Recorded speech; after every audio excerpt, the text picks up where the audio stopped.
This is Audible.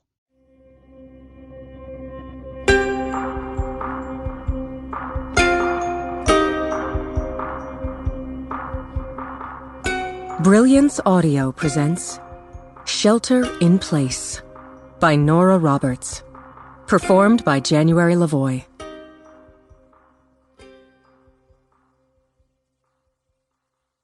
In memory of my grandmother with the bright red hair. Part 1. Innocence Lost. No acquisitions of guilt can compensate the loss of that solid inward comfort of mind, which is the sure companion of innocence and virtue.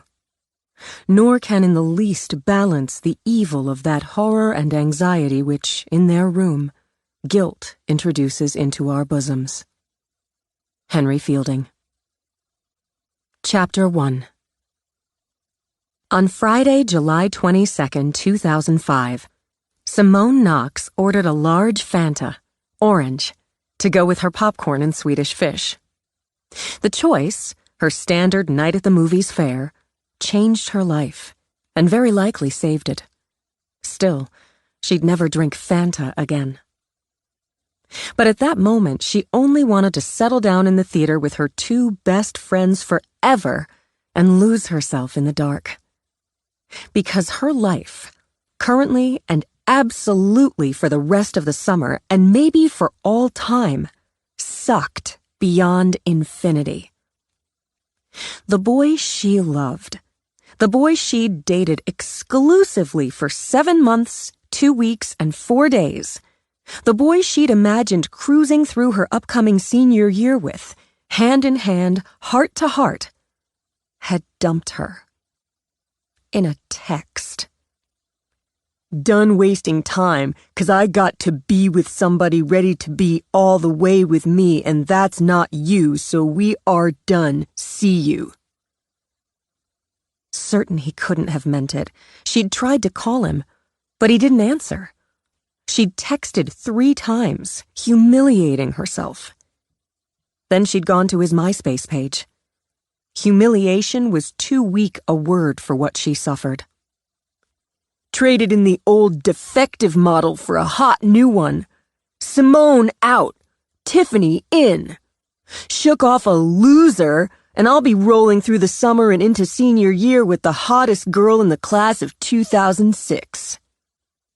His post, with pictures, had already generated comments. She might have been smart enough to know he'd ordered his friends to say mean, ugly things about her, but that didn't lessen the sting or the embarrassment. She grieved for days. She wallowed in the comfort and righteous anger of her 2 closest friends. She raged at her younger sister's taunts, dragged herself to her summer job and the weekly tennis lessons at the club that her mother insisted on. A text from her grandmother made her sniffle. Cece might be meditating with the Dalai Lama in Tibet, rocking it out with the Stones in London, or painting in her studio on Tranquility Island, but she had a way of finding out anything and everything. It hurts now, and the pain's real, so hugs, my treasure. But give it a few weeks and you'll realize he's just another asshole. Kick butt and namaste. Simone didn't think Trent was an asshole, though both Tish and me agreed with Cece. Maybe he'd tossed her aside, and in a really mean way, just because she wouldn't do it with him. She just wasn't ready to do it. Besides, Tish had done it with her ex-boyfriend after the junior prom, and twice more, and he'd dumped her anyway. The worst was, she still loved Trent, and in her desperate 16-year-old heart, knew she'd never love anyone else ever again. Even though she'd torn out the pages of her journal where she'd written her future names. Mrs. Trent Woolworth, Simone Knox Woolworth, S.K. Woolworth, ripped them to shreds, then burned them along with every photo she had of him in the patio fire pit during a girl power ceremony with her friends. She still loved him. But, as me pointed out, She had to live, even though part of her just wanted to die. So she let her friends drag her to the movies. Anyway, she was tired of sulking in her room, and she really didn't want to slump around the mall with her mother and little sister, so the movies won. Me won, too, as it was her turn to pick, so Simone was stuck with some science fiction deal called The Island Me was crazy to see. Tish didn't mind the pick. As a future actress, she felt that experiencing movies and plays was both a duty and pre-career training. Plus, Ewan McGregor ranked in Tish's top 5 movie boyfriends. Let's get seats. I want good ones. Me, small, compact, with dark, dramatic eyes and a thick wedge of black hair, gathered her popcorn, no fake butter, her drink, and the peanut M&Ms she favored. Me had turned 17 in May, dated sporadically as she currently preferred science to boys, and skimmed just above the nerd line only because of her prowess as a gymnast and solid slot on the cheerleading squad. A squad unfortunately captained by one Tiffany Bryce, boyfriend stealer and slut. I need the ladies. Tish, double fake butter popcorn, a Coke, and Junior Mints, pushed her snacks at her friends. I'll find you. Don't fool around with your face and hair, Me warned her. Nobody can see them anyway once the movie starts. And she was already perfect, Simone thought, as she juggled Tish's popcorn on the way to one of the 3 theaters in the Down East Mall Cineplex. Tish had long, smooth, silky, chestnut brown hair, with professional golden highlights because her mother wasn't stuck in 1950 whatever.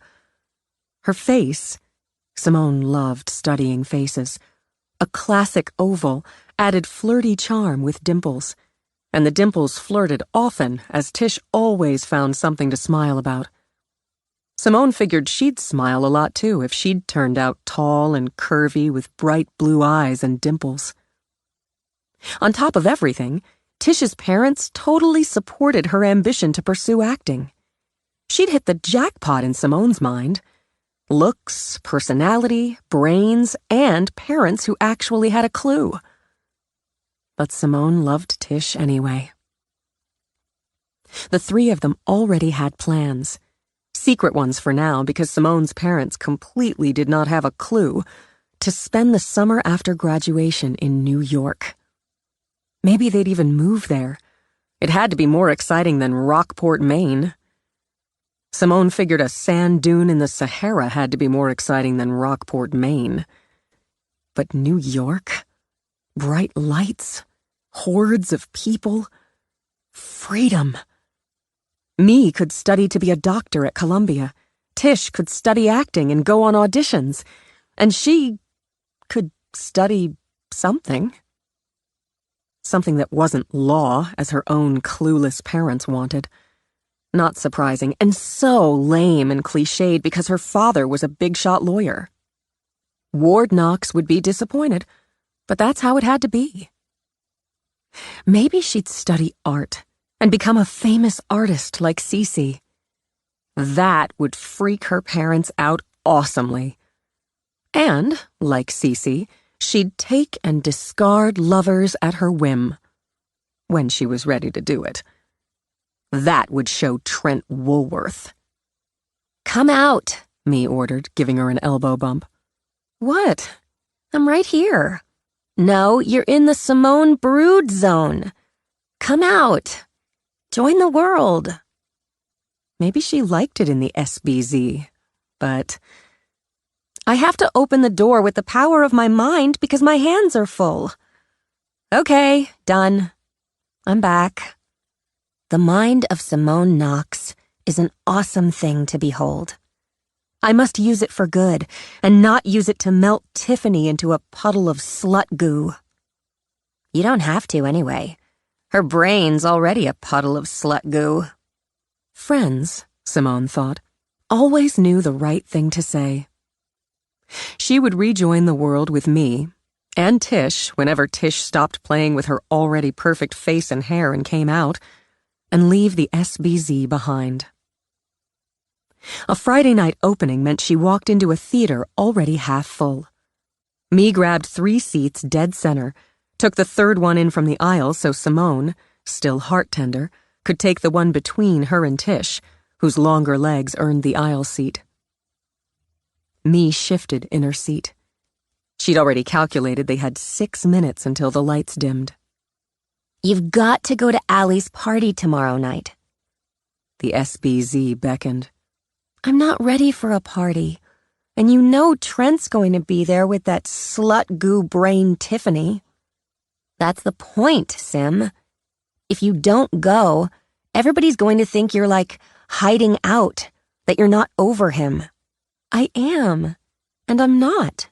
The point, me insisted, you don't give him the satisfaction.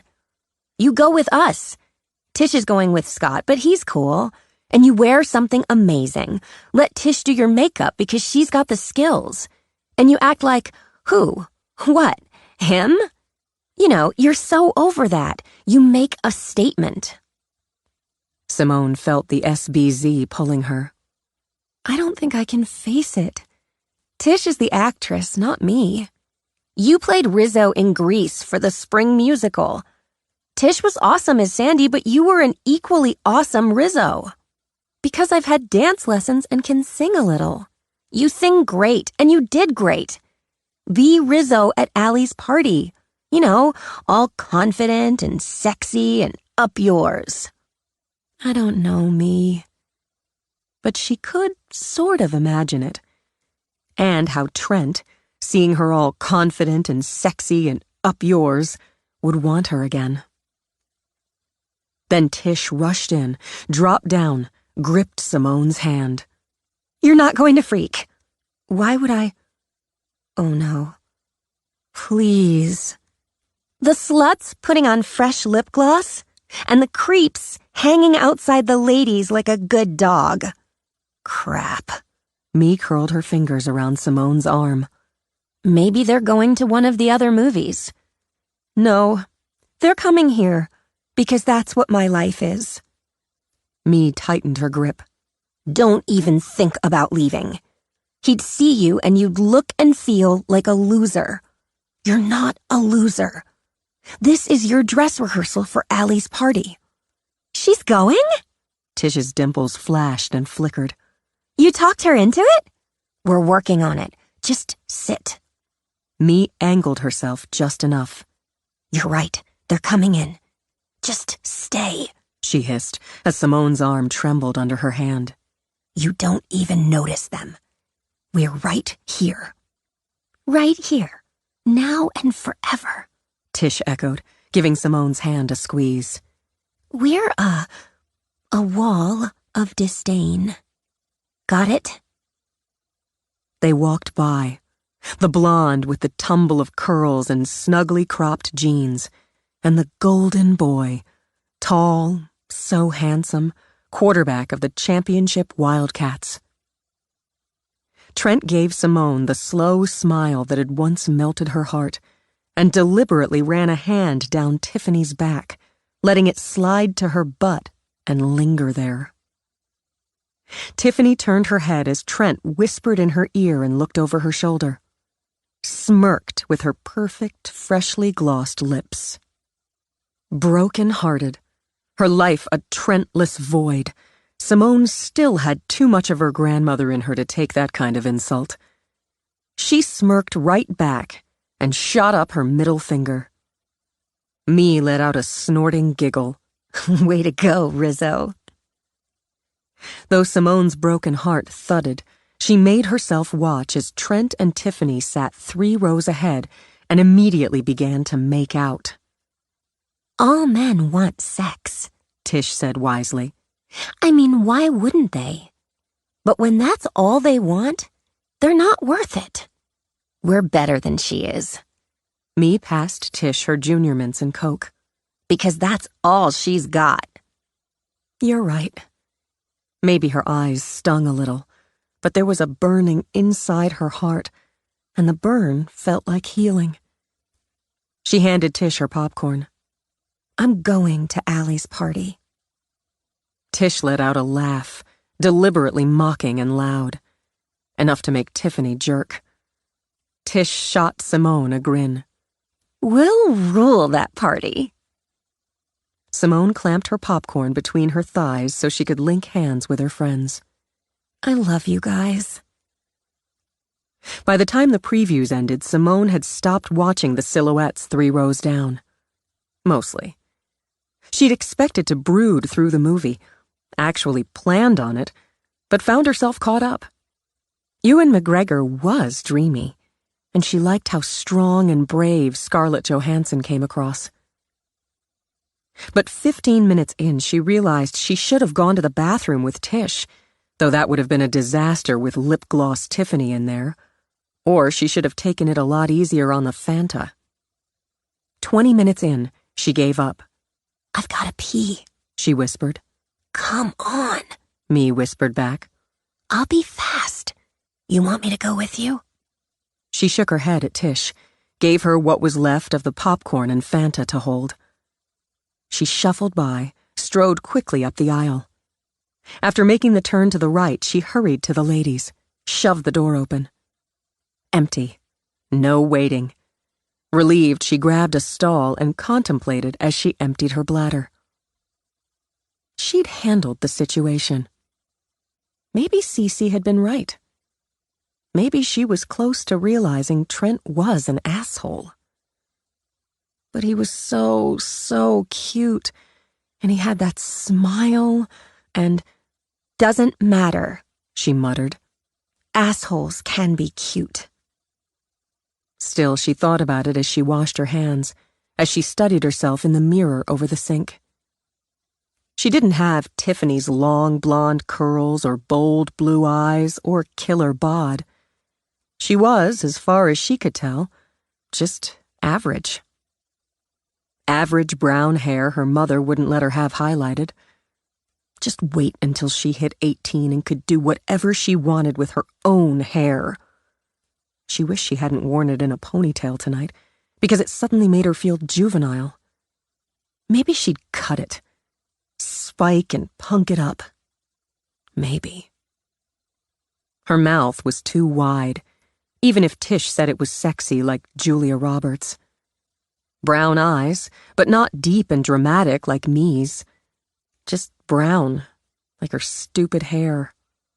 Of course, Tish, being Tish, said they were amber. But that was just a fancy word for brown. That didn't matter either. Maybe she was average, but she wasn't fake. Like Tiffany, whose hair was brown too under the bleach. I'm not a fake, she said to the mirror. And Trent Woolworth's an asshole. Tiffany Bryce is a slut bitch. They can both go to hell. With a decisive nod, she held her head high and walked out of the bathroom. She thought the loud pops, firecrackers, and the screams were from the movie. Cursing herself for stalling and missing an important scene, she quickened her pace. As she neared the theater door, it burst open. The man, eyes wild, took one stumbling step before he fell forward. Blood. Was that blood? His hands clawed at the green carpet, the carpet where red spread, then stilled. Flashes. She saw flashes through the door that was wedged open a few inches by the man's legs. Blasts and blasts, screams, and people, shadows and silhouettes falling, running, falling. And the figure, dark in the dark, walking methodically up the rows. She watched, frozen, as that figure turned and shot a woman in the back who was running. She couldn't breathe. If she'd been capable of drawing a breath, it would have expelled in a scream. Part of her brain rejected what she'd seen. It couldn't be real. It had to be like the movie, just pretend. But instinct kicked in, had her running back to the bathroom, crouching behind the door. Her hands didn't want to work, fumbled on her purse, fumbled on her phone. Her father had insisted on 911 as her first memory code on the phone. Her vision wavered, and her breath came in ragged pants. 911, what is your emergency? He's killing them. He's killing them. Help! My friends! Oh, God! Oh, God! He's shooting people! Reed Quartermain hated working weekends. He wasn't crazy about working in the mall either, but he wanted to go back to college in the fall. And college included this little detail they called tuition. Add in books, housing, food, and you had to work weekends at the mall. His parents covered most of the freight, but they couldn't manage it all. Not with his sister heading off in another year, and his brother already 3 years in at American University in D.C. He sure as hell didn't want to wait tables for the rest of his life, so college. And maybe before he donned another cap and gown, he would figure out just what the hell he did want to do for the rest of his life. But summers, he waited tables and tried to look on the bright side. The restaurant's mall location worked okay, and the tips didn't suck. Maybe waiting tables at Manja 5 nights a week with a double shift on Saturdays killed his social life, but he ate well. Bowls of pasta, loaded pizzas, hunks of Manja's renowned tiramisu hadn't put much meat on his long, bony frame, but it wasn't for lack of trying. His father once had hoped his middle child would follow in his football star cleat prints, as his oldest son had, resoundingly. But Reed's complete lack of skill on the field and skinny frame dashed those hopes. Still, standing on a yard of leg by the time he'd hit 16, with a willingness to run all damn day, had made him a minor sort of star on varsity track, so that balanced it out some. Then his sister took the heat off with her fierce talent on the soccer field. He served a table of 4 their starters: ensalada mista for the mother, gnocchi for the dad, mozzarella sticks for the boy, and fried ravioli for the girl. He flirted harmlessly with the girl, who gave him long, shy smiles. Harmless because he figured she was maybe 14 and off the radar for a college man heading into his sophomore year. Reed knew how to flirt harmlessly with young girls, older women, and pretty much all in between. Tips mattered, and he'd honed the charm for customers after 4 summers of waiting tables. He covered his section: families, some old couples, a scatter of date night 30-whatevers, probably dinner and a movie, which made him think he'd see if Chaz, assistant manager at GameStop, wanted to catch the late showing of The Island after their shifts. He ran credit cards. Chatting up table 3 had bagged him a solid 20%, turned tables, swung in and out of the insane kitchen, and finally hit break time. "Dory, taking my 10. The head waitress gave his section a quick scan, gave him the nod. He stepped out of the double-glass doors and into the Friday night mayhem. He had considered texting Chaz and taking his 10 in the kitchen, but he wanted out. Plus, he knew Angie worked the Fun in the Sun kiosk on Friday nights, and he could take 4 or 5 of his 10 for some not-so-harmless flirting. She had an off-and-on boyfriend, but the last word he heard said off. He could try his luck there and maybe score a date with somebody whose miserable schedule matched his own. He moved fast on long legs through shoppers, through cliques of teenage girls and the teenage boys who scouted them, around moms pushing strollers or herding toddlers, through the incessant brain-numbing music he no longer heard. He had a mop of black hair, his mother's Italian half. Dory didn't bug him about getting a trim, and his dad had finally given up. His eyes, deep-set, pale green against olive-toned skin, brightened when he saw Angie at the kiosk. He slowed his pace, slipped his hands into his trouser pockets, casual, and sauntered over. "Hey, how's it going?" She flashed him a smile, rolled her pretty brown eyes. "Busy. Everybody's going to the beach but me." "And me." He leaned on the counter with its display of sunglasses, hoping he looked smooth in his uniform of white shirt, black vest, and pants. I'm thinking of catching the Island. It's got a 10:45 last show. It's almost like a trip to the beach, am I right? Want in? Oh, I don't know. She fussed with her hair, a beachy blonde that went with the golden tan he suspected she got from the self-tanner in another display. I do kind of want to see it. Hope sprang, and Chaz was bumped off his list. Gotta make some fun, right? Yeah, but I sort of told Misty we'd hang after closing. Chaz jumped back on the list. That's cool. I was heading down to see if Chaz wanted to catch it. We could all go. Maybe. She flashed that smile again. Yeah, maybe. I'll ask her. Great. I'm heading down to see Chaz. He shifted to give more room to the woman waiting patiently while her kid, another who hit about 14, tried on half a zillion pairs of sunglasses. You can text me either way. If I could have 2 pairs, the girl began, checking herself out in a pair with metallic blue lenses. I'd have a spare. 1, Natalie. This is your spare. I'll text you, Angie murmured, then shifted to work mode. Those look awesome on you. Really? Totally, Reed heard Angie say as he headed off. He quickened his pace. He had to make up time. GameStop buzzed with its usual crowd of geeks and nerds and, for the younger geeks and nerds, the glazed-eyed parents trying to move them along. Monitors previewed a variety of games, the PG variety on the wall screens. The less friendly ones were on individual laptops for use with over 18 ID or with parental supervision. He spotted Chaz, king of the nerds, explaining some game to a confused-looking woman. If he's into military-style gameplay, strategy, and arc building, he'd go for it. Chaz shoved his Coke bottle glasses up on his nose.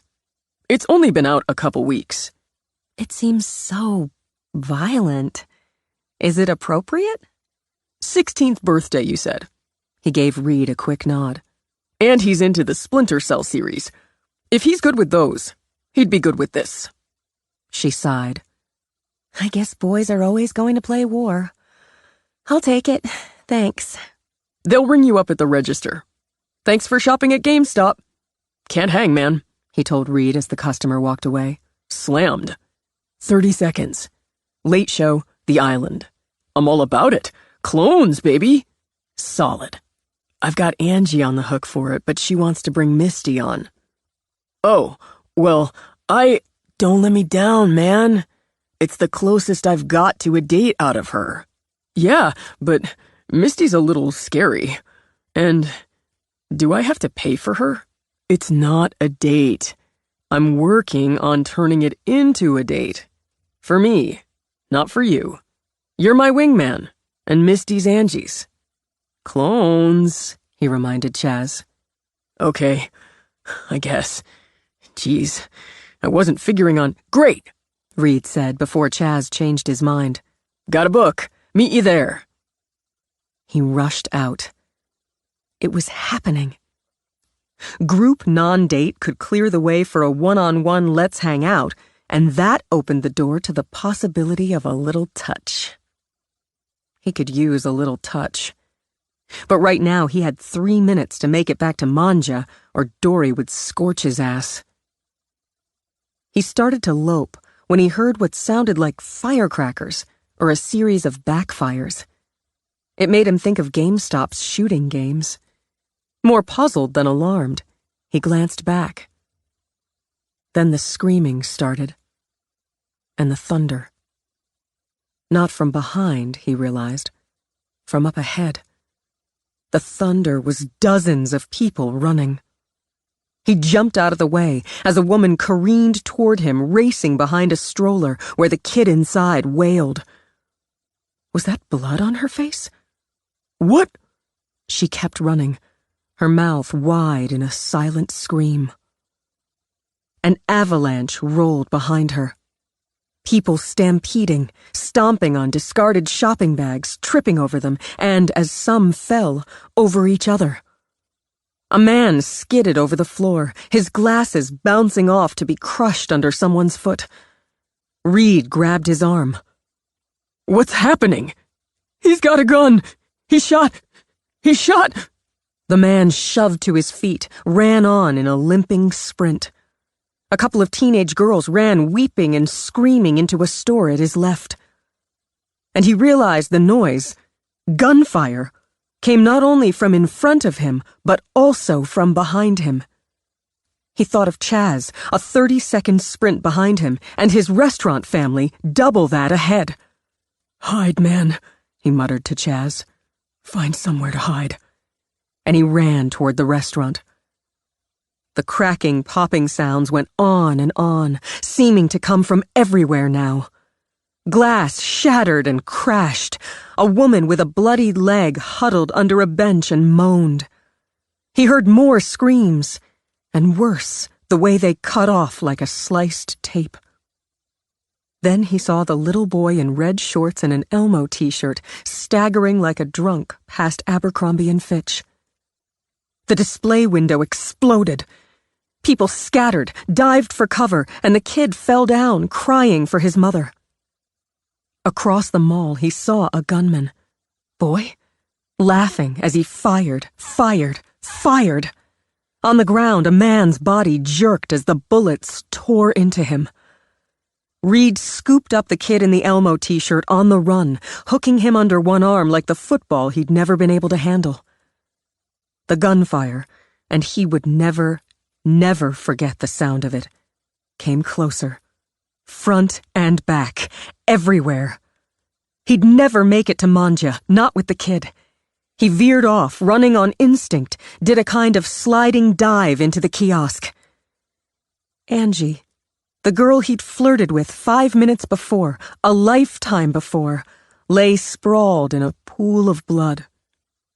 Her pretty brown eyes stared at him while the kid hooked under his arm wailed. Oh God, oh Jesus, oh Jesus, oh God. The shooting wouldn't stop. Okay, you're okay. What's your name? I'm Reed. What's your name?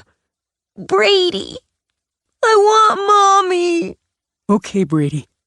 We're going to find her in just a minute, but now we have to be really quiet. Brady, how old are you? This many. He held up 4 fingers as fat tears splashed on his cheeks. That's a big guy, right? We have to be quiet. There are bad guys. You know about bad guys? With tears and snot running down his face, eyes huge with shock, Brady nodded. We're going to be quiet so the bad guys don't find us. And I'm going to call for the good guys, for the police. He did his best to block the boy's view of Angie, did his best to block his own mind from the idea of her and death. He yanked open one of the sliding doors for storage, shoved out stock. Climb in there, okay? Like hide and seek. I'm right here, but you get in there while I call the good guys. He nudged the kid in, got out his phone, and that's when he saw how badly his hands shook. 911, what is your emergency? Down East Mall, he began. Police are responding. Are you in the mall? Yeah. I've got a kid with me. I put him in the stock cabinet in the Fun in the Sun kiosk. Angie, the girl who worked it, she's dead. She's dead. God, there are at least 2 of them shooting people. Can you tell me your name? Reed Quartermain. Okay, Reed. Do you feel you're safe where you are? Are you fucking kidding me? Sorry, you're in a kiosk, so you have some cover. I'm going to advise you to stay where you are, to shelter in place. You have a child with you? He said his name's Brady, and he's 4. He got separated from his mother. I don't know if she's... He looked around, saw Brady had curled up, eyes glazed over as he sucked his thumb. He's probably, in shock or whatever. Try to stay calm, Reed, and quiet. The police are on scene. They're still shooting. They just keep shooting.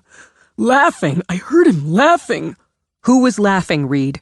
He was shooting. The glass exploded. The guy on the ground, he kept shooting him and laughing. Jesus, God!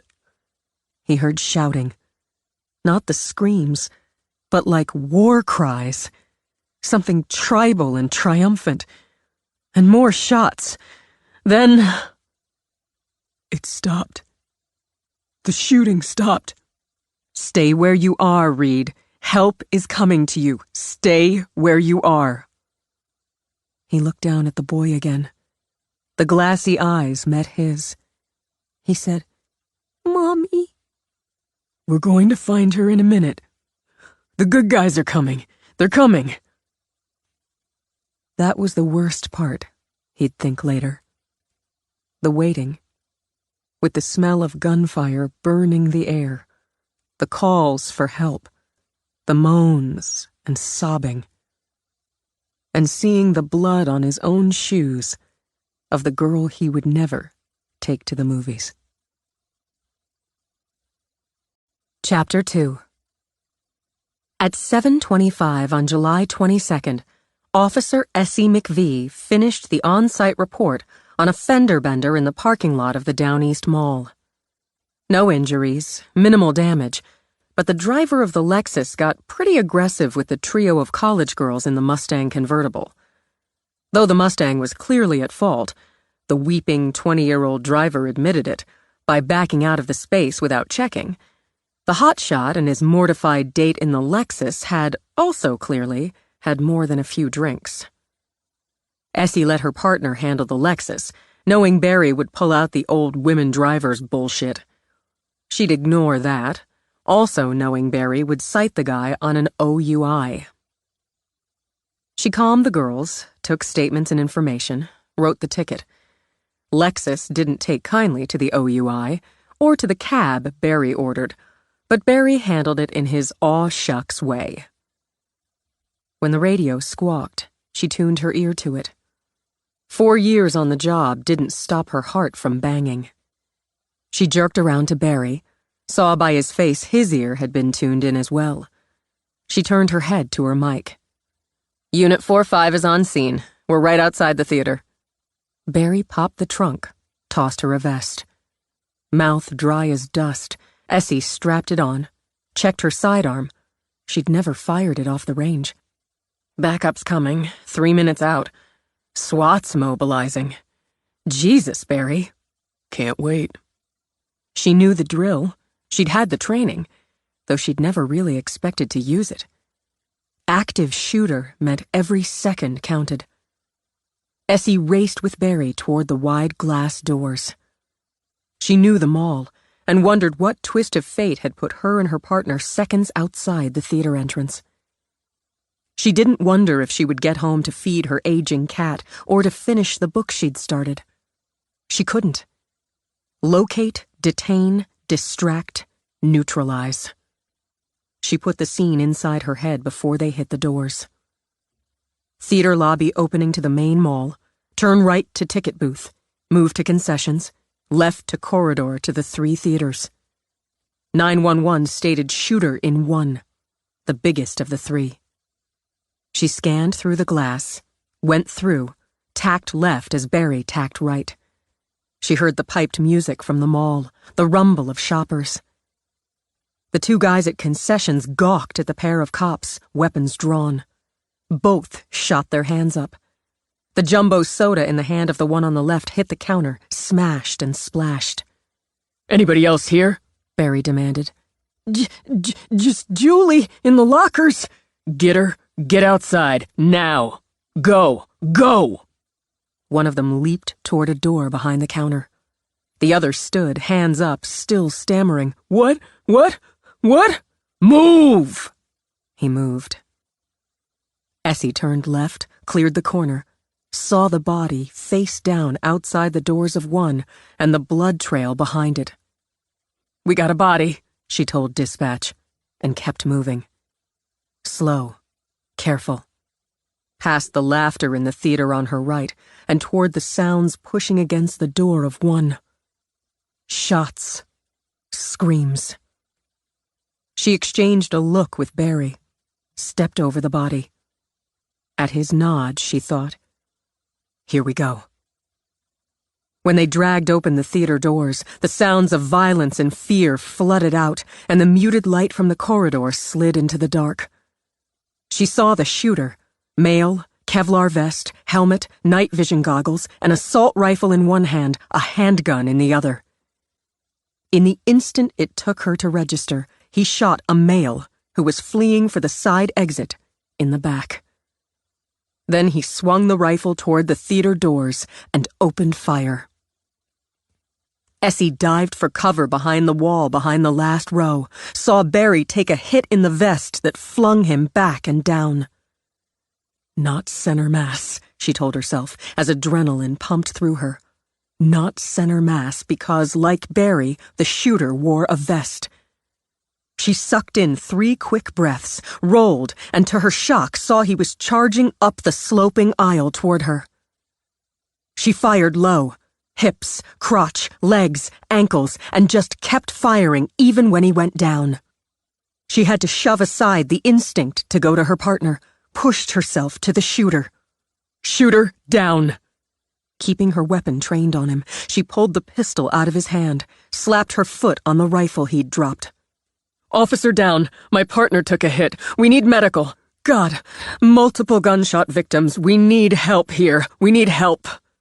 "Reports of another active shooter, possibly 2 or more in the mall area. You confirm one shooter down?" "He's down." She scanned his lower body, the mass of blood. "He's not getting up." Even as she said it, the shooter's harsh, rapid breaths went out. He had a pimple on his chin. She stared at it until she could lift her head, until she could look at what he'd done. Bodies, splayed in the aisle, slumped in the seats, crumpled in the narrow spaces between rows where they'd fallen or tried to hide. She'd never forget it. When a quad team burst through the theater doors, she held up a hand. "Officer McVee, shooter's neutralized. My partner." As she spoke, Barry coughed, moaned. She started to straighten from her crouch, swayed as her head swam. "You hit, McVee?" No, just... no." Bearing down, she went to Barry. "Next time I bitch about how hot and heavy these vests are, slug me," he hissed in a breath. "Hurts like a motherfucker." She swallowed bile, took Barry's hand. "Would have hurt more without it." "You got him, Essie. You got the bastard." "Yeah." She had to swallow again, hard, but she nodded. "I think he's a kid. Barry, he's not alone." More cops poured in, and medical first responders. While other police units rushed into the mall hunting for the other shooter or shooters, Essie worked with Barry to clear the theater's bathrooms, storage area, lockers. "You need medical," she told him as they approached the ladies' room. "I'll get it later. 911 caller." He nodded toward the bathroom door. Essie shoved it open, swept with her weapon, and caught a glimpse of her own face in the mirrors over the sink. Sickly pale, but better than the gray tone under Barry's deep brown skin. "This is the police," Essie called out. "Simone Knox? This is the police." Silence echoed back. "Maybe she got out." The stall doors stood open, but one hardly more than a crack. "Simone," Essie repeated as she walked over. "I'm Officer McVee with the Rock Point Police. You're safe now." She eased the door open, saw the girl crouched on the toilet seat, her hands pressed to her ears. "Simone?" Hunkering down, Essie laid a hand on Simone's knee. "You're all right now." "They're screaming. He's killing them. Tish, me, my mom, my sister." "Help's here now. We'll find them for you. Let's get you out of here, okay? You were really smart. You saved lives tonight, Simone, by calling for help. Simone looked up then, huge brown eyes drenched with tears and shock. My phone died. I forgot to charge it and it died. So I hid in here. That's good. That's fine. Come on with me now. I'm Officer McVee. This is Officer Simpson. The man ran out and fell. The blood. I saw. Tish and me are in the movie. My mom and sister are shopping. We're going to find them for you. She put an arm around Simone, helped her down, helped her out. You're going to go with Officer Simpson, and I'm going to go find your mom and your sister and your friends. Essie. You're hurt, Barry. Take the kid. Get her checked out. She led the girl down the corridor past the theaters. The situation report on her radio claimed 2 more shooters were down. She hoped that was all of them, but she needed to be sure. But when Barry took over, steering Simone toward the glass doors and the flashing lights of cop cars and ambulances, Simone stopped, looked directly into Essie's eyes. Tulip and Natalie Knox. Mi Hee Jung and Tish Olsen. You have to find them. Please. Please find them. Got it. On it. Essie headed the opposite way. She didn't hear gunfire anymore, and somebody, thank Christ, had shut off the music. Her radio crackled about areas cleared, calls for medical assistance. She stopped, stared at the mall she'd shopped in, wandered in, grabbed her first meal in for as long as she could remember.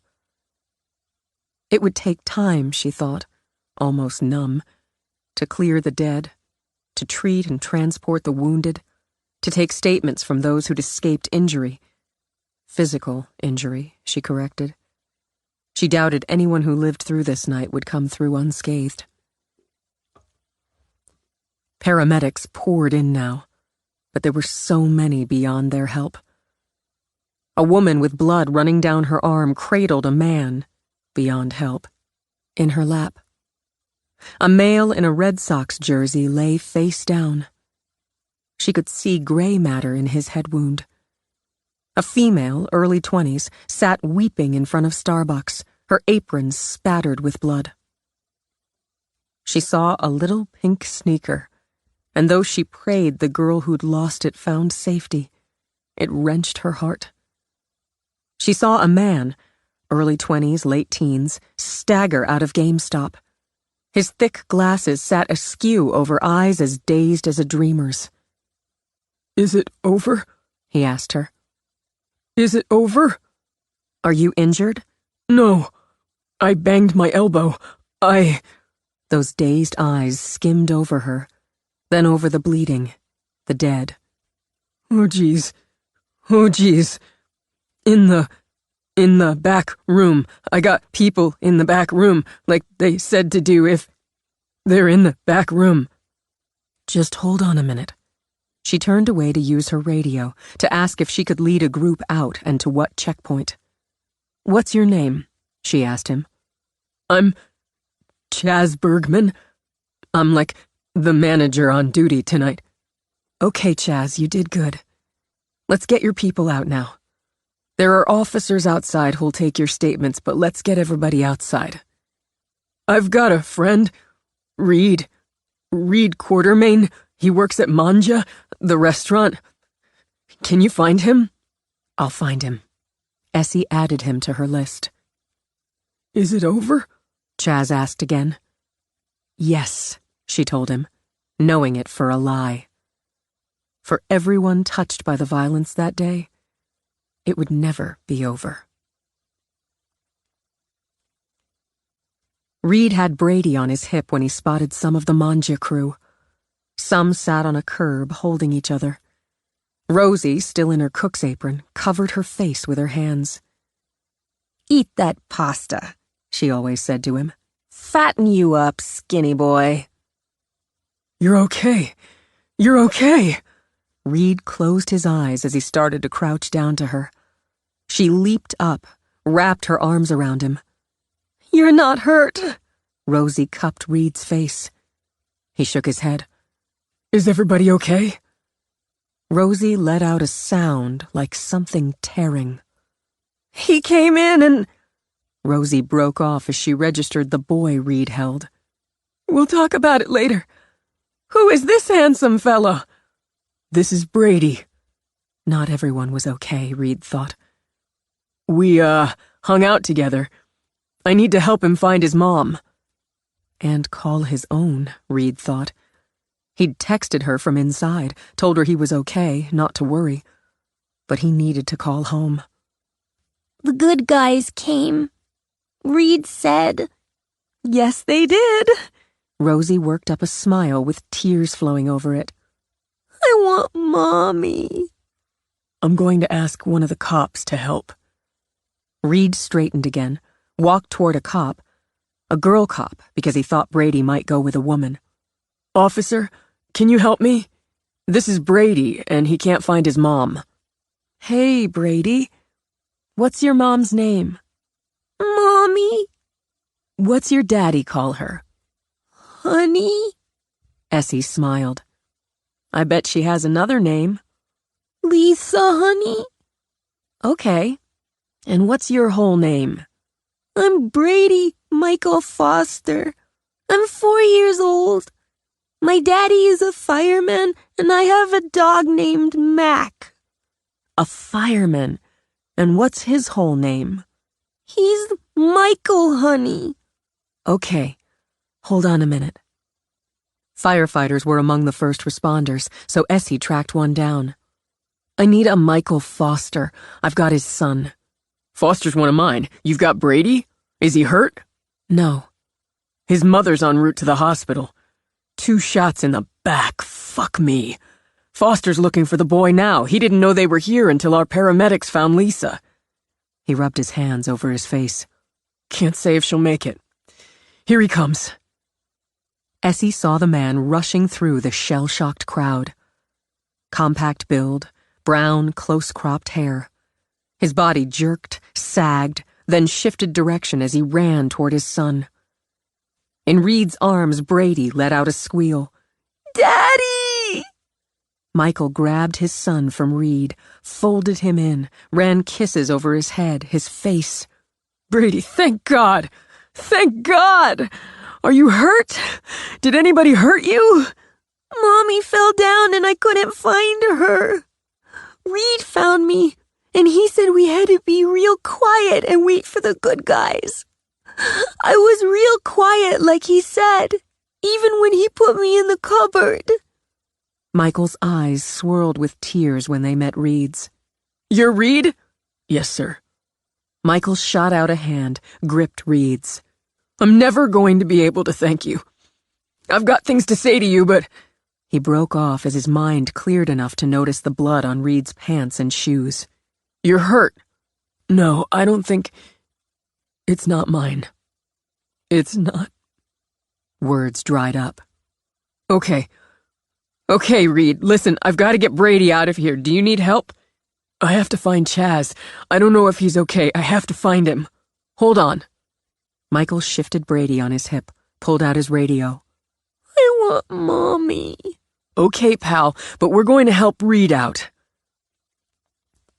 While Michael talked into the radio, Reed looked around. So many lights. Everything bright and blurring. So much noise. Talking, shouting, crying. He saw a man moaning, bleeding, on a stretcher being loaded into an ambulance.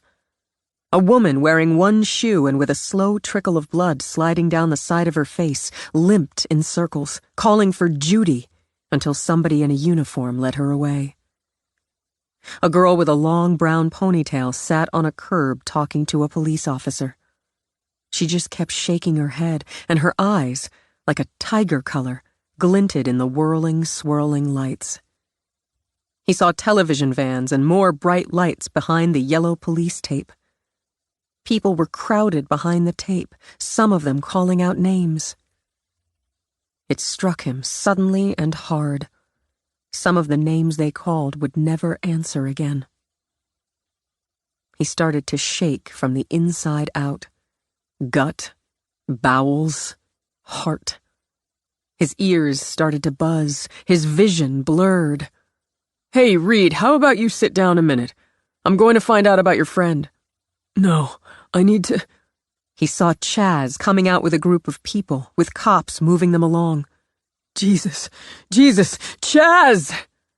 He shouted it like one of the people behind the police tape, and sprinted. On the curb, Simone waited to feel her legs again. To feel everything again. Her body had gone numb, like someone had given her a full-body shot of Novocaine. Your mom and sister are okay. She heard Officer McVee's words, tried to feel them. Where are they? They're going to bring them out soon. Your mom has some minor injuries. Minor, Simone. She's fine.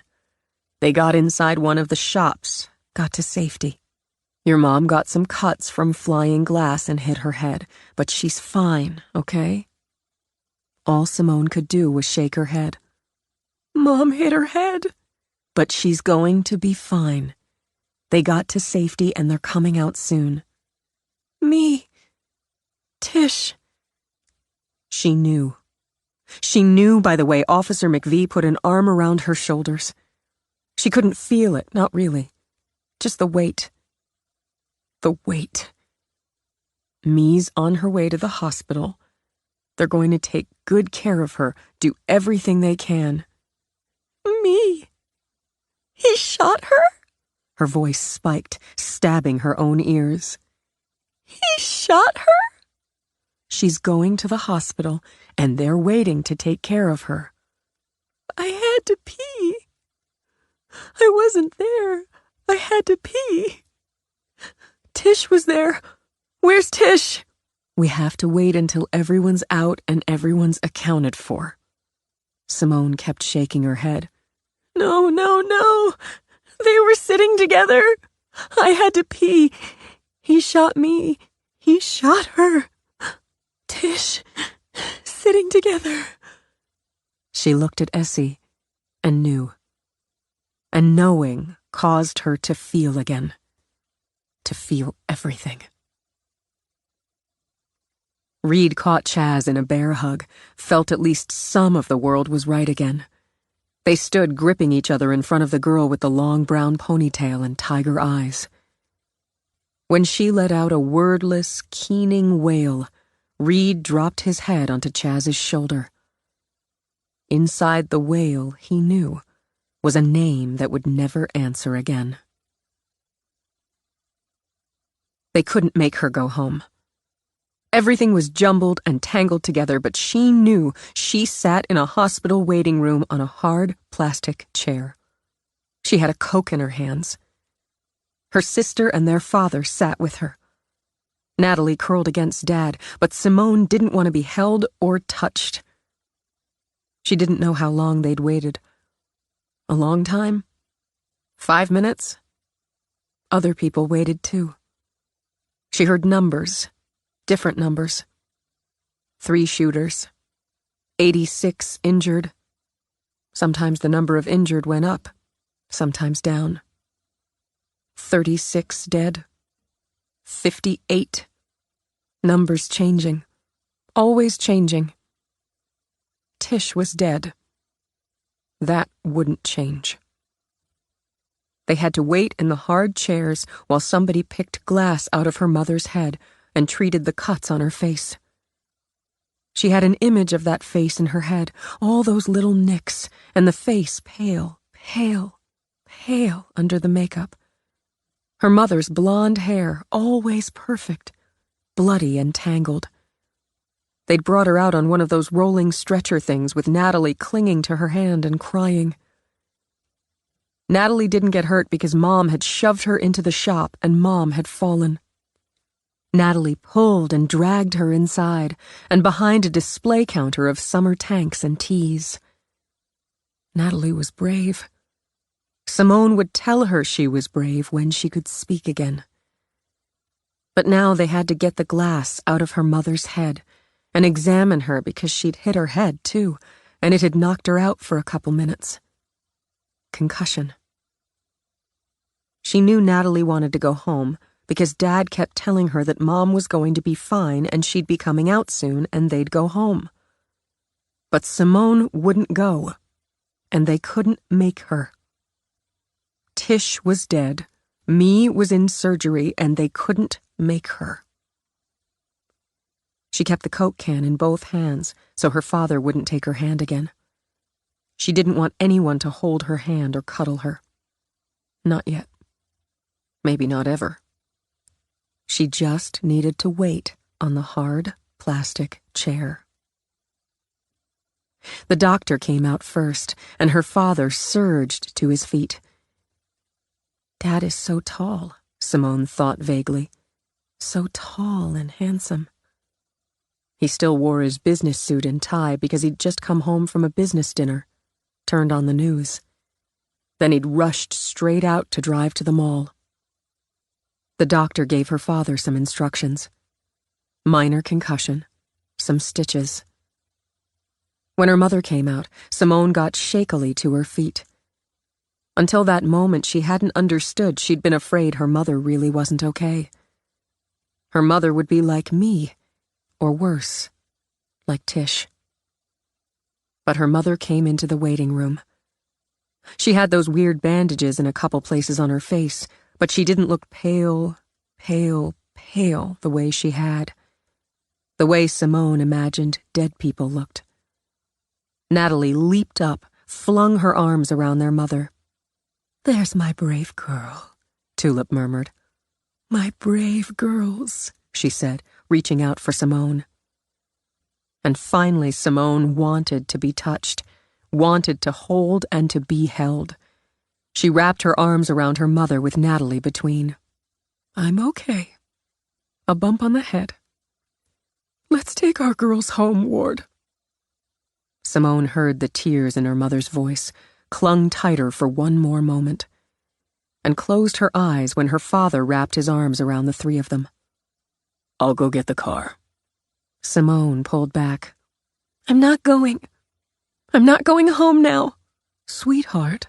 But Simone shook her head fiercely, moved another step away from her mother's tired face with its nicks and bandages. "I'm not going. Me. They're operating on me. I'm not going." "Sweetheart," Tulip tried again. "There's nothing you can do here, and I can be here." "Nat, do you remember where we parked the car?" "Yeah, Dad, but—" "Take your mom out." He passed Natalie the key.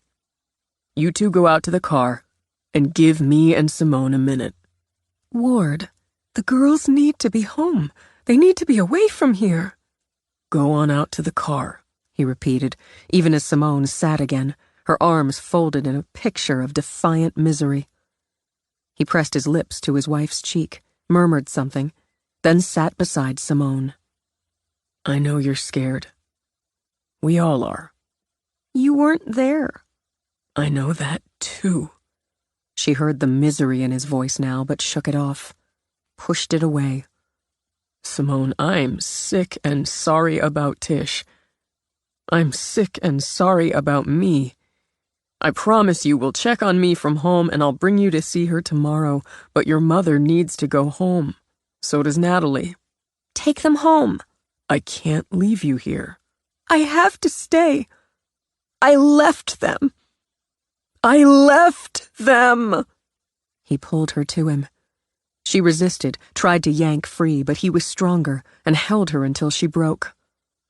"I'm sick and sorry about Tish and me," he repeated, "and I'll be grateful for the rest of my life you weren't in the theater.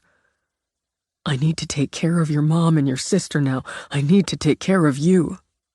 "I can't leave me. I can't. Please don't try to make me." He might have, and Simone worried he would have, but as she pulled back from him, Cece rushed in.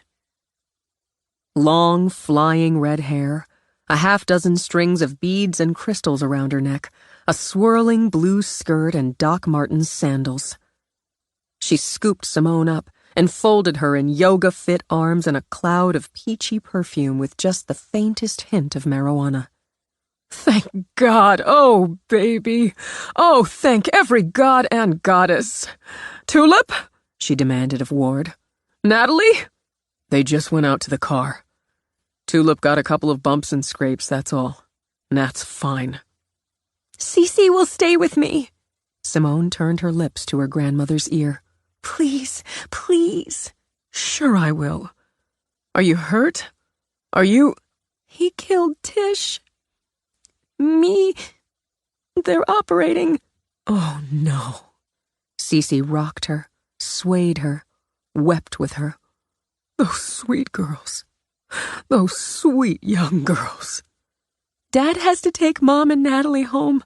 I have to wait here. I have to wait for me. Please. Of course you do. I've got her, Ward. I'll stay with her. I'll bring her home when Me's out of surgery. I've got her. Simone heard the snap of steel in Cece's words and knew her father had been about to object. All right. Simone. He cupped her face, kissed her forehead. You call if you need me. We'll pray for me. She watched him go, slipped her hand into Cece's. I don't know where she is. Can you find out? Cece Lennon had a way of getting people to tell her what she wanted to know, of doing what she thought they should do. It didn't take long for her to lead Simone up to another waiting room. This one had chairs with pads, sofas and benches, even vending machines. She saw Me's parents, her older sister, her younger brother, her grandparents. Me's father saw her first. He looked 1,000 years older than he had when they'd picked Me up for the movies. He'd been working in his front garden, she remembered, and had waved them off. He rose, walked over with tears swirling in his eyes to hug her. I'm so glad you weren't hurt. His English was perfect and precise, and he smelled of freshly cut grass. I left them. I had to use the bathroom, and I left them. Then... I'm glad for it. Ms. Lennon, it's kind of you to come. Cece, she corrected. We're all family now. We'd like to wait with you. Send all our healing thoughts and lights to Me. His chin wobbled as he fought to compose himself. Simone, my treasure, why don't you go sit with Me's mom? She put an arm around Mr. Jung's shoulders. Let's take a little walk. Simone went over to sit by Mrs. Jung. And when Mrs. Jung gripped her hand, Simone held tight. She knew Cece believed in vibes and light and burning sage and meditation, and all sorts of things that made her daughter roll her eyes. Simone also knew that if anyone could make Me be okay through sheer force of will, it was Cece. So she clung to that, just like she clung to Me's mother's hand. Chapter 3. When Cece came back, Simone got up so Mr. Jung could sit next to his wife. Before she took another seat, Me's sister, Nari, took her arm. Help me get tea. Simone went with her across the big room to a counter with pots of hot water, coffee, tea bags, and disposable cups. Nari, slim, studious, in her second year at MIT, efficiently set up a cardboard tray. They won't tell you. She spoke quietly, giving Simone a long look, dark eyes through the lenses of dark-framed glasses. It's bad. Me was shot 3 times. Simone opened her mouth, but no words came out. There were no words. I heard one of the police talking to a nurse after they took her to surgery. She lost so much blood.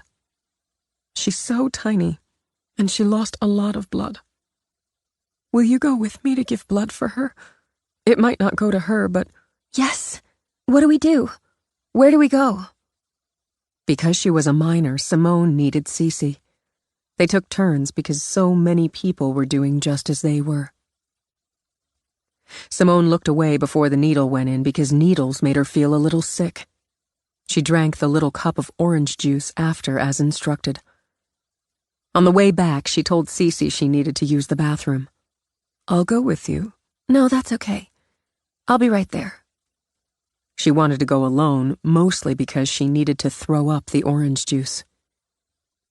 But when she went inside, she saw a woman standing at one of the sinks, crying. Tiffany's mother. Mrs. Bryce had been her 7th grade language arts teacher. That same year, and everyone knew, Mr. Bryce had divorced her to marry the woman, lots younger, he'd had an affair with because the woman was pregnant. Simone realized she hadn't thought of Tiffany or Trent, the boy she'd thought she loved. Mrs. Bryce. Still sobbing, the woman turned. I'm sorry. I'm Simone Knox. You taught me in middle school. I know Tiffany. I saw her tonight before. You were there? With Mi Hee-jung and Tish Olsen. In the movies. They're operating on me. She got shot. He killed Tish. Oh, God. They stood, tears streaming. Tish Olsen? Oh, God. Oh, God. When she threw her arms around Simone, Simone clung to her. Tiffany's in surgery. They can't tell me. Trent? She was with Trent. Mrs. Bryce stepped back, pressed the heels of her hands to her eyes, shook her head. I'll pray for me. She turned back to the sink, ran water, splashed and splashed it on her face. You'll pray for Tiffany. I will, she promised, and meant it. She didn't need to throw up anymore. She already felt empty. In the waiting room, she fell asleep with her head in Cece's lap. When she woke, she stayed curled there, her mind so foggy it seemed a thin layer of smoke blurred the room. Through it, she saw a man with gray hair and blue scrubs talking to Mrs. Bryce. And Mr. Bryce, she realized, and the woman he'd gotten pregnant and married. Mrs. Bryce was crying again, but not the way she had in the bathroom. She had her hands clutched together in her lap, her lips pressed tight, but she kept nodding. And even through the layer of haze, Simone saw gratitude. Tiffany hadn't died. Not like Tish. Not like Trent. Me wouldn't die either. She couldn't. They waited. She drifted off again, but lightly now, so she felt Cece shift. This doctor was a woman with ink-black hair pulled back from her face. She had an accent, Indian maybe. Simone heard it, but it faded off as the words registered through the fog as she pushed herself up. Me had come through surgery. Bullet wound in the right arm. No muscle damage. Bullet nicked the right kidney. Repaired. No permanent damage likely. Chest wound. Lungs full of blood. Draining, repairing, transfusions. The next 24 hours critical. Me, young and strong. Once she's out of recovery and in ICU, you can see her. Briefly, only 2 at a time. She's sedated, the doctor continued. She should sleep for several hours. You should try to get some rest. Mrs. Jung cried, but like Mrs. Bryce had. Thank you. Thank you. We'll wait and go see her. Mr. Jung put an arm around his wife. I'll have you taken up to ICU. But only family, she added, with a glance at Simone and Cece. This girl is family, Mr. Jung said. Relenting, the doctor looked back at Simone. I'll need your name for the approved visitors list. Simone Knox. Simone Knox? The first 911 caller? I don't know. I called them. Simone, you should know. By calling them so quickly, You gave me a fighting chance. I'll put your name on the list. After Simone had gone home to her bed, to dark, fractured dreams, Michael Foster sat by his wife's hospital bed while she slept. She'd wake, ask about Brady again. Her short-term memory was disrupted but would come back, they told him. For now, he needed to reassure her any time she surfaced that their son hadn't been harmed. Reed Quartermain. They owed Reed Quartermain for that. She'd wake, he thought. She'd live. And, due to a bullet in the spine, she'd never walk again. One bullet struck her just below the shoulder blade, but the other hit her lower spinal cord. He tried to believe they'd been lucky, because he'd have to believe it to convince her. If the bullet had hit higher, she could have lost feeling in her trunk, in her arms. She might have needed a breathing tube, might not have been able to turn her neck. But they'd been lucky. She'd been spared the trauma of losing control of her bladder and bowels. With time and therapy, she'd be able to operate a motorized wheelchair, even drive. But his beautiful wife, his wife, who loved to dance, wouldn't walk again. She'd never run on the beach again with Brady, go hiking, jog up and down the stairs in the house they'd scrimped and saved for. All because 3 sick, selfish bastards had gone on some senseless murder spree. He didn't even know which one of the 3 had hurt his wife, the mother of his child, the love of his goddamn life. It didn't matter which, he thought. They'd all done it. John Jefferson Hobart, a.k.a. JJ, age 17. Kent Francis Whitehall, age 16. Devin Lawrence Paulson, age 16. Teenagers. Sociopaths, psychopaths, he didn't care what label the shrinks slapped on them. He knew the death count, at least as of 4 a.m. when he'd last checked. 89. And his Lisa was one of the 242 injured. Because 3 twisted boys, armed to the fucking teeth, had walked into the mall on a Friday night with a mission to kill and maim. Mission accomplished. He didn't count them among the dead. They didn't deserve to be counted. But he could be grateful to the cop who'd taken out Hobart, and grateful the other 2 had killed themselves, or each other. That detail remained unclear as of 4 a.m. He could be grateful there would be no trial. Grateful he, a man who'd dedicated himself to saving lives, wouldn't spend sleepless nights imagining killing them himself. Lisa stirred, so he shifted closer. When her eyes opened, he brought her hand to his lips. Brady? He's fine, baby. He's with your mom and dad. He's fine.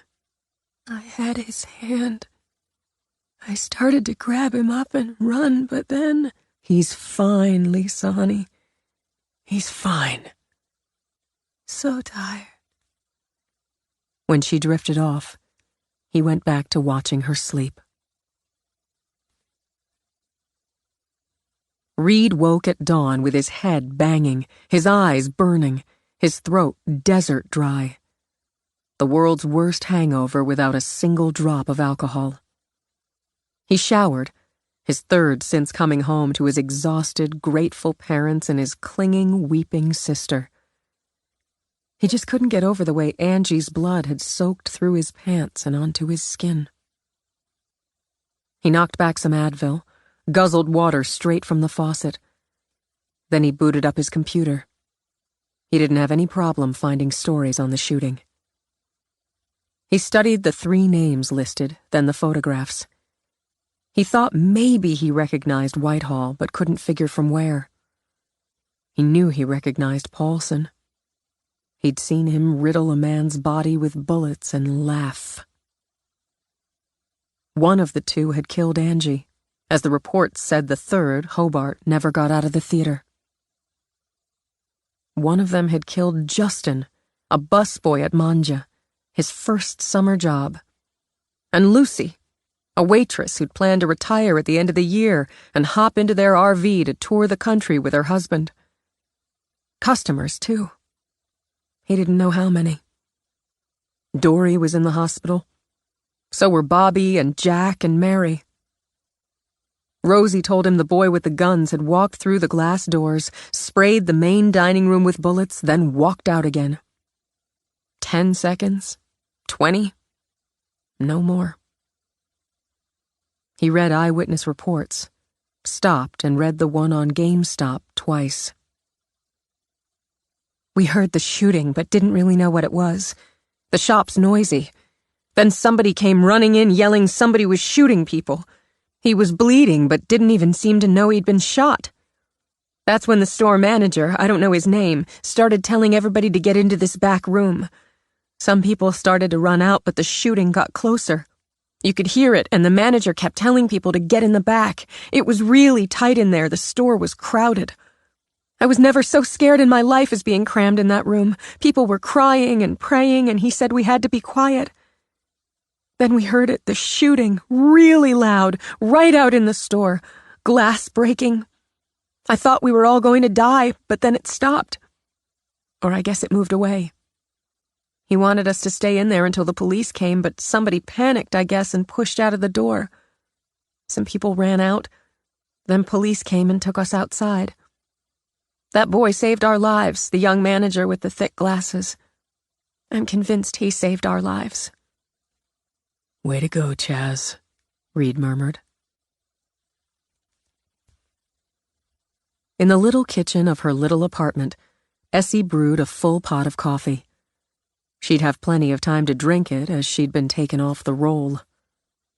Her CO assured her she'd be back on, and likely get a medal, but the process had to play out.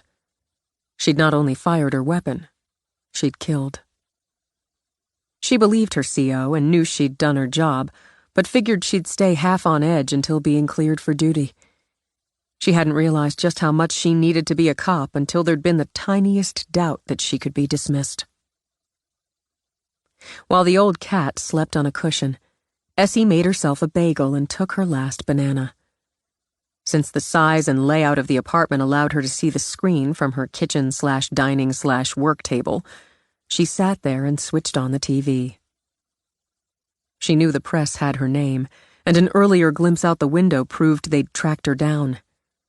She wouldn't go out of the apartment and into the volley of questions and cameras. Someone had leaked her landline number, so she'd unplugged it. The constant ringing bugged the shit out of her. So far, her cell phone remained secure. If her partner or her CO wanted to reach her, they would. Plus, she still had email. She opened her laptop as she ate and watched the early news shows for any information she didn't already have. Using the laptop, she made a list of names she had in her head. Simone Knox, her mother, her sister. Reed Quartermain. Chaz Bergman. Michael, Lisa, and Brady Foster. Mi Hee Jung. She'd follow up with all of them, even if it had to be on her own time. She noted down the names of the shooters. She intended to dig out everything she could on them, on their families, their teachers, their friends, employers, if any. She wanted to know them. She typed out the numbers, current, of dead, of wounded. Added names when she had them. She'd get the rest.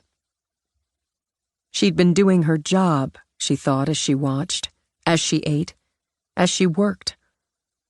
But that didn't mean it wasn't personal. Cece Lennon lived life by her own rules. Two of the top rules, try not to hurt anybody and have the balls to say what you think, often clashed, but the result blended with her be an asshole when necessary rule, so it worked for her. She'd been raised by sober, Methodist, traditional Republican parents in Rock Point, an upper-class suburban haven of Portland, Maine. Her father, a financial executive, and her mother, a housewife, self-proclaimed and proudly, had belonged to the country club, attended church every Sunday, and hosted dinner parties. Her father had bought a new Cadillac every 3 years, played golf on Saturday mornings and tennis, doubles with his wife, on Sunday afternoons, and collected stamps. Her mother had had her hair done on Mondays, played bridge on Wednesdays, and belonged to the garden club. Deborah, never Deb or Debbie, Lennon, had kept her pin money inside a white glove in her top dresser drawer, had never in her life written a check or otherwise paid a bill, and greeted her husband with freshened makeup after his day of work. She had mixed his evening drink, a dry gin martini, 1 olive, except during the summer season when he switched to gin and tonic with a twist of lime, so he could unwind until dinner. The Lennons had employed a daily housekeeper, a weekly groundskeeper, and, in the season, a pool boy. They had owned a vacation home in Kennebunkport and were considered by themselves and others pillars of the community. Naturally, Cece rebelled against everything they were and stood for. What was a child of the 60s to do but appall her conservative parents with her passionate embrace of the counterculture? She denounced the patriarchal structure of the church and their lifestyle, railed against the government, actively protested the war in Vietnam, and literally burned her bra. At 17, Cece packed a bag and hitchhiked to Washington to march. From there, along with sex, drugs, and rock and roll, she traveled. She spent springtime in New Orleans, sharing a ramshackle house with a group of artists and musicians. She painted for tourists. She'd been born with the talent. She rode to Woodstock in a van she helped paint into psychedelic wonder. Sometime during the rain-soaked bliss of that weekend in August, she conceived a child. When she realized she was pregnant, she cut out the drugs and alcohol, adjusted her vegetarian diet, as she would do countless times for countless reasons over the decades, and joined a commune in California.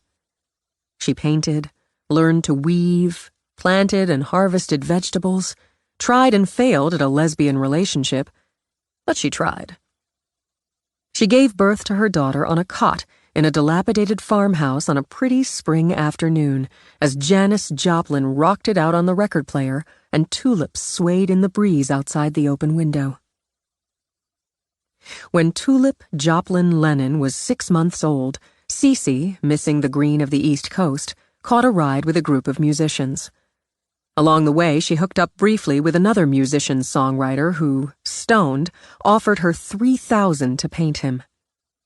She did, with him wearing only his Fender Stratocaster and a pair of shit-kicker boots. Cece moved on. The subject of her painting got a record deal and used her painting for the album cover. As luck would have it, he had a major top 40 hit with the single Farewell Cece, and the album went gold. 2 years later, while Cece and Tulip lived in a group house in Nantucket, the songwriter OD'd. The painting went on the auction block, sold for $3 million. And Cece's career as an artist truly launched. 7 years after she'd hitchhiked to D.C., Cece's father contracted pancreatic cancer. Though she'd sent postcards and mailed photos of their granddaughter, called them 2 or 3 times a year, communications had remained scattered and tense. But her mother breaking down over the phone had Cece following another of her rules: help when you can. She packed up her daughter, her art supplies, and her bike in a third-hand beater of a station wagon and went home. She learned a few things. She learned her parents loved each other deeply, and that deep love didn't mean her mother could handle the dirty work. She learned the house where she grew up would never be her home again, but she could live there as long as she served a purpose. She learned her father wanted to die at home, and because she loved him, surprise, she would damn well make sure he got his wish. While she drew the line at her mother's strong suggestion of private school, she enrolled Tulip in the local public elementary. While she drove her father to chemo, to his doctor's appointments, cleaned up puke, her mother happily tended to Tulip. Cece hired a male nurse whose compassion, kindness, and love of rock made them lifelong friends. For 21 months, she helped nurse her dying father and ran the household accounts, while her mother clung to denial and spoiled Tulip. Her father died at home, with the wife who loved him curled beside him in their bed, and his daughter holding his hand. Over the next few months, she accepted that her mother would never become independent, would never learn how to balance a checkbook or fix her own leaky faucet. And accepted she would go raving mad if she stayed in suburbia in a not-so-mini mansion with a woman who could barely figure out how to change a light bulb. As her father had left her mother more than financially secure, Cece hired a business manager, an on-call handyman, and an eager young housekeeper, as the other had retired, who would also stand as a companion. When she learned, during those 21 months, her father had changed his will and left her $1 million after taxes, her first reaction was rage. She didn't need or want his conservative right-wing establishment money. She could, and was, supporting herself and her daughter through her art. The rage faded when she took Tulip for a ferry ride to Tranquility Island and saw the house. She loved the ramble of it, the wide terraces on the first and second levels, the views of the water, its narrow little strip of beach, that curve of rocky coastline. She could paint forever. The for sale sign was just that to Cece, a sign. Only a 40-minute ferry ride from Portland, far enough, thank God, from her mother, but close enough to assuage any guilt. A village with a cheerful artists' community and easy bike ride away. She bought it, after a hard-eyed negotiation, for cash, and began the next chapter of her life. Now she was back in upper-class suburbia, briefly, she hoped, in the home of a daughter who'd always been more like her grandmother than the mother who'd tried to give her a sense of adventure, independence, and freedom. Because help when you can was still a rule. And she loved her grandchildren beyond measure. She made breakfast for her daughter and Ward in their sleekly modern kitchen. She'd unplugged the phones, closed the curtains and drapes as reporters gathered outside. She'd listened to the news on the guest room TV and heard the replay of Simone's 911 call. It had chilled her to the bone. Someone had leaked not only the call, but Simone's name. She sat with Ward and Tulip in the breakfast nook of the kitchen, made her pitch. "Let me take Simone to the island, at least until school starts." "She needs to be home," Tulip began. "The press isn't going to leave her alone. She was the first call for help. She's a beautiful 16-year-old girl. One of her friends died and the other is in the hospital." "Me made it through the night," Cece added. "She's still critical, but she made it." Ward let out a shaky breath. "They wouldn't give me any information on her when I called." Cece looked at him. He was a good man, she thought. A good man, good husband, good father. At the moment, he looked exhausted. "Juan had them put my name and Simone's on the family list." Because he was a good man, Cece reached out, laid her hand over his. "You should call him." "I will. Yes, I'll call him." Now Cece laid a hand over her daughter's.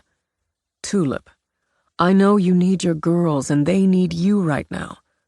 I'll stay as long as I can help. Simone won't leave until she's sure you're all right and me's all right. And I imagine the police are going to need to talk to her." "We'll have to make a statement to the press," Ward added. "You're right. They won't leave her alone." "You're right, too. But after all that, let me take her.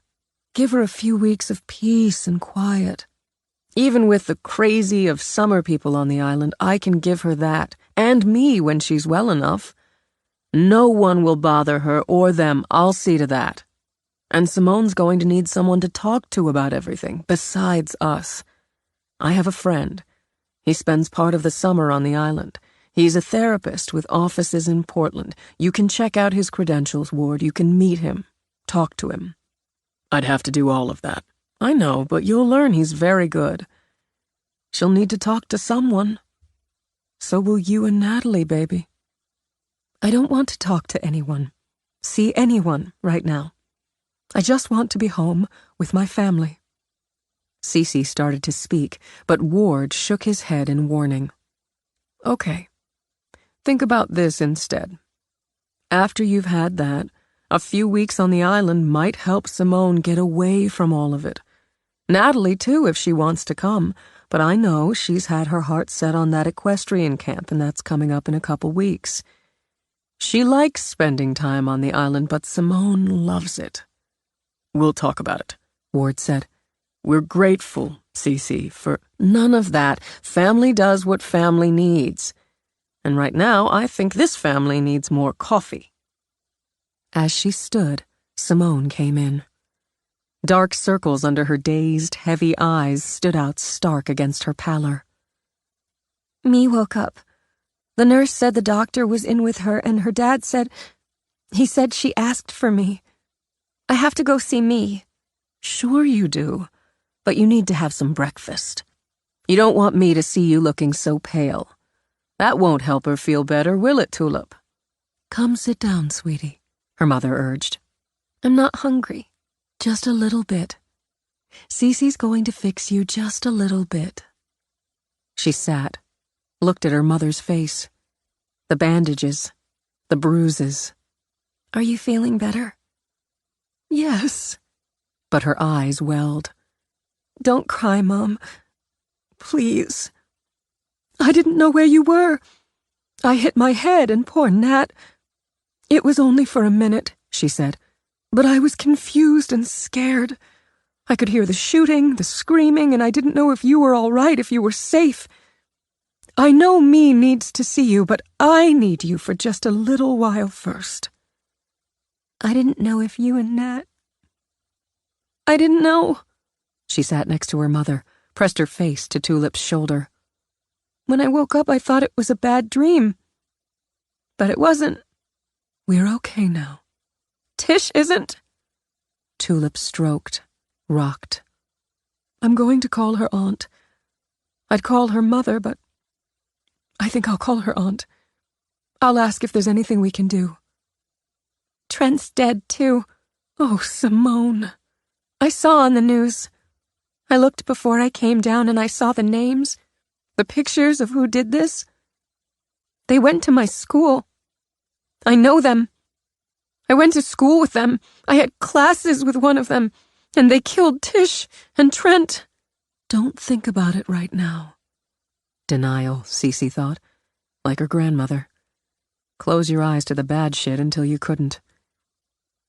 Cece watched Simone get up and go sit on the other bench to face her parents. They said my name in the news report. I looked outside and there are people, reporters. You don't need to worry about that, Ward told her. I'll take care of it. It's my name, Dad. And my voice. They played my call to the police. They had my yearbook picture. I don't want to talk to them. Not now. I need to see me. Your dad'll talk to them, Cece said briskly as she brought over a single scrambled egg, 2 strips of bacon, a piece of toast with butter. And your mom's going to help you with some makeup. My tool always had a hand with makeup. We're going to put your hair up under a ball cap. You're going to put your Wayfarers on, and you and I are going out the back while your dad has them busy out front. We're going to cut across the backyards to where I parked the car in the Jeffersons' driveway. I called them last night to clear that. Then all we have to do is call the hospital and have them get us in a side entrance. That's a damn good plan, Ward murmured. When you have to make some quick exits from hotels, motels, wherever, you learn the ropes. We'll get you to me. Cece smoothed a hand over the tangle of Simone's hair. Just eat a little first. Chapter 4. It worked, exactly the way Cece said it would. Though it seemed to Simone like some weird dream, like the ones she'd have when she wasn't exactly awake or exactly asleep. Everything felt vivid and blurred at the same time, with sounds coming down some echoing tunnel. But when Cece guided her into ICU, Simone's heart started beating so loud and fast inside what felt like squeezing hands. The sensation shot her straight back to the bathroom stall where she'd crouched with her dead phone and terror. Cece? Breathe. In through your nose, like your belly's a balloon you're inflating, then out through your nose like it's deflating. In and out, she crooned, an arm around Simone's waist. That's right. You're all right. Me's going to be all right, so you'll breathe for her. Look, there's Nari. Nari, face pale with fatigue, eyes bruised from it, rose and walked to them. Our parents are in with me. The doctor said they'll put her in a step-down room soon, maybe today, because her condition's improved. She's better? Simone's throat filled. She's really better? She's better, I promise. She looks... Nari pressed her lips together when they trembled. She looks very frail, but she's better. We had to tell her about Tish. She needs to see you, Simone, very much. Nari, sweetie, have you been here all night? Cece asked her. My grandparents took my brother home. I stayed with my parents. We just couldn't leave her. I'm going to get you some coffee. Or tea? A soda? I'd be grateful for coffee. Simone, sit with Nari. And Nari, when your mom and dad come out, the three of you should go home and get some sleep. Simone and I'll stay. We're going to start taking shifts, so someone's always here. Go on and sit. I don't know if they'll leave, Nari said after Cece had gone to find coffee. Cece will convince them. She's good at that. To be brave for me meant starting now, Simone thought, leading Nari back to the chairs. We'll take turns so Me isn't ever alone. She remembers. Some, anyway, she remembers. The police talked to her this morning. The doctor only let them talk to her for a few minutes. Have you talked to the police? Not today. Not yet today. Cece came back with a Coke for Simone, coffee for Nari. A lot of cream, a little sugar, right? Yes. Nari managed a smile. You remembered. Got it locked in. Cece tapped a finger on her temple, sat. I was a roadie on and off for a few years. You learn to lock in how people like their coffee, their liquor, their sex. Cece. Facts of life, my girls. Are you seeing anyone, Nari? Simone didn't know how her grandmother did it, but even then could see why she did. She took Nari out of the terrifying moment and into the normal. In 3 minutes, she learned more than Simone suspected Me or their parents knew of the boy Nari had started dating. An Irish Catholic boy from Boston who was, even now, driving up to be with her.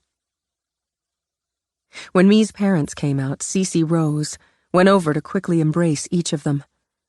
During their murmured conversation, Simone saw Mrs. Jung look back toward the doors with tears in her eyes, but Cece kept talking in that low, soothing way. Like a dream, Simone thought again, when, within minutes, the Jungs agreed to go home for a little while. When it was done, Cece sat again, patted Simone's knee. They don't think they'll sleep, but they will. The body and the spirit need recharging, and the spirit will guide the body. I didn't know Nari had a real boyfriend. I don't think she did either until he said he was dropping everything and coming to be with her. Now, I want you to think strong, positive thoughts. With a finger tapping in the air, Cece gave Simone a knowing look, out of eyes Simone thought of as golden, and were, in fact, the same shade as her own. And don't think I can't see the smirk you're giving me inside your head. Think them anyway. You're going to cry together, but that's a healing thing, whether it feels like it now or not. You're going to listen to her, to whatever she needs to say. And you're going to tell her the truth about whatever she asks you, because if you break trust with each other now, you may not get it back. I don't want to say anything that makes it worse. It's already worse, and you're going through it together. You need truth between you. There's her nurse now. Go see your sister, baby. Strong and brave. She didn't feel strong and brave, not with the buzzing in her head and that squeezing inside her chest. She nodded at the nurse, but didn't really comprehend what she said. It all got worse when she saw me through the glass. Me looked so small, so sick. Frail, Nari had said, but to Simone's eyes, me looked broken. Something fragile already dropped and shattered. Me's exhausted eyes met hers, and tears spilled. She didn't remember going in. Couldn't remember if the nurse had told her not to touch me, but she had to. Had to. She pressed her cheek to Me's, gripped hands that felt as thin as birds' wings. I was afraid they lied. Me's voice, thin as her hands, choked with sobs. I was afraid you were dead too, and they weren't telling me. I was afraid. I'm not. I'm here. I didn't get hurt. I wasn't there. I left. Simone heard herself, and heard Cece. Listen to her. Is Tish really dead? Her cheeks still pressed to Me's, Simone nodded. They cried together, with Me's frail body shaking under hers. Simone shifted so she could sit on the side of the bed, hold Me's hand. He came in. I didn't see him at first. Then we heard the shooting and the screaming, but it happened so fast and we didn't know what was happening. Tish said, "What's happening?" and then... Me closed her eyes. Can I have some water? Simone got the cup with the bendy straw, held it for me. He shot her. Simone, he shot her. And I felt this awful pain, and Tish fell on me, just sort of tipped over on me. And I felt more pain, and she was, I don't know, jerking. Simone, he kept shooting her, and she was kind of over me, so she died. I didn't. She saved me. I told the police. I couldn't move. I couldn't help her. And I was awake, but it didn't seem real. He just kept shooting and shooting. Then it all stopped. The shooting. But people were screaming and crying. I couldn't scream and I couldn't move. I thought I was dead, and then I just went away, I guess. I don't remember until I woke up here. Her fingers squeezed, light as wings, on Simone's. Am I going to die? Tell her the truth. You were really hurt, and we were so scared. It took hours before the doctor came out, but she said you did really well. And today they said they're going to take you out of ICU because you're not critical anymore. Cece's here with me, and she talked your parents into going home for a little while to sleep. They'd never go home if you were going to die. Me closed her eyes again. Tish did. Why? I don't know. I can't. I still think it's not real. You went to the bathroom. What happened? I was coming back, and I thought the noise was from the movie. But someone, a man, tried to run out and he fell. I saw the blood all over him. I looked in just for a second and I saw somebody shooting and I heard everything. I ran back to the bathroom and called 911. They said for me to stay where I was, to hide and wait, and while I was talking, my phone died. Me smiled a little. You forgot to charge it again. I never will again, ever. The police came. A policewoman. I gave her your names and my mom's and Natalie's. They were in the mall. I forgot. There were 3 of them, Me. That's what the news said. 2 in the mall, 1 in the theater. Your mom and Natalie?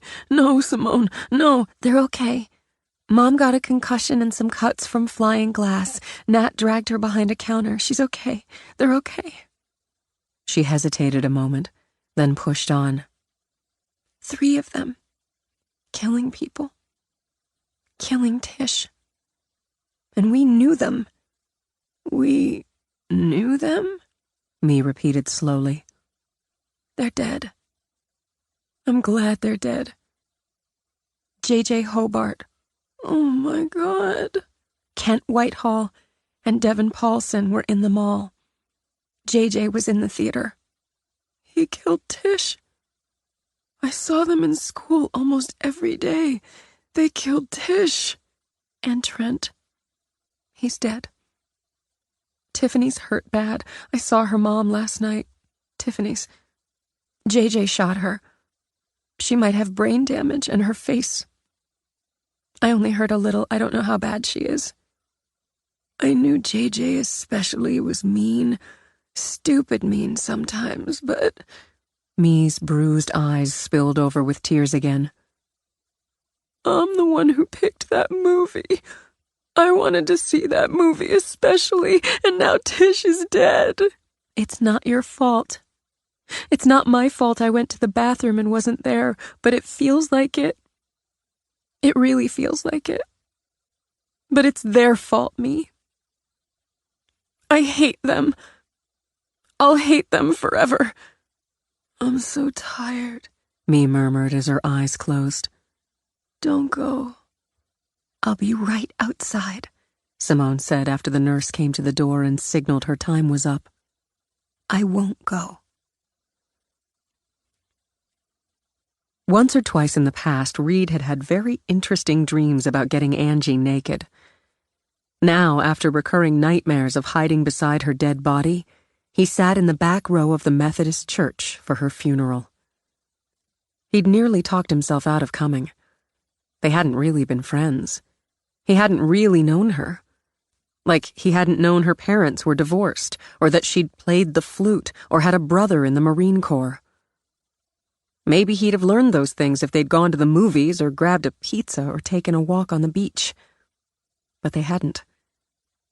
Now he felt lost and guilty and stupid, sitting there while people who had known her, loved her, cried.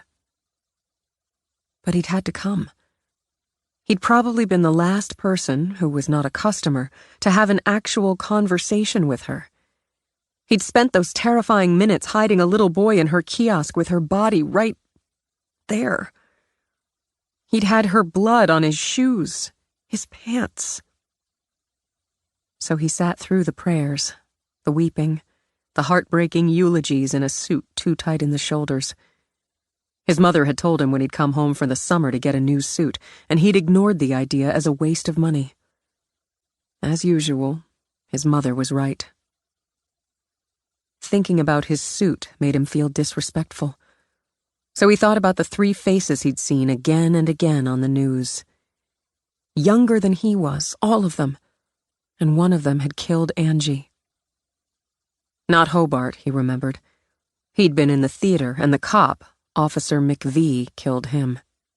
The reports said Hobart had worked in the theater. They said he'd been the ringleader. But either Whitehall or Paulson had killed Angie. They looked normal in the pictures on TV and in the papers, on the internet, but they hadn't been normal. The one he'd seen, still saw in nightmares, all geared up in Kevlar, laughing as he shot a man in the head, hadn't been normal. He knew more about them now, the 3 who'd killed a girl he'd liked during their 8-minute slaughter. Hobart had lived with his father after an ugly divorce. His younger sister lived with the mother. The father, an avid gun collector, taught his children to hunt, to shoot. Whitehall had lived with his mother, stepfather, half-brother, and stepsister. His father, currently unemployed, had a couple of arrests, drunk and disorderly, driving under the influence. Whitehall, the neighbors said, kept to himself and had some drug issues. Paulson appeared to be a model student. Good grades, no trouble, solid home life, only child. He'd been a Boy Scout and had a sports shooting merit badge. He'd been a junior member of the USA Shooting Organization with an eye toward the Olympics. His father had competed for the USA in Sydney in 2000 and Athens in 2004. People who knew Paulson said they'd noticed a change, hindsight, maybe 6 months ago when he'd seemed to become more closed in. That would be about the time the girl he liked decided she liked someone else better, and he'd hooked up with Hobart. About the time the three who'd become mass murderers began to feed each other's internal rage. They'd documented it, so the reports claimed, on computer files the authorities were still studying. Reed, in turn, studied the reports, dug into speculation on the internet, watched news broadcasts, talked endlessly with Chaz and others. As much as he wanted to know, just know why, he expected it would take forever for it all to come out. If then. As he saw it, from the pieces he put together from the reports, the gossip, the conversations, Hobart hated everybody. His mother, his teachers, his co-workers.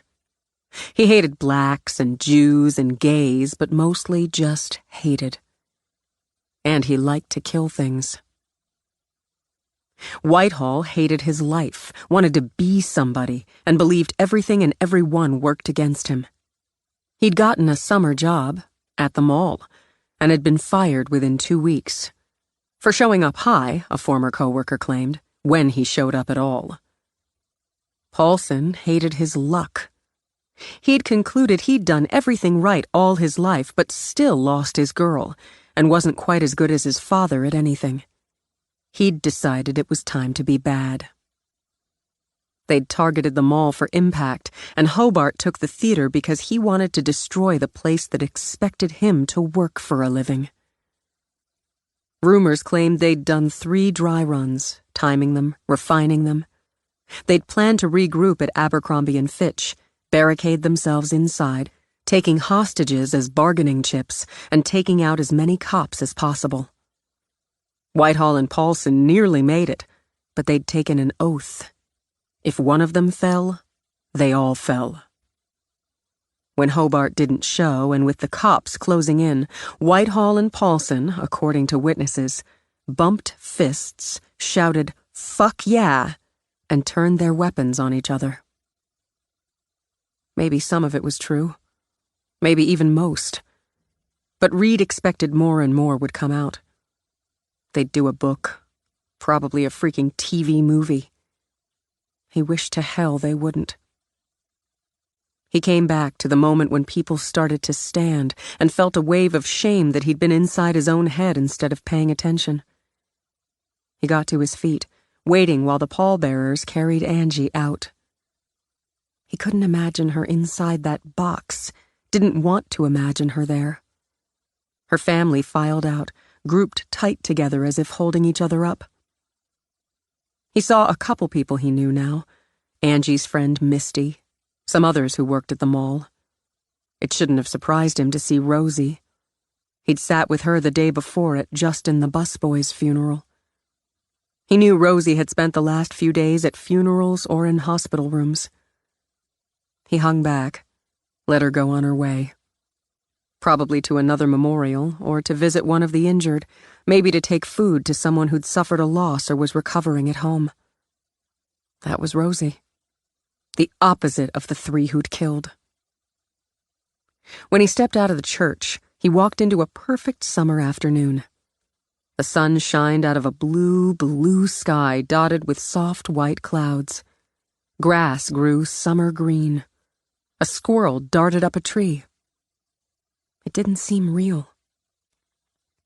He saw reporters across the street shooting video or taking photographs. He wanted to despise them for it, but wasn't he clinging to every word they reported? Every photo they published? Still, he angled away from them, started for the car he'd parked nearly 2 blocks away. When he heard his name called, he hunched his shoulders rather than turn. But a hand dropped lightly on his arm. "Reed, it's Officer McVee." He gave her a blank look. Her hair fell down her back in a bouncy, honey-blonde ponytail. She wore a plain white t-shirt and khakis. She looked younger. Sorry, I didn't recognize you. No uniform. Were you at the funeral? No, I waited out here. I called your house. Your mom told me where you were. I gave my statement and all, a couple times. I'm off duty. I'm just, trying to do my own personal follow-up with anybody I connected with that night. For myself. Are you going to the cemetery? No, I don't feel right about it. Her family and all that. I didn't know Angie all that well. I was trying to get her to go out with me. We were maybe going to that same movie, the last show, and... Jesus. He fumbled on sunglasses with shaking hands. You want to go over to the park? Sit and look at the water for a while? It always helps me level out. I don't know. Maybe. Yeah, I guess. How about you ride with me and I'll bring you back for your car after? Okay, sure. When he thought of it later, he wondered why he'd gone with her. He didn't know her. She'd been a blurred face in a uniform inside the madness and shock. But she'd been there. She'd been in it, like he had. When he got in her car, he had a moment to think it was older and crappier than his, if a lot cleaner. Then he remembered. You shot Hobart? Yes. Man, they didn't fire you or anything for it, did they? No, I'm cleared. Back on the job tomorrow. How are your parents dealing? They're pretty messed up, but they're handling it. And the people at the restaurant? I think it's harder. We were there, and we saw. You can't stop seeing it. But we're doing okay. Like Rosie, head cook, she's doing a lot of stuff. The funerals, hospital visits, taking food to people. It helps, I think. I don't know. What's helping you, Reed? I don't know. He felt the air on his face through the open window, breeze off the water. That was real. Cars zipped by, a woman pushed a kid in a stroller down the sidewalk. All real. Life just kept going. And he was in it. Lucky to be in it. I talked to Chaz a lot, my friend at GameStop. I remember. He saved lives. So did you. The kid, Brady? His dad called me. He wants to bring Brady to see me maybe next week. He said his wife's getting better. Essie said nothing for a moment, but like Cece, she believed in truth and trust. She's going to make it, but she's paralyzed. She won't walk again. He probably didn't want to lay that on you, but you'd find out. God damn it. God damn it. He put his head back on the seat until he could breathe clear again. I try to listen to music or shoot hoops in the backyard, but I can't stop reading about it or listening to the news. I can't stop. You were part of it. My parents want me to see somebody. You know, a shrink or something. It's a good idea. I have to see one. Department rules, and for a reason. He opened his eyes again, frowned at her. You have to talk to a shrink? Already have. I'm cleared. It was a good shoot, for desk duty. And I'm talking to the department shrink. I'll be back on full active in a while. I don't mind working through it. I killed somebody. She parked, turned off the engine. I did it to save lives, including my own and my partner's. But I killed a 17-year-old boy. If I could just shrug that off without a single regret, I shouldn't be a cop. She got out of the car, waited for him. They walked for a while, past a playground, along a promenade, then sat on a bench where gulls swooped and cried, and the bay rolled blue as the sky. Boats glided on the bay, and Reed heard kids laughing. A woman with a killer body inside spandex shorts and a tank jogged by.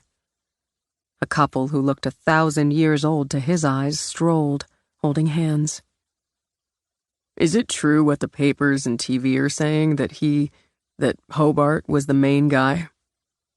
I'm going to say it's likely he was the strongest-willed, pushed for the plan. But the three of them? It seems to me like they were pieces of a sick, sad puzzle that fit together and at the worst time. A few months sooner, a few months later, Paulson probably wouldn't have fit. Reed knew what the papers and TV said about Paulson, what neighbors and teachers said. How shocked they were, how he'd never been violent, always bright and helpful. Fucking Boy Scout. They were putting Angie in the ground now. They'd put a kid on his first summer job in the ground yesterday. How many others? I don't think you can kill like that. Just kill people the way they did if it's not in you. I mean, probably everybody's capable of killing, but like you did, to save lives, to protect people. In self-defense, or like a soldier, that's different. But what they did, for that, something else has to be inside. You're not wrong. I think with Paulson's background, his family, they'd have gotten him help. But he linked with the others at a dark time, and those pieces came together. He listened to the soft lap of the water, the call of birds, somebody's radio. Realized the world seemed more real as he sat there talking to her. He felt himself slide more inside it as he sat with her. What was it like when you shot him? I'd never fired my weapon off the range before last Friday night. I was scared shitless, she told him, but that mostly came before and after. In the moment, I guess it came down to training and instinct. He shot my partner. I could see people dead and dying. He shot at me, and I just did what I'd trained to do, take out the threat. Then I had to do what came next. My partner, down but not seriously injured. There was the kid in the bathroom, the first 911 caller. That's, Simone Knox. Right. You know her? No, I just can't stop reading and watching. I remember her name. She's in your club. She saved lives. She kept her head, hid, contacted the police. Barry and I, my partner, were right outside in the parking lot. I read that too. You were right there. It's playing out that Simone's call came in about a minute, maybe two, after Hobart pushed in the exit door he'd left unlocked. She lost a friend that night, and another's still in the hospital recovering. She's coping, but it's rough. You talked to her too?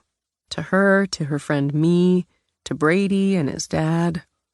With a sigh, Essie lifted her face to the sun. It helps me, and I'd like to think maybe it helps them. Why'd you become a cop? Seemed like a good idea at the time. She smiled, then sighed again as she looked out over the water. I like order. I believe in law, but it's the combination that works for me. It's a good fit for me.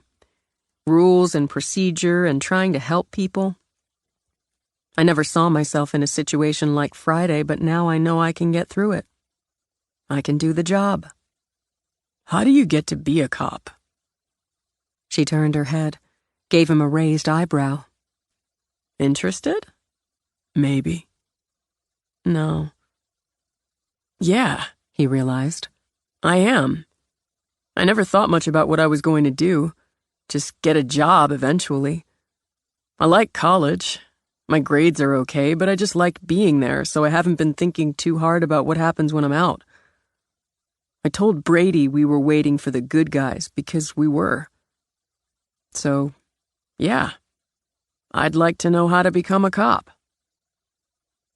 By the time she took him to his car, Reed had, for the first time, a life plan. It had forged itself out of death, but it was his life he could see rising from it.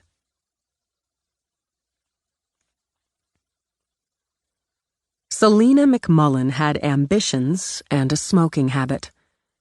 Her ambition to rise to fame as an internet blogger put her outside the church during the funeral.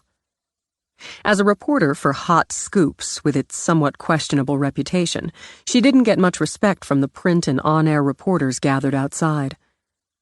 It didn't bother her. One day she'd be bigger than any of them.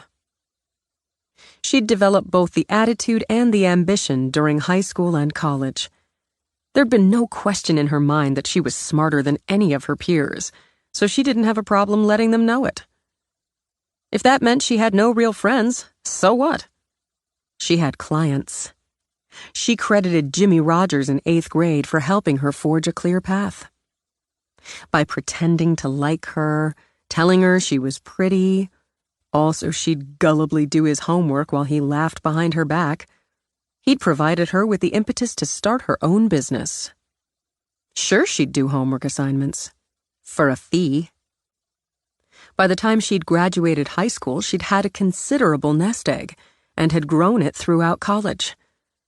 Fresh out of college, her journalism degree hot in her hand, she'd snagged a job on the Portland Press. It hadn't lasted long. She had considered her editor and her coworkers idiots and didn't trouble with tact. Still, she'd seen the internet as the future, and at 24 hitched her wagon to Hot Scoops. She worked primarily out of her own apartment, and since she saw her current position as no more than a stepping stone toward her own site, her own successful blog, she tolerated editorial interference and crap assignments. Then the Down East Mall massacre fell into her lap. She'd actually walked into the mall on a quest for new running shoes seconds before the first shots were fired. She'd seen one of the shooters, identified as Devin Lawrence Paulson, cutting his bloody swath, and had hunkered behind a mall map as she'd pulled out her camera, her recorder. She had scooped every paper, network, site, and reporter. As follow-ups, she'd dogged victims, family members, hospital staff. She'd bribed an orderly and gained access long enough to get a few pictures of patients, even slipped into one of the rooms after one had been transferred down from ICU. The recorder in her pocket had caught some of the conversation between Mi Hee Jung and, bonus, Simone Knox for her to flesh out another story. By her calculation, she only needed a few more to take that leap off her current stepping stone. She'd already had offers. And now her smoking habit tossed another into her lap. She'd stepped away from the other reporters to have a smoke, moving a half block down to lean on a tree, smoke, and think. She could head to the cemetery when the church portion ended, but how many clicks would yet more pictures of people in black generate? Maybe someone would faint, like the dead kid's mother had the day before. But, well, been there, done that. Time for more dish on the shooters, she decided, and had nearly started for her car when she spotted the cop. Officer McVee, she thought, edging around the tree. She'd tried to pigeonhole McVee a couple of times. The young female officer who'd shot and killed John Jefferson Hobart equaled pure clickbait. McVee wasn't the cooperative sort, but right now, said cop was hanging back, avoiding the gaggle of reporters and cameras. Waiting. Interesting, Selena thought, settling down to wait herself. The casket came out, so she took a couple shots with her long lens, just in case nothing better came along. She watched McVee moving up and spotted one more prize. Reed Quartermain, teenage protector of the firefighter's kid, the kid whose mother took one in the spine. Selena took a couple shots of them talking, then walking together, then getting in the cop's car. And while everyone else headed to the cemetery, she ran to her own car. She nearly lost them twice, but considered that more good luck. If she looked like a tail, the cop might spot her. Running potential copy in her head, she parked a good distance away, watched from the car until her quarry settled on a bench. Pleased with the investment she'd made in the lens, she wandered as close as she dared. She was just one more person casually taking photos of the bay, of the boats. Maybe she couldn't get close enough to hear the conversation. The cop wouldn't talk to her. But she had her lead as she framed her shots. On another painful day in Rock Point, death unites heroes of the Down East Mall massacre. Oh yeah, that leap was coming soon. Chapter 5. 3 years later. Simone rolled to sit up and nudged the man who shared her bed. "You gotta go," he grunted. She knew his name, even knew why she'd decided to have sex with him. He looked clean, in good shape, and had wanted just what she had. Plus, he had an interesting face, sort of chipped and chiseled and sharp. In her head, she'd seen him as a modern-day Billy the Kid, the hard-boned Western outlaw. It had taken her a while to embrace the idea that one-night stands had particular and peculiar advantages over the drama and hassle of relationships, or the pretext of them. It wasn't taking quite as long for her to realize they also carried a whole lot of boredom in their wake. The guy, Ansel, dressed in the dim glow of light through the window. She hadn't pulled the shades. Why bother? She liked looking out at New York, and didn't mind if some of New York liked looking back at her. He said, "I had a good time." She said, "Me too," and meant it enough that it didn't qualify as a lie. "I'll call you." Great. Maybe he would, maybe he wouldn't. It didn't matter much either way. Since she didn't bother to get up, he made his own way out. When she heard the door shut, she grabbed a sleep shirt, quick walked out to lock the apartment door. She wanted a shower, and turned into the bathroom she shared with me in their tiny apartment. The fact that it boasted 2 bedrooms and was reasonably close to the campus offset the 4th-floor walk-up, the unreliable hot water, and the sting of the monthly rent. But they were together, in New York. Sometimes they forgot to look for the ghost of the friend who wasn't there. Simone showered off the sex, stuck her head under the stingy spray of lukewarm water. She'd cut her hair into a short wedge and had recently dyed it the purple of a ripe eggplant. It made her feel different. It seemed she searched forever for something that made her feel different from the girl from Rock Point, Maine. Something that would make her look in the mirror one day and think, "Oh, there you are." She liked New York. Liked the crowds, the rush, the noise, the color, and God, yes, the freedom from parental criticism, questions, and expectations. But she knew she'd come to fulfill Tish's dream.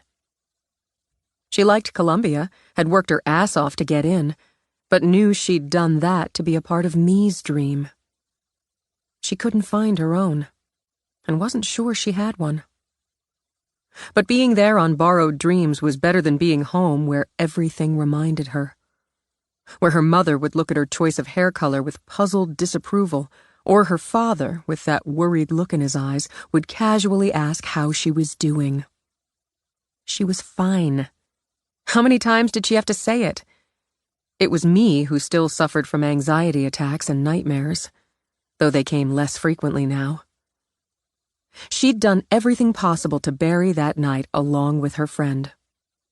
Since Me's release from the hospital, Simone read nothing that connected to that night, watched no reports on it. Every anniversary she watched and read no news at all, in case she tripped over some mention. She went home only on winter break and for a week in the summer, and the summer week she spent on the island with Cece. When she wasn't in class, she worked. When she wasn't in class or working, she played. Hard. Out of the shower, she wrapped herself in a bath sheet, Egyptian cotton courtesy of her mother, then swiped off the skinny mirror over the teacup sink. No, she thought, not yet. She saw a girl with tired eyes and wet hair, and nothing more. She hung the towel, dragged the sleep shirt back on. When she stepped out of the bathroom, she saw me in their sorry excuse of a kitchen, putting a kettle on their 2-burner stove. Can't sleep? Restless. I heard the door. Me had let her hair grow into a straight rain of black. When she turned, Simone saw another pair of tired eyes. I'm sorry. Doesn't matter. Do I know him? I don't think so. Doesn't matter either. Moving into the kitchen, Simone got out 2 cups.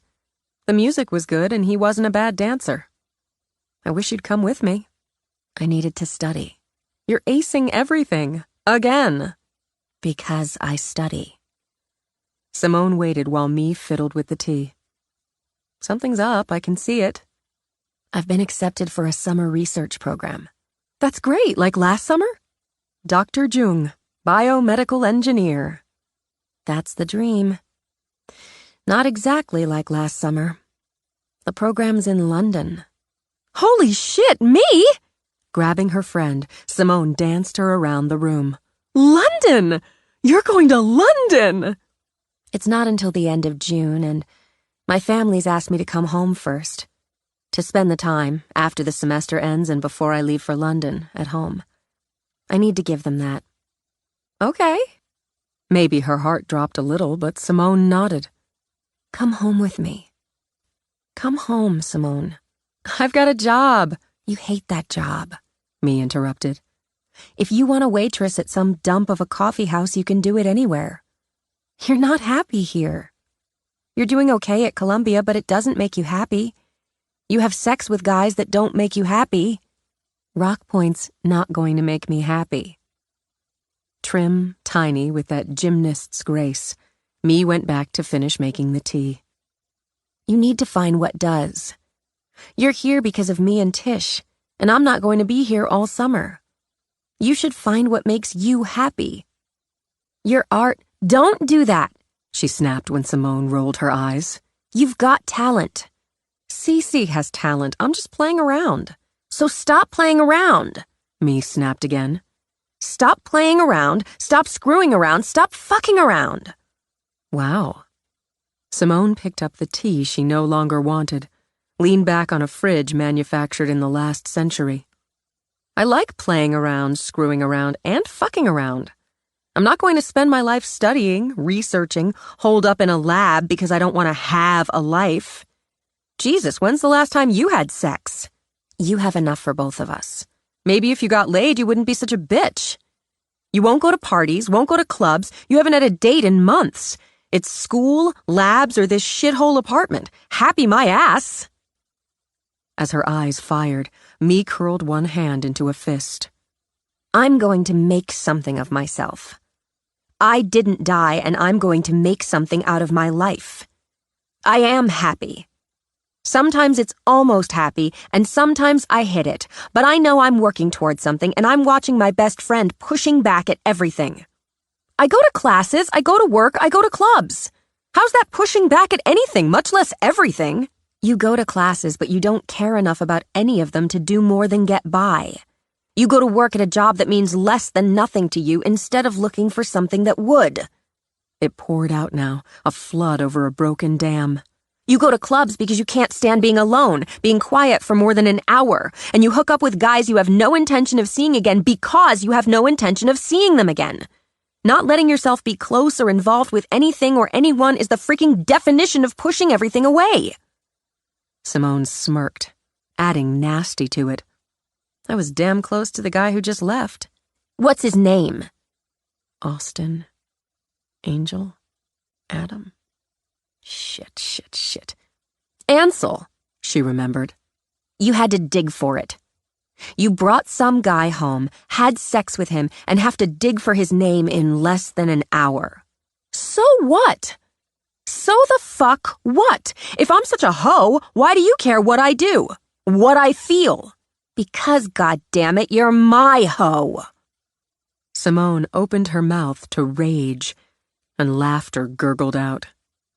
As me, face bright pink with temper, tears of fury sparking in her eyes, stared at her, the gurgle built into a roll. Even as me let out an insulted huff, Simone toasted with her tea. This calls for a t-shirt. Me he's ho. She tapped her free hand on her chest. While she knuckled temper tears out of her eyes, the absurdity pushed a watery laugh out of me. You'd wear it proud, too. Why wouldn't I? Oh, hell, Sim. Me set her tea aside, scrubbed her hands over her face. I love you. I know. You're wasting yourself taking classes you can basically sleep through. I'm never going to be a biomedical freaking engineer, me. Most of us are still figuring stuff out. The only courses you've shown any real interest in are art-related. So focus there and figure it out. You're wasting yourself on a job you don't like, don't need, where you're so stupidly overqualified you should be running the shop. I don't want to run the shop. A lot of people don't like their jobs. And I need it because I'm going to at least pay for some of my own expenses. Then find a job you like. You're wasting yourself on sex with men you don't care about. Now Simone had her own tears to knuckle away. I don't want to care about anybody right now. I don't know if I ever will. I can care about you, about my family, and that's all I've got. I think it's sad I value you more than you value yourself. So it's a good thing I'm around to bitch and nag at you. You're really good at it. I'm president of the Bitch and Nag Club. You barely qualify as an honorary member. Take the summer, Sim. We can hang out at the beach until I leave for London. You can spend time with Cece. Even let her take you around Europe like she wanted to after graduation. We can sublet the apartment. Don't stay here alone. I'll think about it. That's what you say when you want me to shut up. Maybe. Look, I'm tired and I've got to be at the shop at 8 to do the job I don't like. I want to get some sleep. Me nodded, dumped the tea neither of them had finished in the sink. Simone knew the quality of that silence, and it read anxiety. Sleepover time? She suggested. Me's shoulders dropped in relief. That'd be good. We'll use your virginal bed for obvious reasons. She slung an arm around me as they walked to Me's bedroom. I got Aaron's number. Maybe he has a friend. You said his name was Ansel. Damn it. They crawled into Me's bed, snuggled together for comfort. I miss her, Me murmured. I know. Me too. I think I'd feel different about New York just being here if she were. If Tish were here, we'd be different. Everything would be, Simone thought. She dreamed of it, of sitting with me, watching Tish alive and vital on stage, in the spotlight, just owning it. She dreamed of me working in her lab, so crisp and brilliant in her white coat. And when the dreams turned inward, she saw herself sitting on a raft on a still and silent sea, drifting nowhere. She woke to the reality of serving the college crowd fancy, overpriced coffee, most paid for with credit cards given to them by their parents, and they still couldn't be bothered to tack on a decent tip. When she found herself, for the second time that week, scrubbing out the toilet in the unisex bathroom, she took yet another good look at herself in the mirror. She knew the fuckhead of a manager dumped the bathroom duty on her twice as often as anyone else because she wouldn't have sex with him. Married, at least 40, ponytail, so yuck. So screw it, she told herself. She walked out of air that smelled like bleach and fake lemons into the constant hum of espresso machines and conversations pontificating about politics or whining about relationships. She pulled off the stupid red apron she had to pay to have laundered, got her purse out of the skinny locker, the rent of which also came out of her sorry excuse for a paycheck. Manager Fuckhead sneered at her. It's not time for your break. You're wrong about that. It's past time for my break. I quit. She strolled out into the world of noise and color and realized she felt something she'd missed for entirely too long. She felt happy. 6 months after graduating from the academy, Reed rode patrol with Bull Stockwell.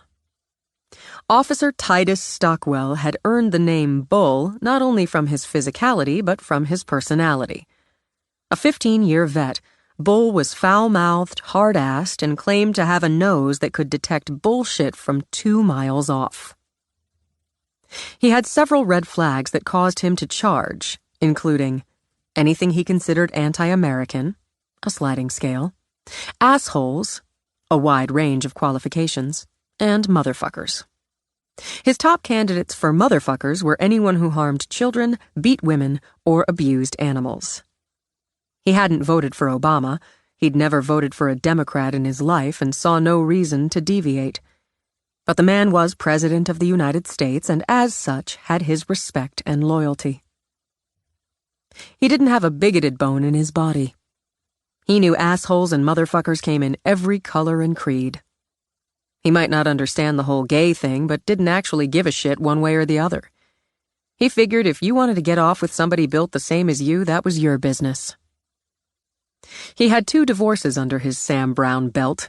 From the first, a 10-year-old daughter he unabashedly worshipped, and he owned a one-eyed, one-legged cat he'd rescued after a drug bust.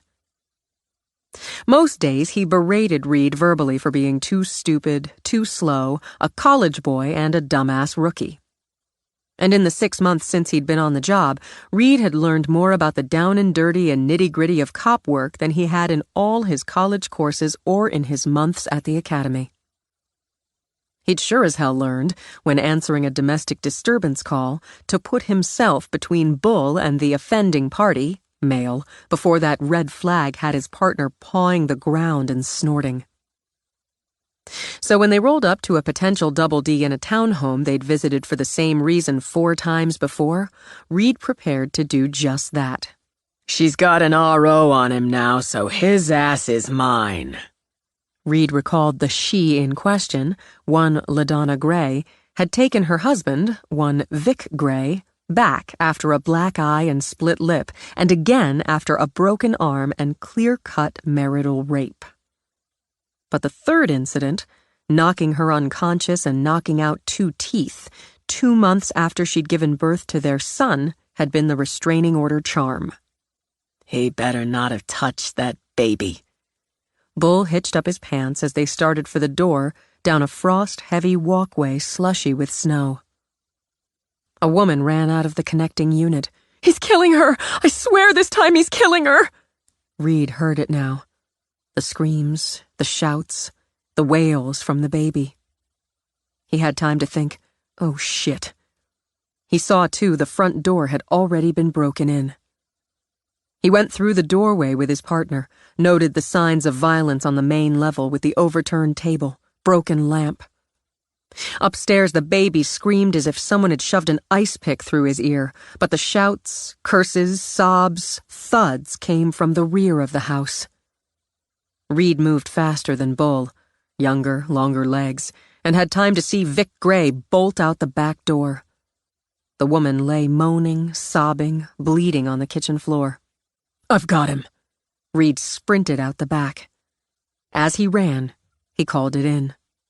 Officer Quartermain in pursuit of suspect in assault. Suspect is Victor Gray, Caucasian male, age 28, heading south on Prospect on foot.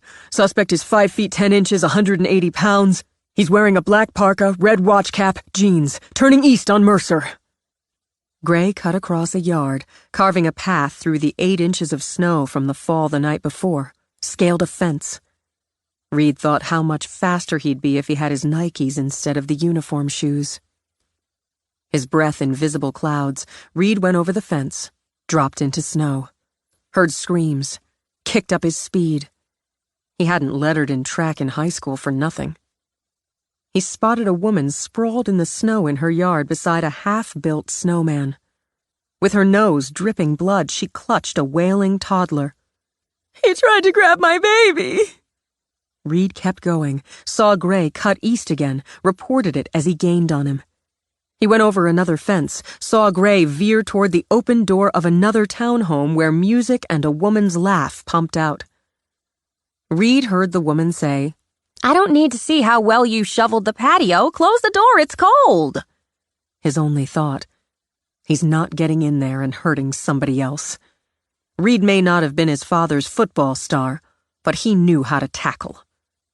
He leaped, left the ground, and took Gray out at the knees on the narrow patio outside the open door. When Gray's face scraped along the stone, he screamed. Hey, what the fuck? A man stepped out, wineglass in one hand, iPhone in the other. Jesus Christ, he's bleeding all over the place. I'm recording this. This is police brutality. You go ahead and record it. Out of breath, with his own bones rattled from the hit, Reed pulled out his cuffs. Go ahead and record the asshole who beat his wife to a pulp a few blocks over, assaulted a second woman, and tried to kidnap her child as a hostage. The guy who was heading straight into your house. I've got him, Reed reported into his radio. Suspects contained, may require medical attention. What's the address here? I don't have to tell you, dick. Shut up, Jerry. The woman who'd been laughing shoved the man with the phone aside. It's 5237 Gilroy Place, officer. In the rear of 5237 Gilroy Place. Thank you, ma'am. Victor Gray, you're under arrest for assault, 2 counts. For battery. He snapped the cuffs on Gray's wrists. For attempted child abduction, resisting arrest, and violating the terms of a restraining order. That man has rights. Reed looked up.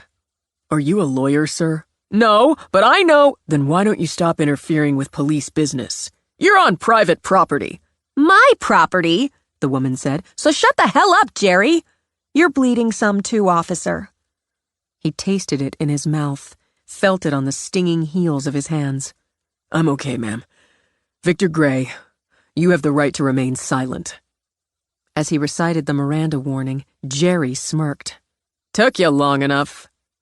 Not a lawyer? Reed pulled Gray to his feet. Just a dick in general. I'm filing a complaint. That's it. Out! Get out of my house, Jerry! Reed heard the sirens as the woman handed the dick his ass. Since she appeared to have that situation under control, he stiff-walked Gray around to the front of the house. I'm gonna sue your fucking ass, Gray mumbled. Yeah, you do that, Vic. LaDonna Gray suffered 3 broken ribs, a broken wrist, a broken nose, 2 black eyes, a shattered cheekbone, and internal injuries. Her son wasn't harmed. Sheridan Bobbitt, who'd been in her yard playing with her 2-year-old, sustained minor injuries, and the minor child had some bruises on his arms and shoulders. According to her statement, Gray had rushed into her yard, knocked her down. She'd fought him when he attempted to yank her son out of her arms, then he had run away when a police officer had come over the fence in pursuit. Eloise Matherson, resident of 5237 Gilroy Place, served as an eyewitness of the takedown and arrest, stating she'd seen through her open door the man identified as Victor Gray running toward her house, saw the officer tackle him just a foot away from her door, and restrain him when Gray attempted to resist. She expressed her gratitude for the officer stopping a violent man from entering her home. And gave Reed her number on the sly. Bull dumped the paperwork on Reed. That's how it went for rookies. And Reed overheard him talking to the hospital, checking on LaDonna Gray's condition. By the time Reed had filed the paperwork, Jerry the Dick's phone video hit the local newscasts. Reed took the ribbing. That's how it went for cops, winced a little at the cold fury on his face, and figured he'd take some heat from his CO over the Dick remark. You hit the internet already, Quartermain. One of the other uniforms tapped a computer screen. McMullen's blog! Crap. Aw, she calls you young and studly and... What? She brings up the Down East Mall. Don't sweat it, Rook. Nobody reads her bullshit. Everybody read it, Reed thought, including cops. Just like plenty had read the book she'd published the year before. Massacre Down East. With her buzz, the likelihood of the damn phone video going viral and national catapulted to the top of the heap. He knew the word had already started burning when Essie, now Detective McVee with the Portland PD, stepped in, signaled to him. She walked him into the currently empty roll call room. You okay? Yeah, sure. Something left a mark. She tapped a finger to his bruised jaw. Hit the back of his head on the takedown. It's okay. Get some ice on it. The media is going to play with this a little. Young hero of Down East Mall becomes hero cop with a bite. And like that. He shoved at his hair. Cop short as his sergeant insisted he keep his loosely curling mop trim. Shit, Essie. You'll deal.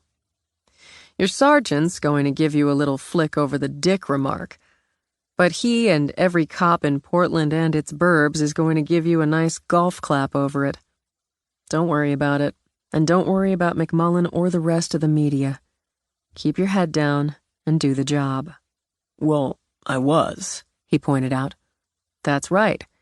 And what the Dick's video showed was a cop doing his job, maintaining his composure and control, with the exception of a muttered word. A word the video also shows was well earned by said Dick. You did it right, Reed. And I wanted you to hear that from me since I feel I had something to do with getting you in that uniform.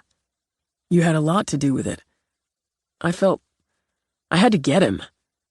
When I saw that woman bleeding on the floor, I had to get him. It wasn't like a flashback sort of thing. I didn't flash back to that night or anything like that, but it was sort of like when I knew I had to get that kid. Instincts, Reed. You've got them. With approval, she gave him a fake punch on his bruised jaw. Keep using them. And learn from Bull. He's a solid son of a bitch despite his bullshit. He rides my ass. That's not a complaint. Especially. He was gentle as a priest with LaDonna Gray. I guess that's something I'm learning from him. How to handle victims so they don't feel so victimized. That's a good one. How about you come to dinner next week? I could eat. Are you still seeing that professor? Some cop you are. She held up her left hand, wiggled her fingers to show off the ring. Holy shit, Essie! He started to reach out, stopped himself. I can't hug a detective in the precinct. It'll wait. He's a lucky guy. Damn right. If you need to talk, you know who to call. I'll text you about dinner. He went straight to the locker room to change out of uniform. He'd been off shift since before he'd filed the paperwork. He found Bull hanging up his own uniform jacket. You finished getting kissed from the detective bureau? Can't kiss her. She just got engaged. Huh. Cops ought to know better than to get married. He pulled on a plain white t-shirt. Did you call that civilian witness a dick when you fucking knew he was recording you? It's on the recording, so I'd be stupid to deny saying it. Well. Studying himself in his locker mirror, Bull scraped a hand over his crew cut. Looks like I'm going to buy you a beer. He shut his locker. You might make a half-decent cop after all. Chapter 6. Patricia Jane Hobart devoured McMullen's blog along with a bowl of veggie sticks with gobs of hummus. She'd been a tubby child, routinely indulged by her mother with cookies, snack cakes, and her favorite M&Ms. Her interests, computers, reading, watching TV, and the occasional video game, merged well with her appetites. She'd often consumed an entire bag of Oreos. She preferred double stuff, chilled in the fridge, washed down with a liter of Coke while immersed in a spy novel, a murder mystery, the occasional romance, or testing her hacking skills. While her father, redneck loser, and mother, hapless idiot, battled their marriage to dust, she enjoyed playing one against the other and reaping the rewards of more chaos. And more cookies. By the age of 12, she carried 160 pounds on a height of 5 feet 2 inches. She played her teachers and neighbors as slyly as her parents, wearing the mask of a stoic child bullied by her peers. She was, in fact, bullied, but she invited it, embraced it, and used it to her advantage. While the adults stroked and cosseted her, she plotted and executed vengeance with the stealth and focus a CIA operative would admire. The boy who dubbed her Patty the Porker took a flying header off his Schwinn when the chain she'd compromised snapped. She considered his fractured jaw, broken teeth, hospital stay, and the thousands for dental work his parents had to shell out almost enough payback. The ringleader of the girls who'd stolen her underpants while she was in the shower after gym, and then creatively tacked them to a drawing of an elephant before posting them on the bulletin board, nearly died when the peanuts Patricia crushed to powder and slipped into her thermos of hot cocoa sent her into anaphylactic shock. By the time she hit her teens, Patricia was a virtuoso of vengeance. Occasionally, she enlisted the aid of her brother, the only person in the world she loved almost as much as herself. Her schemes engaged him. She plotted several for him as well, enough to keep their bond strong after the divorce. She hated that JJ lived with their worthless father, hated that he actually preferred it. She understood why. He could run wild with no repercussions, sneaking beer and weed while she remained stuck with their whiny martyr of a mother. But JJ depended on her. He wasn't particularly bright, so he needed her help with schoolwork. He had impulse control problems and needed her to remind him that payback worked best when carefully crafted. She enjoyed nothing more than carefully crafting payback. At 17, her brother too often showed the world the angry, violent, bitter beast. On the other hand, Patricia's quiet, studious, kid with a weight problem facade hid a cunning, brutal psychopath. Perfectly aware that teenage boys, and she considered all men on that level, would stick their dicks in anything, she had sex with both Whitehall and Paulson. She calculated it as a way to control them, useful tools, and to make them believe they controlled her. JJ knew better, but blood was thicker. She devised the plan. A mass shooting that would shake the core not just of the community she despised, but the city, the entire country. She worked on it for months, selecting and rejecting locations, refined the timing, the weaponry. She told no one, not even JJ, until she'd settled on the mall. The mall, where giggling teenage girls who treated her like dirt ran in packs. Where perfect parents with their perfect kids had pizza and went to the movies. Where old people who should just die already walked in their ugly tracksuits or rode around on scooters. She considered the mall a perfect location for payback on everyone and everything she despised. Even after she told JJ, she swore him to secrecy.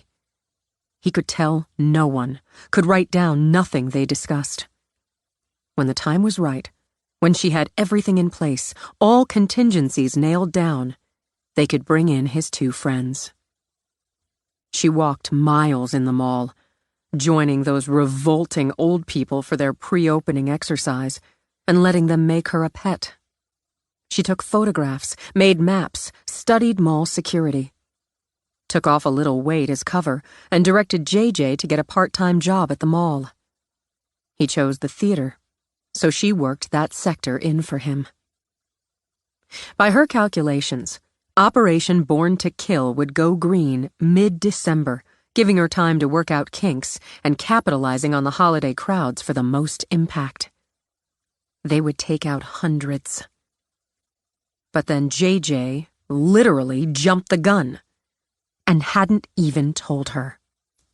After all the work she'd done, he'd let his impulses rule him.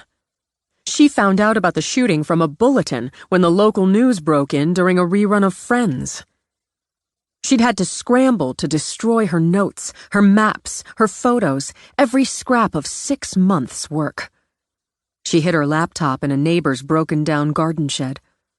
She'd bought the laptop, used exclusively for the mall project, for cash when visiting her grandparents in their big-ass fancy house in Rock Point. The cops would come, she knew. They'd question her, her mother. They'd search the ratty, wrong side of the tracks rental from top to bottom. They'd talk to neighbors, teachers, other students. Because JJ would get caught. Even if he had followed her plan as she'd laid it out so far, he'd get caught. He'd never implicate her, but his two asshole friends would. But the cops would have nothing but that. The word of two assholes against a 15-year-old girl, a distinguished honor roll student without a single mark on her record. While she paced, waiting for the next bulletin, she worked out what she'd say, how she'd react, every word, every expression, her body language. Shock and deep, genuine grief dropped her to the floor when the grim-eyed reporter announced the shooters, believed to number 3, were dead. Not JJ. Not the only person in the world who knew her and gave two shits about her. Not her brother. That grief rose up in a single wail. Then she shoved it back. She'd save it for the police. Save it for her idiot mother when the cops pulled her out of her second job, cleaning the offices of a bunch of lying lawyers. She'd save it for the cameras. And when they came, when they notified her and questioned her with her trembling mother beside her, when they searched the house from top to bottom, talked to the neighbors, they'd see a 15-year-old girl in shock. A girl who clung to her mother and sobbed. A girl as innocent as her brother was guilty. As expected, her mother fell apart. Her father raged and picked up a bottle he'd never come out of. She bore up, asked one of the lawyers from the offices where her mother cleaned to help write a statement expressing their shock and horror and grief. A statement, she insisted tearfully, that apologized to everyone. And because her parents couldn't handle it, she read the statement herself through choked sobs. They had to move. She secreted the laptop in a box of stuffed animals. They couldn't move far. Her mother needed her jobs and her employers kept her on. She finished her high school years with a tutor. Her wealthy paternal grandparents paid. She kept her head down and gathered her vengeance to her, preparing to serve it ice cold.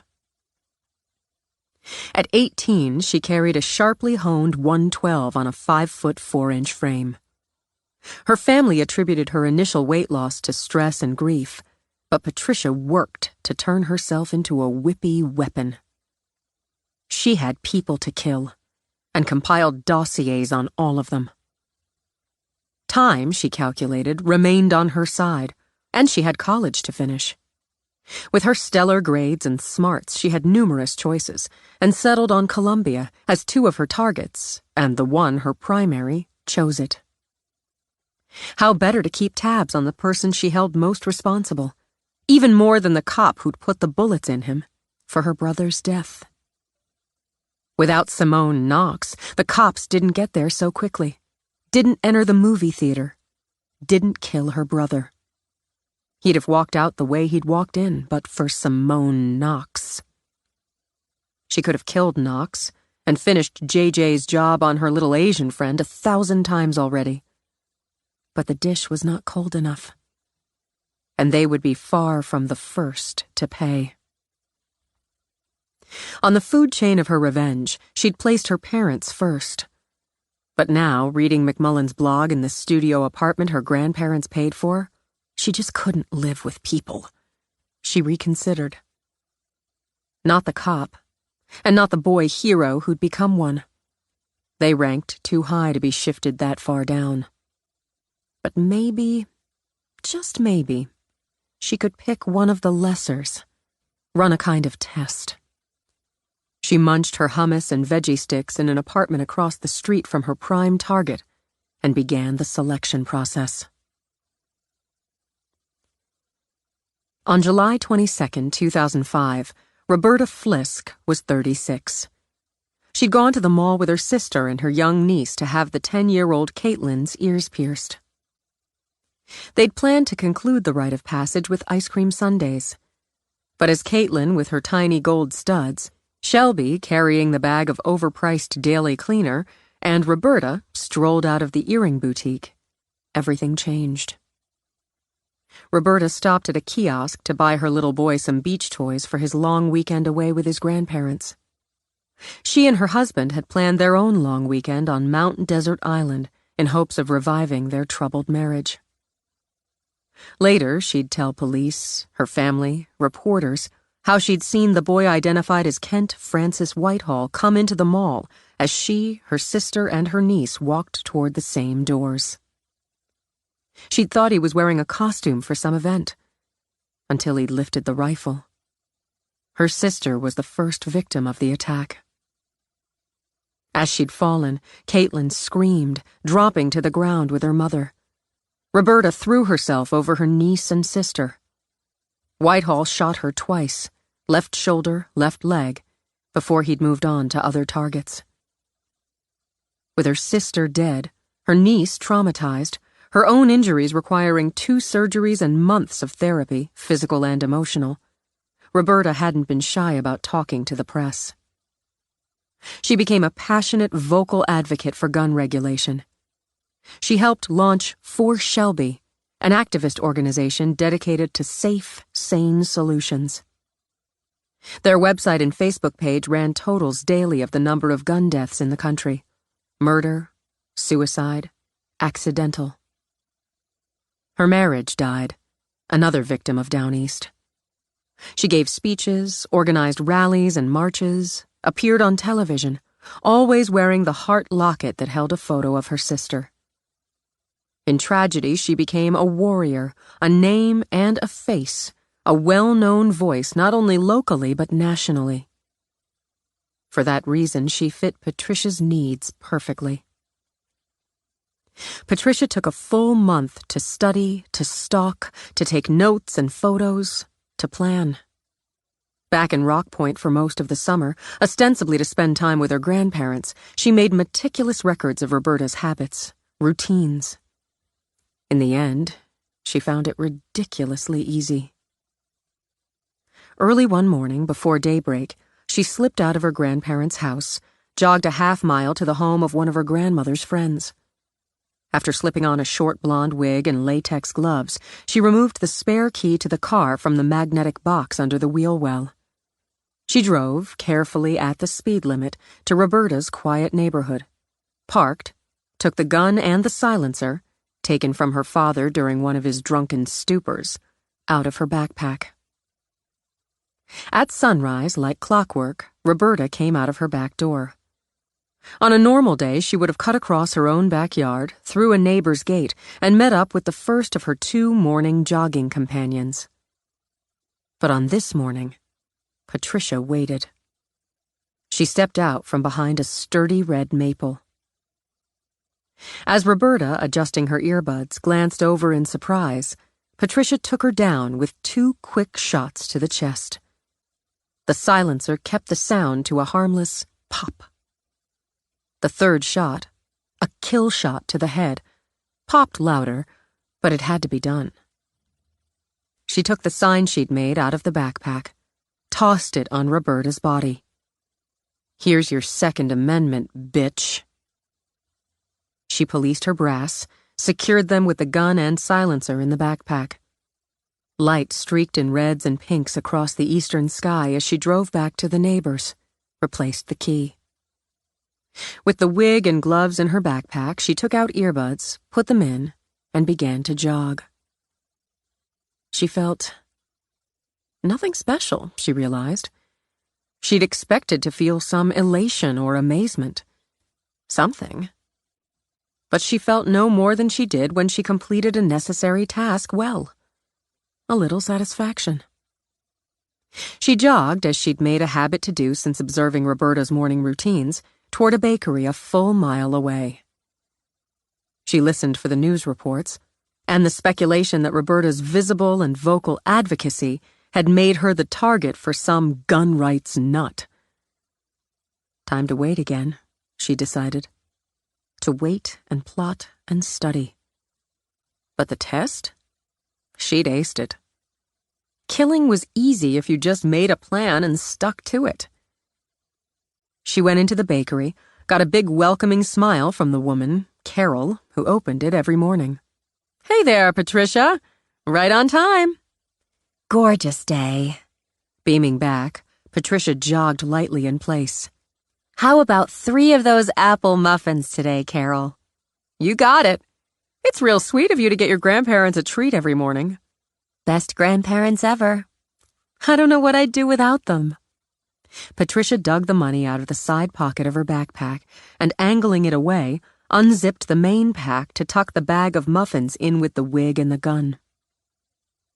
She got home and stowed the wig, the gloves, the gun, and the silencer. After a quick shower, she took the muffins to the kitchen and put them in a little bowl on the counter. She'd just started the coffee when her grandmother shuffled in. You've been out running already, she said, as she said every fricking day. Up with the sun, and what a gorgeous morning. Apple muffins today, Grammy. You just spoil us, sweetie pie. Just spoil us to death. Patricia just smiled. She'd spoil them all right, and when they finally died, she'd get everything. She could do a lot with everything. That evening, Essie and her fiancé hosted a summer barbecue in the little backyard of the house she'd talked herself into buying when she made Detective. It squeezed her budget, but by God, it made her happy to have her pretty 3-bedroom house with its small, cheerful yard. And since Hank had moved in, the budget could breathe just a little easier, and everything was happier. Right now, she had a house and a yard full of cops and teachers, with some family and neighbors tossed in. And it worked pretty damn well. Hank, adorable to her eye with his trim goatee, scholarly glasses, and will cook for sex bib apron, manned the grill. He'd also made the potato salad, the deviled eggs, and other sides. She'd peeled and chopped, even stirred, but Hank's apron spoke truth, and he'd proven himself a damn good cook. She poured herself a margarita. Those she could make, and watched the man she loved joke with her former partner. She and Barry hadn't parted ways, not personally, when she'd traded her uniform for a gold shield. It made her feel settled to see how well the cop she liked and respected blended with her man. Maybe it surprised her that they blended, even that she blended with Professor Coulson, the Shakespearean scholar with his classy horn-rimmed glasses. She certainly hadn't been looking for love, and had only gone on the blind date, her first and last, because a friend had nagged the resistance out of her. She'd fallen into smitten over drinks, into sincere like during the main course, and into lust over dessert. And into bed after the thin excuse of a nightcap, a word she'd never used before in her life. When he'd cooked her breakfast in the morning, she'd made it all the way to love. She walked to the grill, and her whole body smiled when he bent down to give her a casual kiss. Need any help here? Soon as I flip these burgers onto the platter, you can take them and the dogs over to the table. Can do. Did you get your incinerated dog yet, Barry? Got 2. Place looks damn good, Essie. The trouble is, Ginny's looking around and starting to complain we don't have flower beds as nice. She needs a Terry. Essie gestured toward an energetic blonde running herd on a pair of toddler twins. Our next-door neighbor's a genius with plants. She's teaching us.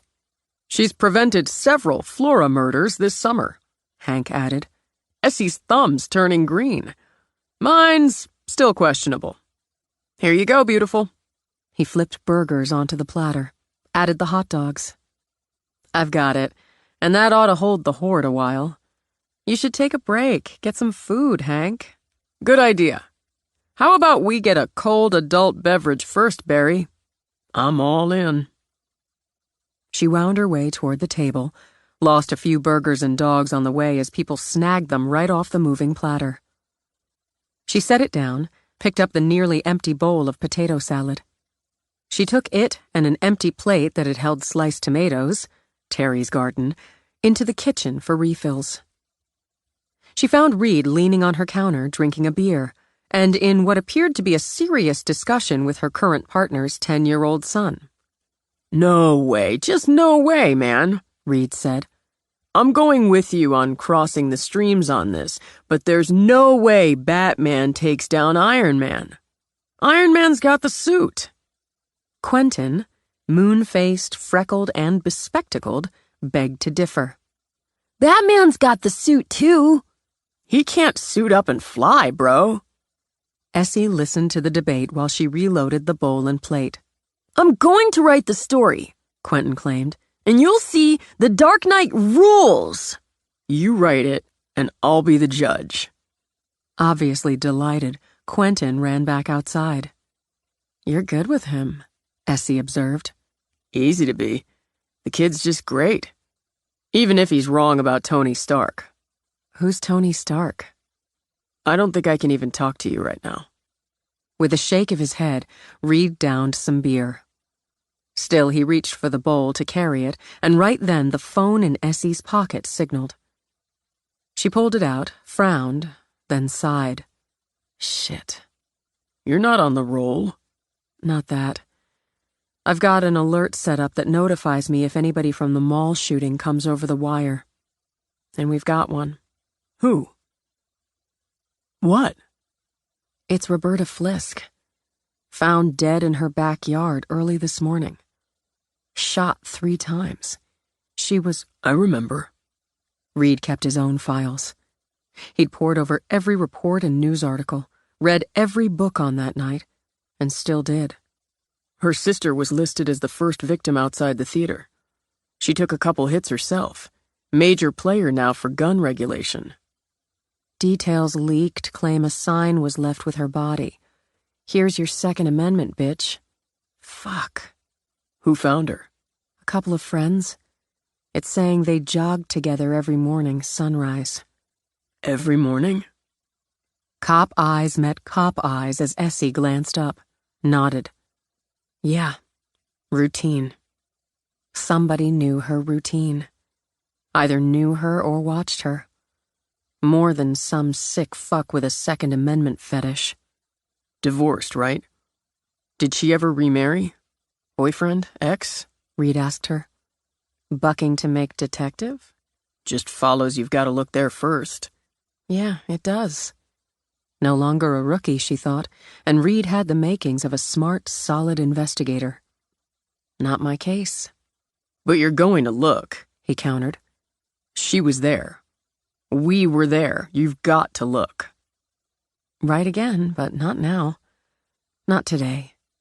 She handed him the bowl, picked up the plate. I'll reach out tomorrow to whoever caught it. Can you keep me in the loop? She nodded, looking out the back screen door. It's never going to be really finished. It's the kind of thing you never just close and box away. But you can't live with it every day either. The media will cycle it again. It's how it goes. Keep your head down. Do the job. But you'll keep me in the loop, he insisted. Yeah, now put it aside for today. Let's get you another beer. Over the next few days, Reed spent any time he could carve out compiling information on the Flisk investigation. Good as her word, Essie kept him in the loop, even nudged the lead investigators to clear him to visit the murder scene. He studied the yard. Established trees and plantings offered plenty of cover for lying in wait. The victim comes out her back door, he thought, as multiple statements confirmed that routine. He walked it off himself, moving from the back door, crossing the patio, stopping at the blood-stained grass. Take her out deeper in the yard, he concluded.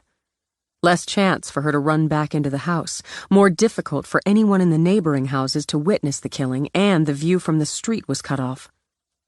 Smart.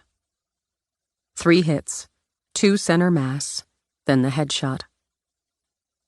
Now he walked off the angle designated by the medical examiner and investigative team. Plenty of cover, he noted, off to the right while the target moved toward the gate in the fence. Had the killer said anything? It seemed to Reed that if someone decided to murder a woman over her stand on gun regulations, he'd want to let her know why. But all he heard, as he imagined it, was silence. Had she flashed back, he wondered, to that moment in the mall, the moment she saw Whitehall raise the AR-15? He sometimes caught himself wondering if fate was waiting to send a bullet into him that had missed that night.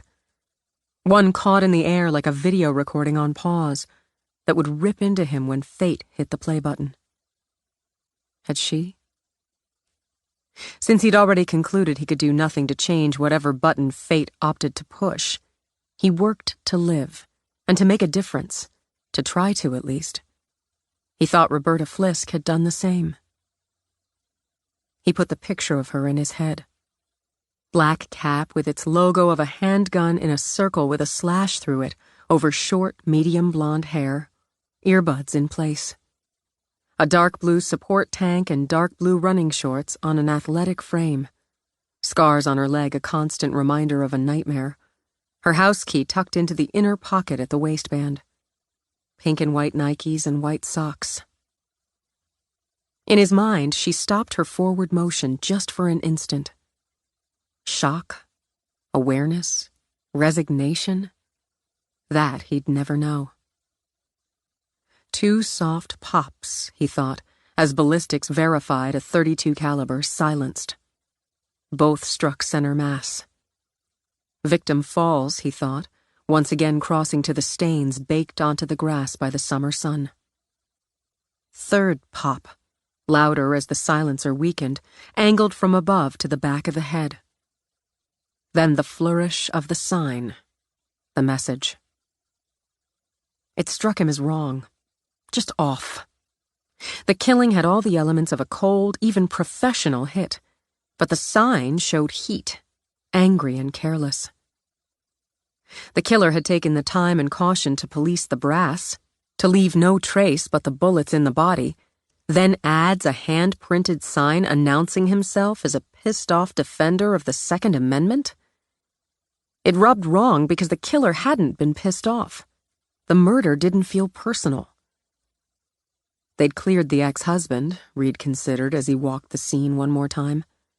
He and the victim maintained a cordial relationship. He didn't own a gun and, in fact, gave an annual donation to her organization in their son's name. At the time of her murder, he'd been helping make breakfast, plenty of witnesses, for a couple dozen Boy Scouts, including his son, at a campground on Mount Desert Island. She hadn't had a boyfriend, dated rarely and casually, no problems with neighbors, volunteers, or the staff of her organization. Some death threats, sure, from the very type who'd have written that message. But it just didn't fit.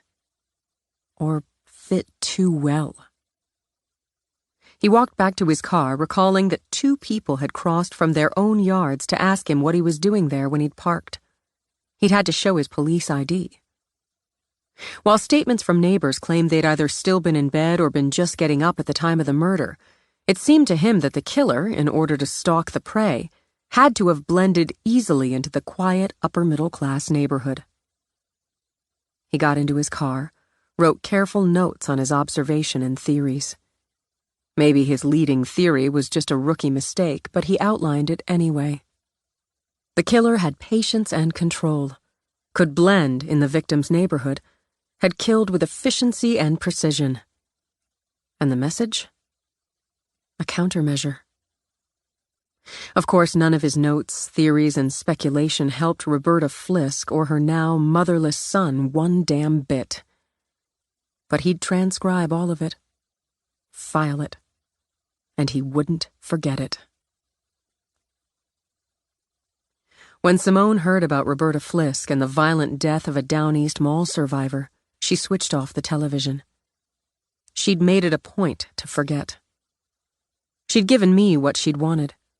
She sublet the apartment, went home. And after one short week of sharing the house with her parents and sister, she'd fled to the island. She loved her parents, truly. And if her sister's perfection, like mother like daughter in this case, bugged the crap out of her, she loved Natalie too. She just couldn't live with them. Cece gave her space, literally, in the doll-like guest house over the glass-walled art studio. And she gave her space emotionally as well. If she wanted to sleep half the day, Cece didn't ask if she felt well. If she wanted to walk on the beach half the night, Cece didn't wait up with a worried look on her face. She didn't get a furrowed brow over quitting her job, a long sigh over the color of her hair.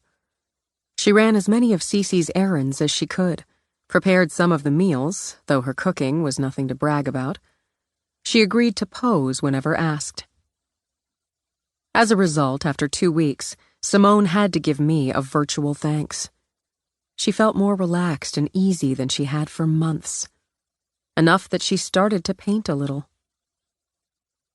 She set down her brush when Cece came out on the patio with a tray holding a pitcher of sangria, glasses, a bowl of salsa, and chips.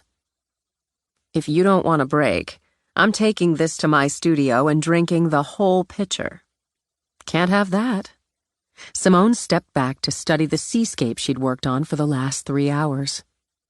"It's good," Cece told her. "It's not." "It certainly is." Since Cece, floppy-brimmed hat over her black and white streaked braid, her newest look, poured the sangria, Simone dropped down in one of the patio chairs. Cece's latest tattoo wrapped Celtic symbols around her left wrist like a bracelet. "That's my grandmother talking, not the artist." "It's both." She tapped her glass to Simone's, sat, stretched out her legs, crossed her Birkenstock-clad feet at the ankles. "It is good. You've got a sense of movement and mood. The light isn't right, and screwing with it's made it less right. I love your seascapes. Your portraits are just incredible every time, and you don't do seascapes often, but when you do, they're moody and magic. First, you're not me, and you should celebrate your you-ness.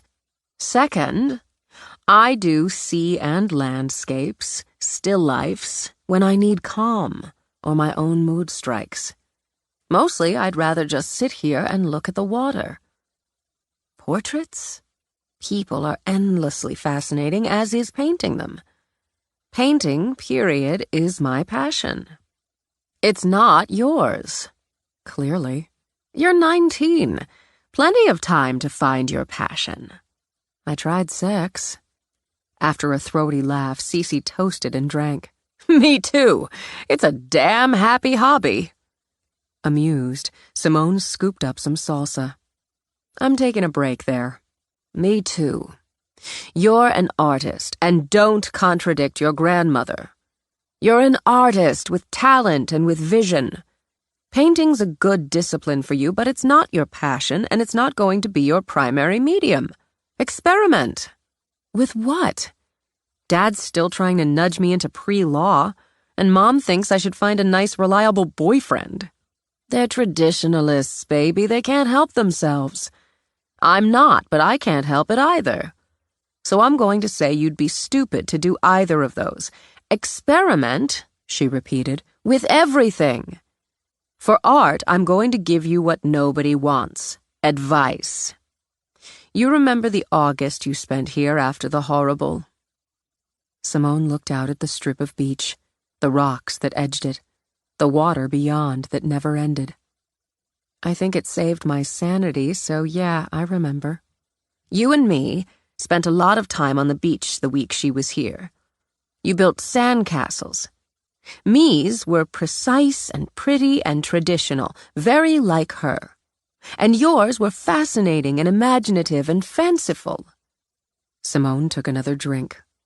"So I should build sandcastles? Create. Try clay for a start. See where it takes you. You took the basics last year." "How do you know?" Cece only smiled, sipped. "I know a lot of things. And knowing we were going to have this conversation, I ordered some supplies. They're in my studio. We can share it. We'll work out a rotation. Try it. If it's not clay, it'll be something else. Take the summer to start. See if you find out what your passion is." Chapter 7. After checking Roberta Flisk off her list, Patricia decided she'd had enough of college. Besides boring her brainless, actually attending class and doing the work restricted her time and cut into her focus now that she'd experienced her first kill. She moved back to Rock Point and, with a little finagling, in with her grandparents. It thrilled them to have their sweet, considerate, helpful granddaughter under their roof. She made sure of it because there was no way she'd move back to some crappy rental with her useless wine fest of a mother. To satisfy her grandparents' questions about her education, her future, Patricia took some online and community college courses. They also served as a cover for her research on creating fake identification and credit cards. She had plans. She also had the run of her own wing in the dignified old mansion, a BMW Roadster, and already enough skills to skim from their accounts. With the extra funds, she began to stockpile weapons and to compile a healthy supply of cash. She laughed at their jokes, ran errands, drove her grandmother to salon appointments, and made herself indispensable. The vague talk of looking for a job, investing in a career, faded like mist. They never noticed.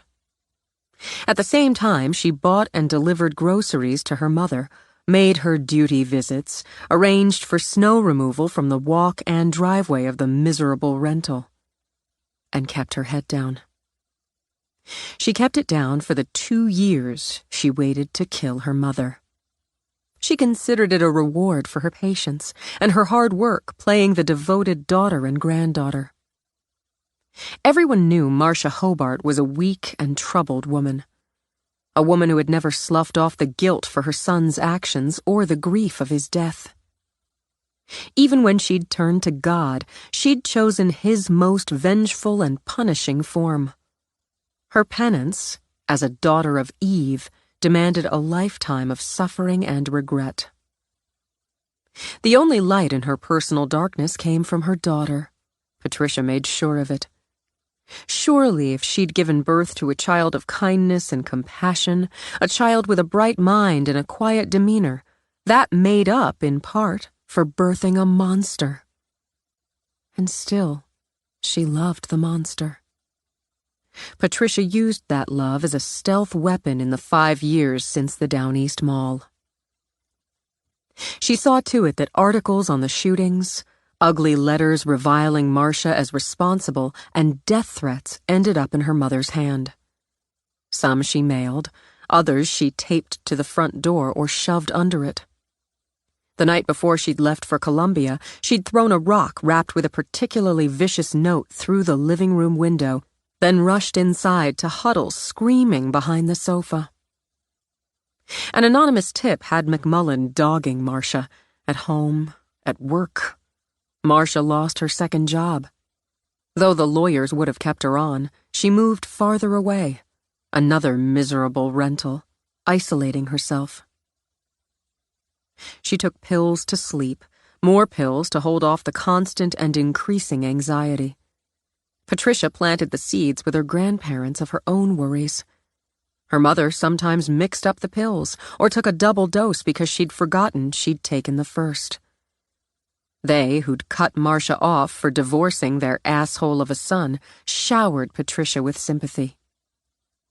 She planted nanny cams in her mother's house so she could watch her. She knew just when to call from the drop phone she'd bought, how to wake her groggy mother up out of a Xanax-assisted sleep and whisper her brother's name. On visits, she'd add an extra pill or two, grinding them into the soup the dutiful daughter prepared, then play old videos from when JJ was a baby. She tearfully reported to her grandparents about finding her mother in a stupor on the couch with the videos playing. While still in college, she'd asked her instructors and professors, she'd majored in psychology, for advice. She arranged an accidental overdose, placed a frantic 911 call, and held her mother's limp hand in the ambulance. She left the trail of a worried, loving daughter with a mother lost in pills and guilt. Even as she attended support groups for children of addicts, she found fresh ways to gaslight her mother. On the night before her brother's birthday, she slipped into the house, baked his favorite chocolate cake. Deliberately, she left ingredients scattered on the counter, the mixing bowl and pan in the sink, setting the stage. Then she blew out the oven's pilot light. After waking her drug-addled mother, she led her into a kitchen smelling of chocolate and baking. It's dark. Marcia shuffled and swayed. What time is it? It's time for cake. You baked such a nice one. I did? I don't remember. JJ's favorite chocolate cake. He wants you to light the candles, Mom. Marcia's eyes darted around the room. Is he here? He's coming. Turn on the TV. There's the remote. Obediently, Marcia picked up the remote and, with Patricia guiding her fingers, hit play. On the TV, a grinning, gap-toothed JJ giggled as his mother lit his birthday candles. Light the candles, Mom. For JJ.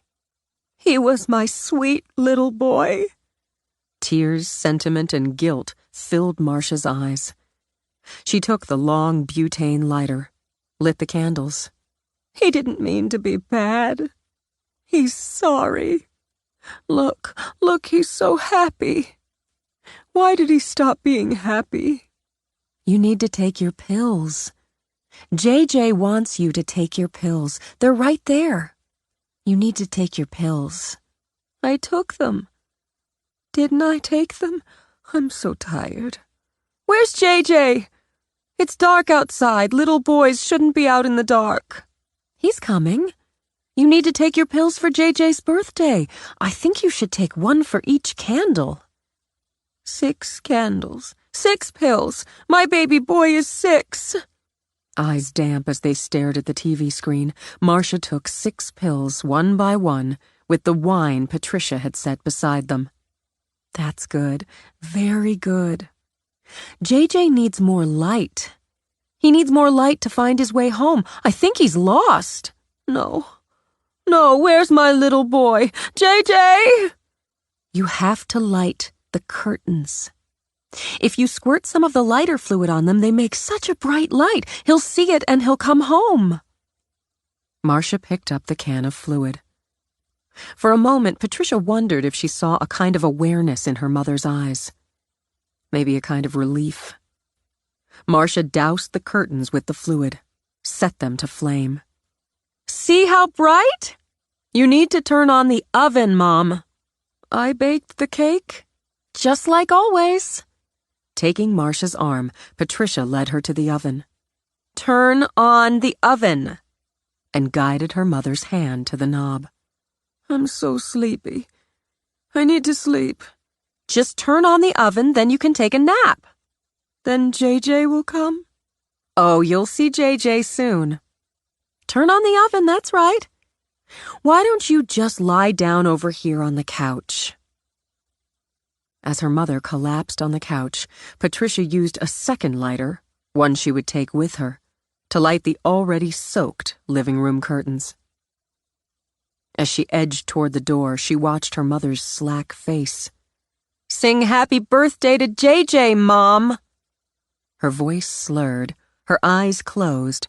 Marcia tried to sing.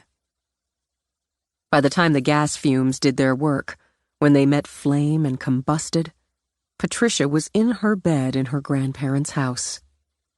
She slept like a baby. The phone on Reed's nightstand signaled an alert. He rolled over, scooped it up, squinted at it. Ah, hell. Cop stuff? Eloise Matherson stirred beside him. Yeah. Not directly, he thought, but since he'd followed Essie's tack with alerts on incidents connected to the Down East Mall, not one he wanted to ignore either. Sorry. How it goes? She stirred again. Want me to take off? No, go back to sleep. I'll text you later. He gave her butt an easy pat as he got out of bed. Their friends with occasional benefits status suited them both. Nothing serious, as the friends aspect of the equation remained the priority. He grabbed some clothes in the dark and, taking a quick shower, thought about Marcia Hobart. He had a file on her and he'd refresh himself there, but he remembered she'd been divorced when her son had opened fire in the Down East Mall Cineplex. Hobart had lived with his father and his younger sister with the mother. Domestic worker, he recalled as he pulled on jeans. Moved twice that he knew of since the shooting. His alert reported firefighters battling a 5-alarm blaze at her current residence, one that threatened neighboring properties. They'd recovered a single body inside the Hobart residence. He snapped on his off-duty weapon, grabbed his keys and a bottle of Mountain Dew from the refrigerator. Chugging some, he jogged down the 2 flights of steps from his apartment to the weedy gravel lot and his car. The car, the same Dodge Neon his parents had given him when he'd graduated high school, was pretty much a piece of crap. Just the way his apartment building was pretty much a dump. He'd opted to make do and follow Essie's lead, saving whatever he could toward a down payment to buy a house. And as it turned out, his dump of an apartment put him 5 minutes from Marcia Hobart's address. In under 2, he heard sirens. When he spotted patrol cars, he pulled over to park. He recognized one of the uniforms working the barricades, aimed for him. Hey, Bushner. Quartermain. In the neighborhood? Not far. What do you know? My ass from a hole in the ground? Good you confirmed that. What else? Heard the 911s reported an explosion in the fire. House down there is toast with a crispy critter inside. Smoke Eaters is still knocking it down. The house on the east side took a hit, but everybody got out. Mind if I walk down? No skin off mine. He could see the firefighters in turnout gear silhouetted against the snaps and pulse of fire. Spumes of water arced through the haze of smoke and raining ash. Civilians stood back, clutching children or each other. Some wept. He heard the bark of orders, the crackle of radios, and saw Bushner had it right. The house where the beleaguered Marcia Hobart lived was toast. He watched it fold in on itself, shooting flames and firefly sparks into the smoke-choked dark. More hoses attacked the flames, crawling up the west wall of the house on the east side. Still more soaked down the walls of the house on the west to stop the spread. The patch of lawn in front of all 3 houses, the narrow strips between, were a blackened morass of soaked ash and mud. He scanned the crowd, considered the young couple with the infant in the woman's arms and a yellow lab at their feet. Tears streamed down the woman's face as they stared at the east side house. Reed moved toward them. Is that your place? The man, late 20s by Reed's gauge, with a sleep-tousled mop of blonde hair, nodded as he put an arm around the woman. It's burning. Our house is on fire. They're putting it out. And you got out. You and your family got out. We just moved in 2 weeks ago. We haven't even finished unpacking. Reed watched the water drowning the flames. You're going to have some damage, but nothing you can't fix. The woman sucked in a sob, turned her face into her husband's shoulder. It's our fixer-upper, Rob. We bought a fixer-upper. It'll be all right, Chloe. We're going to make it all right. Would you mind telling me what happened? What you know? Sorry. Reed pulled out his ID. Not just nosy. Chloe swiped at tears. God. Custer, our dog, started barking and woke the baby. I was so mad because we'd barely gotten her down. She's not sleeping through the night, and I'd just fed her at around 2. It was just after 3 when Custer started barking and the baby started crying. I got up. My turn, Rob said. I got up and I yelled at the dog. I yelled at him. Rob bent down now to stroke the lab who leaned on him. But he wouldn't quit. I glanced out the window. It just didn't register at first. The light. Then I looked and I saw the house next door. I saw the fire. I could see the fire through the windows of the house next door. Rob yelled at me to get up, get the baby. I grabbed Audra and Rob grabbed the phone to call 911 while we were running out of the bedroom. Something exploded. Fire reflected in Rob's eyes before he pressed his fingers to them. It was just this boom. Our bedroom windows shattered. The glass. If Custer hadn't... The glass flew. Audra had been in her bassinet on the window side of our bed. If Custer hadn't barked, woken us up, the glass... That's a good dog. We ran out, Chloe continued. We didn't even stop to get anything, just ran out while Rob called 911. You did just right. You got your family out, that's what matters. Fire's out, he told them. Oh, God. It didn't burn down. Rob, it didn't burn down. You'll fix it.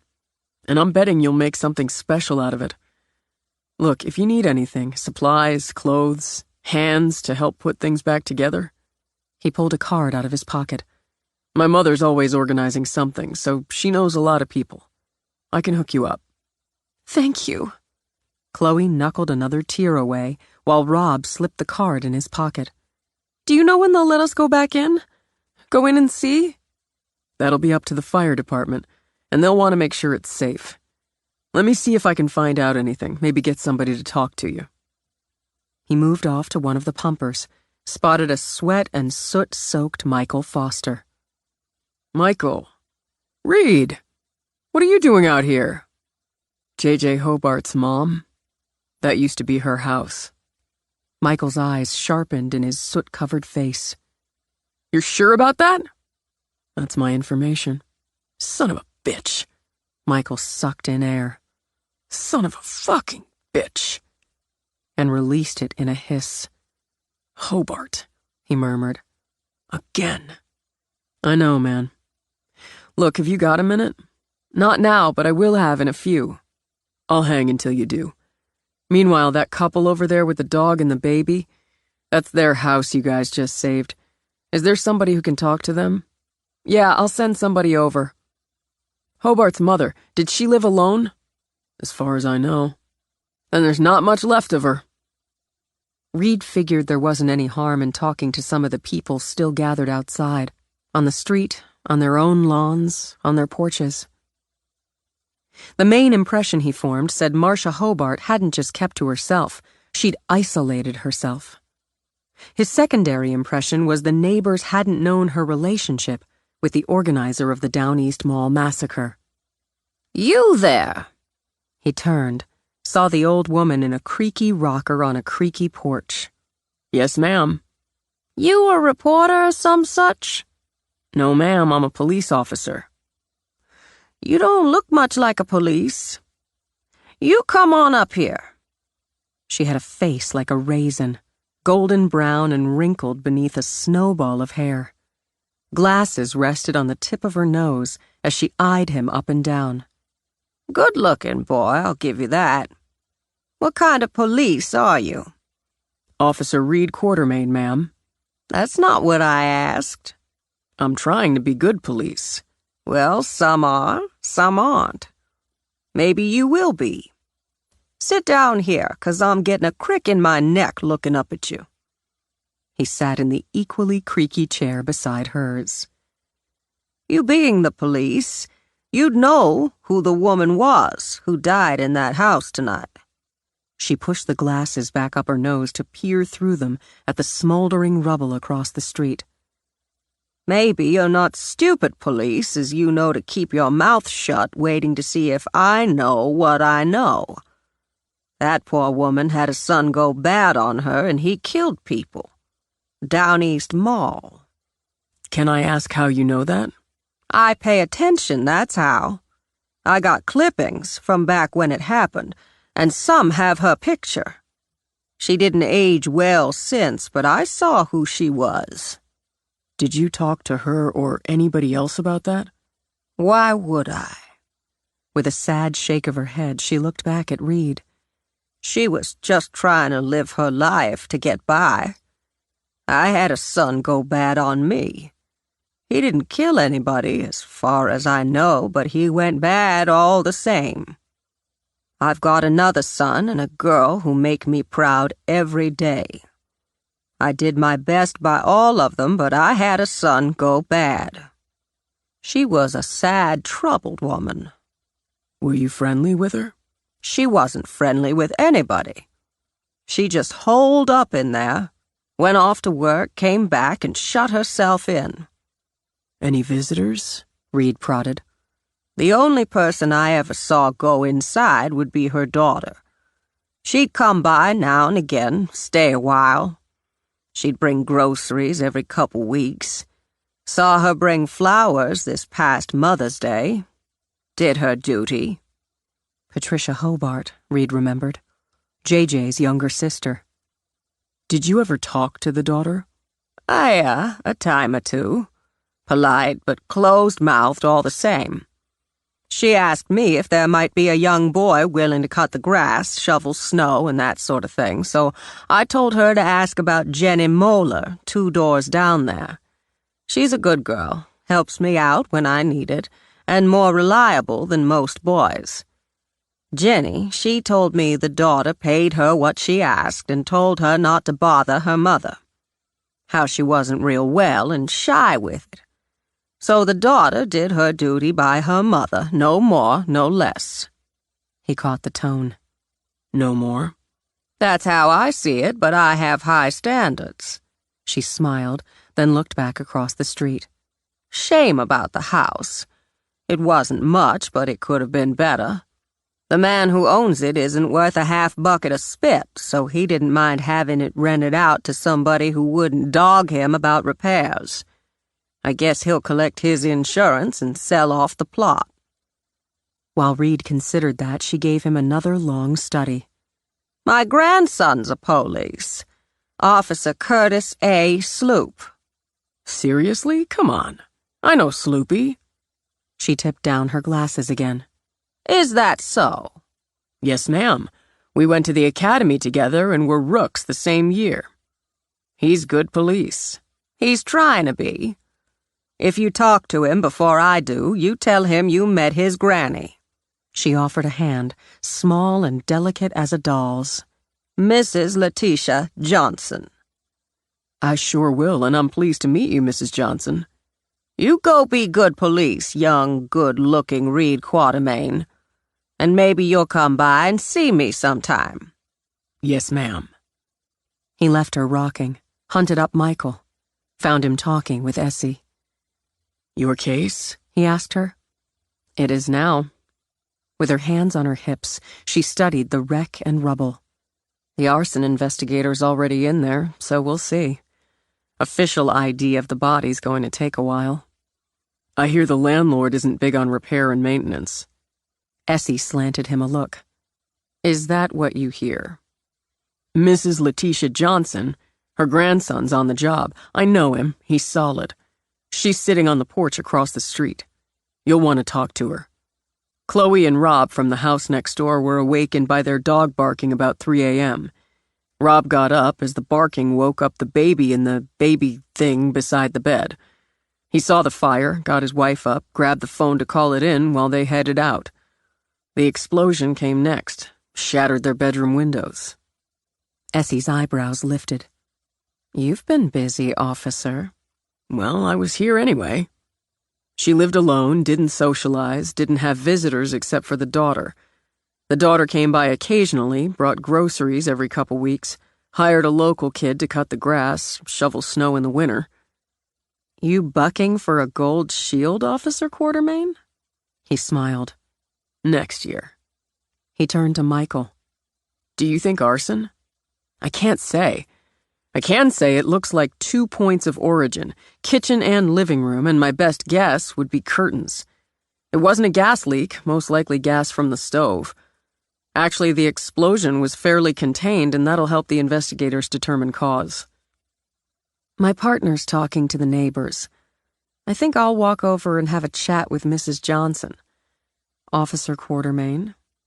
Detective McVee. I'm requesting you be assigned to this investigative unit. Hot damn. Start by canvassing the block. Write up your notes. She walked across the street, leaving him grinning. Simone broke under relentless, benign family pressure. While her father conceded his dream of his oldest following in his lawyer footsteps wasn't to be, the change of tack worked. She would focus her studies on business management. She'd had her scattershot period, her parents told her, and now she had to buckle down. A degree in business management would keep her focused, open doors, forge a future. She tried. She pushed herself so hard in the next semester, even the responsible me urged her to ease off, take some breaks. She ended the year with grades that made her parents beam and spent the summer working as an assistant to the assistant of the manager of the accounting branch of her father's firm. By the end of June, she was back in therapy. In August, plagued with headaches, 10 pounds underweight, with a wardrobe of suits she hated, she thought of the girl she'd been, the one who'd called for help, then hidden in a bathroom stall, the one who'd feared she'd die before she'd lived, and realized there were other ways to die. She chose to live. On the night before she left for New York, she sat down with her parents and Natalie. "I can't believe both our girls are heading off to college," Tulip began. "What are we going to do, Ward, with our empty nest? Natalie off to Harvard and Simone off to Columbia?" "I'm not going back to Columbia."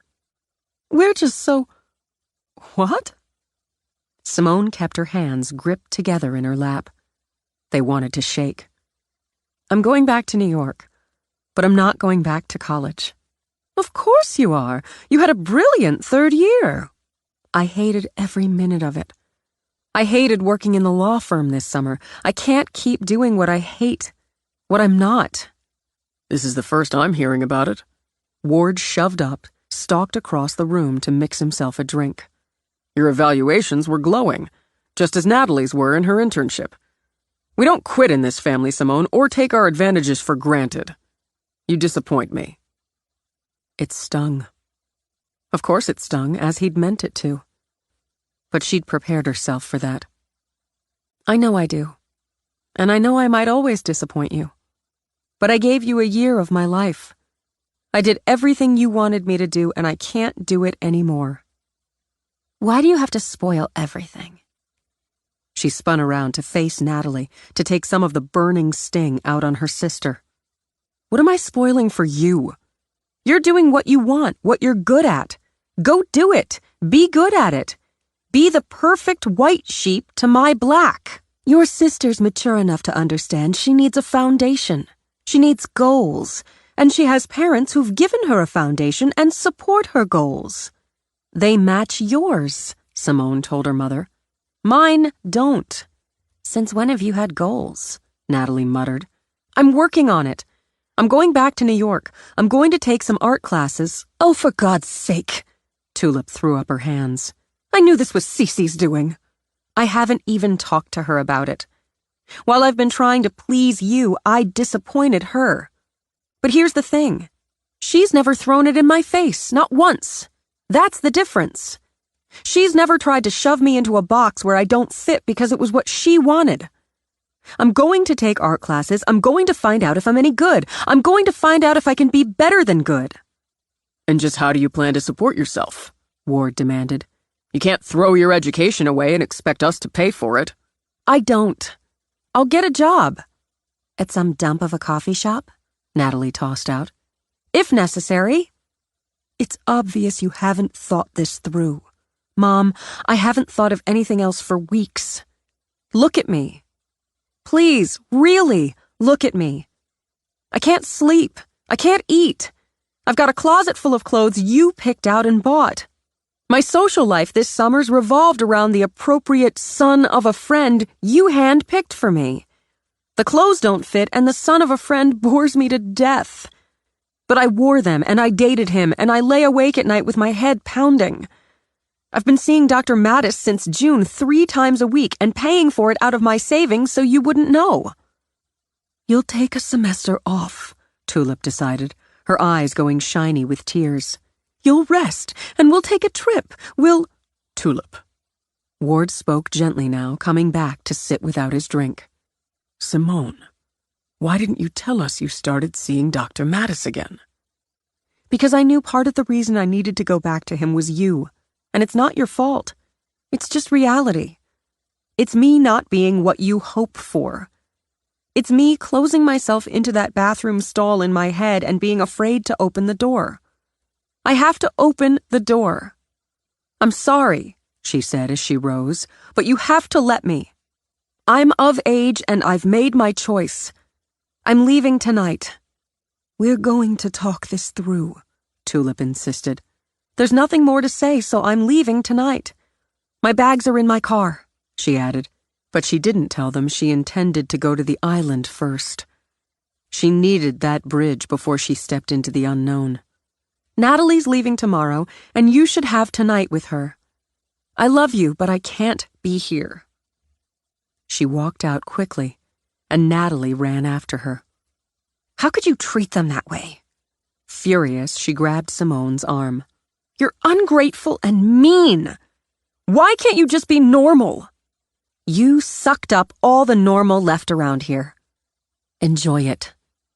She wrenched her arm away, got in her car as Natalie shouted at her. Selfish, stupid, crazy. As she drove, she thought of the day she'd walked out of her old coffee shop job. She couldn't say she felt happy this time, but she could say she felt free. For a year, she waited tables to pay her share of the rent.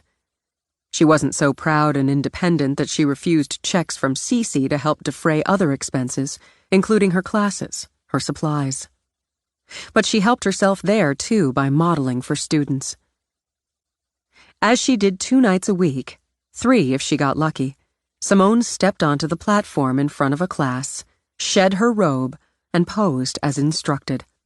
Tonight, right arm bent at the elbow, palm open and up, left hand resting just above and between her breasts.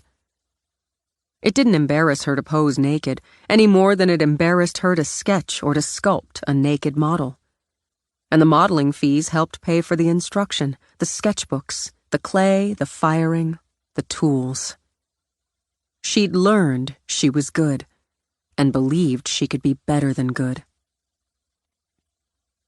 While Patricia baked her dead brother a birthday cake to commemorate the anniversary of her mother's death, Simone let herself back into her apartment after a long day, poured herself a glass of wine, and was happy. Chapter 8. In April of 2013, Essie gave birth to a healthy baby boy she and the besotted father named Dylan. As her partner retired that same month, she requested Detective Reed Quartermain as her new partner when she returned from maternity leave. Though she happily took that leave, she kept her finger in the pie with regular news, gossip, and reports from her future partner. Her life, Essie thought as she crept out of the bedroom where her husband and baby slept, had taken so many unexpected turns. She'd never expected to become a detective second grade, much less part of the major crime squad. She'd never expected to have a man as sweet, funny, smart, and sexy as Hank in her life. She sure as hell hadn't expected the dizzying wave of love she felt whenever she looked at or even thought about her son. Her life had taken a turn one night in July, and out of tragedy, the path from it had been, well, pretty damn great. She poured herself a glass of herbal tea over ice, grabbed one of the magazines off the stack, walked out to sit on the front porch and watch her little world go by. She'd probably fall asleep, and she should be upstairs doing just that. Sleep when the baby sleeps had been her mother's advice. But she wanted the spring air and a little time to bask. Maybe they'd take the baby out for a stroll later. And maybe the fresh air would help 3-week-old Dylan sleep longer than his record of 2 hours and 37 minutes. It could happen. Maybe she and Hank could snuggle up together, watch a movie, and if she pumped first, drink a little wine. Maybe... She dozed off in her Adirondack chair. Came awake with a start, reaching for the weapon she wasn't wearing. Sorry. Reed held his hands up. One of them held a bouquet of pink and white striped tulips. I didn't mean to wake you up. I was just going to leave these. What time is it? About 5:30? Okay, she sighed. I just dropped off for a few minutes. You brought me tulips. I have it on good authority, my sister, that people tend to forget the sleep-deprived mom after the first couple weeks. Why aren't you sleeping inside the house? I wasn't going to sleep yet. Sit down. My boys are snoozing upstairs. I could use the company to keep me from drooling on the porch. Wait, go in and get a drink first.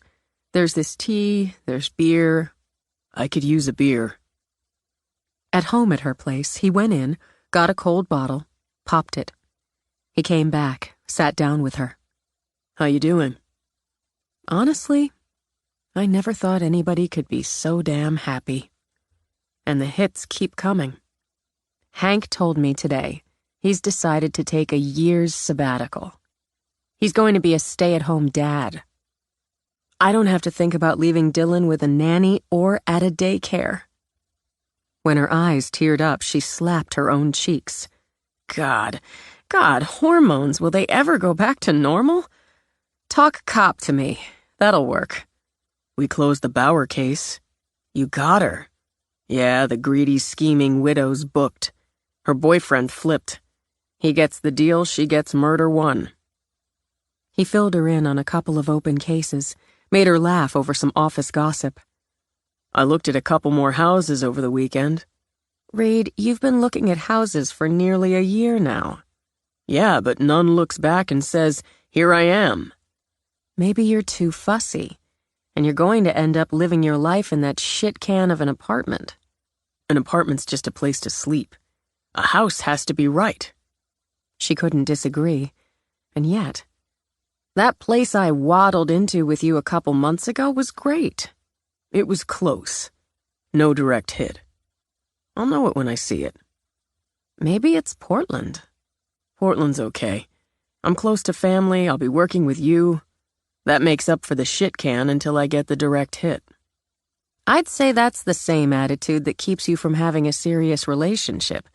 But I was the same way there until Hank. No direct hit, he agreed. I got an invitation to Eloise's wedding. June. She's really doing it. Looks that way.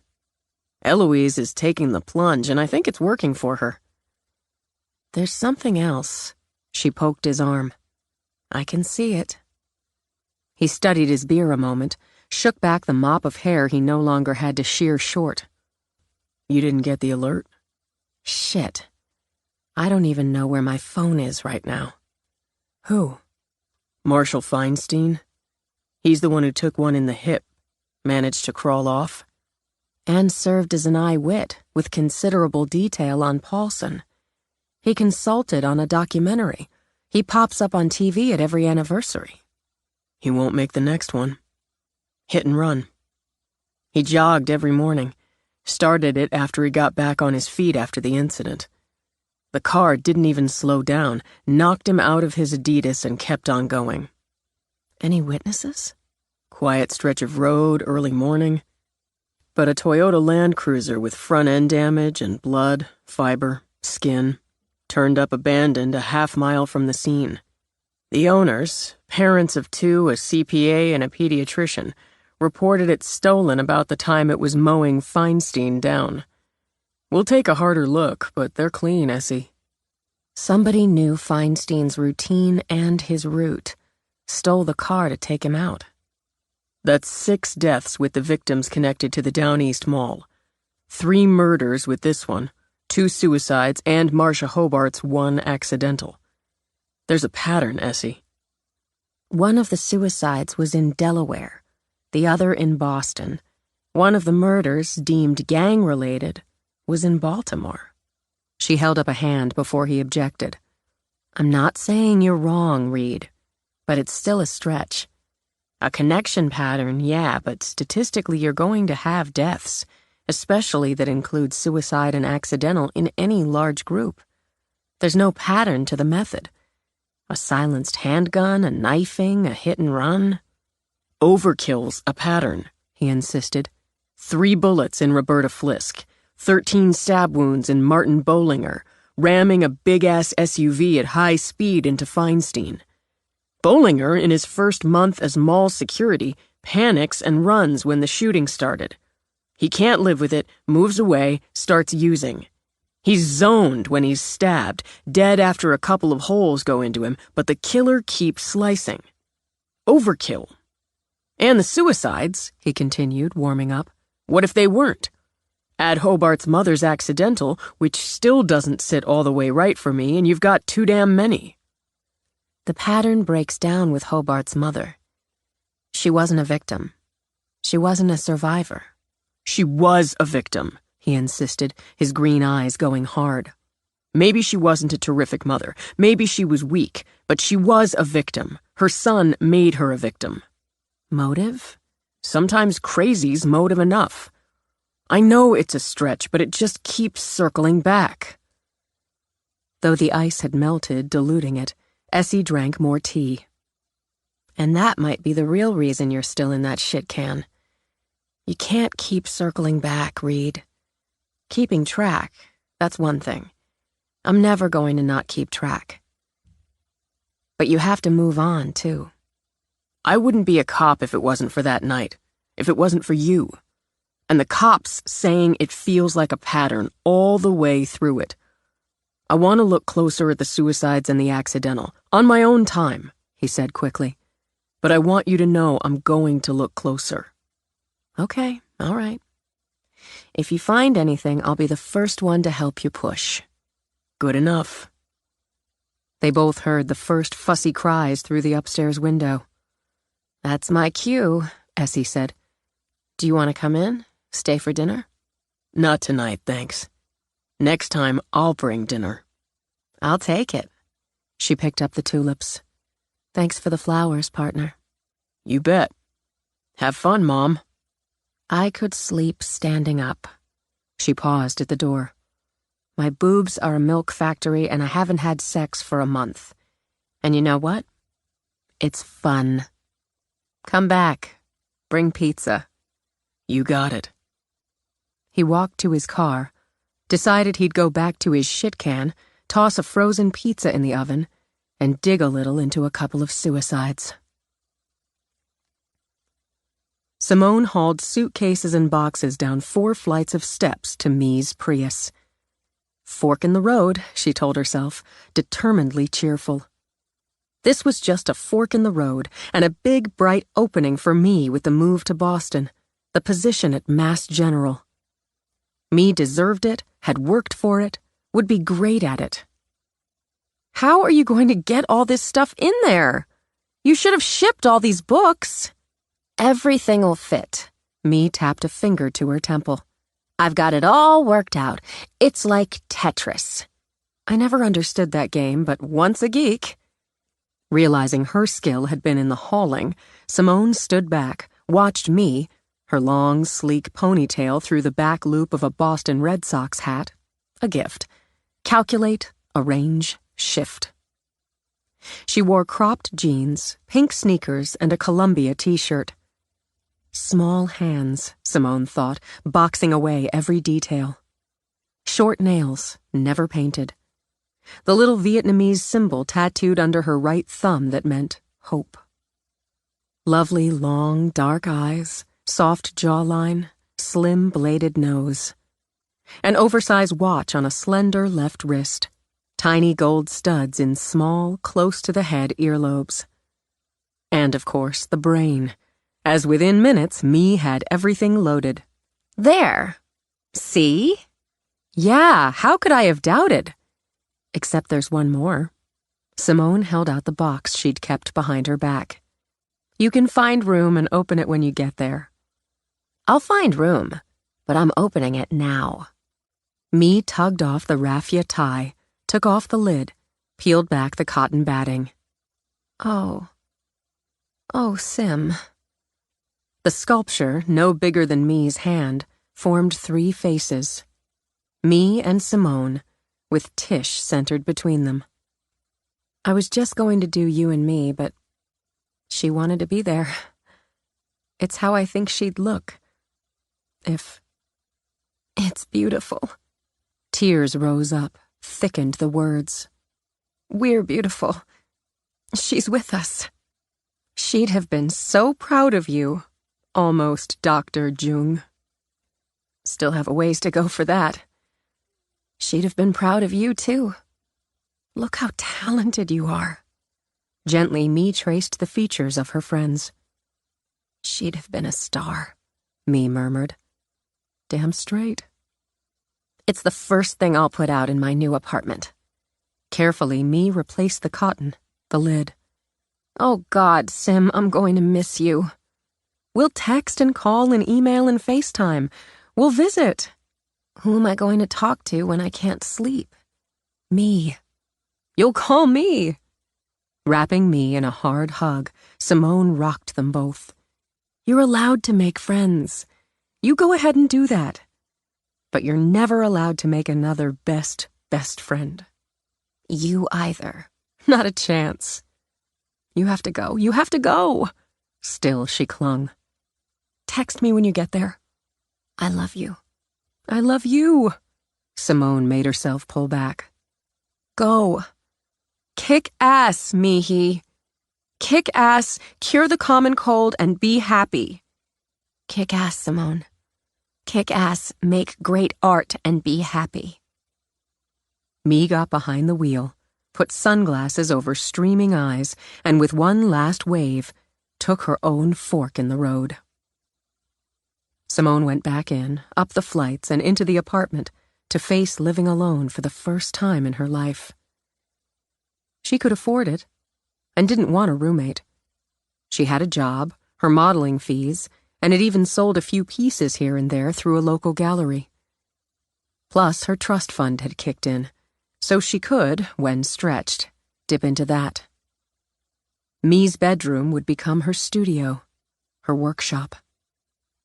Though she cried more than a little while she did it, she moved supplies from her bedroom, from the section of the living room she'd claimed.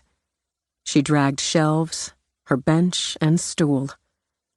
Now, she thought as she set up, she'd be able to get in and out of bed without climbing over and around art supplies. The light in Me's room, her studio, would do very well. She could bring up models instead of paying or bartering for space in someone else's studio. As she arranged and rearranged things, she made plans. Without Me's companionship, she wouldn't be so tempted to just hang out, wouldn't have those long conversations or impulse evenings out.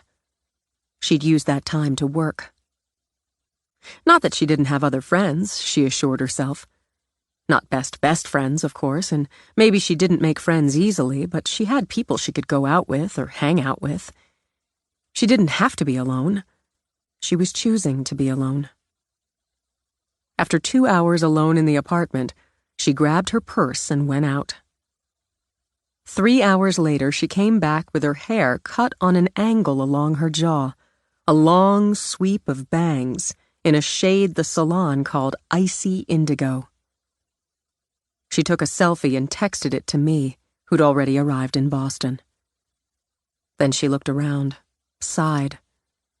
She took one of the sketches she'd pinned to her board, sat down and began to do more precise measurements of a nude caught in a crouch, long hair spilling, spiraling, the fingertips of one hand pressed to the ground, the other hand with its palm up, slightly extended.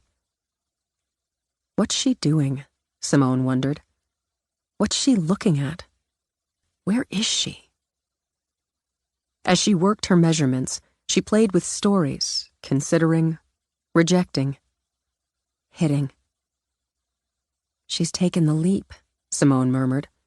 Not of faith, of courage. She jumped with nothing but herself. That's courage. I see you. With no classes, no tables to serve for the evening, she got her wire for the armature, laid it on her template. Too quiet, she decided, and switched on music. Not rock, she realized. Not classical. Tribal. Her woman would seek a tribe. Then she would lead it. With the image clear in her mind, the framework ready, Simone chose her clay, her tools, and began to free the woman who would lead a tribe. The feet long, narrow. The ankles strong, slender. Calf muscles defined. She built, carved away, brushed, sprayed the clay with water, smoothed the knees. As the figure emerged, she worked her way up the body until she realized the light had changed. Evening was sliding in. She covered the figure, made herself get off the stool, walk, stretch. A little wine, she decided, then ordered in Chinese because if she went back to work, she'd forget to eat. Forget to eat, hydrate, move. The work often showed the neglect. She spent her first night alone drinking wine, rotating it with water, eating noodles and stir-fried pork, and bringing her vision to life. For 3 weeks, she followed the same routine. Work, the sort that brought a paycheck with it. Class. Work, the sort that fed her soul. After a 15-hour day, much of it on her feet, she came home to the creeping silence of her apartment. She missed me like a limb. She couldn't deny it. But that wasn't the core of the problem. She sat, studying the sculpture she'd begun that first night. It was good. Really good. One of the best pieces she'd done, but she couldn't make herself take it to the gallery. "Because I need it," she said aloud. "She's telling me something, and has been all along. I'm talking to myself." She sighed, tipped her head back. "So what? So what? I have something to say, too. It's time to take a leap. I've done what I came to New York to do. It's time to move on." She closed her eyes. No more waiting tables. No more modeling for a fee or for supplies or for class time. I'm an artist, goddammit. She had another 2 months on the lease. She'd either tough it out or eat the cost. Eat it, she decided. She pulled out her phone, saw the time, and calculated the odds Cece was still up. She waited, and when her grandmother's voice came on, clear and alert, smiled. "Having a party?" "No, and I know it's late." "Never to." "Exactly. So I think it's time I had a taste of Europe. Do you know anybody, say, in Florence with a flat to rent?" "Baby doll, I know everybody everywhere. How about we take a trip and I introduce you?" The smile turned into a laugh. "How about I pack?" During the 18 months Simone spent in Florence, she learned the language, grew tomatoes and geraniums on the tiny balcony of her flat overlooking Piazza San Marco, and took an Italian lover named Dante. Dante, absurdly handsome, played the cello and liked making Simone pasta. As he traveled with the symphony, their relationship didn't crowd her and left her all the time she needed to devote to her work. The fact that he had other women on his travels didn't concern her. For her, Dante was part of a lovely interlude of sun, sex, and sculpting. She'd given herself this time and place, saturating herself with all it offered. She studied, spent time with artists, with masters, with artisans and technicians, and sweated on the pouring floor of a foundry to learn more about casting in bronze. As she learned, experimented, discovered, she built enough confidence to wheedle her way into a show at a trendy art gallery, then spent 4 months completing more pieces for what she called gods and goddesses. Simone invited her family out of duty. They declined, but sent 24 red roses to the gallery with a card wishing her luck. Helping load in her art and debating with the gallery manager on placement ate up any time for nerves. She'd already told herself countless times if the show failed, it meant she wasn't good enough. Yet. It didn't mean she'd go home a failure. Her parents might, would, she thought as she debated again between a severe and serious black dress and a bold, sexy red one, think her a failure, But she would never meet their standards anyway. They had Natalie for that. She'd forever be their college dropout daughter who threw away all the advantages they'd offered her. Her mother would vote for the black, Simone thought. Be sedate. Be sophisticated. She went for the red and worked it with killer heel gold sandals that would make her feet weep. But they'd show off the toes painted the same pomegranate as her base hair color. She'd added streaks and sweeps of turquoise, plum, flame to that base to set off her haircut of varying angles. To add more bohemian, she added cascading gold discs to her ears and an army of bangles on her arm. Trying too hard? Maybe the black after all. Before she could snatch it out of the wardrobe, her buzzer sounded. Another delivery from Dante, she decided, as she clipped from the bedroom through her parlor already fragrant with the white roses he'd sent the night before, the red lilies that morning, the orchids in the early afternoon, and the pink tulips after that. She opened the door, squealed, and threw her arms around her grandmother. Cece! Cece, you're here! Where else would I be? You came!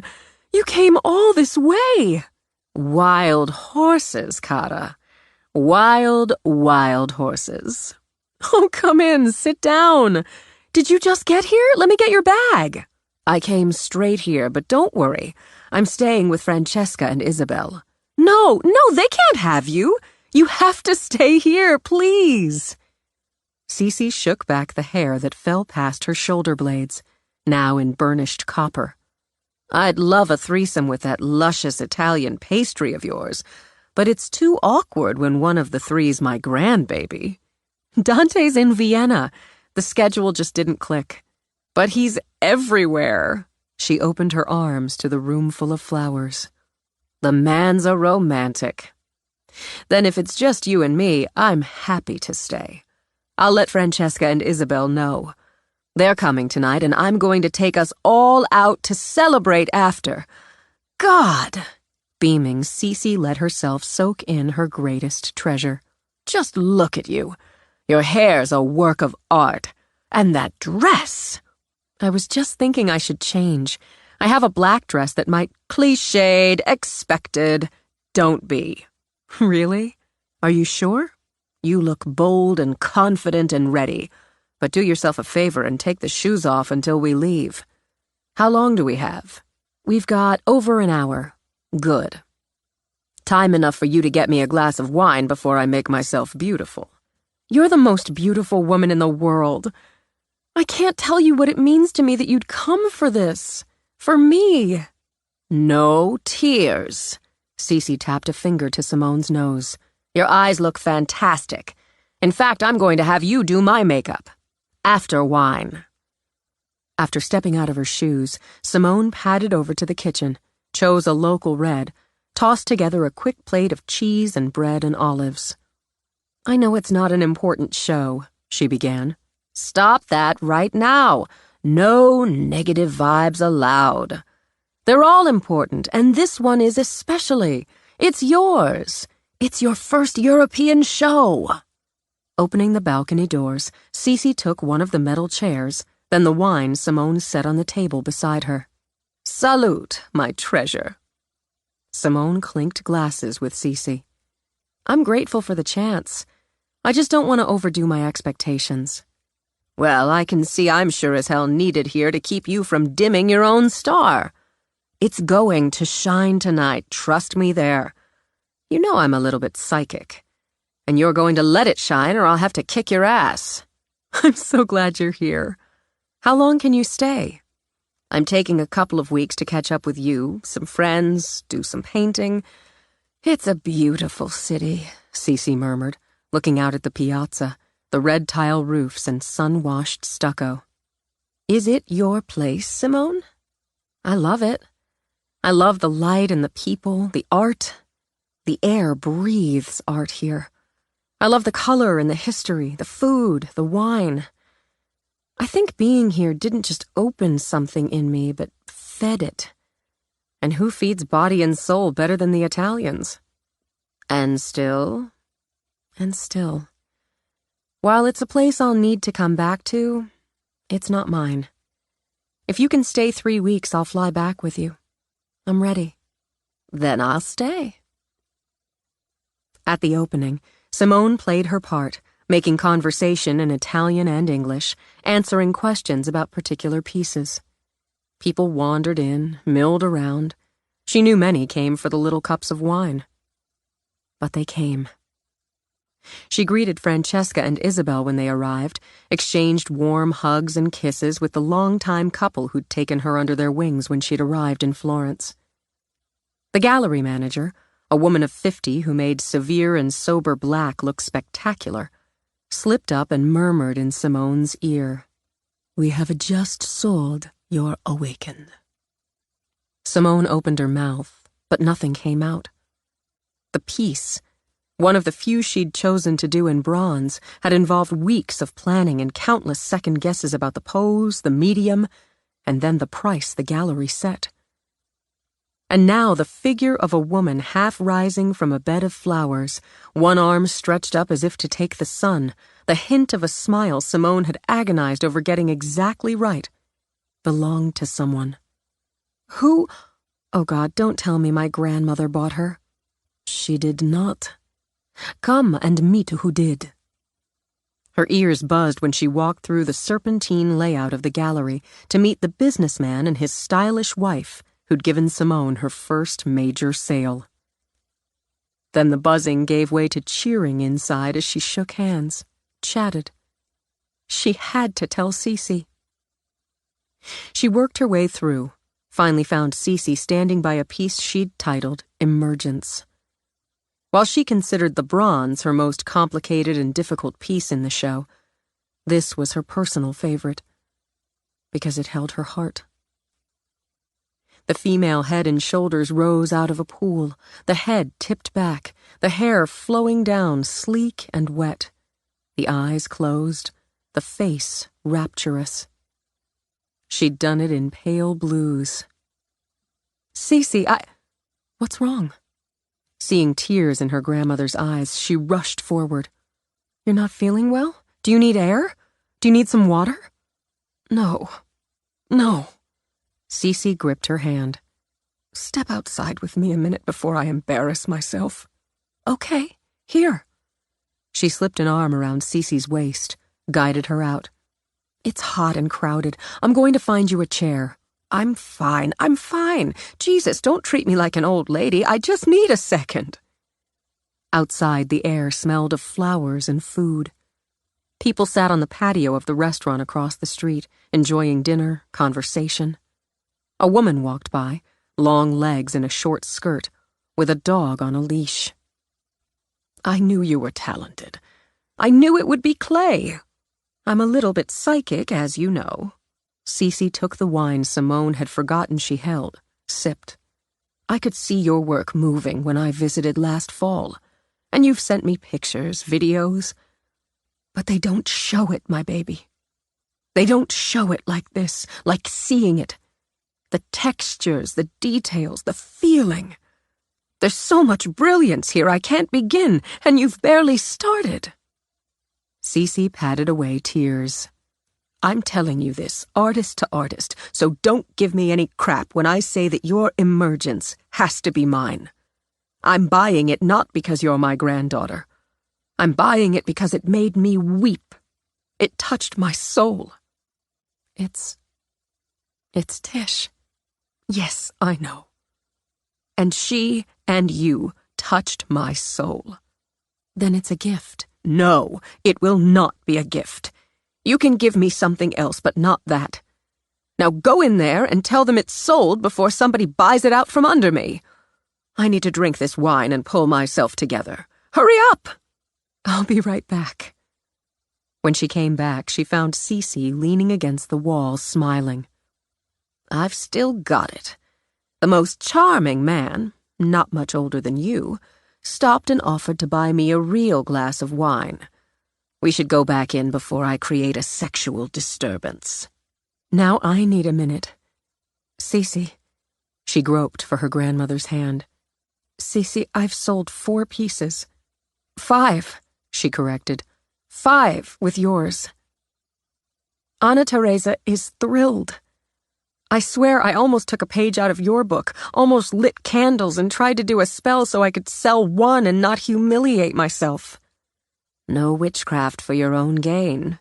Sipping with one hand, Cece squeezed Simone's with the other.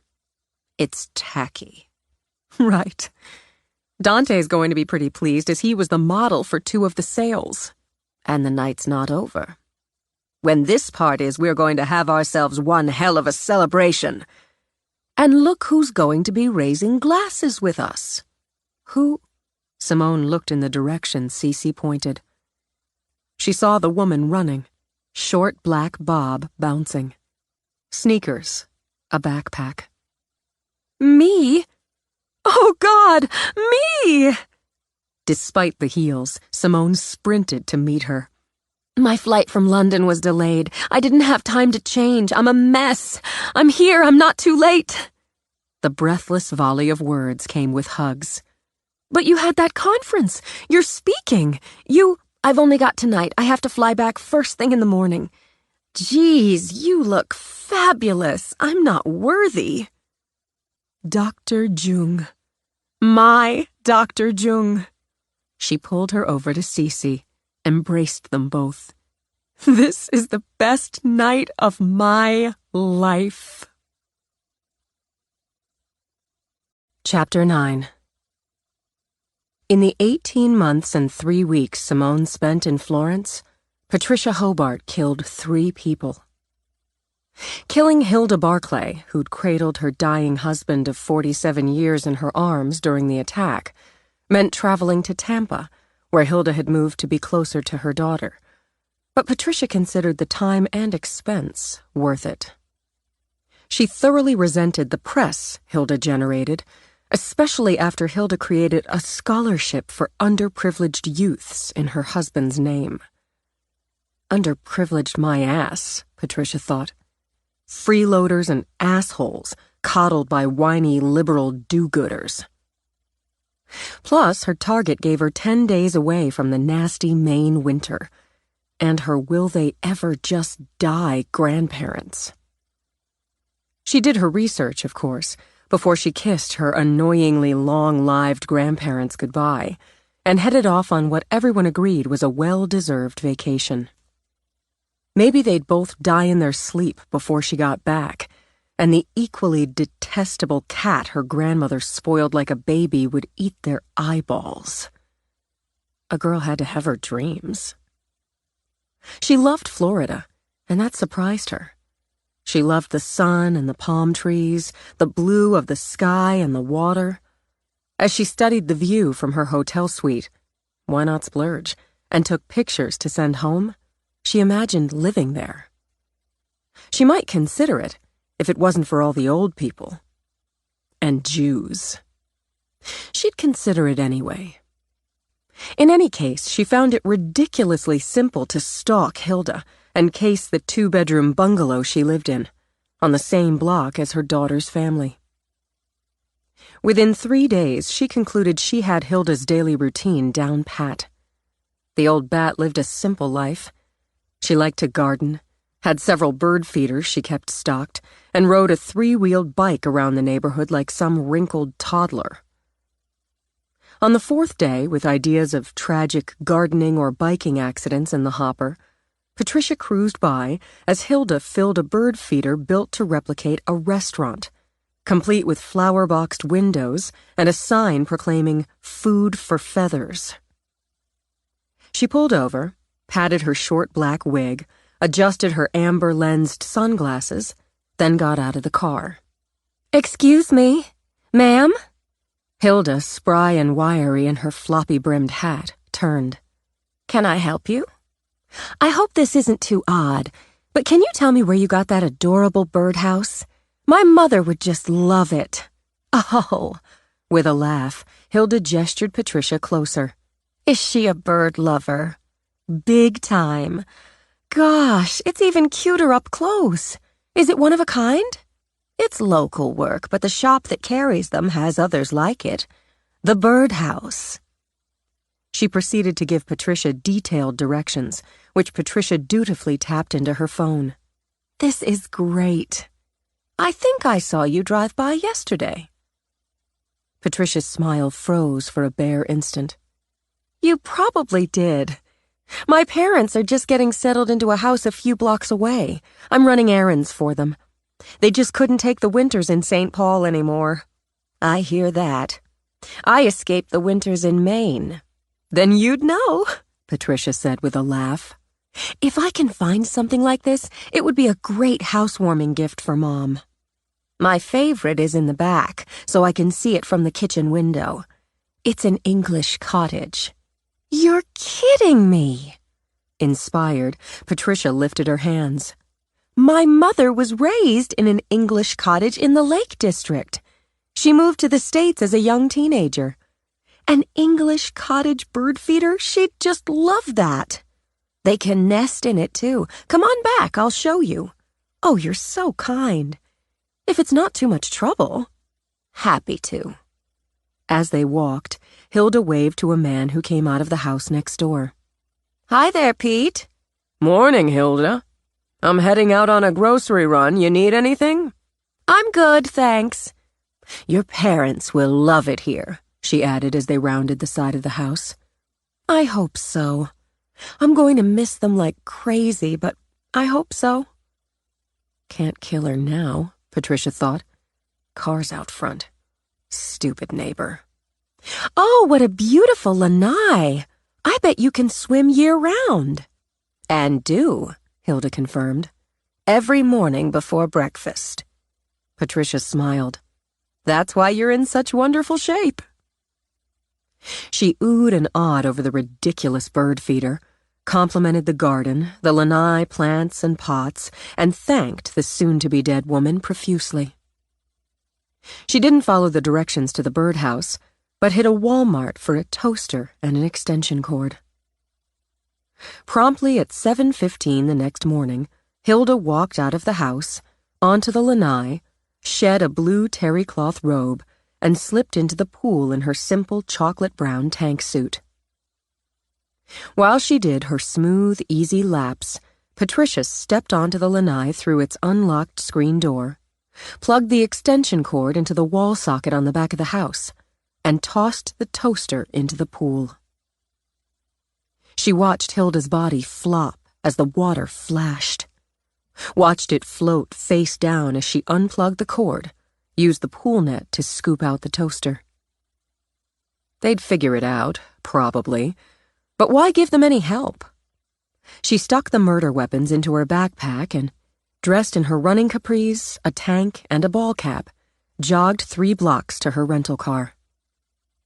She tossed the toaster in a dumpster behind a restaurant, dumped the extension cord a couple miles away in the parking lot of a strip mall. That done, she stuffed her auburn wig back in her pack, went back to her hotel to enjoy a hearty room-service breakfast of a spinach omelet, turkey bacon, berries, and fresh orange juice. She wondered who'd find Hilda floating. Her daughter? One of the grandkids? Good neighbor Pete? Maybe she'd keep an eye on the local papers. But for the moment, she decided, without irony, to spend the rest of the day by the hotel pool. Her grandparents failed to accommodate her by dying in their sleep. She settled for indulging herself with dreams of various methods of killing them. Actually killing them had to wait, but her father obliged her by getting hammered before getting behind the wheel of his Ford pickup. He took a mother of 2 and her teenage son with him when he crossed the center line and plowed into their compact, but those were the breaks, to Patricia's mind. Now she could cross another off her list. She'd crossed Frederick Moseley off the list on a balmy summer night, pre-Hilda, with an explosive device she'd stuck under the driver's seat of his unlocked car. That checkmark especially pleased her, as Moseley had some minor local success with a self-published book he'd written about the Down East Mall. And more, it was the first time she'd built a bomb. She thought she had a knack for it. She checked off her 3rd for the year, had to spread them out a while longer, by bumping into him in a crowded bar and jabbing him with a syringe of botulinum toxin. It seemed poetic as Dr. David Wu, who'd been having pre-dinner drinks with his wife and another couple at the upscale restaurant and had been credited with having saved lives on that fateful night, was a cosmetic surgeon. Patricia figured since he made a living, a rich one, injecting people with Botox, he could die being injected with the same basic substance. She disposed of the syringe on the way home and slipped quietly into the house. For a moment, a sweet, sweet moment, she thought her prayers had been answered. Her grandmother lay on the floor of the foyer, moaning, still breathing, but that could be remedied. On another moan, her grandmother turned her head. "Patty, Patty."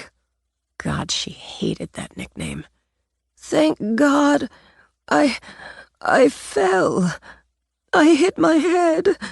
I think I broke my hip." Could be finished, Patricia thought. She just had to place a hand over the old bitch's mouth, pinch her nose closed, and, "Agnes, I can't find the remote. Where did you—" Her grandfather shuffled out of the first-floor master suite, brow furrowed in annoyance over his bifocals. He saw his wife, let out a cry, and Patricia acted fast. "Oh my God, Graham!" She lunged forward, dropped to her knees, gripped her grandmother's hand. I fell. "It's all right. It's going to be all right." She yanked her phone out of her purse, hit 911. "I need an ambulance." She rattled off the address, careful to put a good shake into her voice. "My grandmother fell. Hurry, please hurry. Grandpa, get Grandma a blanket. She's shivering. Get the throw off the sofa. I think she's in shock. Hold on, Gram. I'm right here." So the night wouldn't be a lucky twofer, Patricia thought as she gently, so gently, stroked her grandmother's cheek. But a broken hip, hopefully, and an 83-year-old woman had lots of potential. Patricia hid her bitter disappointment when Agnes recovered, and she earned the admiration of the medical staff, the aides, and the neighbors with every performance of devoted caregiving. She used the time to persuade her grandparents to not only give her power of attorney, the lawyers agreed, but to put her name on every account, checking, investments, the main residence, and the vacation home investment property they owned on Cape May.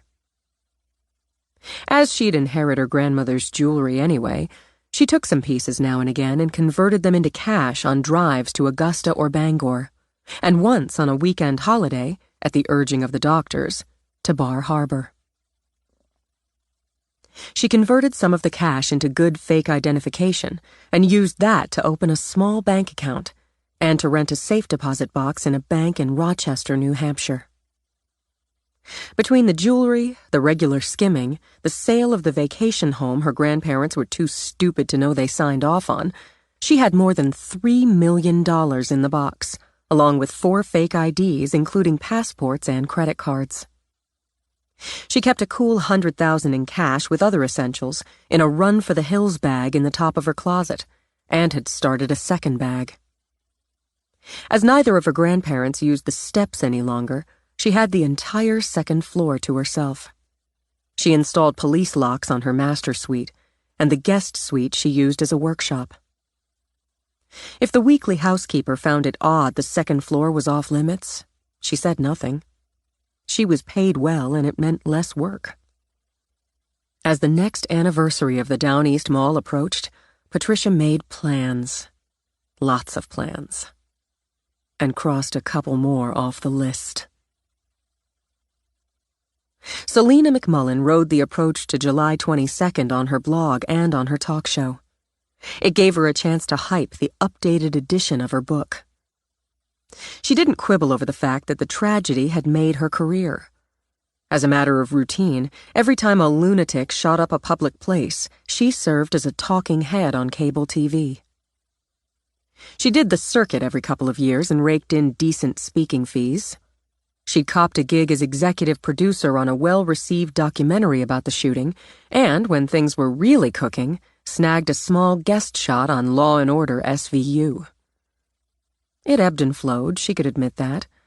Every anniversary, she pumped it up and she'd be front and center. She had staff, an agent, a hot boyfriend, after a brief marriage and a messy divorce. Still, the divorce and the hot boyfriend had bumped up the ratings and clicks. They'd go through the roof with the lineup she had for the anniversary week.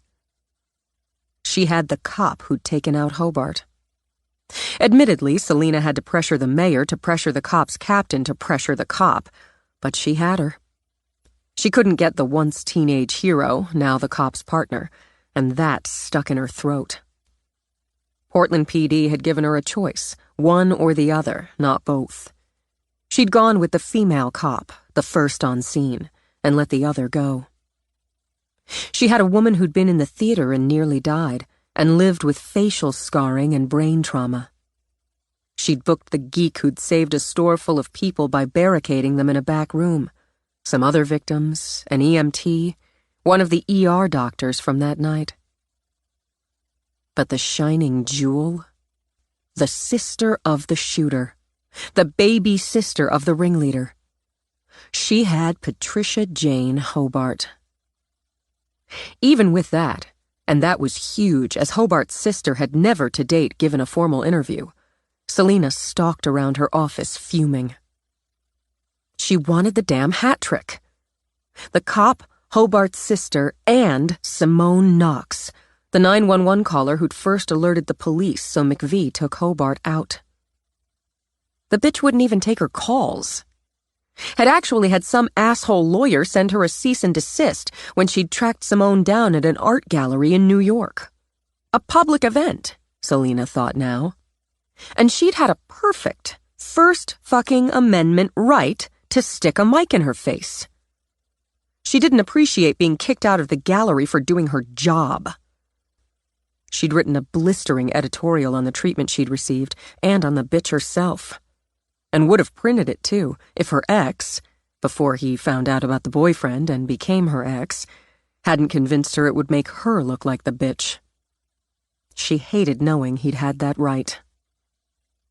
Well, she could play that 911 call, and would. She could toss Simone Knox's name around and maybe insinuate that, as a somewhat celebrated artist, Miss Knox no longer wanted an association with the tragedy of Down East Mall. "Work on that," she murmured. "Work on how to say it. Throwing shade at her, but keeping the high road. The sympathy road." She wrenched open her door, shouted, "Marley! Where the hell is my macchiato? Lucas should be back with it any minute. For Christ's sake! Find out where Simone Knox is and where she's going to be next week." "Oh, Ms. McMullen, the lawyer—" Selina whirled around, making the mousy Marley jump back a step. "Did I ask you what the fuck? Just find out. I want to know where she is when I interview Patricia Hobart and the cop who killed her brother. And I want then and now pictures of her. Move your ass, Marley." Selina slapped the door closed.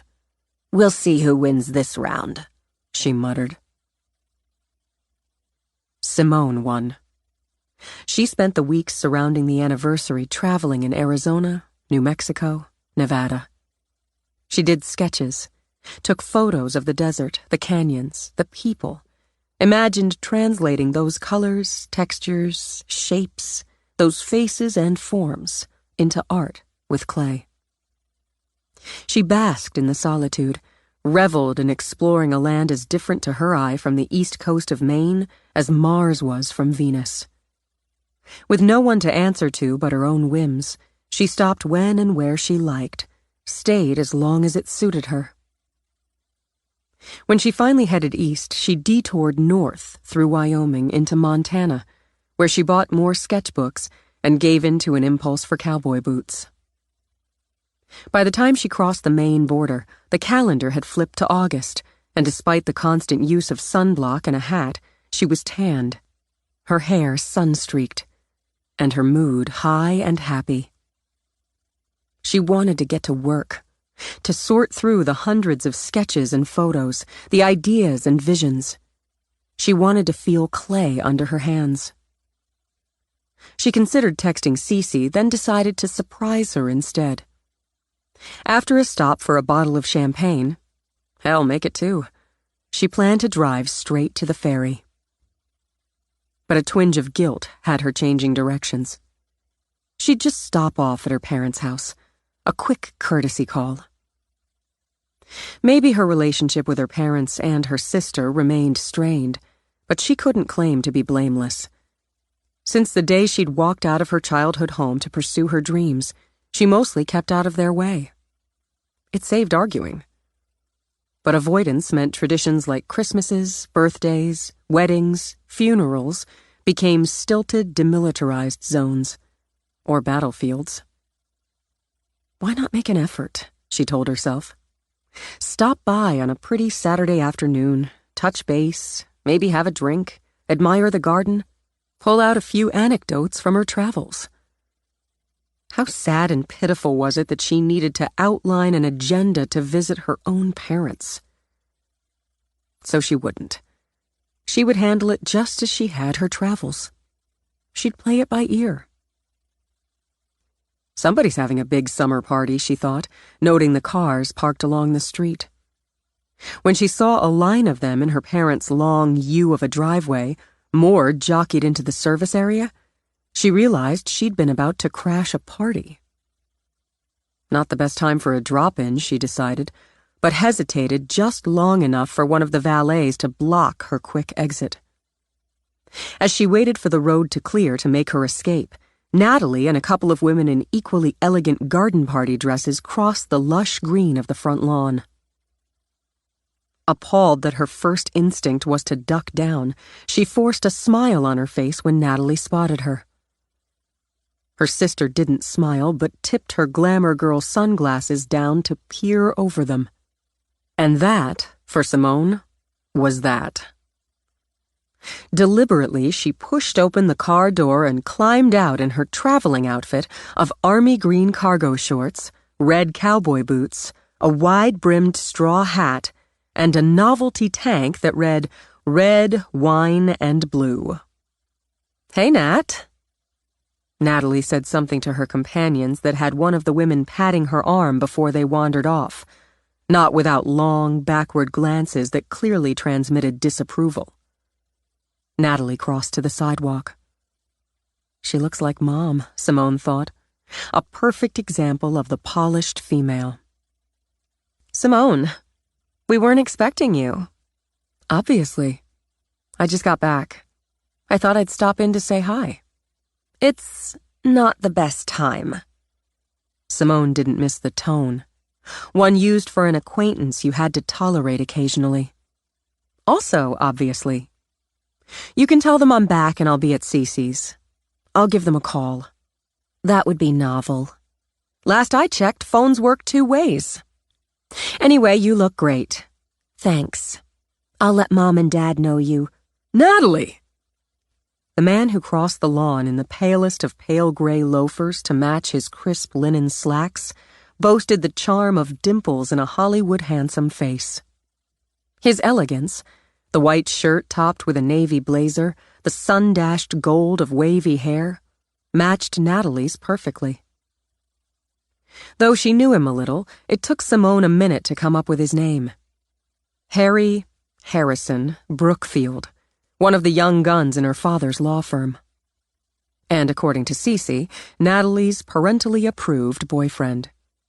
There you are. I was just... Simone? Dimples flashing, he held out a hand to shake hers. I didn't know you were here.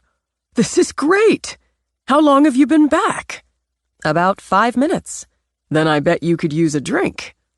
He'd slipped an arm around Natalie's waist as he spoke, and, to Simone's mind, hadn't yet clued in on her stiffness. Then he reached out again for Simone's hand. "Oh, thanks, but I'm not dressed for a party. I'm just going to go." "Don't be silly." Harry took a good grip on her hand. "Keys in the car?" "Yes, but..." "Great. He signaled to the valet. Family vehicle. Really, Harry? Simone's gotta be tired after the drive. All the more reason she needs that drink. Like a carpenter's plane wrapped in velvet, he smoothed right over the rough bark. Now you've got your whole family here to celebrate, sweets. The man had a grip and a will like iron, Simone thought, but the main reason she allowed him to pull her along, however petty, was Natalie's blatant discomfort. What are we celebrating?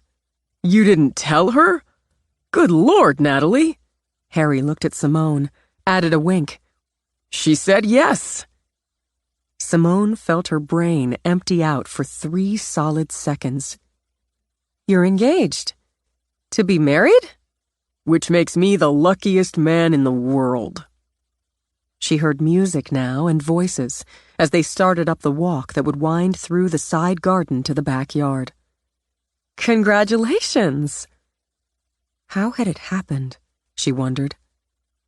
How had it happened that the sister who'd once slipped into her bed to whisper secrets hadn't shared such vital, life-changing news? Such happy news that raided a party with elegant dresses and white tablecloths decked with white flowers, with uniformed servers carrying trays of drinks and pretty finger foods. This is wonderful! Exciting! You're still so young and so pampered, Simone thought. Are you sure? Would you tell me? Harry stopped a server, took 3 flutes of champagne.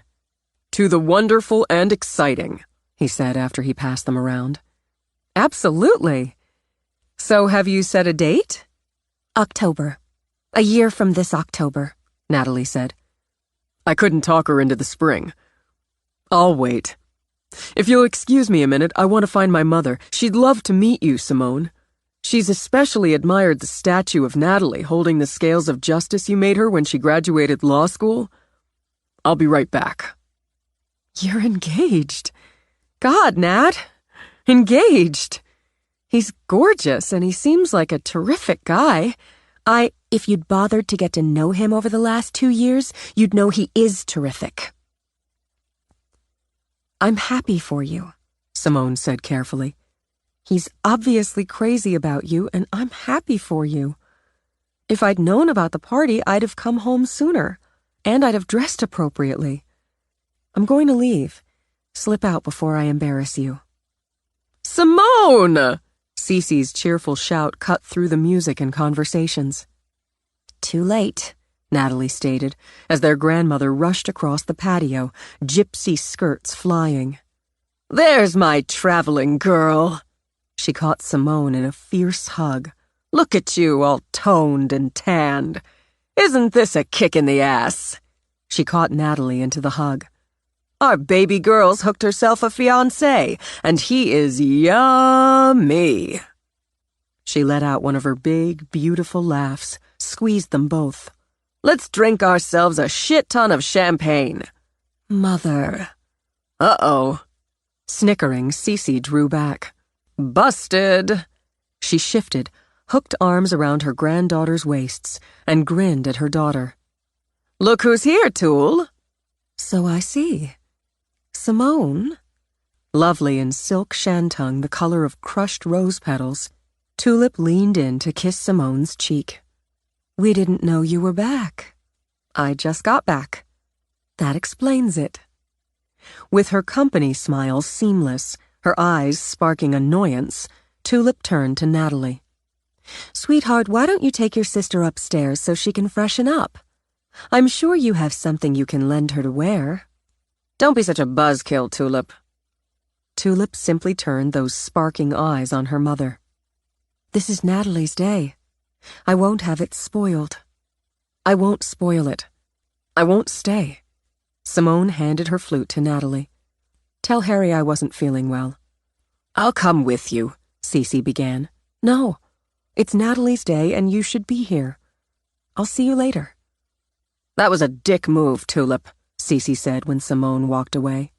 And from the look on your face, Nat, apple tree. I'm ashamed of both of you. Simone had to hunt down the valet who'd parked her car, then wait while he retrieved her keys. While she waited, her father strode briskly down the walkway. Oh well, she thought, what was one more elbow in the gut? Instead, he put his arms around her, drew her close. Welcome home. The snipes and jabs hadn't filled her throat with tears, but his gesture did. Thanks. I only just heard you'd gotten back, then that you'd left. You need to come back out, honey. It's a big day for Natalie. That's why I'm leaving. She doesn't want me here. That's nonsense. She made it clear. My unexpected arrival, in attire inappropriate for the occasion, embarrassed your wife and daughter. You could have come home a bit earlier, worn the appropriate. I would have if I'd known. Natalie contacted you 2 weeks ago, he began, then saw her face. Sighed. I see. I'm sorry. I'm sorry she indicated she had, otherwise I'd have contacted you myself. Come back with me. I'll have a word with her. No, don't, please. She doesn't want me here, and I don't want to be here. Sorrow clouded Ward's eyes. It hurts me to hear you say that. I'm sorry. I wanted to come by, see you and Mom, to try to turn some of it around. Some of it? I had a good summer. Productive, satisfying, illuminating. I wanted to tell you about it. And maybe you'd see I did the right thing for me. Maybe you'd see that. I have seen it, he said quietly. I've seen I was wrong. I clung to wanting to be right and lost you. And losing you, it was easier to blame you than myself. Now my younger daughter's going to be married. She'll be a wife and not just my little girl. It struck me that with you, I wanted to be right more than I wanted you to be happy. It shames me to look that square in the face, but I have. I hope you'll forgive me. Daddy. She went into his arms, wept a little. It's my fault, too. It was easier to pull back, to stay away. Let's agree. I accept I'm not always right, and you don't pull away from me. She nodded, rested her cheek on his chest. It's a good homecoming after all. Come on back to the party. Be my date. I can't. Honestly, Nat bugs the crap out of me, but I don't want to spoil her party. Maybe you could come out to the island sometime and I'll tell you about the trip and show you some things I'm working on. All right. He kissed her forehead. I'm glad you're back. So am I. Glad to be back, she thought, especially when she stood at the rail of the ferry and watched the island come closer. Chapter 10. Cece's house offered views of the bay, the ocean beyond, and the tumbled coastline of Tranquility Island, including the jut of rocky land on the far eastern point where the lighthouse perched. When Cece first settled on the island, the lighthouse had been a stark, uninspired white. She'd fixed that. Lobbying with the artists' community, she'd convinced the island council, as well as the business and property owners, to kick things up.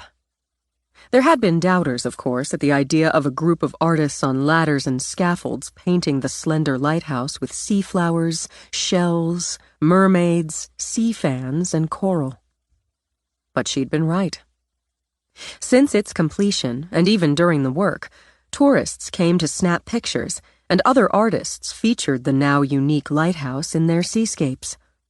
It was a rare visitor who left the island without one or more of the Light of Tranquility souvenirs sold in any number of village and beachside shops. Every few years, the community refreshed the paint and often added another flourish or two. Cece enjoyed looking down the coast, admiring that spear of color and creativity. Her home stood west of the light, on a rise above another jut of the uneven coast. Big windows, stone terraces graced its 2 stories, plus the converted attic with its little balcony which made 3. A generous patio skirted the waterside, her favorite side, where in season she had dramatic pots of flowers and herbs soaking in the sun, along with oversized chairs with brightly colored cushions and some painted tables. More flowers and comfortable seating ranged along the wide terrace on the second floor. It also held a hot tub, which she used year-round, under a pergola where she often lounged, happily naked, with a glass of wine, while watching the water and the boats that plied it. She could enter her studio with its bay-facing wall of glass, designed and added after she'd bought the house, from the great room or the patio. She loved painting there when the water gleamed blue as a jewel, or when it went icy gray and thrashing in the grip of a winter storm. She'd converted the attic, or Jasper Mink, who'd warmed her bed a time or two between his marriages, and his crew had converted it when Simone had gone to Italy. It offered lovely light, plenty of space, and now had a charming little powder room.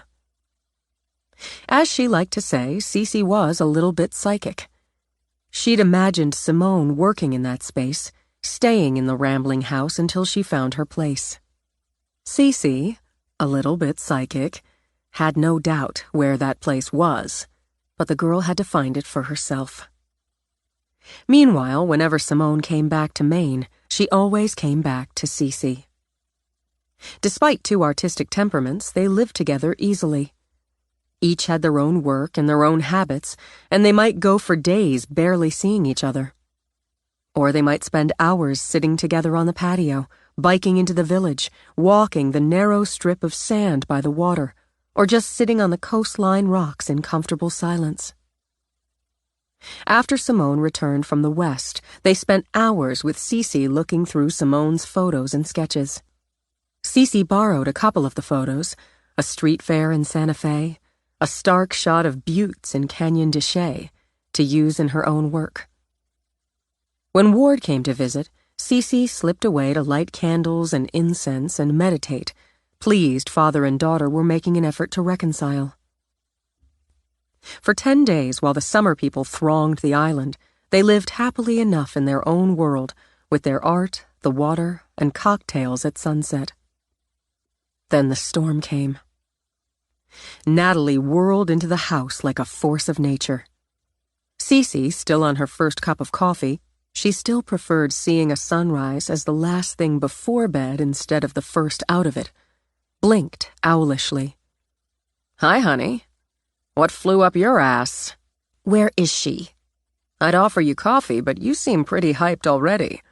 Why don't you sit down? Catch your breath, my cutie." I don't want to sit down. Simone!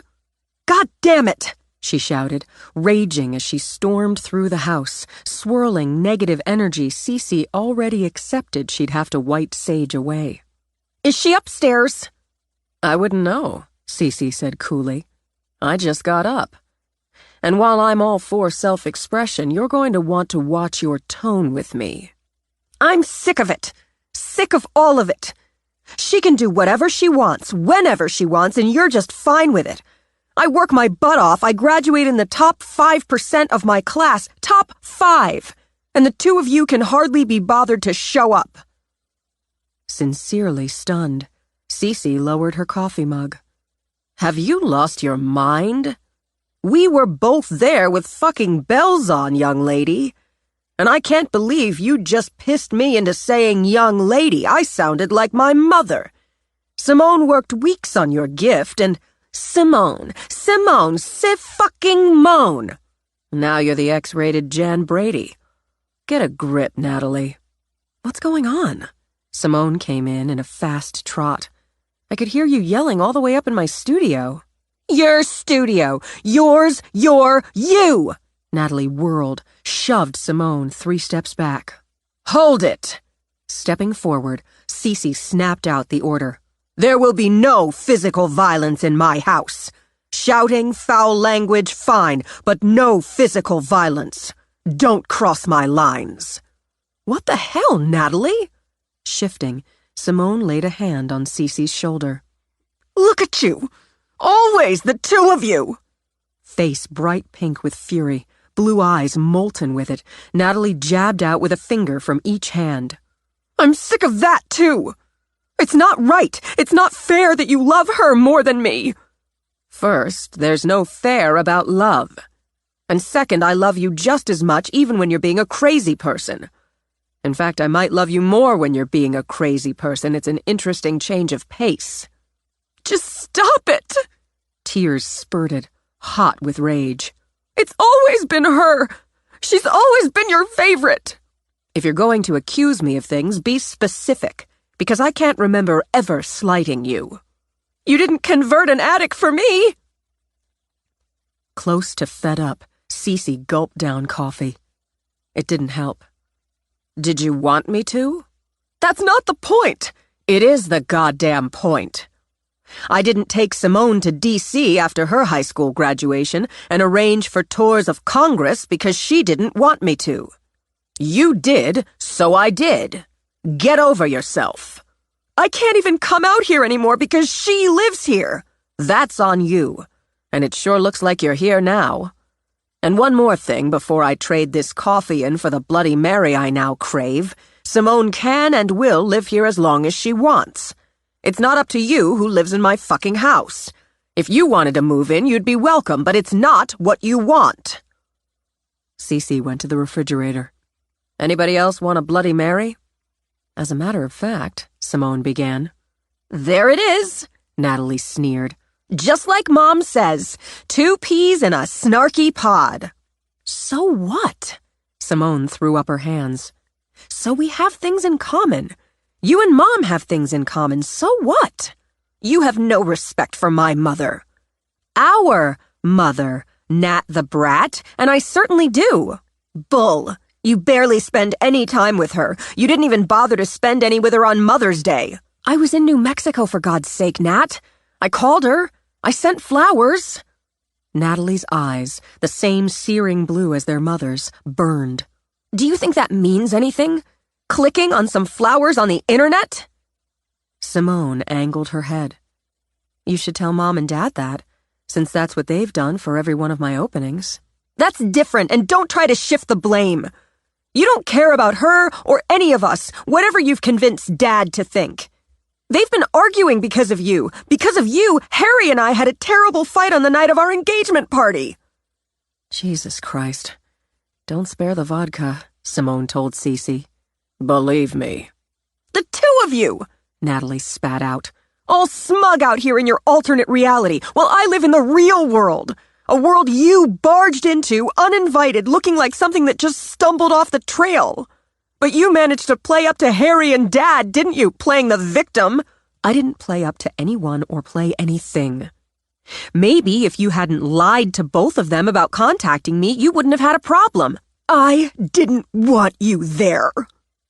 It ripped a jagged hole in Simone, even though she already knew.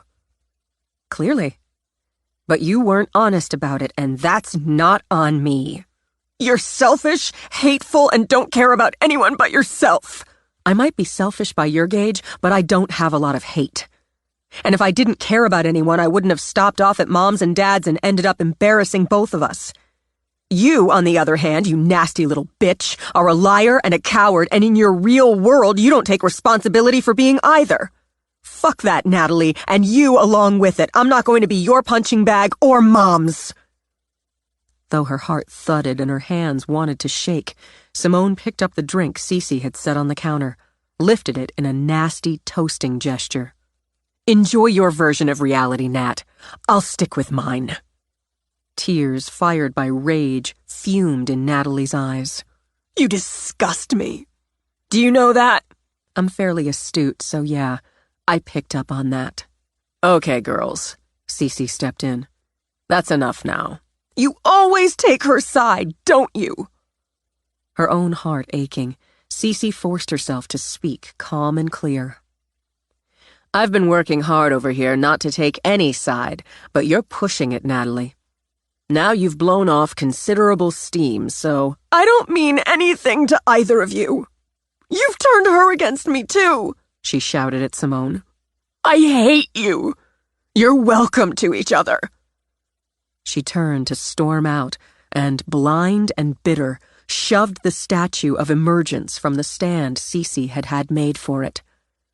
Even as Simone cried out in grief, it fell, smashed to the floor. The lovely, serene face, that birth of joy, the face of a lost friend, broke into 4 pieces. Oh, God! Oh, God! The sound, the sight of the destruction slapped Natalie's rage into horrified shock. I'm sorry. Oh, Simone, I'm so sorry. I didn't mean... You get out. Simone could barely whisper the words over the wound so deep it screamed inside her. She managed to put the drink in her hand down before she heaved it, because she knew if she struck out, she might never stop. Simone, Cece, I'm so sorry. I can't... As Natalie stepped forward, hand out, Simone's head snapped up. Don't come near me. Don't. Get out. Get out! With rage and grief choking her, Simone rushed out the back doors before she used fists instead of words. Sobbing, Natalie covered her face with her hands. I'm sorry. I'm sorry, Cece. I didn't mean to. You did mean to. You meant to hurt her and me. Sorry's not going to be enough this time. When Natalie collapsed into her arms, Cece patted her back for a moment, but then turned and steered her toward the front door. You need to go, and you need to figure out why you'd do what you've done, why you said what you said, feel what you feel. And you have to figure out how to make amends. I'm sorry. Please. I'm sure you're sorry. But you destroyed a piece of your sister with a temper tantrum. You broke her heart. And mine. Don't hate me. As Cece opened the door, Natalie clung to her. She hates me. Don't hate me. I don't hate you, and neither does she. I hate the words I heard coming out of your mouth. I hate what you did because you wanted to hurt us both, and I hate having to say to my own grandchild, and I love you, Natalie, but you can't come back here until you face what you did, until you find a way to make those amends. She does hate me. You stop. Snapping it out, Cece pushed Natalie away. You stop, and look inside yourself instead of trying to put things inside someone you refuse to even try to understand. I love you, Natalie, but at this moment I sure as hell don't like you. Go home. It shattered another piece of her heart, but Cece shut the door of her home in her granddaughter's face.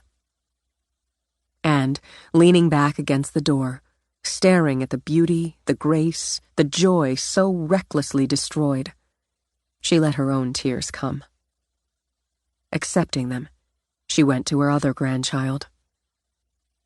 Simone sat on the patio stones, knees hugged tight to her chest, her face pressed against her knees as she sobbed. Cece lowered to the patio floor and folded her, rocking until they'd both cried themselves out. How could she do that? How could she hate me that much? She doesn't hate you. She's jealous and angry and, God, disdainful. She's her mother's daughter there. But I know, I do. Tulip would never have wanted this. You don't fit the mold, my darling girl, so they see that as an insult. We embarrass them, and that embarrassment makes them feel small, so they retreat into that disdain. With her arm around Simone's head on her shoulder, Cece looked out to the water, the deep blues and hints of green, the frisk of its slap against rock. I could take some of the blame, but what's the point? Cece considered. I did the best I could. Tulip was a happy kid, and then my mother. Well, she's not to blame either. We're who we are, and who we choose to be. Gently, Cece stroked Simone's hair. She's devastated, baby. She's so sorry. Don't take up for her. Oh, I'm not. She struck out at me, too, and she had no right. It's long past time for her to deal with her inner toddler, to stop blaming you, me, or whatever the hell for her own issues. If she accepts what she did, does whatever she can to make up for it, it could be a turning point for her. I don't care. I know, I don't blame you. Families fuck up. Hell, families are fucked up half the time. But fucked up or not, she's always going to be your sister. Always going to be my granddaughter. Forgiveness won't come easy for either of us, and it shouldn't. She'll have to earn it. I don't know if I can fix it. It's Tish, and I don't know if I can fix it. I don't know if I have it in me to try. And if I do, if I can, it wouldn't be the same. You'll fix it. Cece turned to kiss the top of Simone's head. You have it in you. No, it won't be the same. It will say something else, something more. Here's what we're going to do. We're going to go in, pick up the pieces, assess the damage. We'll take it up to your studio, and when you're ready, you'll start work on repairing it. In the meantime, we're going to white sage the house and banish all that negative energy. Okay. But can we just sit here a little longer? Let's do that. Harry came home from a round of golf feeling pumped. He'd knocked a couple strokes off his previous personal best to start what he had decided would be an excellent day. He had an hour before he was due to pick up Natalie for lunch with friends. Then he intended to surprise his bride-to-be with an early evening showing at a house he thought might suit them both. A house, their house, equaled the next stage. Something they'd find and buy and outfit and finally live in together. The lady wanted a fall wedding? He'd wait. She wanted a big, formal wedding. He got on board the train. But he wanted that next stage. He let himself into his apartment, set his golf clubs by the door. Then he spotted Natalie curled on his living room sofa. His already bright mood went brighter still.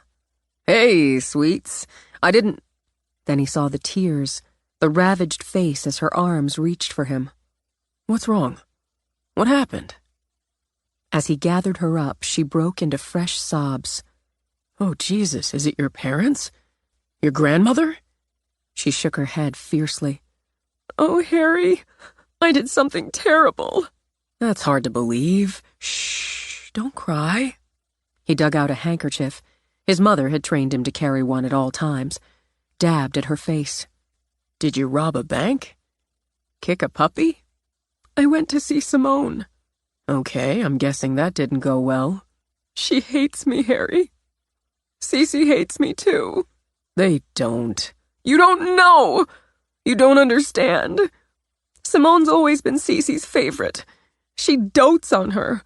Peas in a pod, just like Mom says, and I get whatever's left. If that's true, there must be a lot left, because every time I've seen you with your grandmother, I've seen how much she loves you, how proud she is of you. I don't see any hate. They do hate me. If they didn't before, they do now after what happened. What happened? I didn't mean to do it. Gripping his shirt, she burrowed against him. I was just so mad, and Simone was saying awful, awful things to me. And Cece's making them goddamn Bloody Marys, and I could just feel her laughing at me. I just lost my temper. God, Natalie, you didn't hit your sister, did you? No, I just lost my temper, and I pushed it over, and it broke. I didn't mean to do it, and I was so sorry, but they wouldn't listen. Pushed what? The statue. The bust of the woman. Sick all over again, Natalie pressed the heels of her hands to her eyes. Simone's statue from that damn show in Florence. Cece bought it, was always showing it off. I just shoved it, and it fell, and it broke. And after, like a second after, it was like someone else had done it. I was so shocked and sorry, and I tried to tell them. They wouldn't listen. The woman coming out of the pool? He'd seen it, admired it. The one in Cece's great room? Yes. I just lost my temper. They They ganged up on me and I lost my temper and then they wouldn't let me apologize. He pushed off the sofa to walk to the window.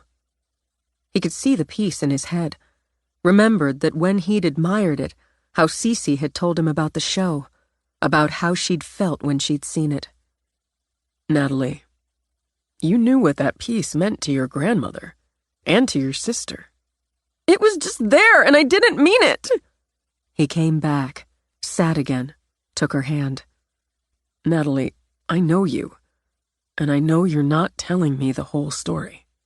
You're taking her side! She tried to pull her hand free, but he held tight. I'm listening to your side, but don't shade the truth. I didn't come here to fight with you. I didn't come here to fight with you over Simone again. We didn't fight over Simone. We fought because you hadn't told me the truth. You told me your sister couldn't make it home for the party, that she was too busy. You let me think you'd told her and she'd said she couldn't come. She was out west somewhere, so I assumed— We're lawyers, he interrupted. We both know how to use half-truths and semantics. Don't use them on me. What happened today? Genuinely terrified, she gripped his shirt again. Don't turn on me, Harry. I couldn't stand it if you turned on me. Now he cupped her face with his hands. That's never going to happen. But we're going to be straight with each other. Honest with each other. My parents... My mother's upset because my father's gone over to the island twice since the party. Your mother's upset because your father's spent some time with your sister? You don't understand! You don't understand! Simone's just full of disdain where my mother's concerned, and she's ungrateful. After all they did for her, she dropped out of college, ran off to Europe. He'd heard all this before and tried to be patient. Which sounds like it was the right decision for her. And if there's an issue, it's between your mother and your sister. It's not your issue, Natalie. I love my mother. Of course you do. So do I. He smiled, kissed her lightly. Peas in a pod. Did you go to see her, to talk, or to fight?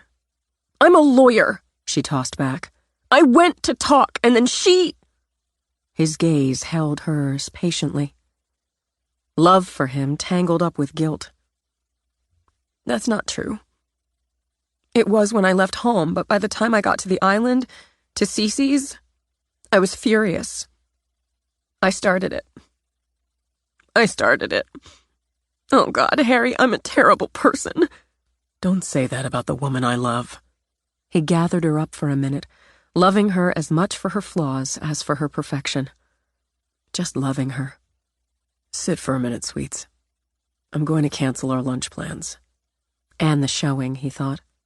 I forgot all about it. We'll reschedule. Then I'm going to pour us both some wine, and you're going to talk this through with me. We'll figure it out, sweets. I love you, Harry. I really love you.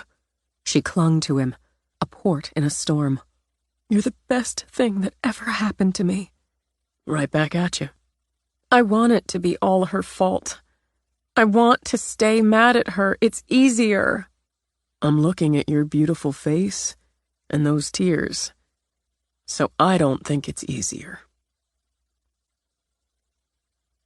Cece set up her easel on the patio. Summer would fade before she knew it, so she counted every day of it as precious. She wouldn't paint the view, but would continue to work on the study from one of Simone's photos. The woman in the red hat, the wide, flat brim over a face lined with time and sun, perusing a bin of tomatoes at a street fair, with the wizened old man in the stall smiling at her. In her version, the tomatoes became magic eggs, bold as jewels, and the bird perched on the striped awning a winged dragon. She'd played with the tones, the feel, the message for a week. Just as Simone had spent the week in focused, meticulous repair of the bust.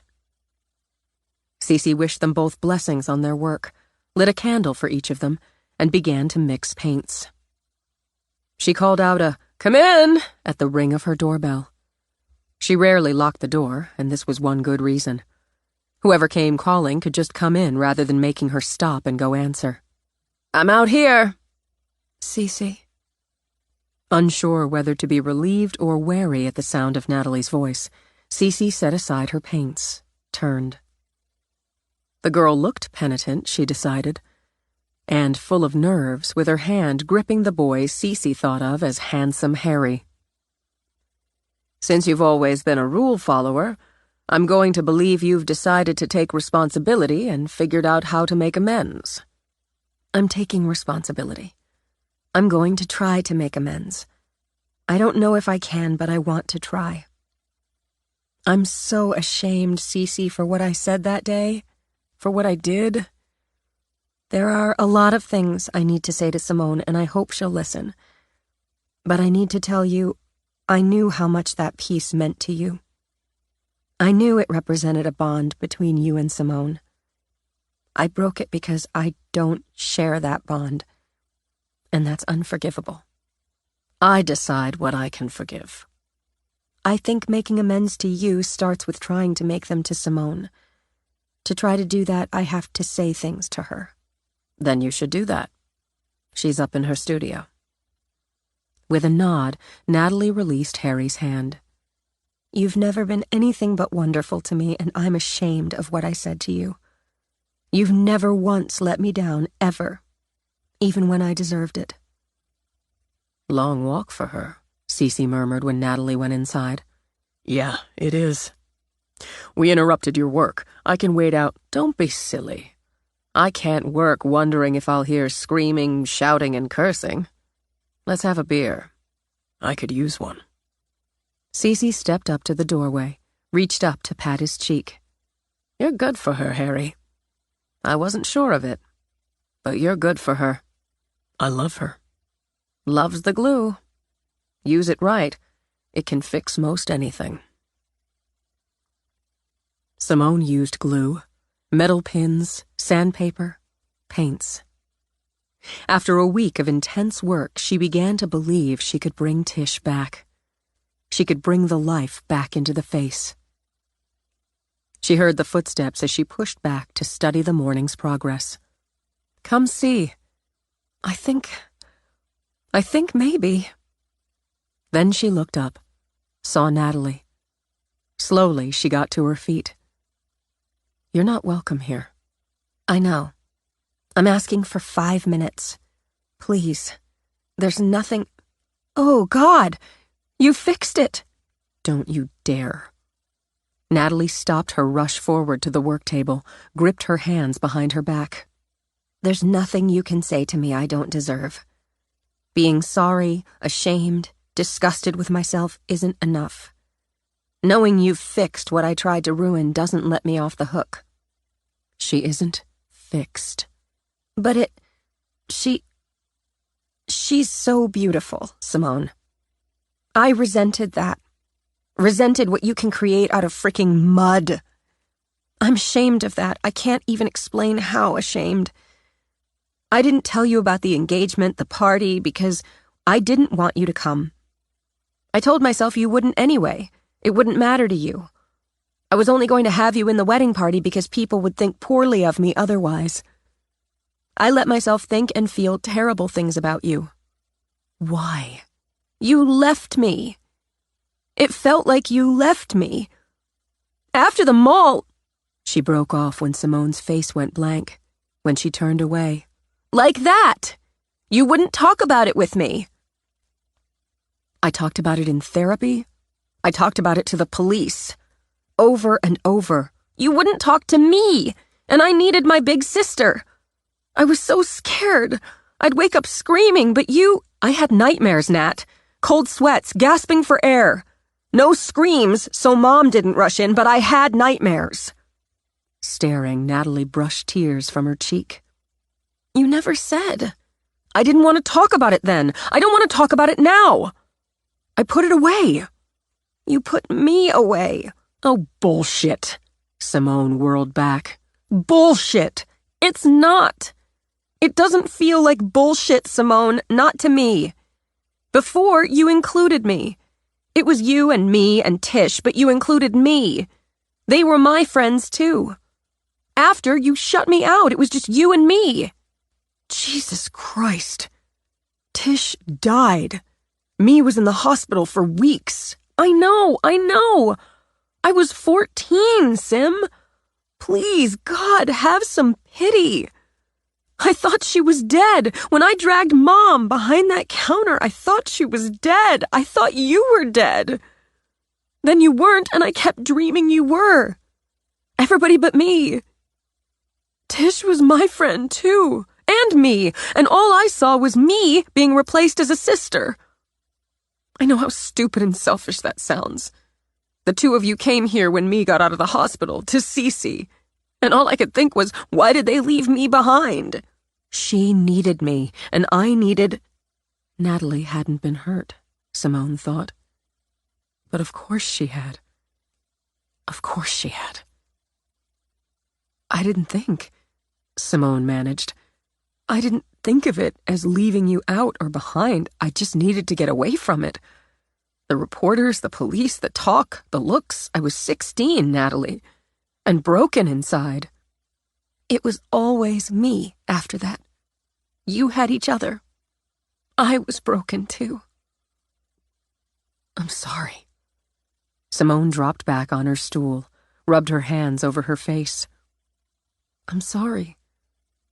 I didn't see it. Maybe I didn't want to see it. You had Mom and Dad, Cece, friends of your own. You got so involved in school and projects. It helped me stop thinking. It helped stop the nightmares. But I wanted you, Simone. I was too mad to tell you. Not mad, she corrected. More sorry for myself. Then you went to New York, to college. With me. You started dyeing your hair weird colors, wearing clothes Mom just hated. So I hated them too. I wanted my sister back, but I wanted you back the way I wanted you. You weren't the way I wanted you or I thought you should be. Then you sort of were, and I didn't like you. Finally, Natalie sat, let out a breath that ended with a baffled laugh. I just realized that. I didn't like the Simone who wore business suits and dated that... What was his name? Gerald Worth, the freaking fourth. Oh, yeah. Natalie sniffled. He was kind of a jerk, but he didn't mean to be. I didn't like you that way. Or the other way because you weren't the big sister I had before the world changed for us. Then you dropped out of college and went back to New York. Then you went off to Italy, and I didn't know who the hell you were. You hardly came home. The welcome wasn't exactly warm there. You don't put much effort into it either. Maybe not, Simone replied. Maybe not. Everything I said last week, I felt. I believed. I was wrong, but I felt it sincerely. I was wrong to expect you to, freeze in place from before, when we all changed that night. I was so wrong to say those things to Cece, who's the most loving and amazing person in the world, and I'll never stop being ashamed of that. She wouldn't want you to be ashamed forever. I know. Another reason for the shame. I'm here because of Harry. Because he makes me a better person. Those blue eyes teared up again. He makes me want to be a better person. You've been selfish, Simone. So have I. But this is who you are and who I am. I'm going to try to be a better person, the one Harry sees when he looks at me. I'm going to try to be a better sister. It's the only way I know how to make amends for what I did. I don't know if we'd be any different from who we are, but I'm sorry. I am sorry I wasn't there for you, that I didn't see I wasn't there. We can try starting from here, with who we are now. Yeah. Yes. Tears swirling, Natalie got to her feet, stepped forward. Her gaze fell on the bust, and she saw what she hadn't before. It's Tish. Yes. Her hand flew up to her mouth, clamped there. More tears now, spilling over her fingers. Oh, God, Oh my God. It's Tish. I never really looked. I didn't want to. Shuddering, Natalie lowered her hand, and as Simone rose, she saw deep grief. It's Tish. You made something beautiful, and You had to feel as if she died again. Oh, Simone. Yes, I did. But she came around the work table, felt herself able and more willing to pull Natalie to her. I did. But I can bring her back. I can bring her back, she said, with her eyes on the clay. This time. This way. Part 2. Passion of Purpose. Wealth lost, something lost. Honor lost, something lost. Courage lost, all lost. Johann Wolfgang von Goethe.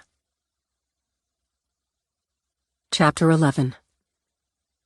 Reed sat with Chaz Bergman on the rocks, watching the moonbeam light over the bay. They each had a bottle of summer pale ale, a technical violation. But at 2 a.m, on the lonely stretch of coastline, Reed figured nobody cared.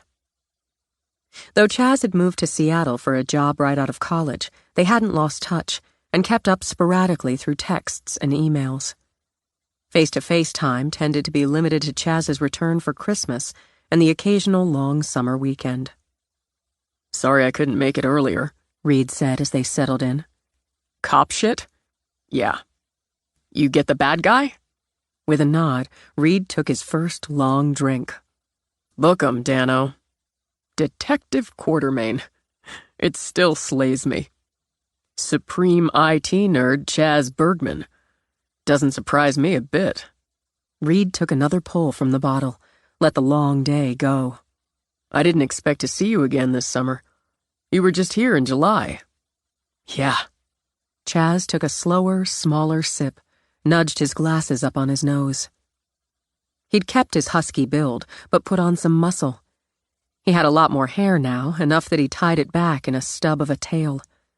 He'd added a weird little soul patch that didn't disguise the geek.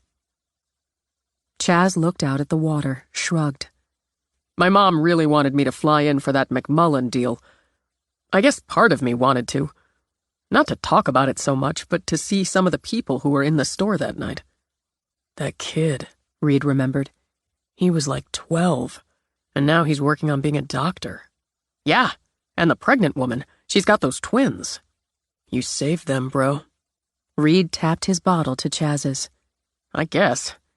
Speaking of, how's Brady Foster? He's great. Batted .340 on his high school team last year. They had another kid, you know, Lisa and Michael. Yeah, that's right. You told me. A girl. She's 5. Camille. She's crazy smart, looks like her mom.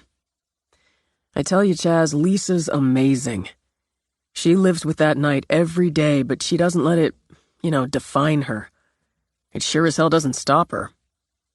I guess I look at that family and what that night cost them, and how they didn't just survive it.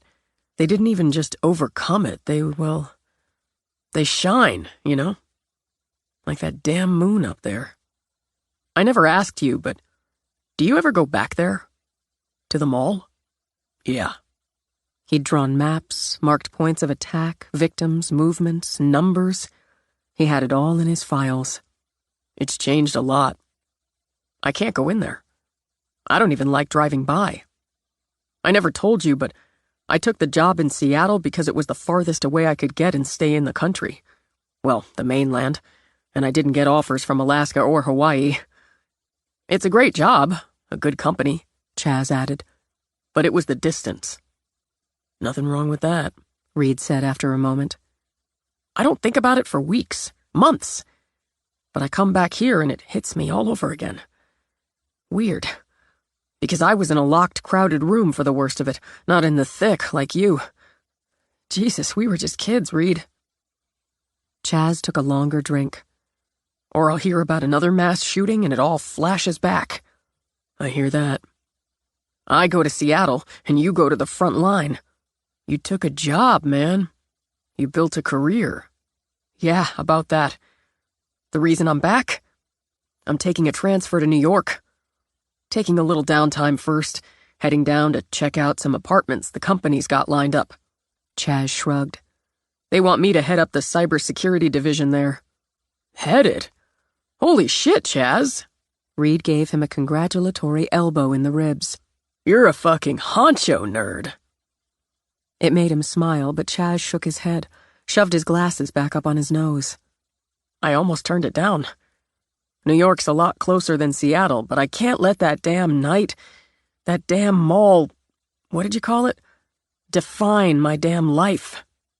So I'm moving to New York in November. Congratulations, man, all around. How do you do it? I mean, the badge and the gun and putting it on the line every fucking day. Detective work's mostly detecting, and a boatload of paperwork, legwork. It's not like TV. It's not car chases and shootouts. You're going to tell me you've never been in either one. Some car chases, more foot chases, and why do they run? But some car chases. They're crazy, I'll give you that. Shootouts? It's not like the OK Corral, Chaz. Chaz just looked at him, those quiet eyes behind the thick lenses. I've been involved a couple of times when we had shots fired. Were you scared? Bet your hairy white ass. But you did it anyway, and you keep doing it. See, that's the thing about you, Reed. You face up and do it anyway, and you always have. New York's not facing down some asshole with a gun, but it's sort of my do it anyway. Chaz paused, smiled. With a promotion and a big fat raise. Lucky bastard. I bet you've got the rest of a six-pack in a cooler in that rental car. Eagle Scout, we're always prepared. But I'm driving, so one's it. So let's take it back to my place, polish it off. Tomorrow, well, today now, Sunday, and I'm not on the roll. You can sleep on the couch. I could do that. Why are you still living in that dump? It's not so bad, and there's talk about some gentrification in the neighborhood. I could be sitting sweet before you know it. Anyway, I might not be there much longer. I'm looking at a house tomorrow afternoon. It feels like the one from the outside in the video tour. Nice yard, new kitchen. You don't cook. Doesn't matter. Excellent master suite and so on. I like the neighborhood. I can walk to pubs and restaurants, mow my own grass. Best, if I can whittle the price down just a couple clicks, I can afford it without selling my blood or taking bribes. You could sell your sperm, Chaz suggested. Remember that guy, Fruensky, who did that in college?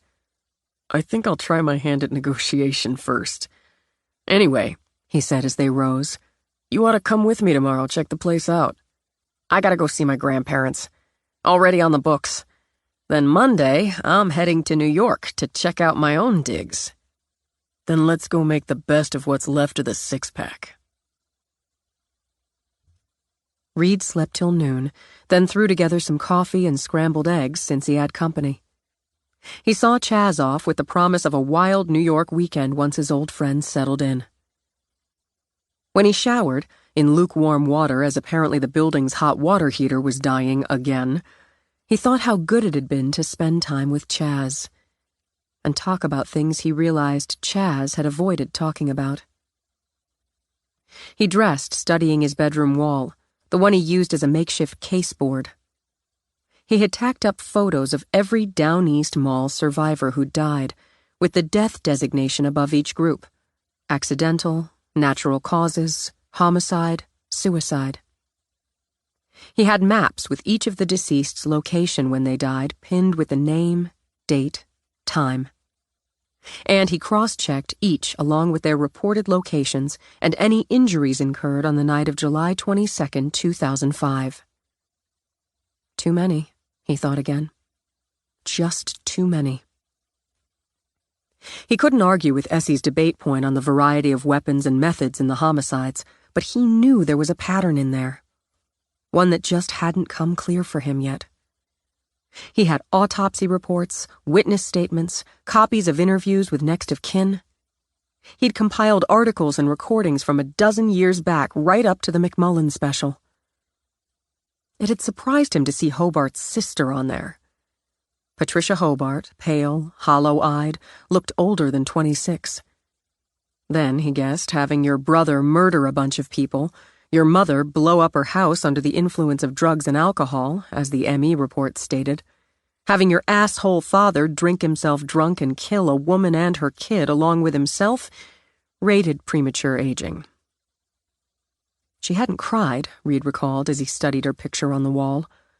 Plenty of nervous tics, though. Hunched shoulders, fingers twisting together or pulling at her clothes.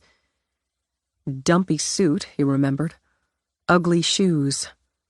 Lived with her grandparents, stood as main caregiver for her grandmother, who'd used a walker since recovering after a broken hip, and her grandfather who'd suffered 2 small strokes.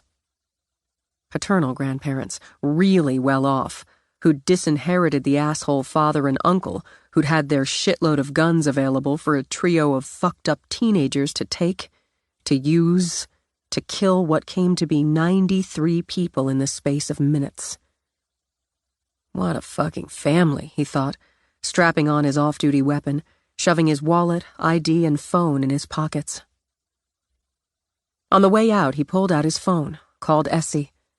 An actual call because she might ignore a text. He jogged down the steps as she answered. I'm heading to the house I told you about, meeting Realtor Renee. Come on and see it with me. Bring the gang. It's a hot, lazy afternoon, Reed. That's why it's perfect. We'll go to the park after. The dog and kid can run around. And I'll take you all for pizza to celebrate me making an offer. I really think this is the one. You said that with that weird Victorian 3 months ago. I liked the weird Victorian, but it had a bad vibe when we walked through it. Yeah, vibe bad. You're a house-shopping addict, Reed. Since it might be true, he evaded. It'll be fun. This one's only a few blocks from your place. It's over half a mile. A nice Sunday stroll, right? Then the park. Pizza. I'll spring for a bottle of wine. That's so unfair. He laughed. Come on. I need somebody to talk me out of it if it's wrong, or into it if it's right. The damn water heater's on the death watch here again. I really do have to get out of this place. He knew by the long, windy sigh he had her. What time's your appointment? 2. I'm heading there now. Puck and Dylan could use the walk and the runaround time. Hank and I could use the wine. I've got to get it together first. Don't make a damn offer until we get there. You got it. Thanks. See ya. He glanced back at the building. Someone who couldn't spell had added some fresh graffiti advising somebody else to fuck a duke. He assumed they meant duck, but maybe they knew somebody named Duke. Maybe they wanted to fuck an aristocrat or something. In any case, it was just another sign his time there had to end. Still, a decent coffee shop had opened up a couple blocks away, and somebody had bought one of the neighboring buildings with big talk of rehab and spiffy condos. Gentrification could happen. Another reason to get out. He'd appreciate seeing the neighborhood cleaned up, spruced up, but he didn't want to live out his life in a condo. As he drove, he imagined setting up a grill on his new back deck. He knew how to grill. Sort of. Maybe he'd even learn how to cook something besides scrambled eggs and grilled cheese and bacon sandwiches. Maybe.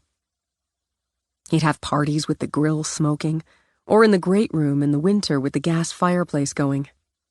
Keep one of the 3 bedrooms as a guest room, turn the other into what would be his first ever actual home office. Buy a big, and he did mean big-ass flat screen for the wall, and sign up for every fucking sports channel on cable. That's what I'm talking about, he decided, as he cruised into what he had determined would be his new neighborhood. Older homes, sure, but he didn't mind older. Most had been remodeled with the ever-popular open concept, the snazzy bathrooms and kitchens. Lots of families, and he didn't mind that either. Maybe he'd come across some sexy single mom. He liked kids. Kids were no problem. He pulled up into the drive of the sturdy 2-story brick. thought how much he'd liked the unabashed weirdness of the Victorian over this, more traditional. But Sturdy was good. Sturdy was fine. And the owners had definitely put some effort into curb appeal with the plants, shrubs, the new doors on the garage. He could use a garage. As he got out, he glanced at the car already parked there. Not Renee's, his extremely patient realtor. Curious, he noted the license plate, pure habit, as he crossed what he told himself would be his brick walkway. The woman opened the door before he pressed his doorbell. Hi, Reed, right? The attractive blonde in the tailored red shirt and white pants held out her hand. I'm Maxie Walters. Okay. I'm supposed to meet Renee. Yes, she called me. She had a family emergency. Her mother had a little fender bender. Nothing serious, she said quickly. But you know moms. Renee's going to try to get here, but she didn't want you to have to delay or postpone. Especially when we got the inside scoop the sellers are cutting the price $5,000 tomorrow. That doesn't hurt a thing. He stepped inside, scanned the high-ceilinged foyer he'd admired on the video tour. I've just been familiarizing myself with the property. It does have some lovely features. Original hardwood floors, and I think they did a terrific job refinishing them. And don't you love the open feel of the entrance? She continued as she gestured him ahead, closed the door. Yeah, the house has a good feel. He wandered the living room. Staged well, he thought, as he'd seen every level of staging, and imagined that big-ass screen on the wall.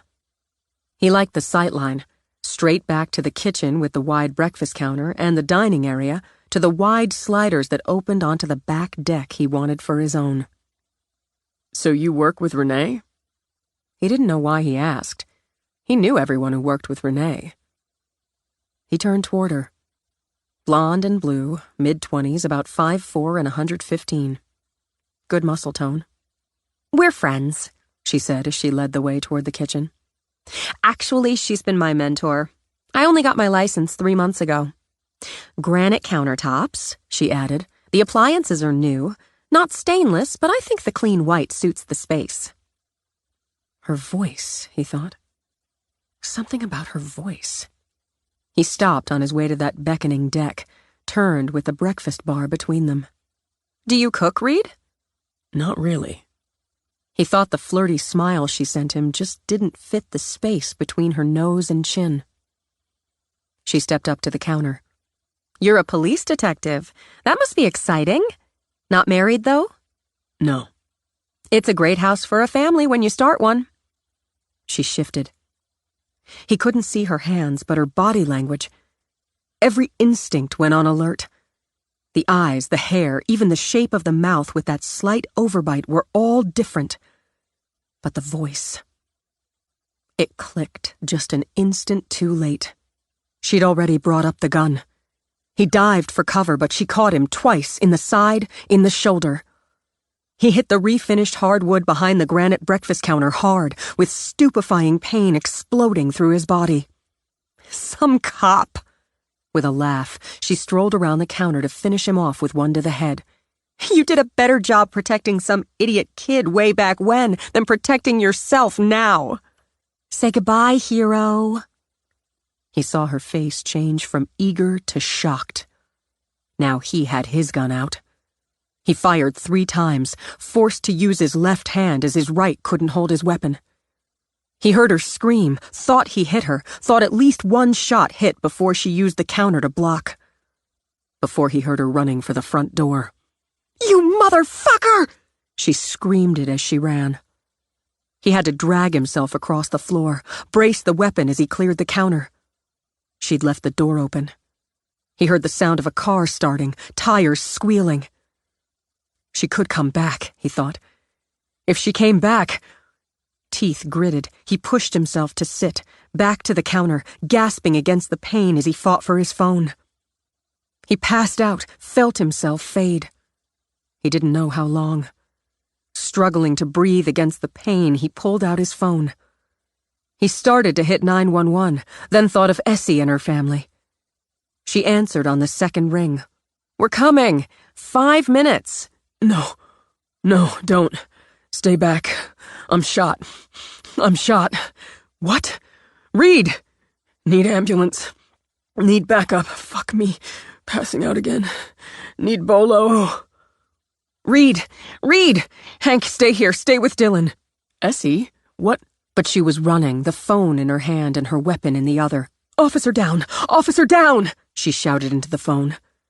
Hank picked up his son, gripped Puck's leash, and prayed. She made the last quarter mile in under 2 minutes, running full out while people working in their yards stopped to gape. Police officer! Go inside! Go inside! She didn't stop running until she hit the porch of the brick house. Weapon out, she cleared the doorway, swept her weapon toward the stairs leading up, then over, and saw Reed. Please, please, please. She checked his pulse first, then leaped up to grab cloth napkins artfully folded on the set-for-company dining room table.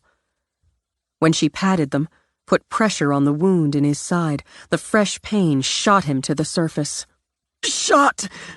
And in shock, she thought.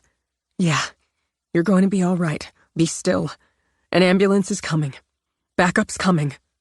She could come back. Need my weapon. Who? Who is she? No, stay with me. You stay with me. Who did this? Hobart. The sister. Oh, fuck. Patricia Hobart. Driving. You stay awake. Look at me. You stay with me, goddammit. Driving a late model Honda Civic. White. Main plates. Shit, I can't. You can. Hear that? Hear the sirens? Help's coming. And her hands were wet with his blood. She couldn't stop the blood. Plates. The stupid lobster. He gasped it out, fighting to stay with her. To stay alive. 4, 7, 5. Charlie Bravo. Romeo. Good, that's real good. In here. Hurry, goddammit, he's bleeding. I can't stop the bleeding. The EMTs pushed her aside, laid Reed flat, got to work. Cops, weapons drawn, rushed in behind them. She held up her left hand, felt Reed's blood slide down her wrist. I'm a cop. We're cops. Detective McVee. It's Bull. Jesus Christ, that's Reed. Who the fuck did this? The assailant is Hobart Patricia, mid-20s, brown hair, brown eyes.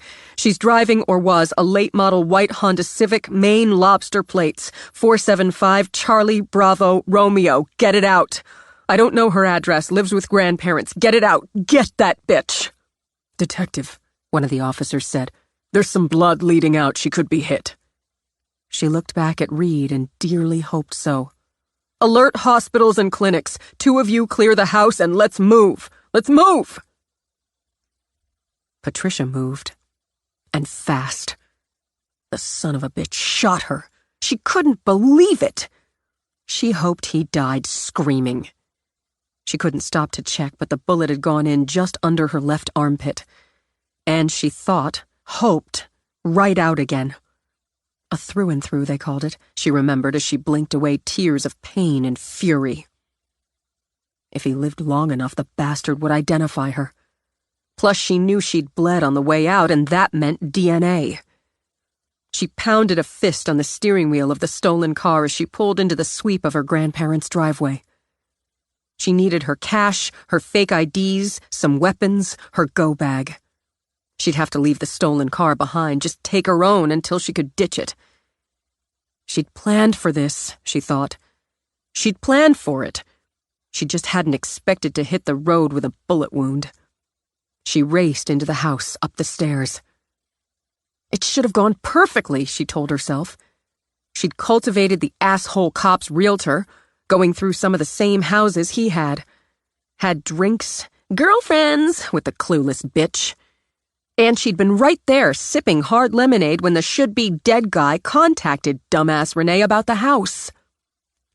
Simple after that. Go over Sunday morning, get the code for the lockbox, and then kill stupid Renee, take her files on the house, and so on. Then just wait. But he'd made her. How the hell had he done that? She let out a weeping whine as she doused the hole under her armpit with peroxide, patted it. She'd felt it, just in the set of his body, the way he'd studied her face. He was probably dead, she assured herself as she pulled on a fresh shirt, pulled out her go bag, dumped more cash, more IDs into it. She'd have made sure of it. She knew he'd be carrying. Off-duty weapon, she wasn't a moron. But she'd hit him twice, right side, right shoulder. How the hell could she be expected to know he'd managed to get his gun out and shoot with his left hand? How the hell could she know that? She took 2 more handguns, her combat knives, a handmade garrote, plenty of ammo, even took the time to grab another wig, some more facial appliances, some contacts, more bandages, and some of the pain pills she'd culled from her grandparents' supply. It seriously pissed her off she wouldn't cash in on the sale of the house, the life insurance policies when her grandparents finally croaked. But she had more than enough to keep her going for years. Wincing at the pain, she shouldered the bag and started downstairs. Patty? Patty? Is that you? Grandpa's done something to the TV again. Can you fix it? Sure, I can fix it, she said when her grandmother thumped out with her walker. She pulled out a 9mm, shot her grandmother center of the forehead. She went down with a soft whoosh of air. All fixed, she said brightly, then walked into their bedroom, where the overheated air smelled of old people. Her grandfather sat in his recliner, smacking a hand on the remote while the TV screen buzzed with static. Something's wrong with this thing. Did you hear that noise, Patty? I did. Bye-bye. He looked up, squinted behind his bifocals. She shot him in the head, too, let out a happy little laugh. Finally. She was in and out of the house inside 10 minutes. She'd practiced, after all, leaving 2 bodies behind her. Keeping to the speed limit, she drove to the airport, left her car in long-term parking, jacked a nondescript sedan, and was on her way. Chapter 12. He saw lights speeding over his head and wondered if he was dead. Maybe there'd be some sexy angels to guide him through those lights to whatever. He heard voices, a lot of rapid-fire voices talking doctor talk. He didn't think dead sexy angels worried about GSWs or dropping BPs. Plus, dead couldn't possibly hurt so goddamn much. Through the pain, the cold, why was he so cold? The confusion, and the oddly detached wondering about his own death, he heard Essie's voice. You're going to be fine. Reed, you hang on. You're going to be fine. Well, he thought, okay then. The next thing he knew was more pain. His body, his mind, his everything seemed to float through it, around it, inside it. Pain was the name of the freaking game. Since he didn't want to play, he let go. That pain refused to sit on the bench when he surfaced again, and it pissed him off. Someone poked at him, and that pissed him off. He said, "Fuck off." Even to his dim ears, it sounded like "fuck off," but he meant it. Almost done, Detective. He opened his eyes. Everything was too white, too bright, so he nearly closed them again. Then he saw the pretty face, big brown eyes, golden brown skin. Sexy angel. Sassy angel. Those full, soft lips curved. And he went away again. He went up and down, not like a roller coaster, but like a raft on a gently undulating river. The river Styx. That would be bad. He heard his mother's voice. What the hell kind of a name is Yossarian? It's Yossarian's name, sir. Catch-22. Huh. He drifted away again, had a long dream conversation about death and sexy angels with the bombardier who had a secret. When the pain slapped him back again, he decided once and for all, this dead business sucked. It sure would, but you're not. He blinked his heavy eyes clear, stared at Essie. Not? Definitely not. Are you going to stick around a while this time? I just talked your parents into going down for some food. I can get them back. What the hell? As she lowered the bed guard to sit on the side of the bed, taking his hand, he took stock. Machines and monitors, the annoying discomfort of the IV needle in the back of his hand, the raging headache, the sour, metallic taste in his throat, and a score of other irritations under the full-body pain. She shot me. Patricia Hobart, driving a white Honda Civic, Maine. You gave us all of it already. His brain wanted to shut down again, but he pushed through it. You get her? You get her? We will. Are you up to telling me what happened? Cloudy. How long? This is day 3, heading to 4. Shit. Shit, how bad?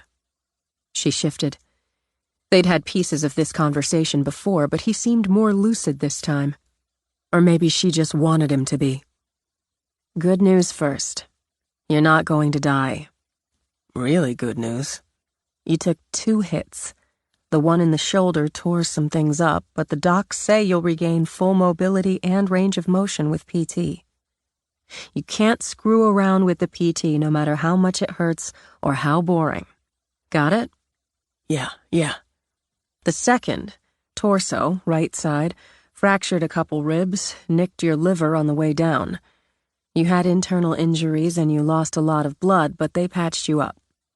You're going to feel like shit for a while, but if you're not an asshole about it, you'll make a full recovery. She didn't hit the, fun factory, did she? Because it doesn't feel right down there. That's the catheter. It'll come out when you can move around. So I've been mostly dead for going on 4 days, but not dead yet? Leave it to you to do a mashup of 2 movie classics. How'd she get the drop on you? He shut his eyes, made himself bring it back.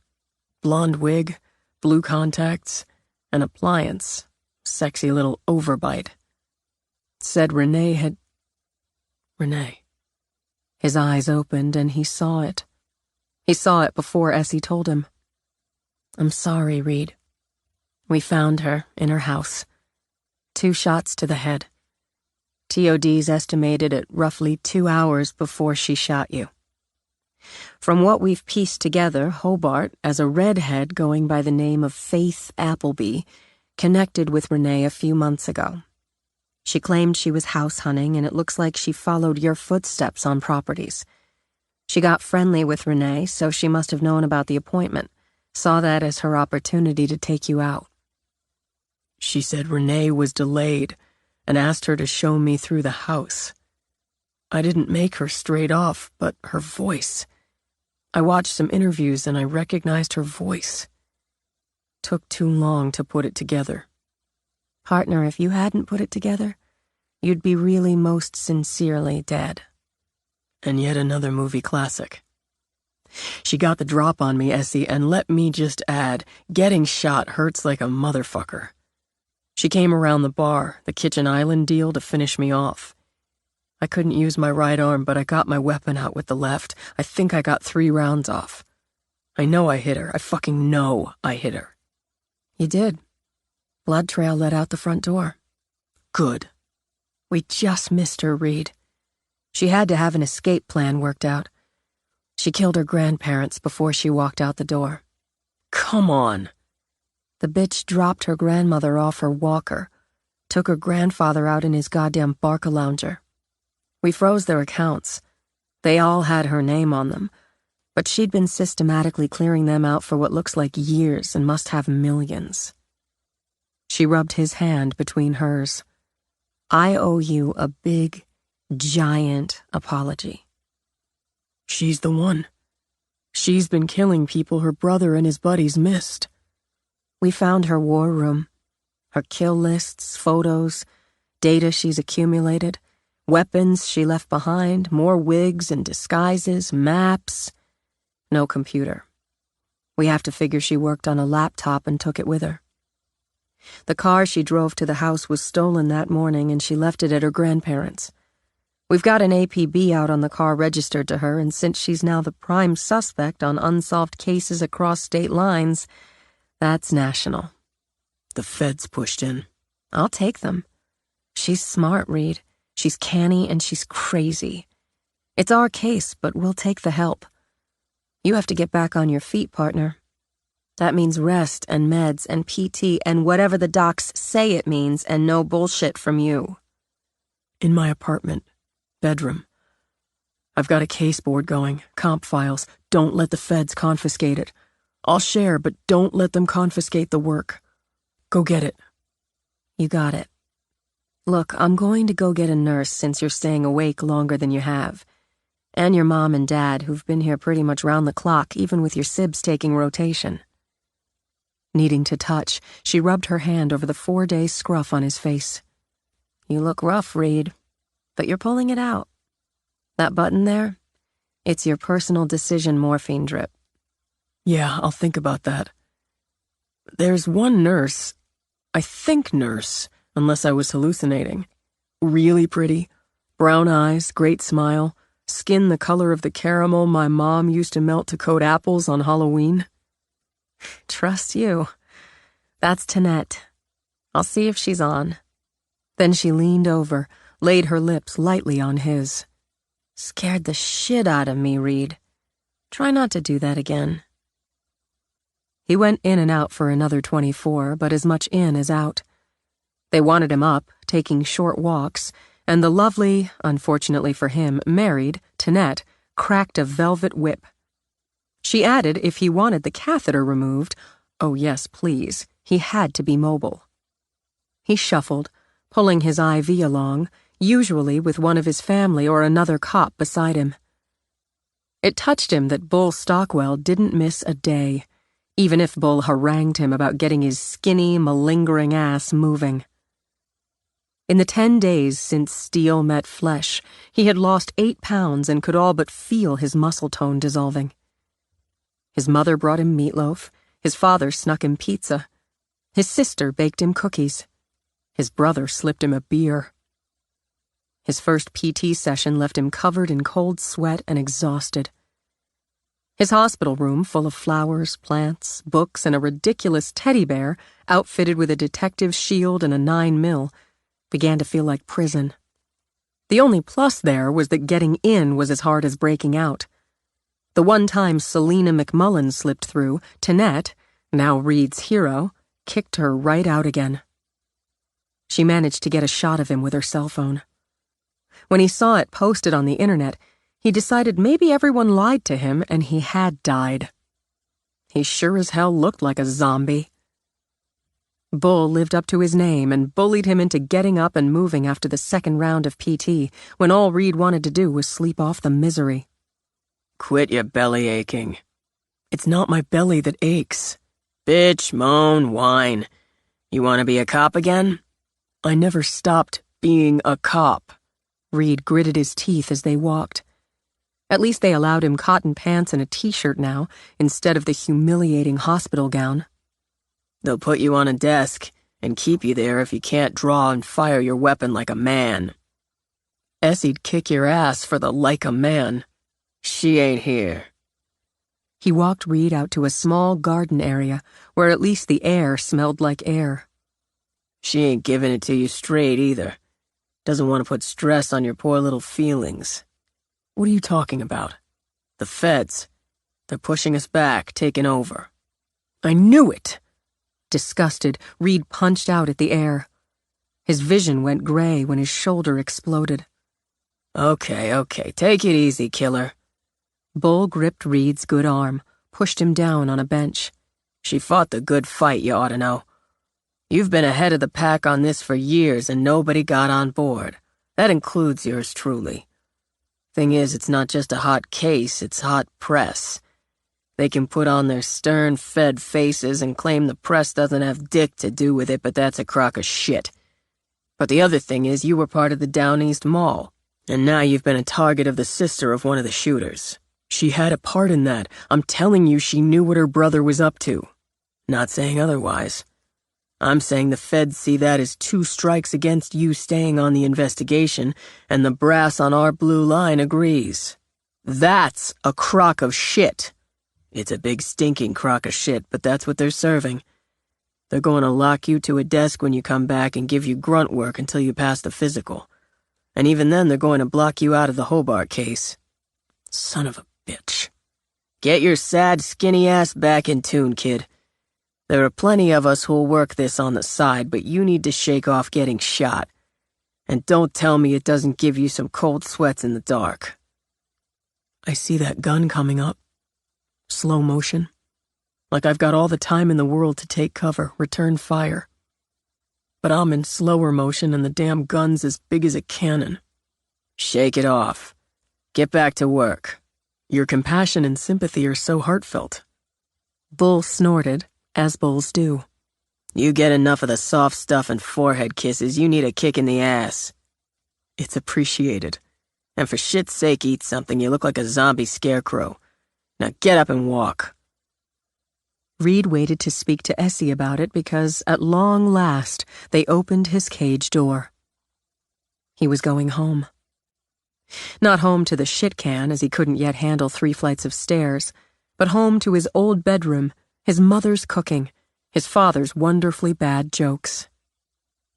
He'd asked specifically that Essie pick him up, deliver him, so he had waited to talk to her.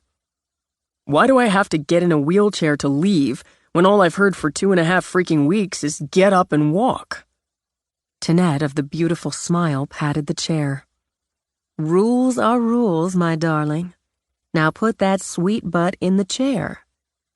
How about after I'm 100%, we have a hot, torrid affair? It'd be good for my emotional and mental health. My man would crush you like a bug, skinny boy. It's too bad my sister's only 18. 18's legal. You go near my baby, sis, I'll put you back in this hospital. But she rubbed his shoulder. I'm glad to see you go, Reed, and sorry at the same time. I'll be coming in for the torture. And I'll go down and see you don't cry too hard. Here, hold your teddy bear. He took it and took a last look at the room. Essie had already hauled down the books, his tablet, and other accumulated stuff. I won't miss this place, he said as she wheeled him out. But I'll miss you. You're the only woman I love, besides my mother, who's seen me naked without me having the same privilege. You're going to put some meat back on those bones. She steered him into the elevator. And you take some advice. From you I will. Don't go back into it too fast, darling. Give yourself some time. Walk in the sun, pet some puppies, eat ice cream cones, fly a kite. I know enough about you now to know you're a good cop and a good man. Take some time to remember why you're both. He reached back, left hand for hers. I'm really going to miss you. Essie greeted them with a smile. You're sprung, partner. Tonight you're a treasure.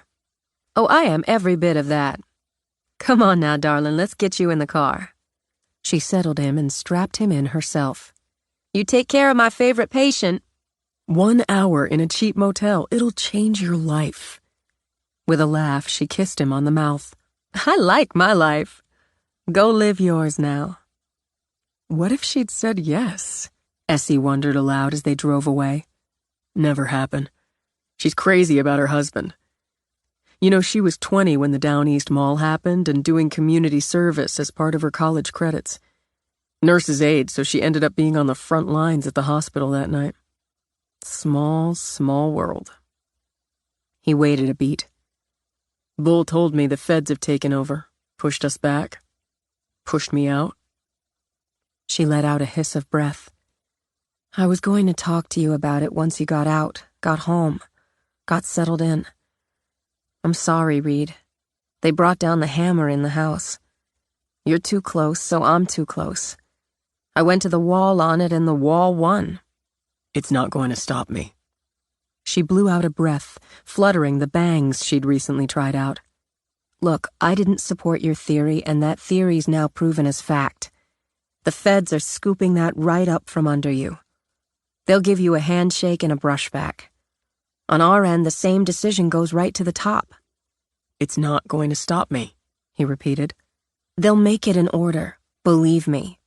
Whatever you do, you'll have to do it in the dark, on the side. If they find out, they'll write you up and slap you down. It's not right, but that's the line. What's your line? I'm with you. We'll do what we can on our time off.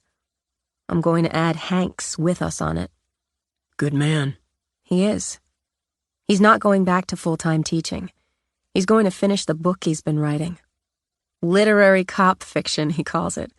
It's damn good so far, what he's let me read. But part of why he's not going back is to give me more time to work this. With you, when I can. I need to think it through. Take some time. I need to get back in shape. Apparently getting shots turned me into a zombie scarecrow. You've looked better. But Jesus, Reed, trust me, you looked worse.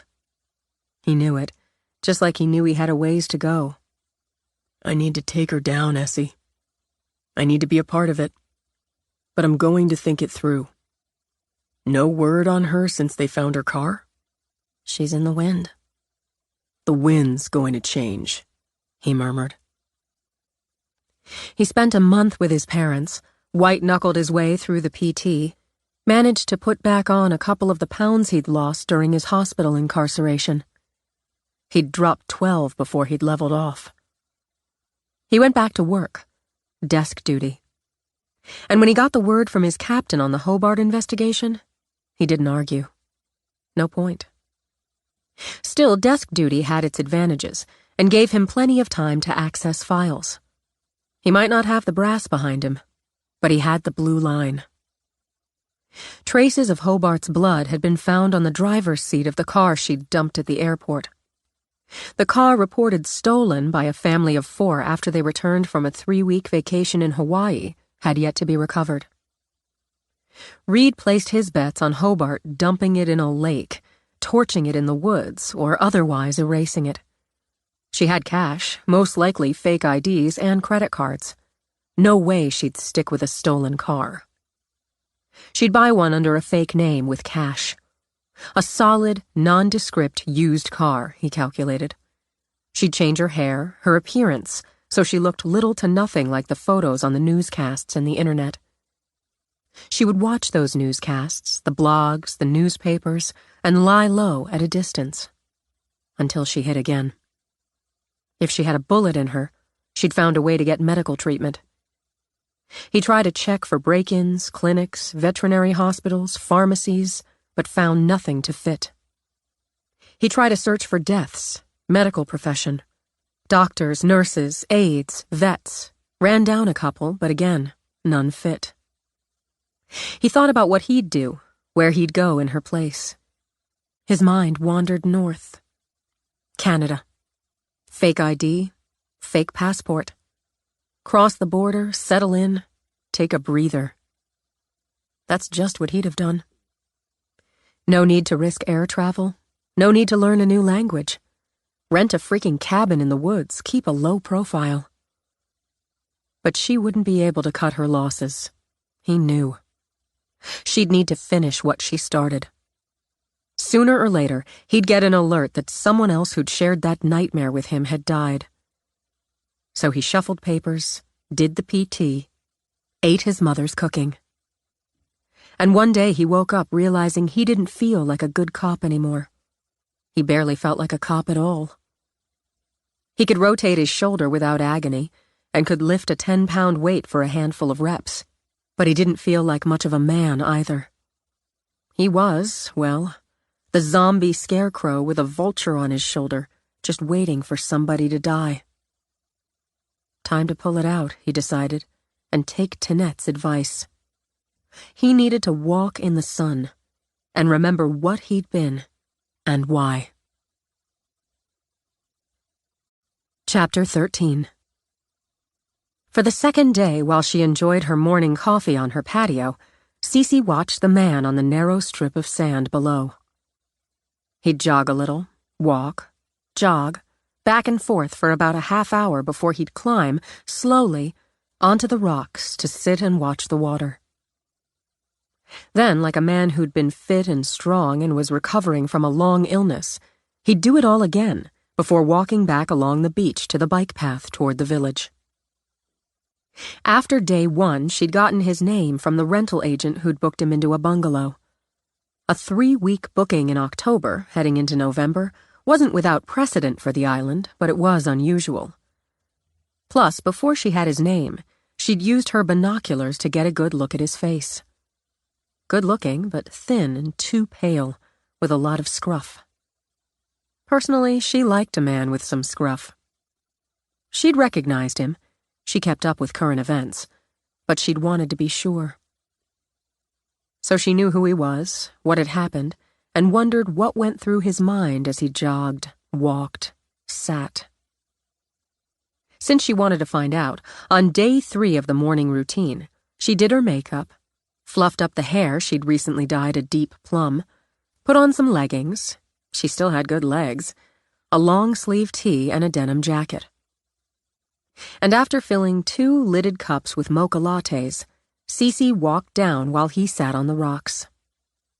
He glanced over as she started to climb up to join him, earned points for immediately getting up to take her hand. With his left, she noted, and not without a flicker of pain on his face. "Good morning," she said, offering him one of the cups. Thanks. "It's a perfect morning to sit on the rocks and have a latte. I'm Cece Lennon." Reed Quartermain. I've admired your work. "Then you're a man of taste as well as looking tasty. Full disclosure, I recognized you. I know who you are and what happened to you. But we don't have to talk about it." I appreciate it. Gorgeous eyes, Cece thought. A quiet green with the intensity behind them adding a little magic. "So what brings you to our island, Reed?" Some R&R? A good place for just that, especially in the quiet season. I've been here a few times in the summer, with my family as a kid, with some pals when I got old enough to drive. But I haven't been in, I guess about 10 years. It hasn't changed very much. No, and that's nice.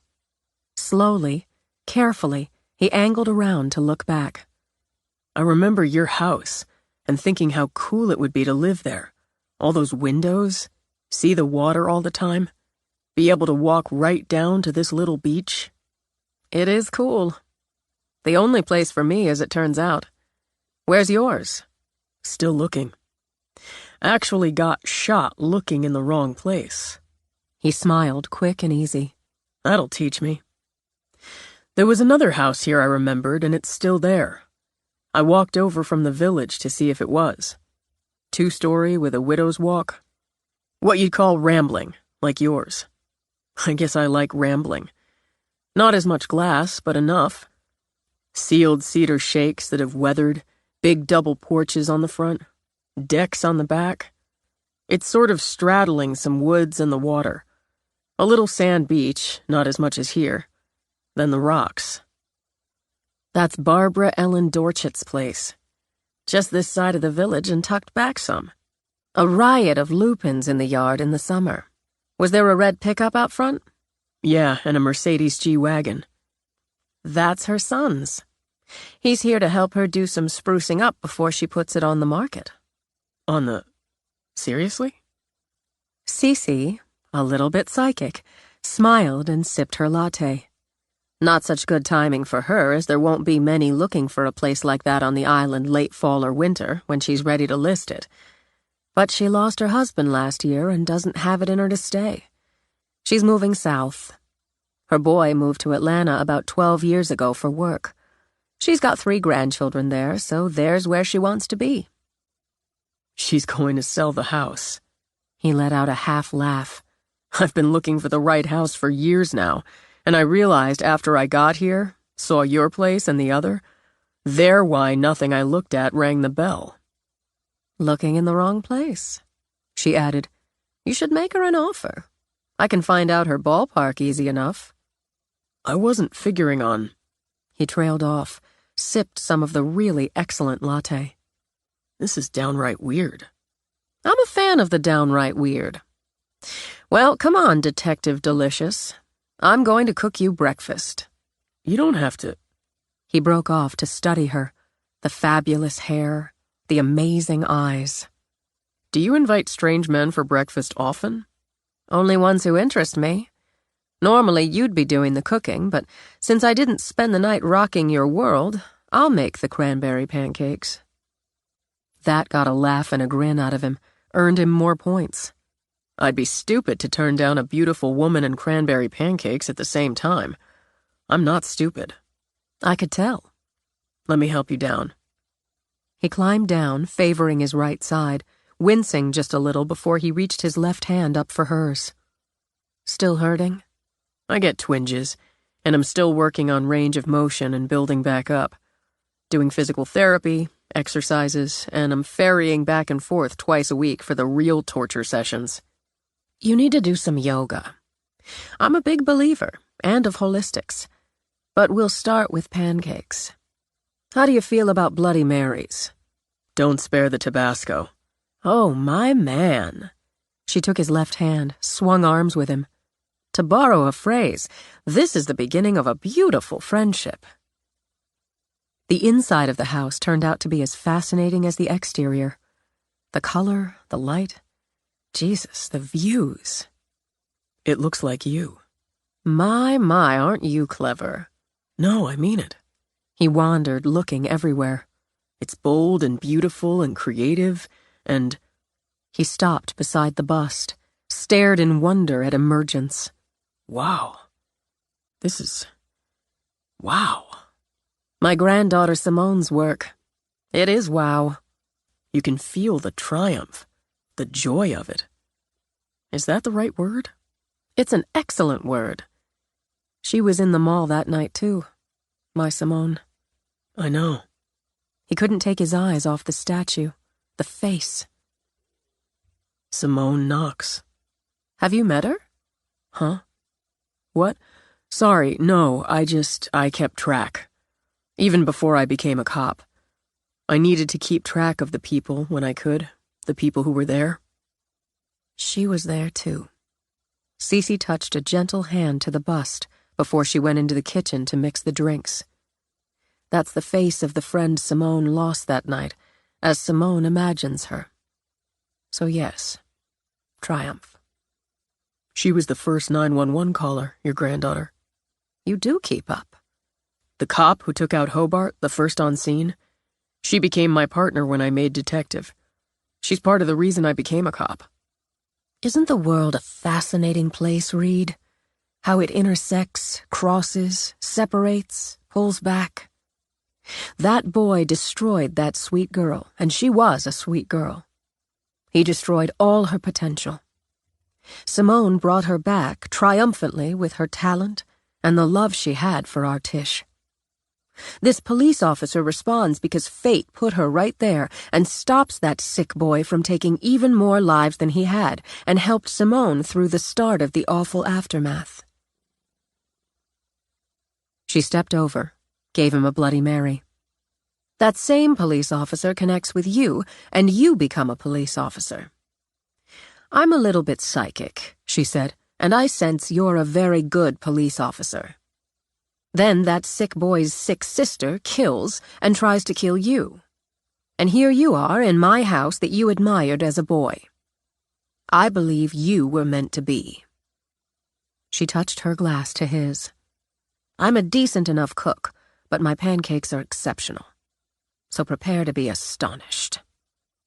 I have been since you sat down on the rocks with me. I definitely like you. That's now an absolute irreversible fact. Sit down while I mix up the batter and tell me all about your sex life. It's flat at the moment. That'll change. Exercise, good diet, yoga, meditation, a reasonable imbibing of adult beverages, some time on the island, and absolutely time with me. You'll get your mojo back. Today's a hell of a start. She smiled. You rented Whistler's bungalow. The Bloody Mary had the kick of an angry mule, just the way he liked it. You don't miss much. Or anything at all. It's not a bad location, but this is better. After breakfast, you need to go back. Pack up. You can stay here. Don't worry, I won't Mrs. Robinson you. It's tempting, but you need to ease back into that area, not start off with the crescendo. There's a guest suite over my studio, she continued. I only let particular people stay there. You'll have the view, beach access, and my amazing company. Do you cook? He couldn't stop staring at her. She had a tattoo on her wrist like a bracelet, a purple crystal shaped like a spear around her neck. Not really at all. Oh well, you have other qualities. You'd be doing me a favor, too. How's that? Simone lives here, works here most of the time. Since she has, I've gotten used to having someone else stir the air around here. Someone simpatico and interesting. You fit. Simone just left the other day for Boston, then New York. Do a lonely woman a favor. I promise not to seduce you. I might want you to. That's sweet. She sent him a blazing smile as she mixed batter. But believe me, Delicious, you couldn't handle it. She was a force of nature, Reed decided. How else did a woman he'd just met feed him cranberry pancakes, awesome, and convince him to move into her guest room? A force of nature, obviously, as he'd never believed in love at first sight, and now he was a victim of it. He unpacked. It didn't take long, as he hadn't brought a hell of a lot with him. Still half-dazzled, he looked around the room she'd offered him as cheerfully as someone else might have offered him directions to the local bar. Like the rest of the house, like all of her, it burst with color and style. No safe neutrals for Cece Lennon, he thought. She went deep, rich purple on the walls, then covered them with art. Not the beachy scenes you might expect, he noted, but stylized nudes, or mostly nude, male and female.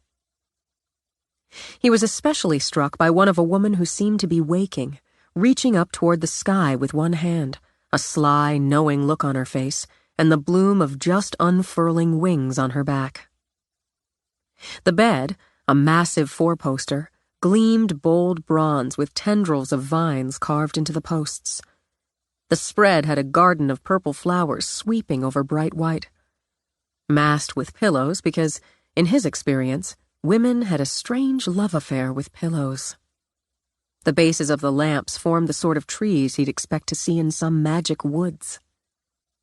It offered a sitting area with a small sofa covered in a green you might get if you plugged the color into an electric socket, a table supported by a curled dragon, maybe the mate to the one that stood on a stone pedestal and looked ready to breathe fire, and a dresser with curved feet and fairy faces painted on the drawers. A magic room, he thought, as he took a closer look at the dragon, admiring the detail of the scales, the expression of barely banked power in the eyes. But for all its wonders, the room didn't hold a candle, whatever that meant, to the view. The bay and out to the ocean, the boats, the rocks, the sky, all as much a part of the room as the magical mix of art and color. He hadn't come to the island for adventure, but for the time apart, the time to think, the time to recharge. But in one morning, he'd found the conduit to all of that. He cleaned up first. She hadn't stinted on the bathroom either, but he bypassed the body jets in the shower. His ribs still troubled him. She'd told him to come down to her studio once he'd settled in, so he walked down on steps painted hot pepper red and around to the matching side door flanked by grinning gargoyles.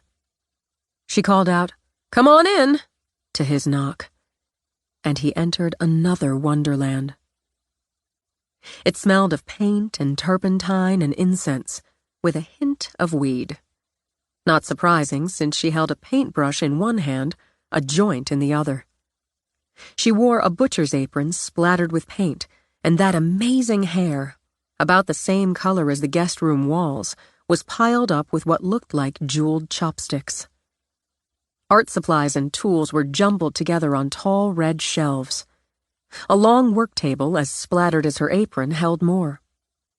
Canvases stood, leaned, hung everywhere. He really didn't know much about art, but he knew spectacular when it was slammed in his face. Whoa. It's like nothing else ever. Just the way I like it. How's the room? It's magic. She sent him a beam of approval. That's just exactly right. Thanks doesn't cut it. I feel like I was going to say walked into the pages of a really cool book, but what is it? Like I walked into one of these paintings. We're going to have a really good time here. She held out the joint, had him half smiling, shaking his head.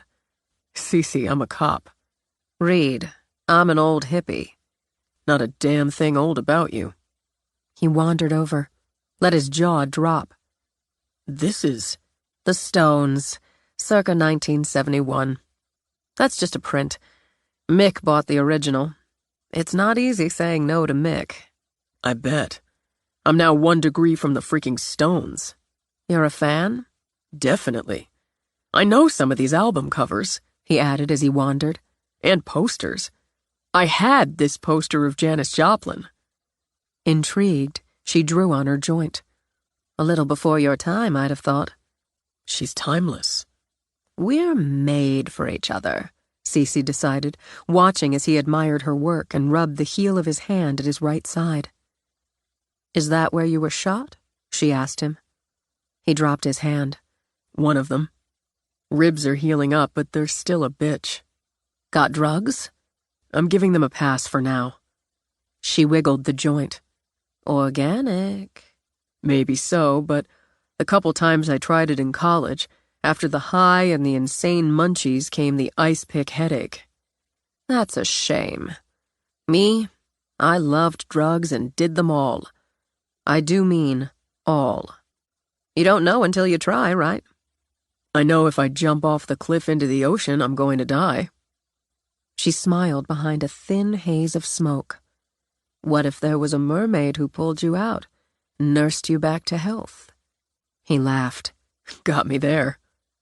In case you're worried about the cop part, my drugs of choice for the last decade or so have been weed, I've got a prescription for it, and alcohol. No illegal substances stashed around. Good to know. I should let you get back to work. Before you do, tell me what you think. She gestured to the canvas on the easel in front of her. He stepped over, and his heart gave 3 hard thuds.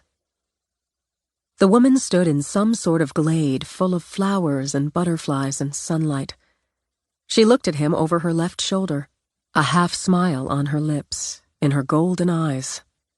A sinuous vine grew up the center of her back, spread its arms over her shoulder blades. Light and color saturated her, but it was that look in her eyes that made him wish he could step into the canvas and go with her. Anywhere.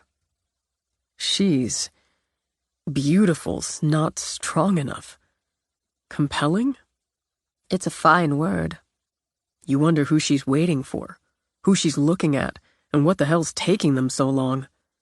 Because who in their right mind wouldn't want to walk down that path with her? No matter where it leads? No matter. Who is she? In this portrait? Temptation. In reality, my granddaughter, Simone. I have a photo of her in my files, but... It hadn't struck him. Not like this. She looks like you. She has your eyes. That's a fine compliment to both of us. That's Natalie, my younger granddaughter. She gestured to another canvas. Softer colors here, he noted, edging toward pastels to complement a different sort of beauty, a different sort of mood. Fairy princess, he decided, with the jeweled tiara over the gold halo of hair. Eyes of quiet blue and a lovely face that radiated happiness rather than power, and the slim frame draped in a long white gown thin enough to hint at the body beneath. She's lovely. and looking at someone who makes her happy. Very good. That would be Handsome Harry, her fiancé. I'm going to give this to him for Christmas. She'd never let him hang it if I'd done a nude, so I compromised. You love them a lot. It shows. My greatest treasures. I'm going to want you to pose for me. Well, I'll ease you into it. It's hard to say no to Mick. Just as hard to say no to Cece. I bet, he said, stepping back. I'll get out of your way. What do you say to cocktails at 5? I say I'm there. She didn't bring up the posing business over the next couple of days. A relief. When he came back, worn out from physical therapy, she had her acupuncturist waiting. He balked. Needles, for God's sake. But she'd spoken truth. It was hard to say no to Cece. He concluded he'd fallen asleep during the acupuncturing because the PT wore him out, and not because of weird-ass needles and aromatherapy candles. She roped him into sunset yoga on the beach with a group of others. He felt stupid, awkward, stiff, and nearly drifted off during Shavasana. He couldn't deny he felt stronger and clearer of mind after his first week, but that's what he'd come to the island for. He didn't argue about the next acupuncture session, especially after neither his physical therapist nor his beloved Tinette dismissed it as hooey, which he'd counted on. When Cece talked him into a bike ride, his ribs and shoulder cursed him, but not as loudly as they had. Fall had long since peaked, but he liked the Halloween look of the denuded trees, the way they rattled in the wind. He spotted pumpkins in gardens, and others already carved on porches. The air carried that spicy scent the earth sent out before it went to sleep for the winter. Cece stopped her bike in front of the other house he'd admired as a child. All those roof lines, he mused, and the fussy trim, the spreads of glass leading out to odd little decks, and those double porches, all topped by the ridiculous charm of a widow's walk. The silvery gray works, Cece declared, and when the lupins and the rest of the garden blooms, it's the perfect backdrop for them. Me? I'd paint those porches orchid. Orchid? But that's just me. Cody painted them and the trim that dark gray because it's safer for selling. Can't blame them. Anyway, they're expecting us. They are? I called Barbara Ellen yesterday. He studied the house, yearned, shook his head. Cece, I can't buy a house on the island. Cops have to live where they work. But you want to see it, don't you? Yeah, I really do. I just don't want to put them out. Cody's had his mother nipping at his heels for weeks now. They could both use the distraction. Once they parked their bikes, she took his hand, tugged him along a flagstone walk. She crossed the porch that should be painted orchid, knocked on the door, then just opened it and walked in. "Barbara Ellen, Cody, it's Cece and friend," she called out over the sound of hammering from up the staircase tucked to the right of the living room. The living room boasted a wood-burning fireplace and wide-planked floors he guessed were original, freshly sanded and sealed.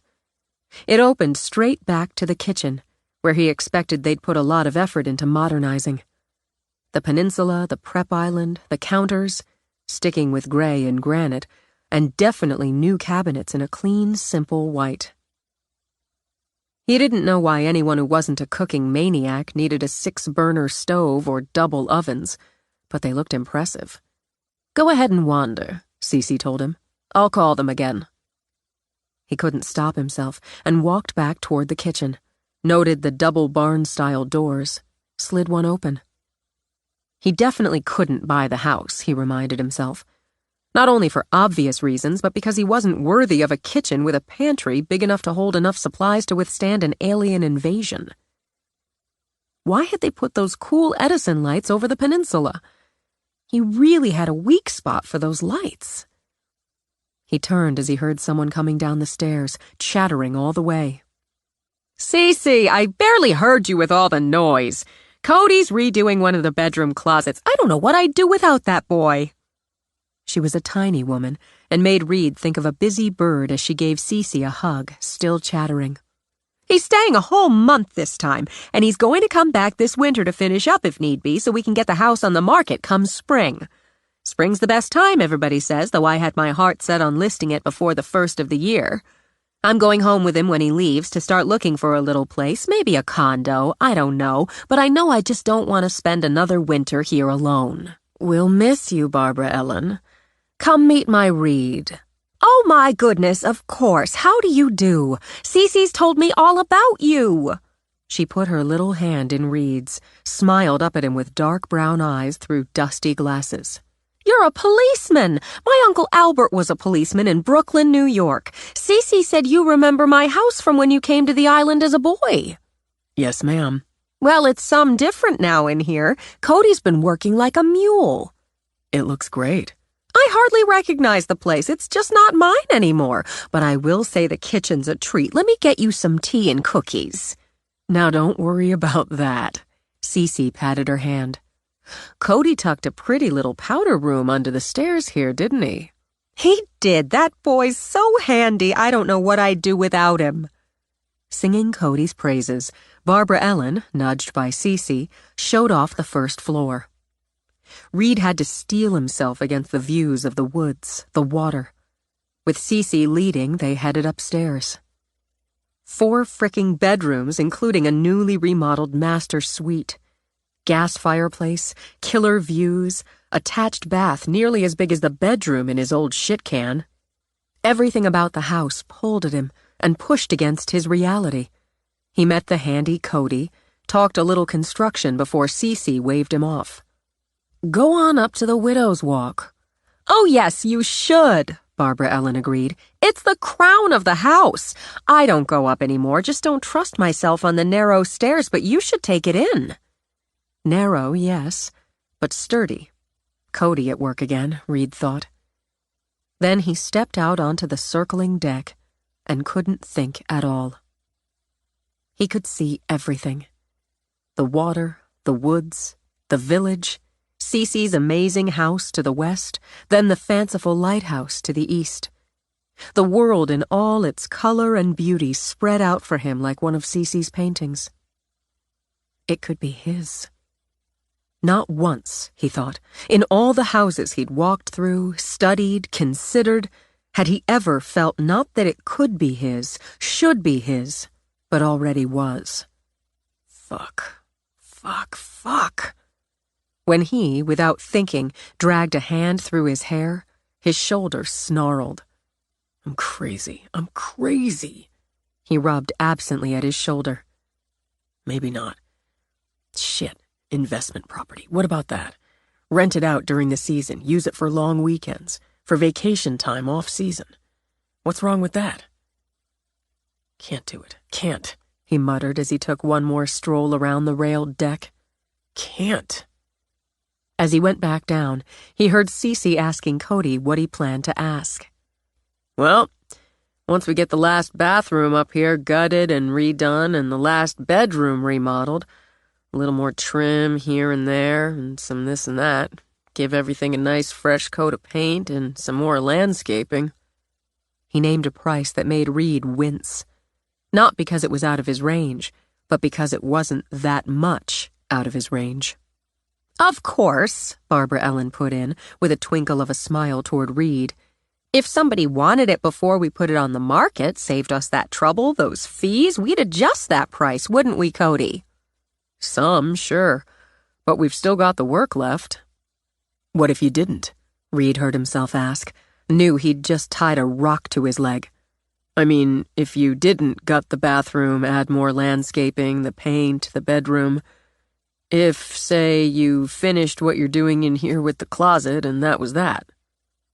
Well now, Cody sniffed, rubbing his chin. That'd make a difference, wouldn't it? Enough of one, when Cody ballparked another figure, to tie on the next rock. He didn't commit, wouldn't let himself. He needed to run some numbers, give some hard thought to what it would mean to his life. He'd never afford a house in Portland if he did this. But he didn't want a house in Portland. "You want it," Cece said as they rode home. I want a lot of things I can't have. Like you. What if you could? Have you? Pedal faster. She laughed her glorious laugh. "I'm mad for you, Delicious. You said, and I agree, a cop lives where he works."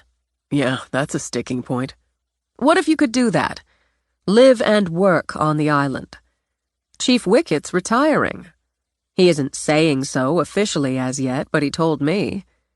He's giving it until February, maybe March, so he's telling the Island Council next month. To give them time to find his replacement.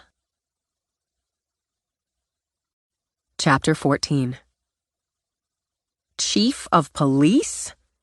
That was just more craziness. Cece let it drop on him, then blithely went into her studio. So he took a solo walk on the beach, hoping the air would blow his brain back to sanity. He sat on the rocks and brooded. He walked some more. When he finally went back, Cece sat on the patio, a cozy throw over her legs and a bottle of wine, 2 glasses on the table. "You need a nice glass of wine." I can't be a police chief. "Why not? It's just a title." She poured the wine. It's not just a title. It's being in charge of a department. It's administrative. She patted a hand at the chair next to hers. "You're smart, and the current chief would work with you until you got your rhythm. You've told me enough over these past days and entertaining evenings for me to know you're not happy in Portland. You're not happy with the box your own chief or captain or whatever put you in. Get out of the box, Reed. You have a purpose," she continued. "Your aura absolutely pulses with it." My aura pulses with purpose? It does. And you'd fulfill that here. You'd also fulfill your just as essential purpose of working on the investigation of that Hobart psycho. The off-season here isn't without work for a police chief, but you'd have that time and space. She looked at him. "Tell me you're happy where you are, and I'll stop." He wanted to, but shook his head. No. I've thought about transferring, but there's Essie. And some others. My family. You're less than an hour from your friends and family here. You want that house. I don't have to be psychic to know that because it was all over you. But since I am a little bit psychic, I know you'll be happy here, happy in that house because it's your place.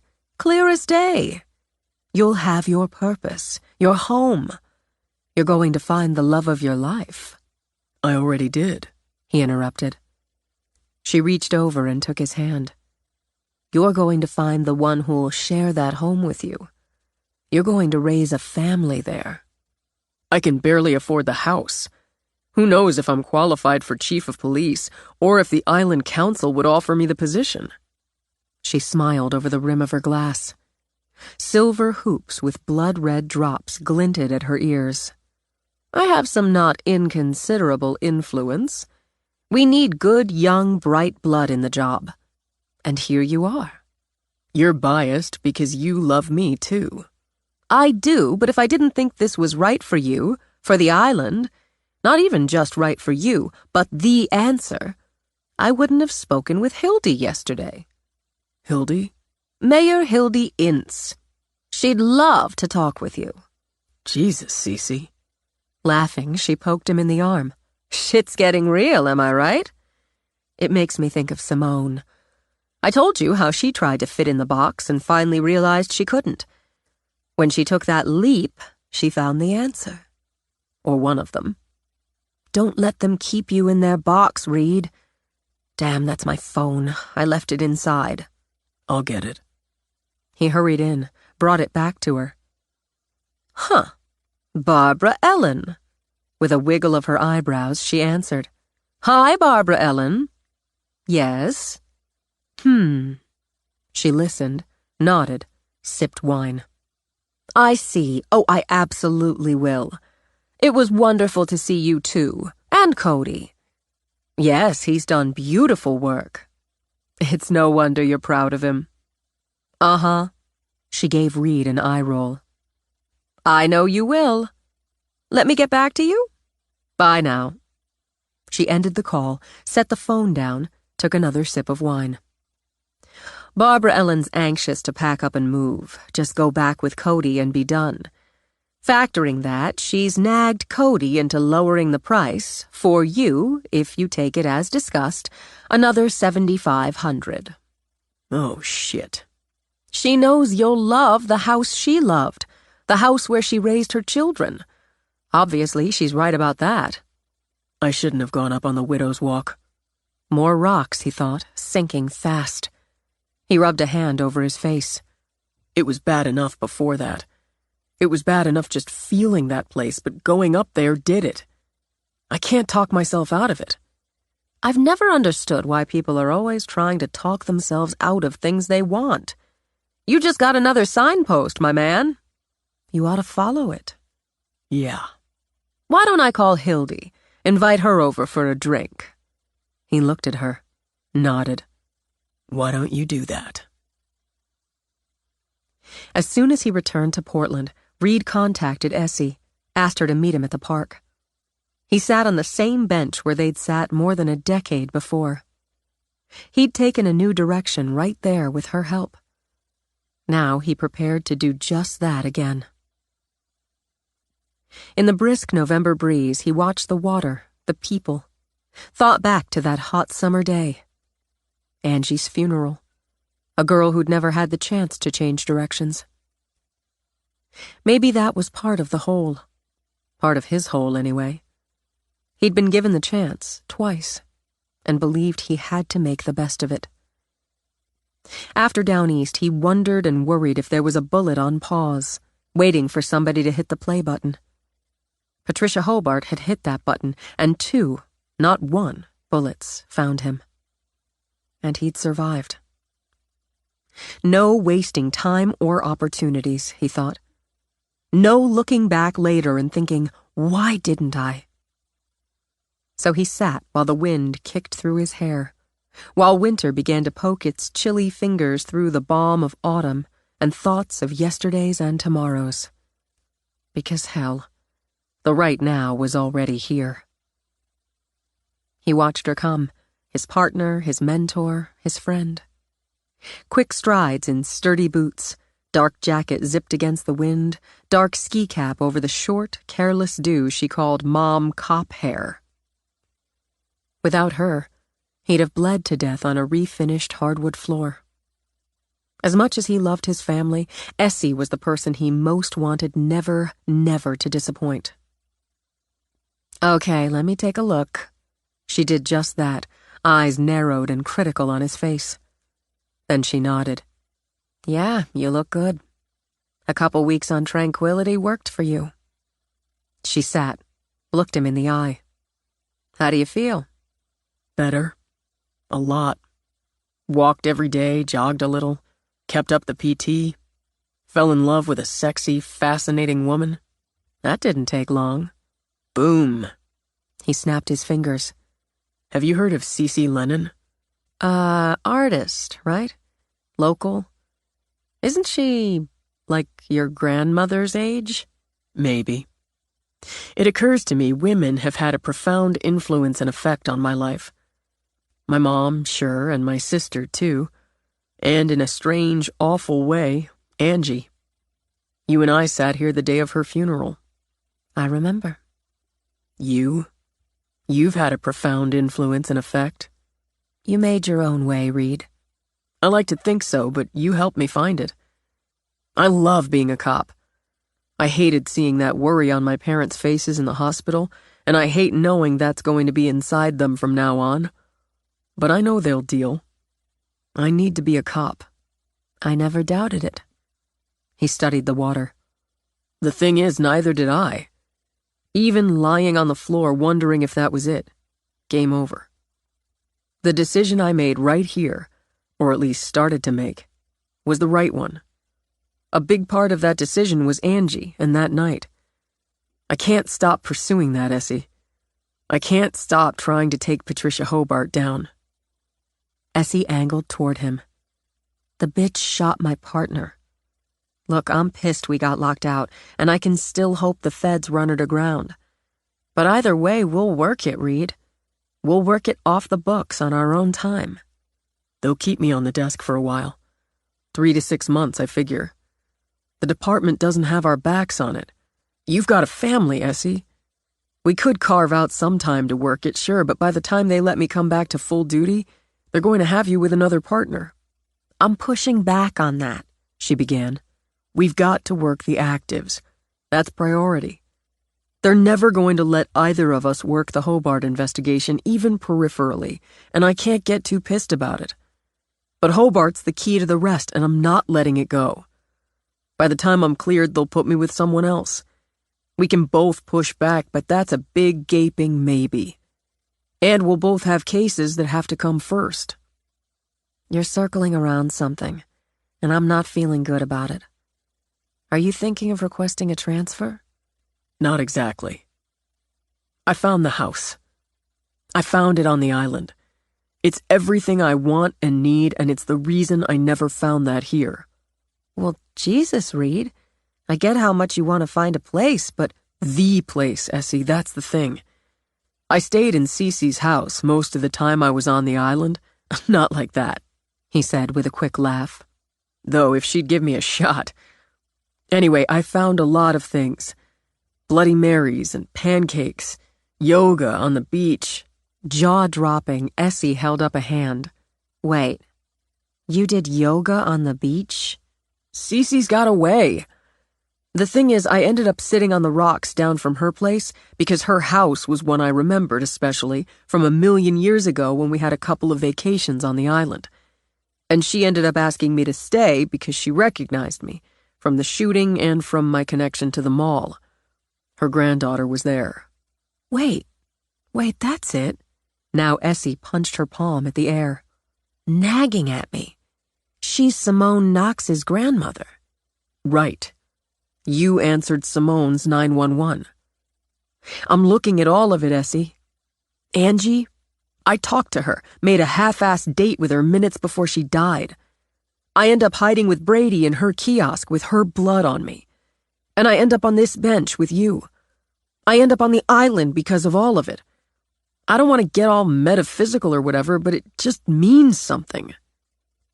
Are you telling me you bought Cece Lennon's house? No. There were 2 that hit me back then, back when I was like 10 years old, and I told her about it because, Jesus, you can talk to Cece. Or I sure can. And it means something, Essie, that the owner and her son are fixing up the house I remembered to get it on the market. It matters that when I started going through it, it was, here's another stupid word, but it was visceral. It was mine. I tried to talk myself out of it, but it was all there. I said, okay, fine. I could think of it as an investment, rent it out, take some vacation time there, because a cop has to live where he works, and I need to be a cop. But the thing is, I don't want to rent it out. Reed, please tell me you're not going for an island deputy job. You're an investigator. No, not a deputy. Then what the hell? Chief of police. She stopped, let out a whoosh of air. Seriously? I don't have it yet. The Island Council has to vote and all that. But I did an interview, a couple of them, and I wrote up a resume. They're going to call you, Bull, the lieutenant, pretty soon. If I don't get it, I'm young, not from the island. Those are strikes against me. I'm a police detective with a few years under my belt, a good closed case history who's already got a contract on a house there. Those are pluses for me. And the big guns? Cece. So I rate my chances at about 70-30. She sat a while, saying nothing, working through it. You want it. Downside? Farther away from the family than they're going to like. And not working with you. Not being able to drop by, see you and Hank and Dylan and mooch a meal. I'm hoping to offset that by having you guys come and hang out. Because yeah, I want it. I want it because I found things I needed there. And because I think I could do good work. I want it because I'll have the time and space, especially in the fall and winter, to work Hobart. I can't be a cop, look at myself in the mirror, and not work Hobart. I hate this. She pushed herself off the bench, walked toward the bay and back. I just hate it. Essie.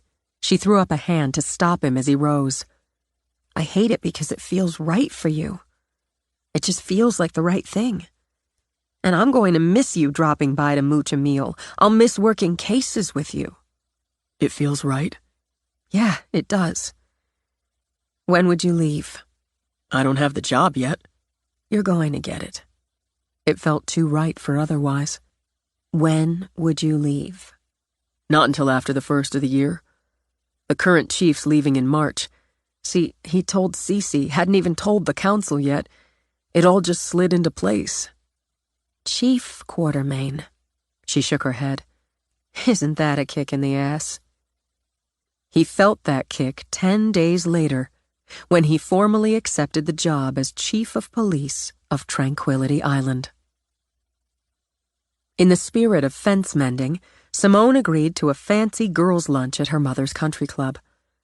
She'd have preferred spending the blustery November afternoon in her studio, but her relationship with Natalie had improved.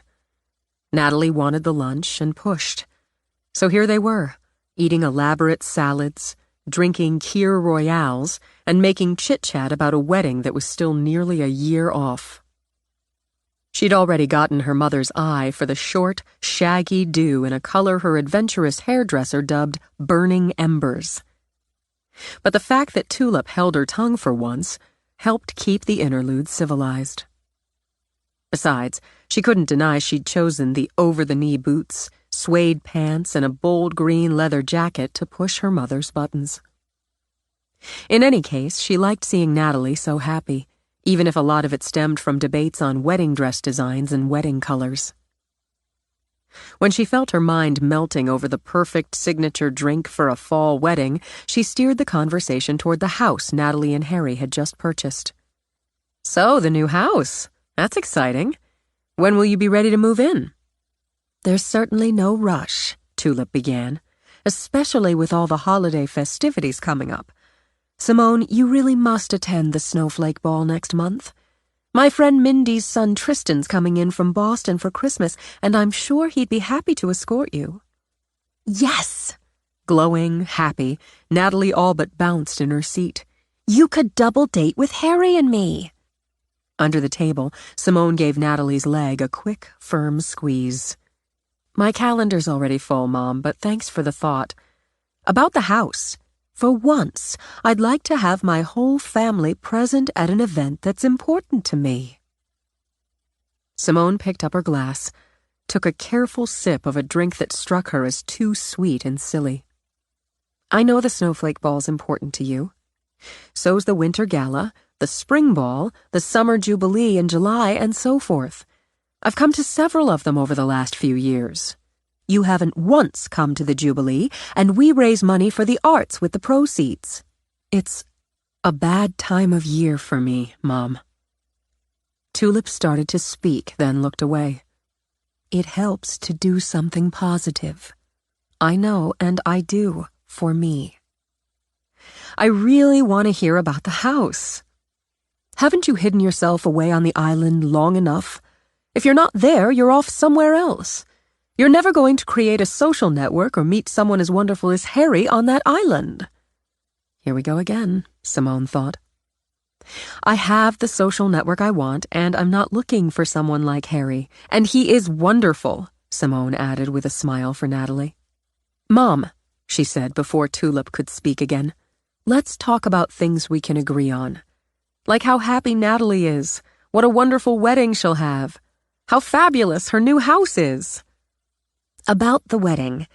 Again, Natalie said, so obviously trying to right the ship, Simone gave her knee another squeeze, a grateful one. Will you be my maid of honor? It surprised her, touched her, and both showed on her face. Nat, I'm so honored. Really.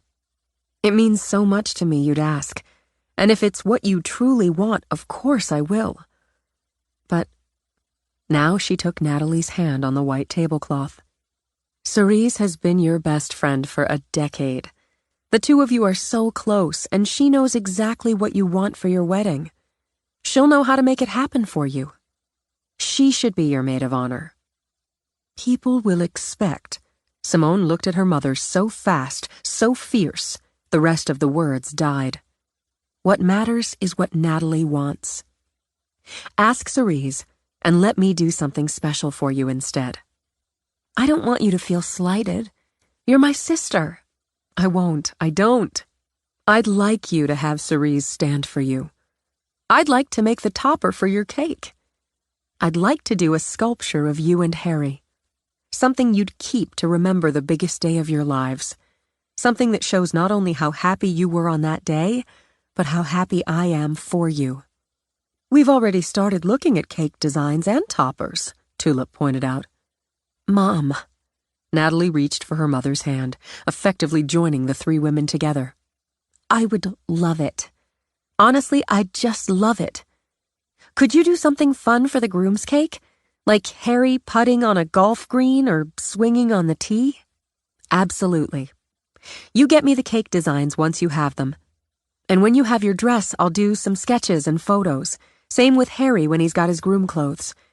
We can brainstorm ideas for the groom's cake if you want, but the wedding topper's going to be a surprise. She looked back at her mother.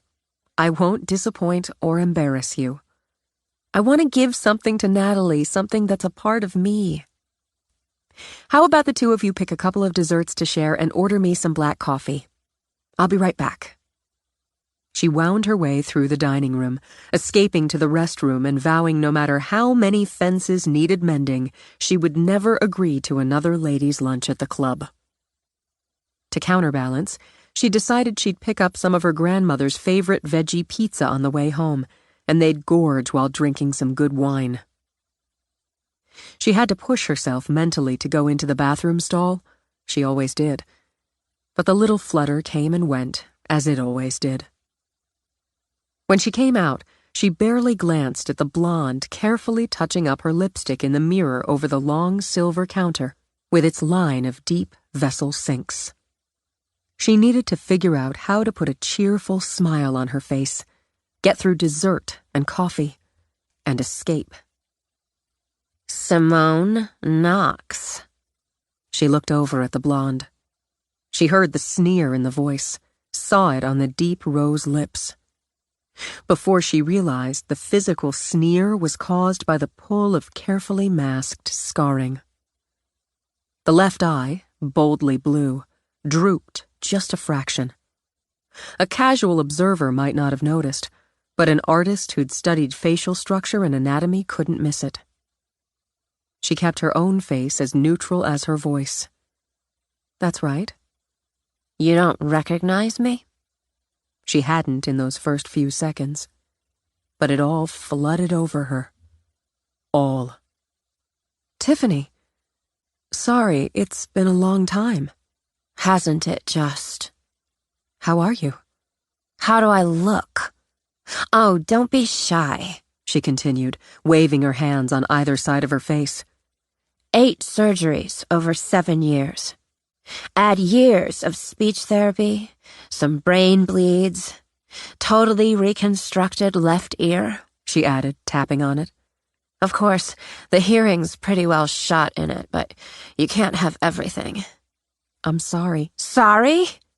The fucking bastard shot me in the face. They had to put it back together. You walked away without a scratch, didn't you? None that showed. But all these years later, they're still talking about the brave, quick-thinking Simone Knox who hid and called for help, while I lay there under my dead boyfriend with my face in pieces. She didn't want to see it. Didn't want to see the flashes of gunfire through the door, wedged open by a dead body. She didn't want to hear the screams. I'm sorry for all you've been through. You don't know anything about what I've been through. The drooping eye twitched as Tiffany's voice rose up another register. I was beautiful. I was important. And you were nothing. A cast-off. You got lucky. and they call you a hero. Why do you think people buy that crap you make? You're sorry? You should be dead. I've waited 12 years to tell you exactly that. Now you have. It's still not enough. It'll never be enough. As Tiffany stormed out, Simone thought, her left shoulder's just a fraction lower than her right. Then went into the stall and threw up the fancy salad and Kir Royale. When she got back to the table, her mother and sister had their heads together, laughing. I'm sorry, I need to go. Oh, Simone, we just ordered dessert. Natalie reached up for her hand. I'm sorry. How many times would she say that today, she wondered. Just because we disagree doesn't... Tulip's quiet tirade stopped in midstream. Simone, you're white as a sheet. I'm not feeling well. Tulip got up quickly, rounded the table. You sit. Sit a minute. I'll get you some fresh water. This is fine. Water, she thought. Yes, some water. But her hand trembled a little. Honestly, I need to go. A little air. Yes, some air. Natalie, stay here. I'm going to walk your sister outside. She slid her arm around Simone's waist. We'll get our coats. I have the check. Smooth, efficient Tulip retrieved their coats, helped Simone into hers. Take my beret. You should have worn a hat. She steered Simone out to a patio festively decorated for the holidays. Now tell me what happened. It's nothing. Just a headache. Don't lie to me. Give me some credit for knowing my own child. Give me some respect. I'm sorry. There it was again. You're right. I need to walk. I need to breathe. We'll walk. You'll breathe. And you'll tell me what happened. In the restroom. Tiffany Bryce. Do we know her? I went to school with her. She was in the theater that night. Of course. I know her stepmother a little. They have had a very difficult time. Yes. She told me. I know it's hard for you to be reminded, but she blames me. What? Absently, Tulip brushed at her hair as the wind disturbed it. Of course she doesn't. She does, and she made that clear. She got shot in the face. I didn't. Nothing happened to me. It happened to all of us, whether or not we were physically injured. All of us. Now she gripped Simone's hand. What did she say to you, sweetie? She gave me a recount of her injuries, harangued me for not having any, and told me I should have died. That she wished I had. I don't care what happened to her. She had no right to say that. It's very likely she would have died without what you did that night. Don't say that. Please don't say that. I don't want to be thought of that way. You were brave and you were smart, and don't you ever, ever forget it. She took Simone by the shoulders. That girl's bitter and angry, and I can forgive that. But what she said to you is wrong and hateful. You said in there you wouldn't disappoint or embarrass me. Don't disappoint me now and take one single thing she said to heart. I hated her. That night before, when she came in with Trent, so smug and dismissive of me, I hated her. And now you've grown up and she obviously hasn't changed a bit. Not everyone changes, Simone. Not everyone can move through and beyond a tragedy. Simone let her head drop to her mother's shoulder. Sometimes I'm still stuck there, in that bathroom stall. Then, God, I'm going to sound like my mother. Open the door. You have, and you'll keep opening it, even if I don't like where it takes you. I love you, Simone. Maybe that's why you constantly exasperate me. I mean, honestly, why do you do that to your hair? Simone managed a watery laugh. You're bringing up my hair to take my mind off the rest. That may be, but I still can't understand why you'd chop it off and dye it hellfire red. I must have been in a hellfire mood when I did. She drew back, then kissed her mother's cheek. "Thank you. I'm better, but I don't want to go back in. I couldn't face dessert anyway." "Are you well enough to drive?" "Yeah, don't worry." "I will, so you'll text me when you're at your grandmother's." "Okay." I intend to tell Natalie exactly what happened so we can gossip about that stupid, ugly woman over dessert and coffee." This time the laugh came easier. "I love you, Mom. That must be why you constantly exasperate me." "I'll give you one touche. Your color's better. Text me, and have Cece make you one of her crazy teas." "I will." Rather than go through the club, she walked around the building to her car. She hadn't wanted to come, she thought, and couldn't claim she'd had a good time of it. But she could be glad she'd come. However strange and awful, the fences got mended, and they felt stronger for it now. Maybe they could keep them that way a while. Chapter 15. Simone couldn't forget Tiffany's face, the before and the now. She couldn't forget the smugness on it then, the anger on it now. They pushed and prodded at her, both sides of the coin. The smugness of the young girl who prized her own beauty, and the anger of the woman who believed she'd lost it. While she worked, those faces revolved in her head. She'd never gone back to the Down East Mall, or any other. She'd never sat in a movie theater again. She'd done everything to push that night and all that surrounded it out of her mind, away from her life. Now, with that single encounter, those two faces playing through her head, that night and all that surrounded it pushed into her. Unable to block it out, she made it a project. She sketched Tiffany's face at 16 from memory. The well-balanced features, the confident blossoming beauty, the perfect sweep of hair.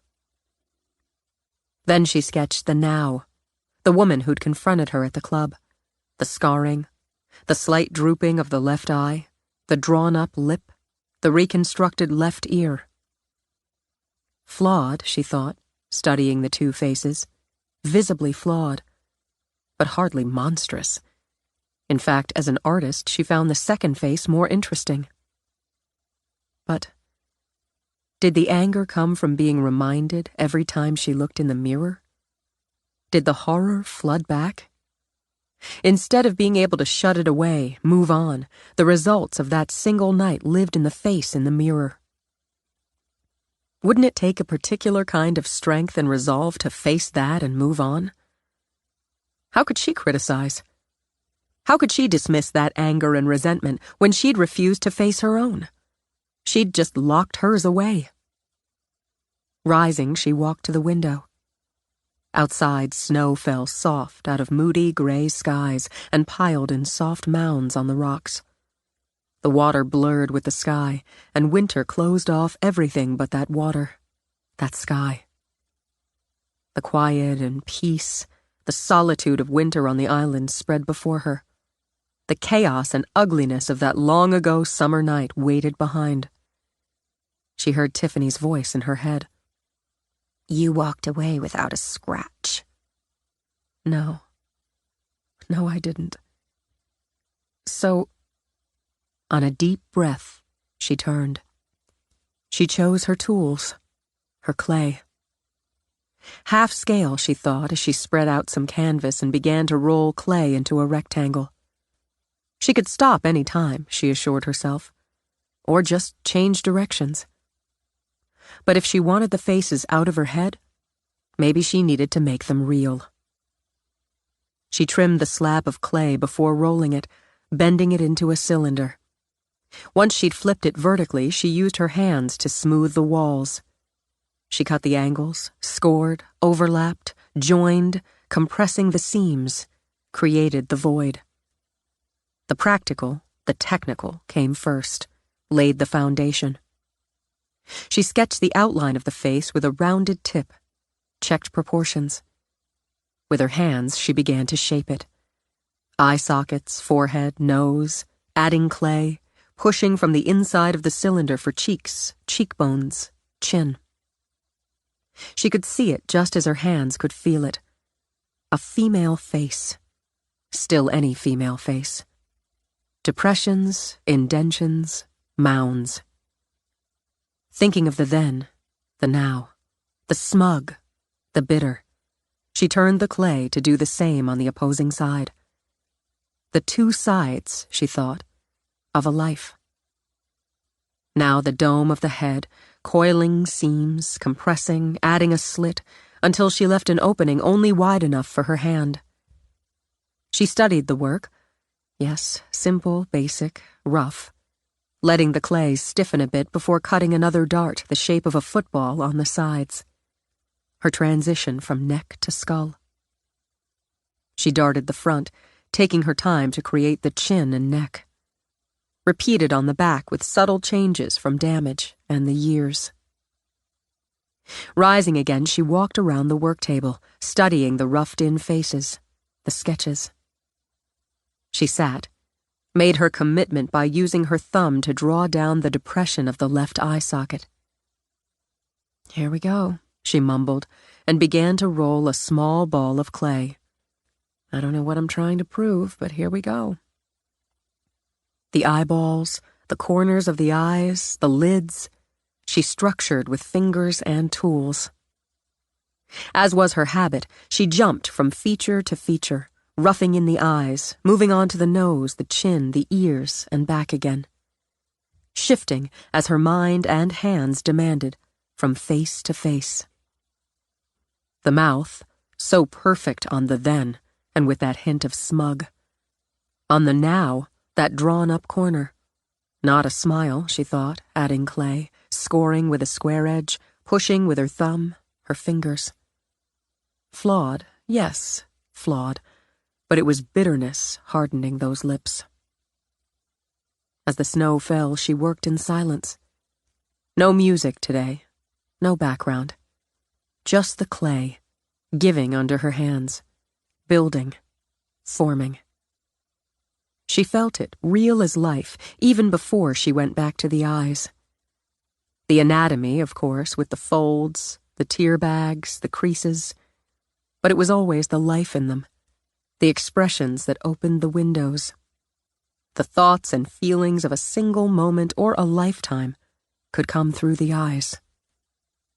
And here, in the face of a lovely teenage girl, the eyes shined with confidence, borderline arrogance. In the woman, the eyes reflected not just the horror and fear of one night, but the results in the face and the mind and the heart of a woman who'd lived through it. While Simone worked, so did Patricia Hobart. Snow fell outside her window as well, as she studied someone else who'd lived through it. She'd about had it with Toronto, wanted a change of scene, a change of place. Bob Koufax offered just that. He'd been a mall security guard on the big night, had survived 2 gunshot wounds. His story, his survival, had garnered him more media exposure than Patricia deemed appropriate. Added to it, he continued to, in her opinion, feed off her own brother's misfortune by continuing to work at the mall. A slap in the face. Bob, it seemed, considered his survival a message from a higher power to make the most of the gift of life, to help those in need, and to start and end each day with gratitude. She knew this as it said so on his Facebook page. Part of making the most would be celebrating his 50th birthday with his wife and his 2 children, one of whom was gay and married to another gay, which just offended every fiber of Patricia's being. As if that wasn't bad enough, they'd adopted some Asian kid. At least his other son married an actual woman and had a couple of real kids. The whole damn fam planned to hold the big bash with a week of fun and sun in Bermuda. Their various Facebook pages held all the details she needed, including, for God's sake, a countdown clock. Bob turned 50 on January 19th. After some thought, Patricia chose her identity, her look, booked her flight and a luxury room at the same resort. Then she got down to the fun part, planning the best ways to kill Bob before he reached the big 5-0. 2 days before Christmas, Cece's house illuminated the season. She lit her house brightly enough that on a clear night, its glow reached the mainland. From her tree hung armies of Santas, mythological creatures, gods, goddesses, and hand-painted balls. The fire snapped cheerfully. At dusk, she'd light the dozens of candles inside, the glass lanterns outside, while the caterers set up the spread for her annual holiday open house. Christmas Eve was for her and Simone, and Christmas Day was for the family. But tonight was for the island, and was one of her favorite nights of the year. It got a boost when she opened the door to me. Merry, happy everything! She gripped me in a hard hug before grabbing bags. Cece, the place looks amazing! Just like you! I'm so happy to see you. Let's get your coat, your bags, let's get you a drink. It's only 2 PM.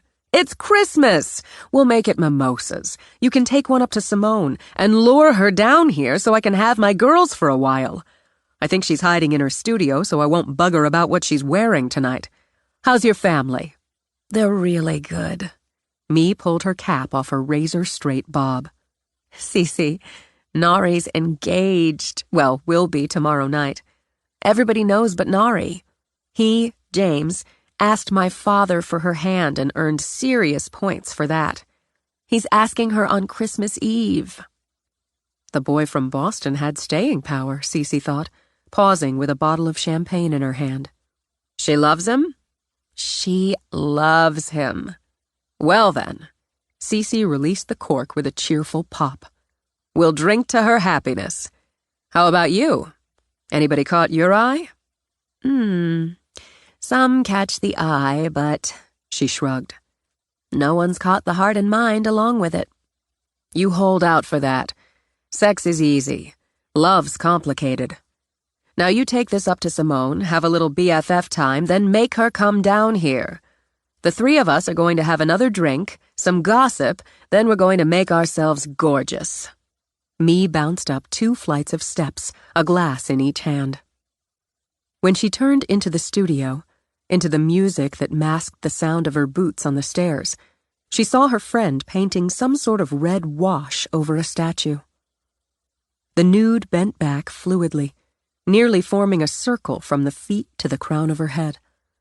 She held a bow with an arrow notched, pointing straight up. Power and grace, me thought.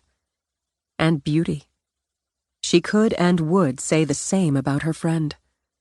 Simone wore her hair, a deep brown with bold red highlights, in a short braid, had jeans splattered with clay and paint with holes in both knees, a similarly splattered sweatshirt with ragged half sleeves, and bare feet with toes painted midnight blue. She felt a rush of love, a click of all's right with the world, and a little tug of envy for Simone's effortless artistic style. Simone stepped back, angling her head to study the work, and spotted me. She squealed, a sound Cece heard 2 floors below, causing her to grin, splattering red wash as she tossed down her brush. You're here! With mimosas. You're better than a dozen mimosas. I can't hug you, I've got paint all over me. Oh, screw that. Me set the glasses aside, grabbed Simone, danced in a circle. I missed you. Goes double. She took a long breath. Now it can be Christmas. Let's drink to that. Or I can drink to that while you finish what you're doing. It's finished. Who is she? The Archer. She's a shopkeeper I saw in Sedona. She had this bold serenity. You captured just that. You think? Well, Simone picked up the glasses. I love this room, Me said, taking one of the glasses. It's so you. So different from my lab, which is so me. But here we are. She gave Simone's hand a squeeze before she started to wander. These are inspired by your trip out west? Most, yeah. I've sent a couple pieces to my agent so she can see where I'm heading. Anyway, she looks familiar, Mee began, then lowered her glass, turned. Is this Tiffany? I haven't thought about her in years, but yeah. Curious, Mee stepped closer, angled her head. There's a face on the other side? You can pick it up. It's done. Mee lifted it, turned it carefully. Oh, I see. One from before and one from now. I should have put it away, she realized. We don't want all that spoiling things. No, wait. Why? Why Tiffany? I ran into her a few weeks ago.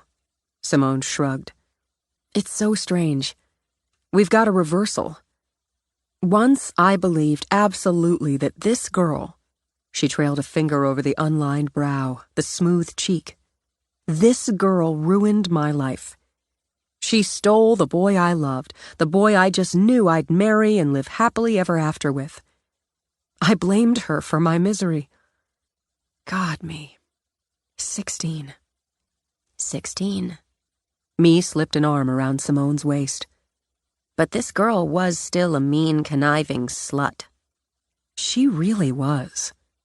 To have a reversal means she believes you ruined her life? Blames you? How? I walked out whole. Simone traced fingers over the second face. She didn't. J.J. Hobart's to blame for that. What did she say to you, Sim? Do you see this face?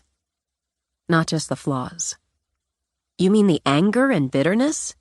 Of course I do. You have a genius for showing what's inside. Mee took a casual sip of her drink, matched her tone to the gesture. So she's still a mean, conniving slut? And on a laugh, Simone felt the sticky, strangling vines of stress drop away. Yes, God, yes, she is. Tragedy doesn't necessarily change us. More often, I think it just brings out more of who we are, or were, all along. Deliberately, Mee turned the bitter face out, set the bust back on the shelf. Tiffany was always this inside. In a careless toast, Mee lifted her glass. Maybe she isn't as perfectly beautiful as she would have been, on the outside, but she's alive, and plenty aren't. She may very well be alive because of you. I am. Don't shake your head at Dr. Jung. My blood loss? Another 10 minutes, 15 on the outside? I wouldn't have made it. Let's not talk about all that. No, let's. Just for a minute, because I have something to say. What you did with Tiffany, what the hell is her last name? Bryce. You remember. I don't. That says something too. What you did with your art, that's healthy. Is it? You're damn right it is. It's not just who she is, Sim, but who you are. We all survived, and we all became who we are right now. Whatever's inside you that created her out of clay, it was always there. The 16-year-old girl who thought her world crashed because of some horny jerk who wasn't worth her time, and yeah, maybe I'll go to hell for speaking ill of the dead, but he was a horny jerk. Could have decided to wallow in misery, to throw away her gifts in bitterness. Mee turned back to the bust. But what I see in this face is someone who's throwing away the gift of her life in blame and bitterness. We lost a friend, Sim, and it still hurts. It's always going to hurt. But you've brought our friend back to life. You've celebrated the life she had, even the life she might have had, in that amazing sculpture downstairs and in others. I don't know. Simone drew a shaky breath. I don't know what I'd do without you in my life. You're never going to find out. Me? I've channeled my skill, my art, I guess, into working to find ways to alleviate pain, suffering, to improve quality of life. It doesn't make us special, but it makes us who we are. We're better than Tiffany fucking Bryce, Sim. We always were. Simone drew in another breath, let it out on a long exhale, and managed a wow. I mean every word, including the jerks dead or alive. And now every time you look at those two faces, you should remember it. Screw the bitch, Simone. Frowning, Simone took a last study of the bust. I can be sorry for what happened to her. Nobody deserves it. But I can still hate her? Yes! I don't know why I didn't think of that. Even when I formed those faces with my hands, I didn't think of that. That's what friends are for. Well, best friend ever, you just answered the question I couldn't quite grab onto. Yes, screw the bitch. Now let's go down and get a lot more champagne. I'm going to need it to socialize until freaking dawn. I love Cece's parties. As they started out, Me turned with a cheerful smile. I bought a new dress just for tonight. It's a killer. Damn you. Now she'll be all over me even more. Well, screw that too, Simone decided. I'm throwing caution to the freaking winds. She can pick out my outfit. Delighted, Me gave Simone a shoulder bump. This is going to be so much fun! Cece had already picked the outfit, since she'd bought it and hung it in her own closet with the intention of cajoling Simone into wearing it. After considerable champagne and gossip, she dragged the girls to her master bath for a makeup and hair session. She decreed sleek and sexy for Me, then wielded the curling iron to give her uncharacteristically cooperative granddaughter a head full of tousled curls. She approved Me's choice of off-the-shoulder red with its flirty skirt and tiny waist, and waited until Simone tugged and shimmied her way into the midnight blue. The long sleeves and the to-the-knees length might have hinted at modesty, but the deep V front and back, the slit up the right leg, hinted at the opposite, especially as it fit like a second skin. This is why you handed me the blue nail polish yesterday. Good match, Cece agreed, then pulled out her next weapon. Especially with these. The shoes, a series of metallic blue straps from toe to ankle, boasted high, thin silver heels. Sexy bohemian, Cece declared. They're gorgeous. Simone sat, strapped them on, stood. I may limp for weeks, but it'll be worth it. Happy Yule! Cece grabbed her camera. Strike a pose, girls. As they hammed for the camera, Cece thought she'd paint them as young sirens. Crap, that's the caterer. Jewelry. Me, delicate, Simone, arty, and a little over the top. Go. In a flurry of swirling skirts, lace-up booties, and a flying mane of wild red, she rushed out. How does she do it? Me asked. I don't know, but I'm determined to look just that good, move just that fast, live just that big when I'm her age. Let's play with earrings and get down there. Give her a hand. With the wind kicking, the temperatures dropping, Cece's house filled with people. The island came out for Cece, as did off-islanders. People from the art world and the music world mingled with locals over mini lobster rolls, shrimp kebabs, and champagne. Some spilled out onto the patio with its portable heaters. Music blared from the speakers, or when those with talent and the whim picked up a guitar or played a keyboard and jammed. Cece mingled, enjoying every moment, even as she kept her eye out for one particular person. When she spotted him, she wound her way over to Simone. Sweetie, would you mind running upstairs? I think I might have left my Yule candle burning in my bedroom. Don't want to burn the house down. Sure. Great party, Cece. I never throw any other kind. As her gorgeous girl went on her fake mission, Cece headed straight for Reed. He broke into a grin when he saw her. You said it'd be a party to end all parties. You weren't lying. Merry Christmas. He handed her a gift bag. Aren't you sweet? I'm going to put this under my tree.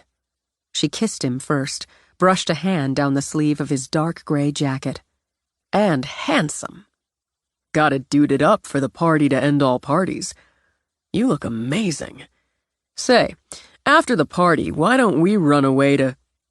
Cece smiled as his words trailed off, as his face went from flirty to stunned. She didn't have to look to know Simone had come back down the stairs, just as she'd planned. He knew her. Of course he knew her face. He'd studied it as he had so many others in his files. He knew her, too, from photographs artfully scattered throughout Cece's house, from the painting that had lit a low burn of lust and the fire of wonder inside him. But that was art. Those were photos, witness statements, a couple of TV interviews. This was the woman in the flesh, and she shut down his brain for a solid 10 seconds, where the only thing that got through the buzz was a stunned, "Uh-oh." As she walked straight toward him, the buzz got louder. "All clear," the goddess said. "Thanks, baby. This is Reed, the island's soon-to-be chief of police and one of my favorite people in this life and all the others. Reed, my most valued treasure, my Simone." Reed, of course. Those lips, those gorgeous lips, curved into a gorgeous smile. The voice was like soft mist over a magic pool. "I'm so happy to meet you finally." He took the hand she offered. Did she feel that? Did she feel that rush? Same here, he managed. "Simone, why don't you take Reed over to one of the bars, get him a drink? You want a beer, right, Delicious?" Sure. Beer, fine. Good. Jesus. "Let's fix you up." Simone gestured and led the way while he tried to pull himself together. It helped a little that a few people called out a greeting or gave him a slap on the back, an easy punch on the arm. She signaled to the bartender, turned to Reed to make party conversation while they waited on his beer. "So, you bought the Dorchett place?" Yeah. I'm, moving in all the way after the first of the year. "It's a great house." You been in it?"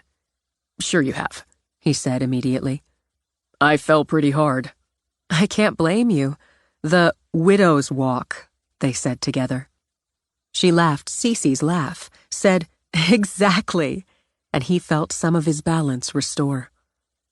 He took the beer, took a chance. "You've probably got stuff to do, but can I have a minute?" "Sure." He eased her away from the crowd around the bar to a breathing space on the far side of the great room. "I wanted to say, I know a little more about art since hanging around Cece." "She's really fond of you." "I'm in love with her." Simone smiled. "Join the crowd." "She opened a door for me I couldn't quite get through. Anyway, I still don't know a hell of a lot about art, but that piece over there..." He gestured toward Emergence. "If I could ever afford real art and it didn't already belong to Cece, that would be mine." She said nothing for a moment, but reached out to take a flute from the tray of a passing server. "Why?" "Well, it's beautiful, but mostly when I look at it I see proof of life. That's a weird term for it." No. No, it's perfect, actually." I was there that night. She nodded slowly, kept her eyes on the sculpture. "I don't want to get into all that. It's a party. I'm saying it because I'm not sure if it hits me deeper, somewhere deeper because I was there. I've seen more of your work. Cece took me up to your studio, and I've seen other pieces here and there. It's all, like, magical, but this one, well, kind of grabs me by the throat and punches straight to the heart." He took a sip of beer. "Anyway." "You were shot." She looked at him then, directly into his eyes. "Not that night. Last summer. But it's connected." "Yeah." "How are you?" "I'm standing here with a beautiful woman drinking a beer. I'd say I'm pretty damn good." "Would you wait here a minute?" "Okay." "Just wait here. I'll be right back." He watched her walk away and took an internal scan. His heart appeared to be beating normally again, and his brain seemed to be back at full function. Just some weird reaction, he concluded. Just some strange jolt to the system, and All better now. Then he saw her coming back, felt that same damn jolt, and had his second uh-oh of the night. She had a pretty woman in a red dress in hand. He recognized her face as well. "Me, this is Reed." "Hi, Reed." "Mi-hee Jung. Dr. Jung," Simone added. Me. Smiling easily, Mi held out a hand. It's nice to meet you. Reed bought the Dorchet house, the one with the widow's walk with its back to the woods. Oh, that's a great house. He's going to be the new chief of police on the island. He was a police detective, is, I guess, in Portland. Was, he said after he shook Mi's hand. He was there that night. Simone didn't have to say what night. They all knew. The three of us were all there. It's odd, isn't it? We were all there. Now we're all here. Reed became a cop. Mi's a doctor, a scientist, a biomedical engineer. And she looked toward the sculpture.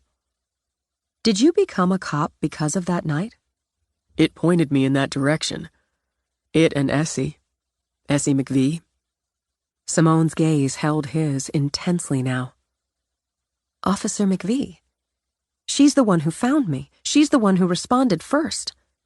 You know her. Yeah, she's a good friend. She was my partner the last few years. I remember now, Mi said. You grabbed the little boy, got him to a safe place. You weren't a cop then. No, college kid. I was working at Manja, the restaurant. You weren't hurt that night, Simone remembered out loud. But later, Mi was hurt. A cop and a scientist. Tragedy, you said, Mi, brings out more of who we are. Excuse me. I upset her, Reed began as Simone walked away. No. Mi laid a hand on his arm, watched her friend. No, you really didn't. Upset, she'd have been frigid or molten. She's thinking, and she's looking at something she's refused to look at for a long time. Mi turned back to him, positively beamed. I don't know what you said or did, but I'm even happier to meet you. Chapter 16. Reed's on-the-job training began in January in earnest. He knew how to be a cop, how to be an investigator, how to interview a suspect, a witness, a victim, how to build a case. He knew the demands and reasons for procedure, for paperwork. He understood the value of community relations and connections. He wasn't as confident in his skills as an administrator, a boss, or with politics, and in particular, island politics. And he understood clearly he came into the job as an outsider. He did what he could do to counteract the outsider status. He walked or biked into the village every morning, had coffee and tried out the menu of breakfast items at the Sunrise Cafe, open all year from 6 a.m. to 10 p.m. He chatted up waitresses, shopkeepers, bought his first snow shovel from the local hardware store, and when January dumped a couple feet of the white stuff on the island, went back and invested in a snowplow. At Cece's suggestion, he hired Jasper Mink to deal with a handful of the take-it-as-it-is items in the house that actually needed addressing. He hit it off just fine with the Willie Nelson look-alike contractor with the Def Leppard tee under his flannel shirt.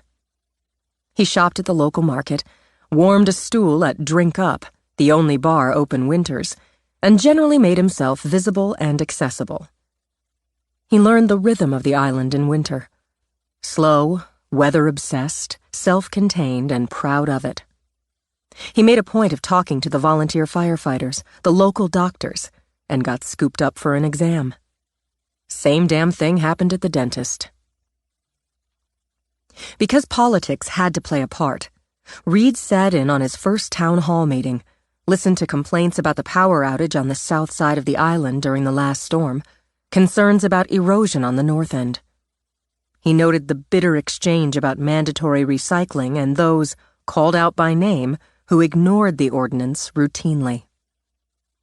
He hadn't expected to do any more than listen and take note, and felt his stomach sink when the mayor called out his name. "Stand up there, Reed, so people can see you. Most of you know, or should, that Reed's taking over as chief of police when Sam Wickett retires in a couple months. Come up here, Reed. Introduce yourself. Tell people a little about yourself and why you're here." Crap, he thought. Crap, crap, crap. He caught the gleam in Hildy's eye. She was a savvy mayor, knew her people, her politics, and didn't suffer fools. He'd better not make a fool out of himself at the town hall. He walked to the front of the room, scanned the few dozen faces of those who'd bothered to show up. "I'm Reed Quartermain, formerly a detective with the Portland Police Department." "Why formerly?" somebody called out. "You get fired?" "No, ma'am. I don't think Mayor Ince or the town council would have offered me the job if I had. I guess the best way to say it is, like a lot of people I know in Portland, I spent some time in the summer on the island. I liked it here." "Summer's one thing," someone else shouted. "Winter's another." "I found that out." He added a smile with it. "I bought a snowplow from Cyrus at Island Hardware and Paints, and I learned how to use it. I bought a house on the island last fall when I was here for a couple weeks because I remembered the house from when I was a kid, and because when I saw it again, when I went inside it, I knew it was the one. I'd been looking for a home for a while, and I found it on the island, in that house." "The Dorchett place is a lot of house for a single man."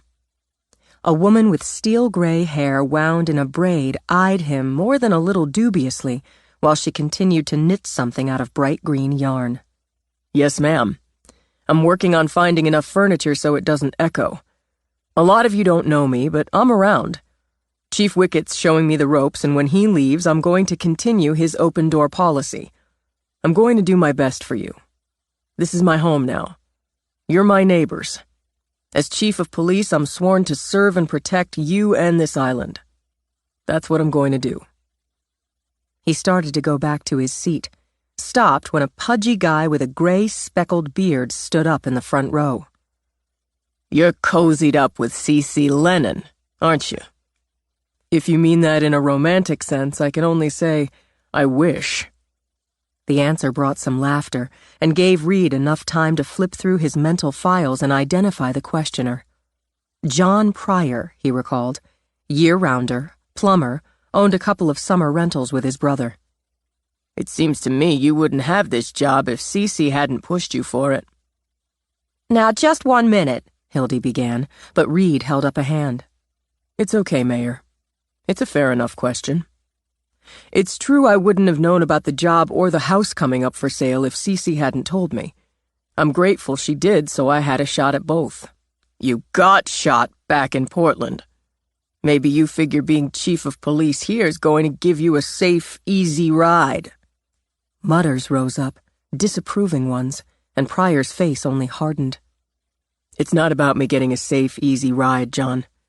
It's about doing my duty, about ensuring a safe ride for the people who live here, for the people who come here during the season to fill the hotels and B&Bs. You and your brother, that's Mark, isn't it, own one of those B&Bs. You've got a nice place," Reed added. "If you have any trouble after March, you give me a call. Meanwhile, if you've got any more questions for me, we can head over to drink up after the meeting. I'll buy you a beer." Pryor didn't take him up on the beer, but others did throughout January, including his 4 year-round deputies, his dispatcher, and 2 of the 3 part-time deputies who came on from June through September. The third spent 6 weeks every winter on St. Lucia. His only sticky beer came with the sole female deputy. Maddie Stevenson had served 4 years in the Army, put in 3 years with Boston PD before moving back to the island where she'd been born. She'd taken another 18 months to work as full-time caregiver to her mother, a widow, when her mother contracted breast cancer, before becoming the first female full-time deputy on the island force. She'd served as deputy for 9 years. Her mother, 9 years a cancer survivor, owned and operated a seasonal island gift shop. Maddie sat across from him at a two-top, her hair short, straight, ashy blonde, her eyes blue and hard. She wore a flannel shirt, brown wool trousers, and Wolverine boots. He'd done his research, which was as much a matter of talking to people as reading her file. So he knew after an angry marriage and divorce, she'd taken up with or started seeing longtime bachelor John Pryor.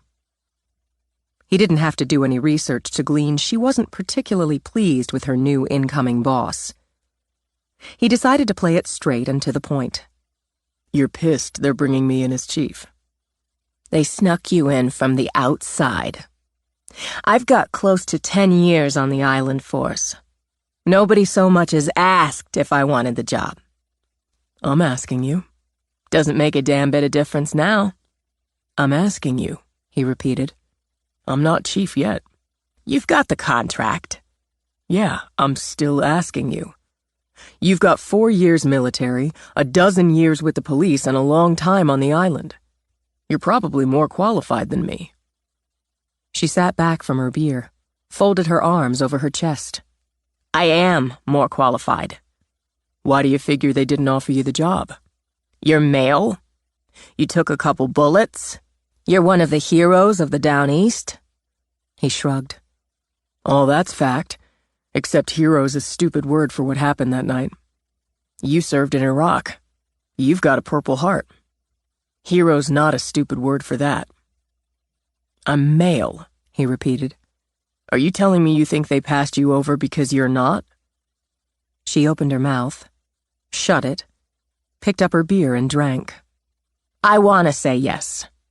I want to because they never gave us a heads up. The chief never let us know he planned to retire until it was a done deal. I went at Hildy about it too, went right at her. I dated her brother when we were in high school, goddammit. She drank again. But I can't say yes because I'm not a liar. Then why? You already know why. I don't know what you think. I've got a temper. I got written up a few times in the army, in Boston, and here, too. Not in the last couple years. Not since I got rid of the asshole I was stupid enough to marry. I freaking meditate every morning now. He stopped himself from smiling, only nodded. Does it work? Now she shrugged. Most of the time. Good to hear. I don't care how you button your shirt. She smirked at him. This is a man's shirt.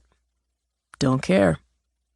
Other than the chief, who's leaving, you've got more time as a cop than any of the other deputies. I'm going to need to depend on you, and I'm going to need you to give me a chance before you write me off as a dumbass off-islander. What if that's my conclusion after I give you a chance? Then I won't last long as chief. She considered. That's fair. Okay.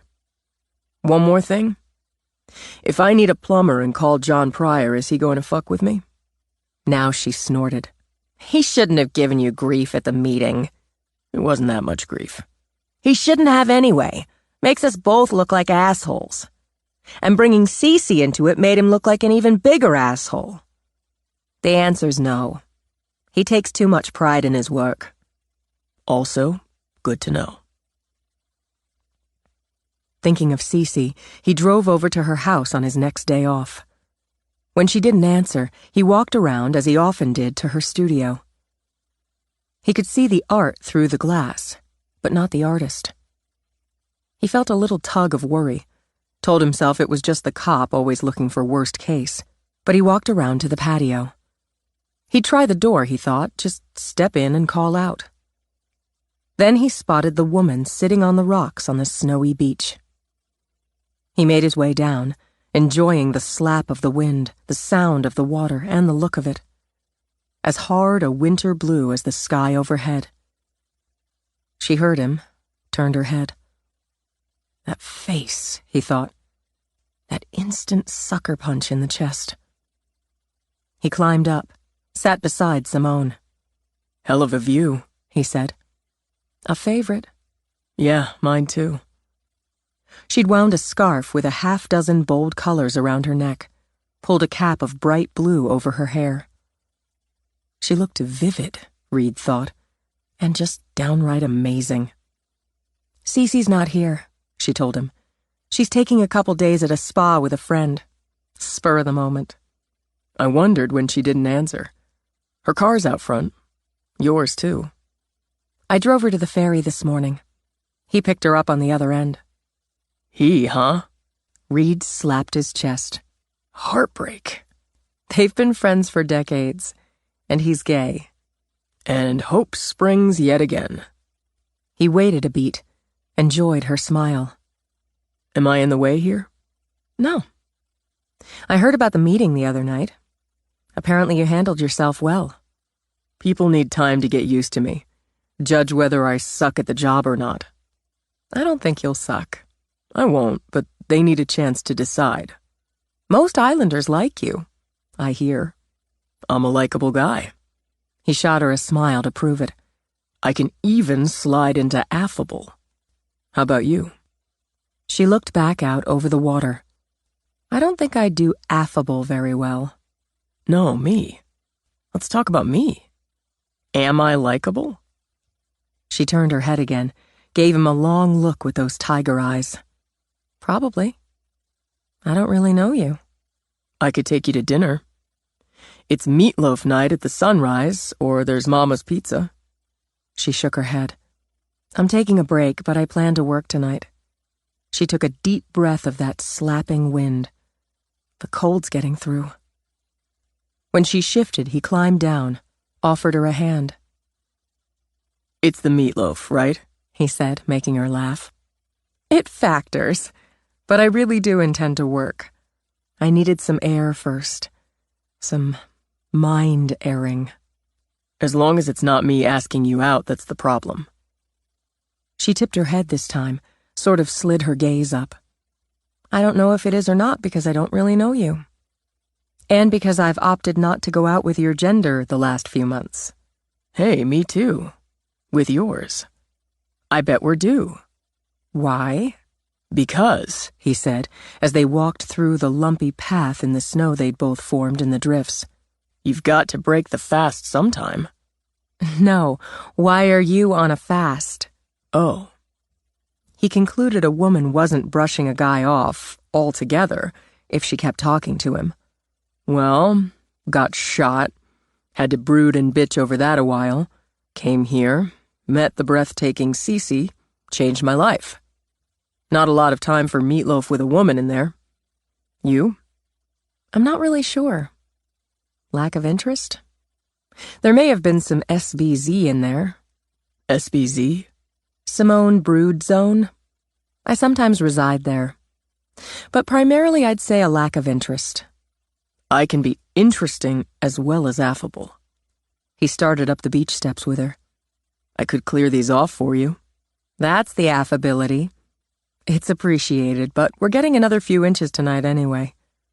Have you got everything you need in case there's more? Food, drink? Sorry, he said when his phone signaled. I need to go by the... He trailed off, studied the text. I need to go by the market anyway, so... What is it? I know faces, she said as they reached the patio. You've got a good poker face, or maybe that's cop face, but it slipped for a second. Is your family all right? Yeah, it's nothing like that. I know faces, she repeated. You should come in. Have coffee. She crossed the patio, opened the door. Cece would insist and would be disappointed in me if I didn't. Coffee's good. He stomped off his boots, stepped into the house, the warmth. She turned on the fire first, then stripping off the coat, hat, scarves, gloves, walked to the coffee machine. Straight or fancy? Just black. Manly man. She kept her voice light. I usually go for lattes myself. I worked in this crappy coffee shop when I first got to New York, but we made excellent lattes. I upset you the night of the party. Your friend said I didn't, but... Me's right, as usual, you didn't. I was thinking about something, and you made me think harder. I was abrupt, but that's because I was inside my own head. The SBZ? Her lips curved as she shrugged. Maybe just inside the border. As she frothed milk for her latte, she glanced over her shoulder. He hadn't taken off his coat. The phone. It has something to do with that. With the Down East? Are you a little bit psychic like Cece? No, it's a logical assumption. You should tell me. She turned back to finish the coffees. Not all that long ago, I'd have made sure you didn't. You couldn't. Now I'd like you to tell me. He took off his coat but didn't say anything when she brought him the coffee. Let's sit down. She gestured toward the sofa facing the fire. You're the first person I've asked into the house and made coffee for in, I can't think if ever. I wonder why that is. I don't think it's your famous affability. I don't want it to be because of shared trauma. But part of it has to be, doesn't it? Nobody who hasn't experienced what we did can ever really know. For years, I shut it out. You can't see if you don't look, can't hear if you don't listen. Do you want to know why I started looking and listening again? Yeah, I do. Simone shifted to sit cross-legged on the sofa. I ran into my arch enemy from high school. She was golden and beautiful and had breasts. I was brown and gawky and ordinary. You were never ordinary. That's what I saw in the mirror that night in the bathroom. I thought, why can't I be beautiful like Tiffany? She'd come into the theater with the boy who'd just dumped me for her because I wasn't ready to put out. Heartbreak, humiliation, with the intensity you can only feel at that age. World over. And then it happened. The boy who'd dumped me was dead. Tiffany was shot in that young, beautiful face. Now, years later, she confronts me. Another bathroom in the universe of irony. She said ugly things, and for whatever reason, that few minutes of ugliness made me start looking and listening. Not for her, for me. I couldn't stop looking and listening, Reed told her. I don't think it's an obsession, but I'll cop to mission. I followed every story, put together files. It never seemed right or complete. They barely had a brain among them, and the only one with a brain? Why didn't he go after the girl he blamed for ruining his life? There had to be more, and I wanted to know what it was. And you were right, Simone added. The more turned out to be Patricia Hobart. Yeah. That made sense in a sick, twisted way once they, he corrected, went through the things she had to leave behind in her rush to Rabbit. She was like 15 at the time of the Down East. Already a psychopath and a smart one, he added. Really smart, even at 15. Smart enough to hide her nature. But before she shot me, before it made that sick, twisted sense, I followed everything. Essie did too. One of the ways she did, and I did, we get alerts whenever anyone who was there that night dies. Any reason. So she understood the look on his face just for that second. Who died? He was mall security. Took a couple of bullets that night. Went back to work when he recovered. A seriously good guy. Did she kill him? I'm going to say yes. No proof, not yet, and she's good, he added as he pushed up to pace. She's damn good. She's been in the wind since she shot me, not a damn trace. Now Robert Koufax is dead because she laced his drink on a beach in Bermuda. Bermuda? I don't know why he was there. I'll find out. I just got the alert. His name, COD. Cause of death, he explained. She found a way, he continued, because that's her mission. She's killing survivors? That doesn't make sense. Finishing what she started. Because she left enough behind to prove she started it. She planned it. Hadn't quite finished the plans. Her brother got impatient. My theory, anyway. She lost some of the color the cold had pumped into her cheeks. Me's a survivor. My mother, my sister. Me? You? Me got some press, but she didn't give any interviews. The same with you. Your family didn't get a lot of attention. I think she's after ones who did. But you and me, we got through to 911. First and second callers. You should be careful, and you can believe I'll be watching for her. Anxiety churned in her stomach. The island's mobbed in the summer. Day trippers, vacationers, summer workers. I'm going to be chief of police. Every cop and first responder's going to have her photo. I'm going to have it posted in every fricking shop and restaurant and hotel, on the ferry. I'm not saying she won't try to get here, but I think for now, she's after easier targets. And if she tries to come here, it'll be to finish me first. I shot the bitch. He didn't sound very affable now, Simone thought. He sounded hard, tough, and very, very capable. I think I want something stronger than coffee. She rose. How about you? I wouldn't say no. She opted for wine, a full-bodied red, and poured 2 generous glasses. Now I haven't just upset you, I've scared you. I don't think so. I don't know how I feel exactly. Unnerved, you bet. I'm not brave. I wasn't brave that night. You're wrong about that. You didn't run screaming, and there wouldn't have been any shame if you had. But you did the smart thing. You hid and called for help. I've heard the 911 call. You held it together. That's bravery.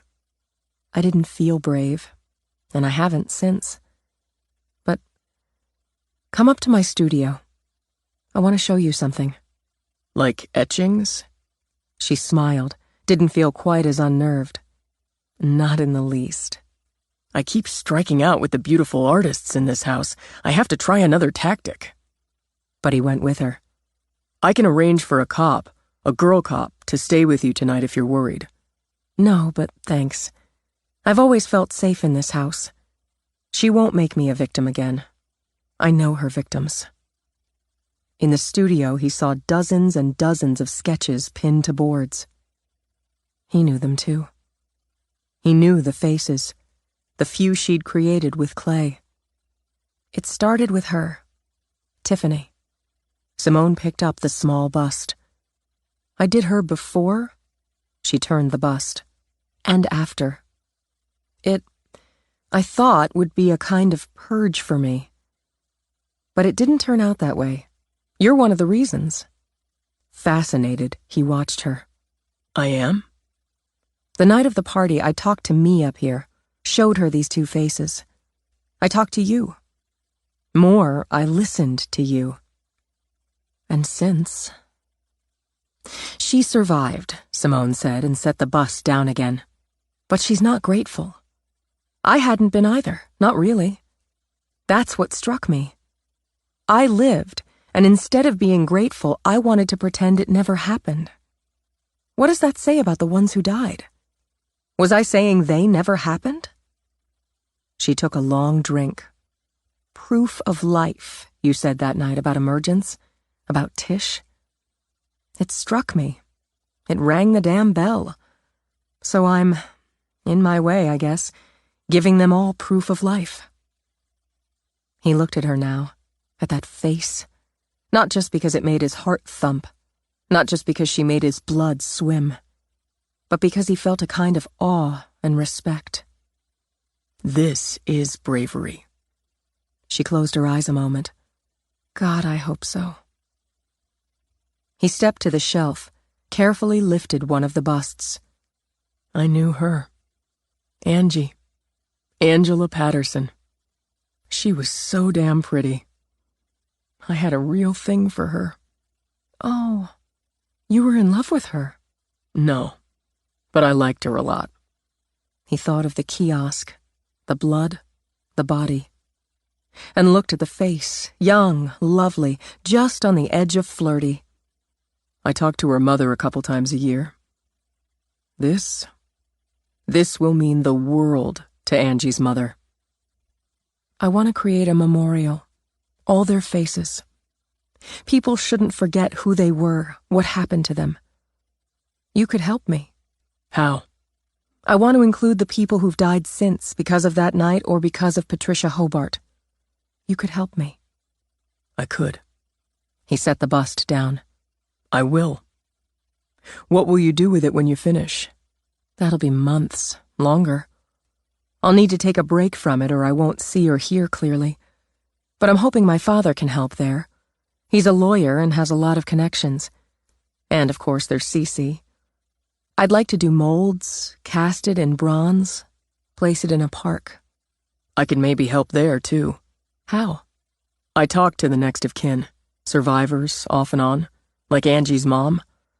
So with that, we might be able to help get that going when you're ready for it. She nodded slowly. An appeal from survivors and loved ones? Hard to refuse. Some might not want this. They'd be wrong. So... He set aside his glass, stepped to her. He took her face in his hands, watched those gorgeous eyes calculate. He kissed her, soft, slow. No demand, no pressure. And hoped he felt, her give just a little before he eased away again. Change of tactic, he said. It was interesting. Told you. I'm going to head out for my lonely meatloaf. I'll see you around. I don't get around very much, she said as he started out. That's okay. I do. He stopped at the doorway, turned for just a moment. I've got to say this one more thing. You're the most beautiful woman I've seen in my goddamn life. She laughed, sincerely amused. I'm not even close. You're wrong again. I ought to know what I've seen in my own life. Cece's got my number around here somewhere. You need anything? Call. She frowned as he walked out, as she listened to his boots on the stairs. She sipped more wine, then poured what he'd left in his glass into her own. Drank a little more. He was interesting, she thought, and could put the affable on and off like a pair of socks. She had a sense he could be dangerous, and that just made him more interesting. Plus, he knew how to kiss in a way that nudged open the door just a crack. She'd have to think about that one. Most of all, he'd looked at her work and seen what she needed to give it, what she'd needed from it. And he'd understood. Chapter 17. Standing on the widow's walk, Essie McVee marveled. The day shuddered with dead gray February, cold as the lash of a frozen whip, and still the view spread like wonder. The sea and sky, both that broody, bored gray, couldn't ease the breath of it, or the power of the rocky coastline with the incessant flick of icy water. She smelled pine and snow, breathed air so cold and damp it felt like she swallowed chipped ice. Far to the right, the buildings of painted clapboard formed the village, and a path of trampled snow wound through trees with white-coated branches. Far off, the lighthouse stood, a beacon of color and joy against the stubborn winter gloom. Below the house, a rickety pier with some worrisome gaps, cut on an angle through a break in the rocks. You've got a dock. Yeah, such as it is. I've got a boat shed, too. No boat. Mrs. Dorchett sold it after her husband died. I might get one. A boat. Maybe. A boat? Maybe. I've already got the shed and the pier. It seems like I should have the reason for them. She looked up at him, remembered the sorrowful boy on the bench at the park, the young cop learning his way, the partner she'd gone through doors with, the friend she'd found bleeding. Now this, a man looking out at what was his. It's not a shithole, Reed. He grinned. Need some work here and there, but nope, not a shithole. How's it feel to be chief? I'll let you know next month. I'm making some progress, finding my feet. For the most part, people seem to be reserving judgment on whether or not the off-islander can make the grade. You'll make it. Yeah, I will. It'll be quiet for the next couple of months, so more time to find my feet, get to know who's who and what's what, and take control at the station house. Any issues there? He made a non-committal grunt. The current chief's got my back, and that helps. The deputies, the dispatcher, they know what's what, and things are in a kind of lull during the transition.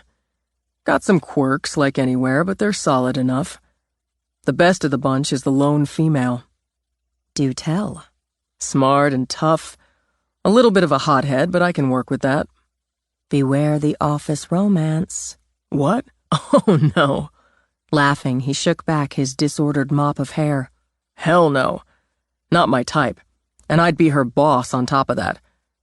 Boss. Ha ha. Anyway, she's about 40, divorced, and hooked up with an island plumber. Then there's Leon Wendell, former Navy petty officer. 7 years on the force here. Likes to fish. His wife of 30 years is a teacher. 3 kids, 1 granddaughter. 7 years? And they brought you in over him? He's not a boss, Reed said with a shake of his head. Doesn't want to be. He'll keep his eye on me, though, guaranteed. We've got Nick Masterson, 33, newlywed. He's competent. His family owns the Sunrise Cafe. His mom keeps the books. And we finish the full-timers with Cecil Barr, 24, easygoing but not stupid. His father's a fisherman, mother's a nurse, older sister studying to be a doctor, younger brother still in high school. We wind up with Donna Miggins, dispatcher, 64, sharp. I've been warned by the lady herself that I can fetch my own coffee, do my own errands, and she won't take any sass. I like her. I'm a little afraid of her, but I like her. You're happy. I am that. And you've put back most of the weight you lost. I've been patronizing the Sunrise Cafe. Most islanders wander through sometime during a given week, and I'm a crap cook anyway. You ought to learn to deserve that kitchen. If I don't cook, he pointed out, it stays clean. That makes a stupid kind of sense, she conceded. Let's head down, get some coffee. I just bought that fancy machine. I don't know why, she said as they went in down the stairs. When you drink it, it's black. The girl of my dreams likes lattes. The artist? He flapped a hand on his heart. Thump, thump. She paused, as she hadn't on the way up, outside the master suite, and with the privilege of an old friend, wandered in. Really nice space. Great views again. You still don't have a bed. He pointed to the mattress and box springs. That's a bed. A bed has a frame, a headboard, possibly a footboard. Some style. You're never going to get the girl of your dreams on that. You underestimate my charm and sex appeal. No, I don't. She looked around, noting the teddy bear cop sitting on what he mistakenly called a dresser. You need an actual dresser, instead of that ugly block of wood you've had since college. Maybe a nice chair, some tables, nice lamps, a rug, and... She trailed off as she peeked into the ensuite. Jesus, the bathroom's fabulous. Previous owner's son, like the kitchen.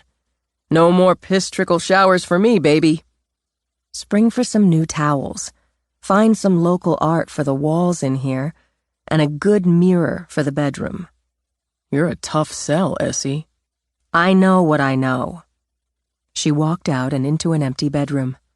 What are you going to do with this? Home office? No, I set that up already down the hall. I figure a guest room. I'll end up having 2 of them. You and your family could come stay sometime. I'm going to buy a big-ass grill. I'll start paying you back for all the meals and nights I ended up flopping at your place. We'd love it. First decent grill on the deck weekend, we're both off. Deal. Queen bed. You've got the room. Simple duvet and curtains.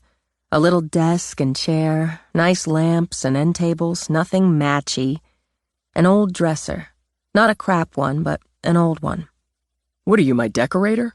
Yeah, he said before she could. You know what you know. She continued her exploration. Came across the unrehabbed bath. Sea green tiles bordered in black. Sea green john and shower tub combo. Sea green sink in a white vanity. I like it. You do? It's retro and kitschy, and it has possibilities. You need a new vanity and some paint, and some fun towels, shower curtain. It'll be adorable.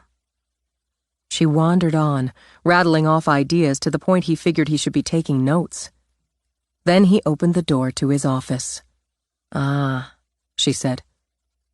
He'd put his desk, a big clunky holdover from college, in the middle of the room. That way he could see the views, the door, and the pair of rolling boards he'd set up against a wall. On the first whiteboard, he had tacked Patricia Hobart's photo dead center. Along with photos and crime scene shots of her victims, he'd written in timelines, added copies of reports. Lines, solid or dotted, fanned out, intersected. On the second board, he'd pinned the 3 shooters from the Down East Mall.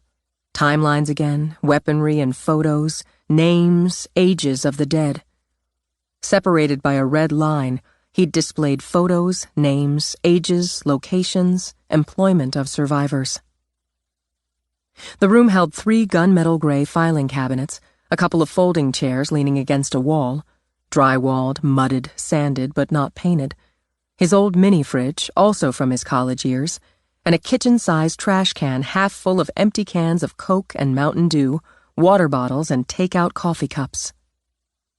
The open closet held office supplies, paper for the printer, the scanner, file folders, a tub of markers, a stack of legal pads. On the floor of the closet sat a case of water, a case of Cokes, another of the Dew, all opened and pillaged. Essie moved to the boards, studied them.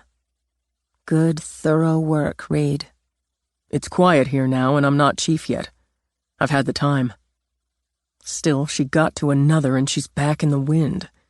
There's no telling who she'll target next, when or where. Might as well toss the names in a hat and pick one. The twisted bitch is more logical than that. To her mind, every target so far got some sort of splash out of that night. A little fame, a little fortune, and a routine she could document or exploit. We can go right down the line on that, ending with Bob Koufax. All over his Facebook page, Reed agreed. Where he was going, when, why, more when he got there. She took herself a working vacation. Yeah, she did. The feds tracked her to a room at the same resort. Reed whipped around. You're sure? I know how to keep my head down and my ears open. You can add this name to your board. Sylvia Guthrie. She won't use that name again, but she used it to book and pay for the room and her expenses. American Express. And to book her flight, round trip, first class, direct from New York. JetBlue out of JFK. Chaz is in New York. He got a promotion and moved to New York. They don't think she had her hole there. They're of the same mind as we've been. Canada. She won't stay there now. Unlikely. I've got copies of her Guthrie passport and driver's license photos down in my bag. It listed a New York address, but it's bogus. You can have them for your board, too. My information is she flew into Bermuda the day before the target, got herself a fucking massage, charged a $100 bottle of wine and a damn fine meal to her room. Charges also include a couple of virgin daiquiris from the drink service on the beach on the 3rd day. The target and his family racked up some bar bills there, same time frame, before the target became short of breath, keeled over, and died, thanks to the cyanide in his Mai Tai. The second time she's used poison. Dr. Wu. Reed gestured to the board. Crowded beach instead of a crowded bar for Koufax. Cyanide in his drink instead of jabbing him with a toxin like Wu. But it rings the same. I think she likes to shoot, he added. I think she likes the impact, the blood, but sometimes poison's easier. Same page, Essie told him. The Koufax family was in and out of the water, she continued as she wandered the room.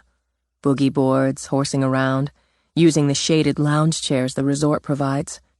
Target ordered his Mai Tai, his second of the afternoon, a drink for his wife, a lemonade for one of the grandkids, then dragged his wife up to hit the water with the kids again.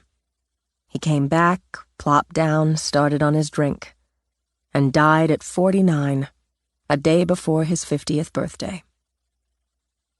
All she had to do was stretch out somewhere, mark where he sat, what he drank, Dump the poison in while he's in the water, walk the fuck away.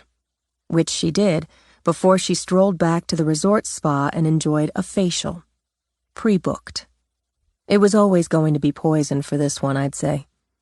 If not on the beach, then at the pool bar or the open-air bar, one of the restaurants. She saw her chance and she took it. Did they question her? Busy season at the resort, but the locals spoke with her briefly. She stated she'd been on the beach about that time, had even noticed the big, happy family.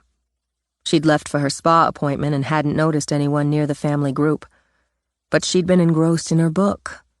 By the time the feds got wind, she'd poofed. That's luck as well as smarts and planning. Studying the board, Reed slipped his hands into his back pockets. That's a lot of luck. She's got plenty of it. The only time we know of she ran low was with you. Yeah. Absently, he rubbed a hand on his side. How's the side? The shoulder? I'm good. I'm still doing frickin' yoga. That I'd like to see. No, you really wouldn't. Let me get you that coffee. I'll let you practice making the girl of your dreams a latte. But let's have it up here. She looked back at the board.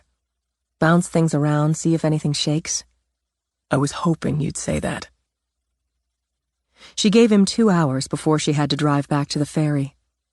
Reed couldn't say anything had shaken, but they both speculated Hobart might settle down in warmer climes for a while. Why not? Taking that angle, they'd both study survivors who'd relocated south. I'm really glad you finally made it out. Next time, he told her, steaks on the grill for the whole family. Do you have actual dishes? Sort of. Buy dishes and a bed. Feather your nest, partner. It's a really great nest. Okay. Geez, my mom said the same thing and even threatened to make my dad haul stuff from the attic out here. Buy your own. She jabbed him in the chest. You're a big boy now. She started to kiss his cheek, then glanced over at the knock on the door. Company. He went to the door, grinned when he opened it to Cece. Hello, gorgeous. You're just in time to meet one of my favorite people. Taking her hand, he tugged her in. Cece Lennon, Essie McVie. We've met. Cece, a bright green tam over flowing red hair, strode over in her ancient Uggs, took Essie's hand. You might not remember. I do. I met you, briefly, outside of Mi Hee Jung's hospital room. I didn't realize, Reed said. You wanted to check on her and Simone, Cece said. My impression at the time was of a dedicated and caring woman. I'm never wrong. You're here to spend some time with Reed. I've spent it. What a terrific house. Better when it's got some actual furniture. Okay, Mom. I've got to run. Make the ferry. I'm glad I got a chance to see you again, Ms. Lennon. Cece. Reed, next time you bring Essie over to see us. I hope you bring your husband and little boy. I'm planning on it. Reed. Essie hugged him, kissed his cheek. I'm proud of you, Chief.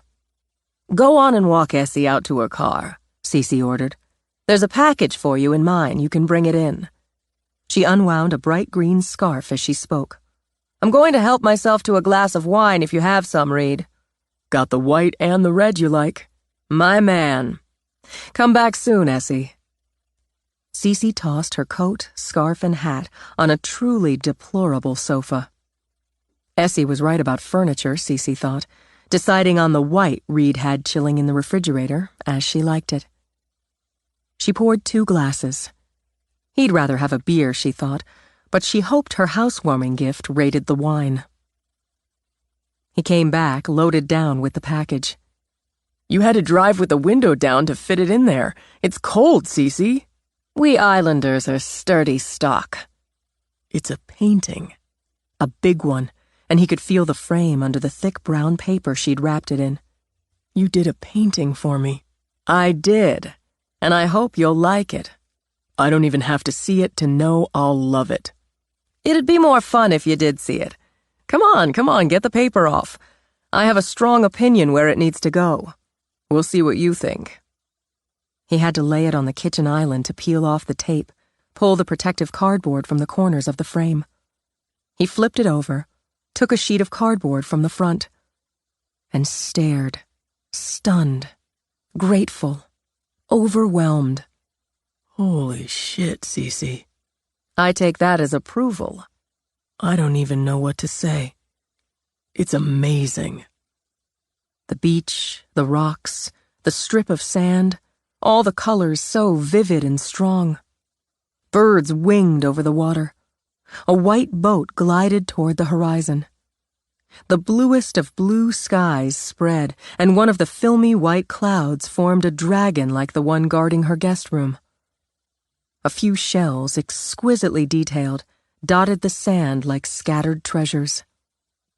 And two figures sat on the rocks, angled toward each other, looking out. It's us, he murmured. It's you and me. It won't be the last time I paint you, but it's a good start. I don't know what to say. He looked at her. I honestly don't know how to thank you. It's magic, just like you. That's a perfect thing to say. We look right, don't we? Kindred souls reunited. I really love you, Cece. I really love you right back. Where do you think you want to hang it? It has to go there, over the fireplace. It has to be where you can see it from everywhere. You're exactly right. No time like the now. I've got hangers. She reached in her pocket for them. And a drill in the car if you don't have one. Yeah, I got one. And a tape measure. Let's get it done and done right. She proved fussy about the accuracy of measuring and beat him to hell and back on the math part of it. But with her fussing, calculating, and assistance, he hung his first piece of art in his new home. I have an original C.C. Lennon. Hell, I'm in an original C.C. Lennon, and it's awesome. She handed him his glass, tapped hers to it. To you and your happy home. He drank with her, then drew her in. Where would I be now if you hadn't walked down that morning? You were meant to be here, so here you are. Sure feels like it. He kissed the top of her head. I guess I'm going to have to get serious about furniture. Nothing down here is worthy of the painting. You're right. Start by getting rid of that ugly couch. He felt a little pang for the memories made on that ugly couch. The naps taken, the sports watched, the girls he'd gotten naked. Then he looked up at the painting and thought of memories yet to come. The island didn't have an actual furniture store, but it did offer a kind of flea market antique-y sort of place. He found some things there, and at the single year-round gift shop he liked. Used the internet for more. He tried not to think too much about the seeping wounds on his credit card. Still, the island shopping served the dual purpose of public relations. And trading a six-pack for help hauling, assembling, placing the furniture with Cecil gave him the opportunity to get to know the deputy better. For instance, he learned Cecil had a more experienced hand with tools. The man wasn't fast, but he was tireless. Together, they stood back and studied the bed. Reed's first purchase. Because he definitely wanted the girl of his dreams in it.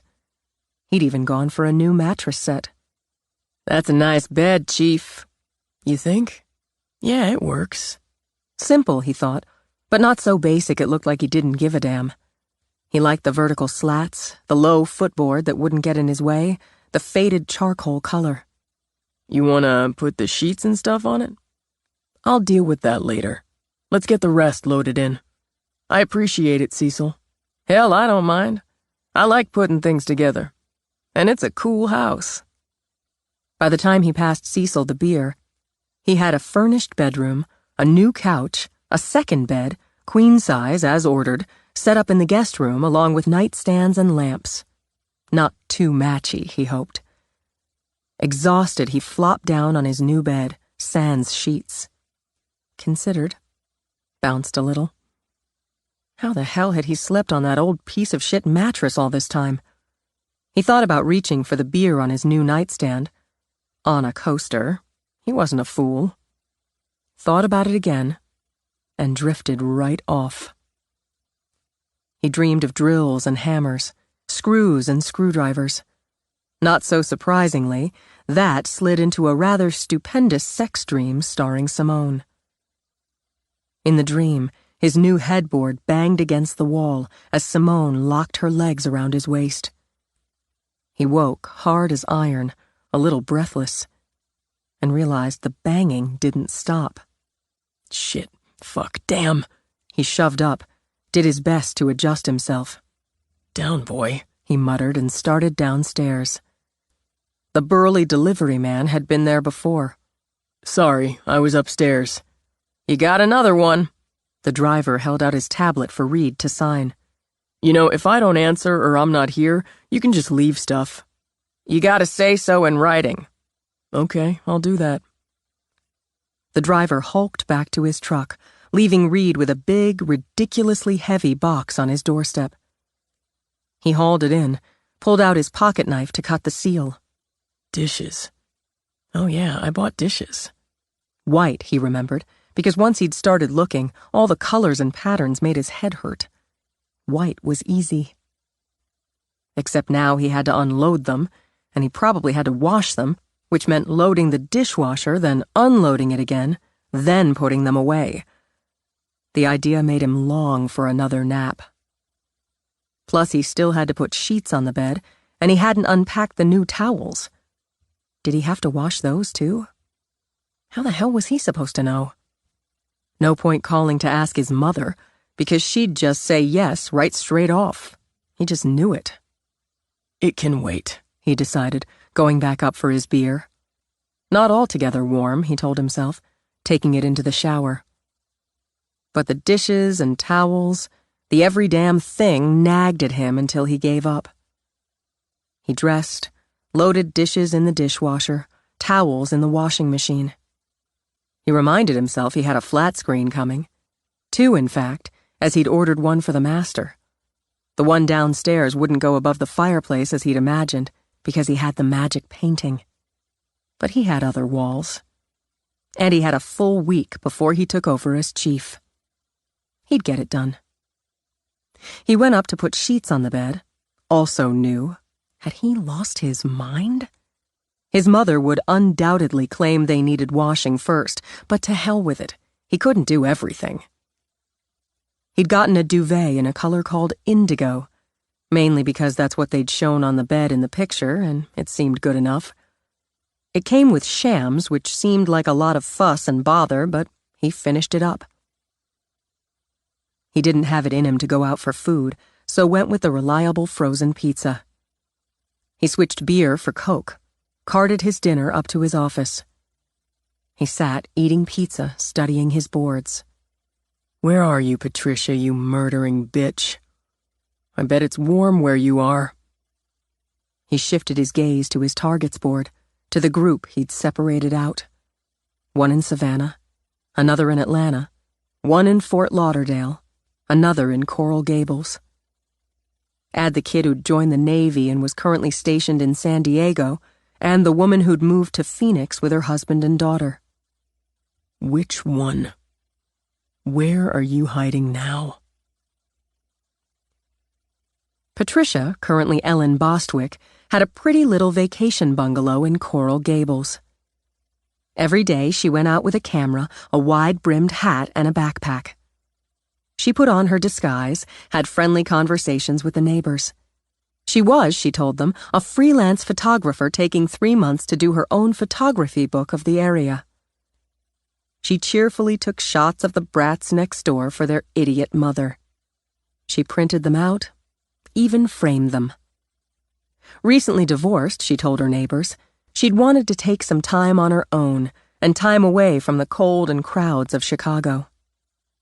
Emily Devlin, née Frank, had been 18 on the night of the Down East Mall massacre. She'd been coming back from her break from her summer job at Orange Julius when the war broke out. She knew gunfire when she heard it. Her father was a cop, and started to sprint away from the sound. But then it came from both directions. She knew what to do, even as panic spun through her. You find a hole, and you hide. She aimed for the closest store, ramming through the rush of people. A woman fell in front of her. She nearly tripped over her. Moving fast, Emily had grabbed the woman under the arms, old, frail, moaning, and dragged her into the store. Glass exploded. They both suffered cuts, but Emily managed to pull the woman behind an entry display of summer tops and sweaters. A clerk ran by her, eyes wheeling. In her head, Emily screamed, "Don't! Don't!" She closed her eyes at the sound of the scream, the thud of a body. She held on to the old woman, who'd live another 8 years before she died of natural causes. She left Emily $100,000 in her will. Emily, now a wife and mother, used part of her inheritance to buy a house in a pretty community far away from Maine winters and bad memories. She would live longer than the woman she'd saved, but her clock was ticking down. Chapter 18. Reed dressed for his first day as chief. He had a uniform, khaki shirt and pants, even a billed hat, but chose jeans and a light blue shirt. He'd pull out the uniform for special occasions, but, snagging one of his grandmother's sayings, he'd begin as he meant to go on.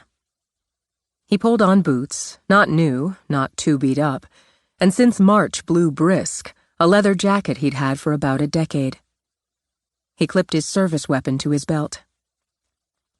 He opted to walk the 3/4 of a mile to the village. Reduce the carbon footprint, he thought, and as chief, he had a car available at the station.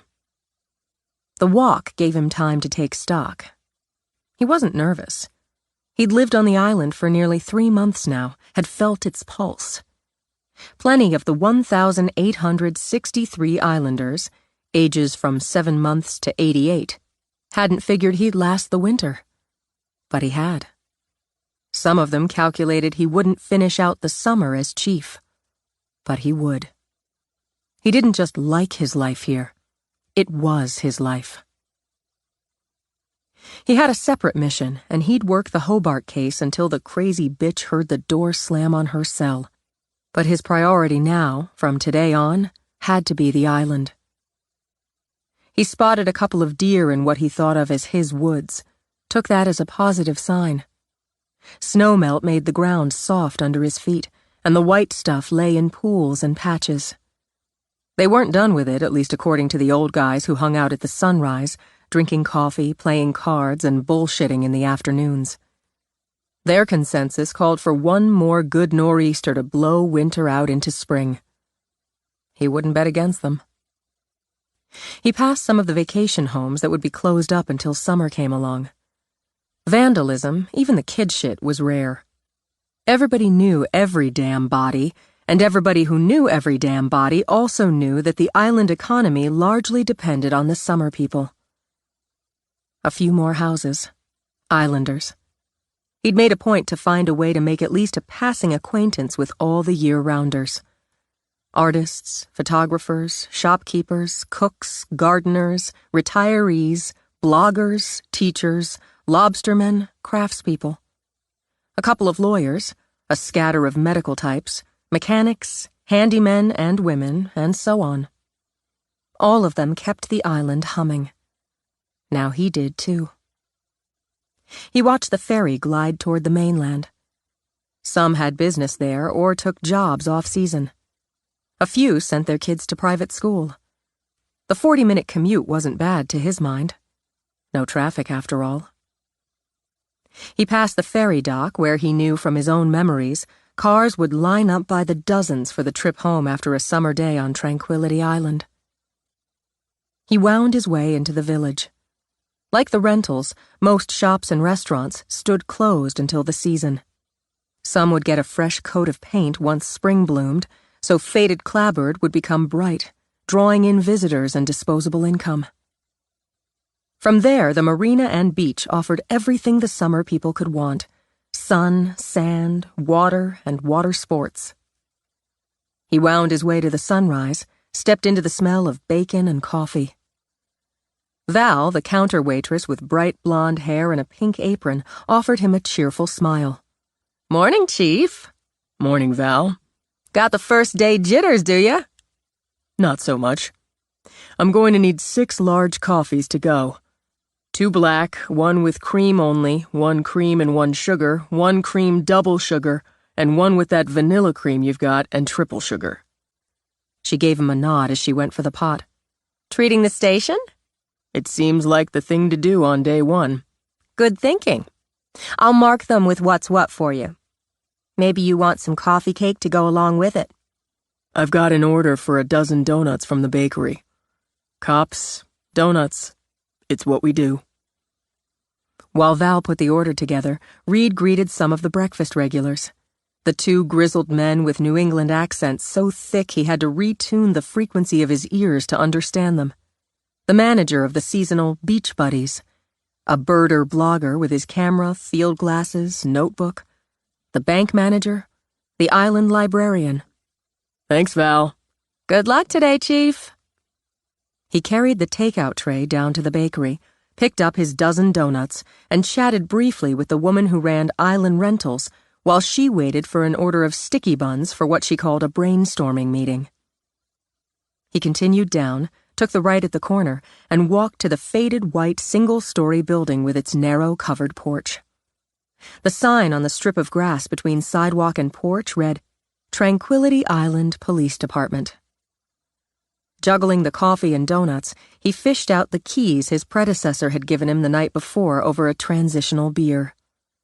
Reed unlocked the door and, taking one good breath, walked into what was now his house at 7:20 sharp. Cece, who claimed to be a solitary witch as well as a little bit psychic, had insisted on doing some sort of ritual.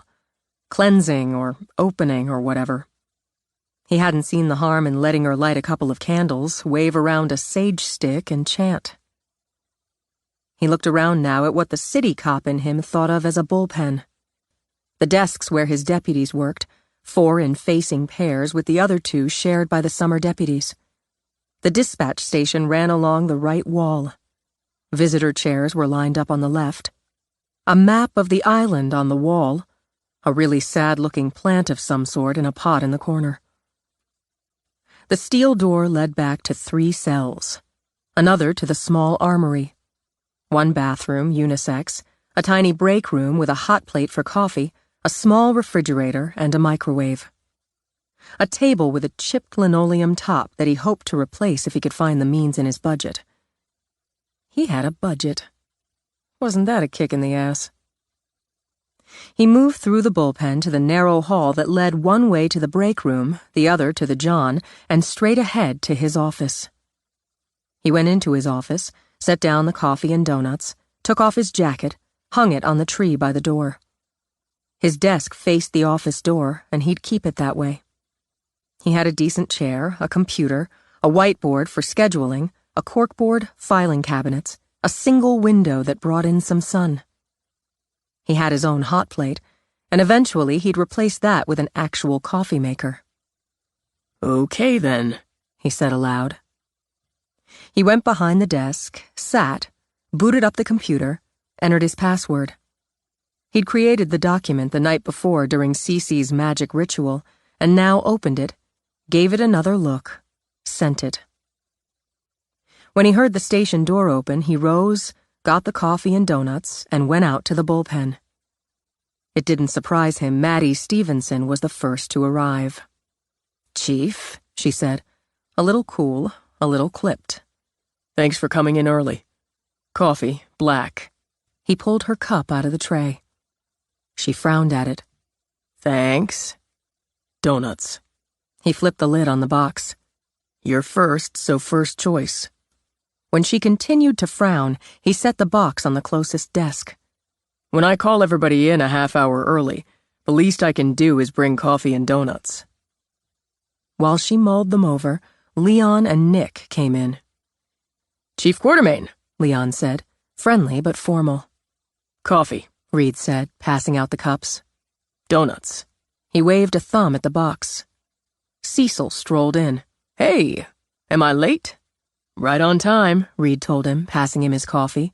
Wow, thanks, Chief. Hey, just how I like it. Grab a donut, take a seat. That damn dog. Donna rushed in. I don't know why I let Len talk me into that damn dog. What's all this? She demanded as she took off a puffy jacket, pulled off a boa constrictor of a scarf. Is this a party or a police station? It's a meeting. Reed handed her the last coffee. Have a donut. Donuts. We'll end up with a bunch of fat cops. But she took one. I appreciate you all coming in early. I had a beer with Chief Wicket last night, and he wanted me to tell you all again thanks for the work you've done under him. I won't be changing much around here. Much? Donna sniffed as she bit into a jelly-filled. That's right. I'm going to play with the budget some, see if I can find a way to get us a new table in the break room. I will be keeping Chief Wicket's open door policy. If my door's closed, there's a reason for it. Otherwise, it's open. If Donna hasn't already given everybody my cell number, get it. And I need yours. I need you to keep your cell charged and with you at all times, on or off duty. I know Chief Wicket used the whiteboard for scheduling. I'm using the computer. I've worked out next month's shift schedule. It'll be on your computers. If anybody needs to switch up, needs time off, you can work that out among yourselves. I just need to know. If we can't work it out, we'll find a way. Is your schedule on there? Maddie wanted to know. It is. While we're out here, somebody tell me, what the hell is that thing? They all looked at the sickly plant. It's an eyesore, Donna said. The chief's wife gave it to him for some damn reason. We ought to put it out of its misery. Ah, now, Donna, Cecil began. The chief had a black thumb. No offense, Cecil. Cecil, the only black person in the room, just grinned. I got 2 of those. But we can't just toss it out, that ain't right. Anybody here got a green thumb? Reed asked. I don't know what color mine is, I've never tried growing anything. As one, the group turned to Leon. Okay, Leon, you're in charge of the thing over there. If it dies, we'll give it a decent burial. And before the growing season hits, maybe you can tell me something about the lupins and whatever else I'm going to have coming up at my place. I don't know a damn thing. I can help you out there. Great. One more personal thing. I think I'm going to need somebody to give my place a going-over like once or twice a month. I'm not looking at you. He had to laugh as the faces ranged from stony to appalled. I'm asking for suggestions. Kaylee Michael and Hester Darby handle turnover for island rentals, Donna told him. They bring in extra hands for that during the season, but Kaylee and Hester are islanders. I met Hester. Seeing as you're one messy man in that big place, you'd be smarter to hire both of them. In and out quicker, and they're a good team. Thanks, I'll talk to them. If anyone's got any questions, comments, snide remarks, now's the time. If there are more personal questions, comments, snide remarks, you can see me in my office. Do we get written up for snide remarks? He gave Maddie a level stare. I guess we'll have to find out. I'm not much of a hard ass, but I'm not a pushover. You'll have to figure out the sweet spot. Check your schedules. I'll be in my office. He grabbed a donut on the way out.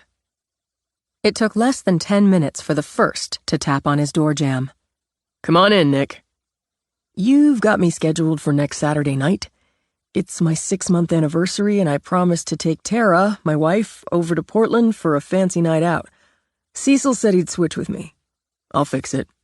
How'd you meet Tara? She took a summer job with a friend of hers on the island a couple years ago. A lifeguard. She pulled this guy out. He had a heart attack, it turns out, damn near drowned. She pulled him out, gave him CPR, brought him back. I was on beach patrol, so I talked to her, got her statement and all, and that was that. He smiled, stars in his eyes. Anyway, thanks, Chief. Minutes later, Maddie came in, sat, folded her arms. Is this going to be a snide remark? That depends. It's starting as comment and question. The snide remark depends on your answer. He sat back. Fire away. Chief Wicket was a good cop, a good boss, and a good chief. But he had one blind spot.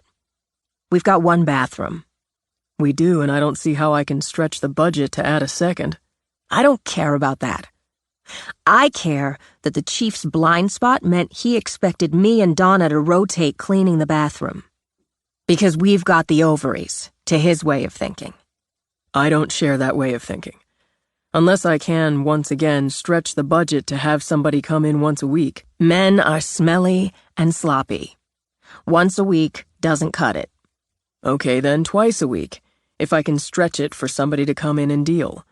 Otherwise, daily, full rotation, including those without ovaries.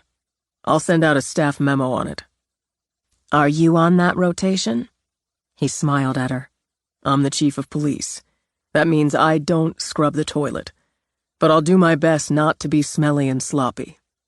Toilet paper goes on the holder, not on the damn side of the damn sink. I'll add that in. Toilet seat goes down.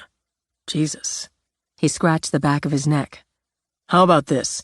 The lid and all goes down after each use. Seat alone, I'm playing favorites.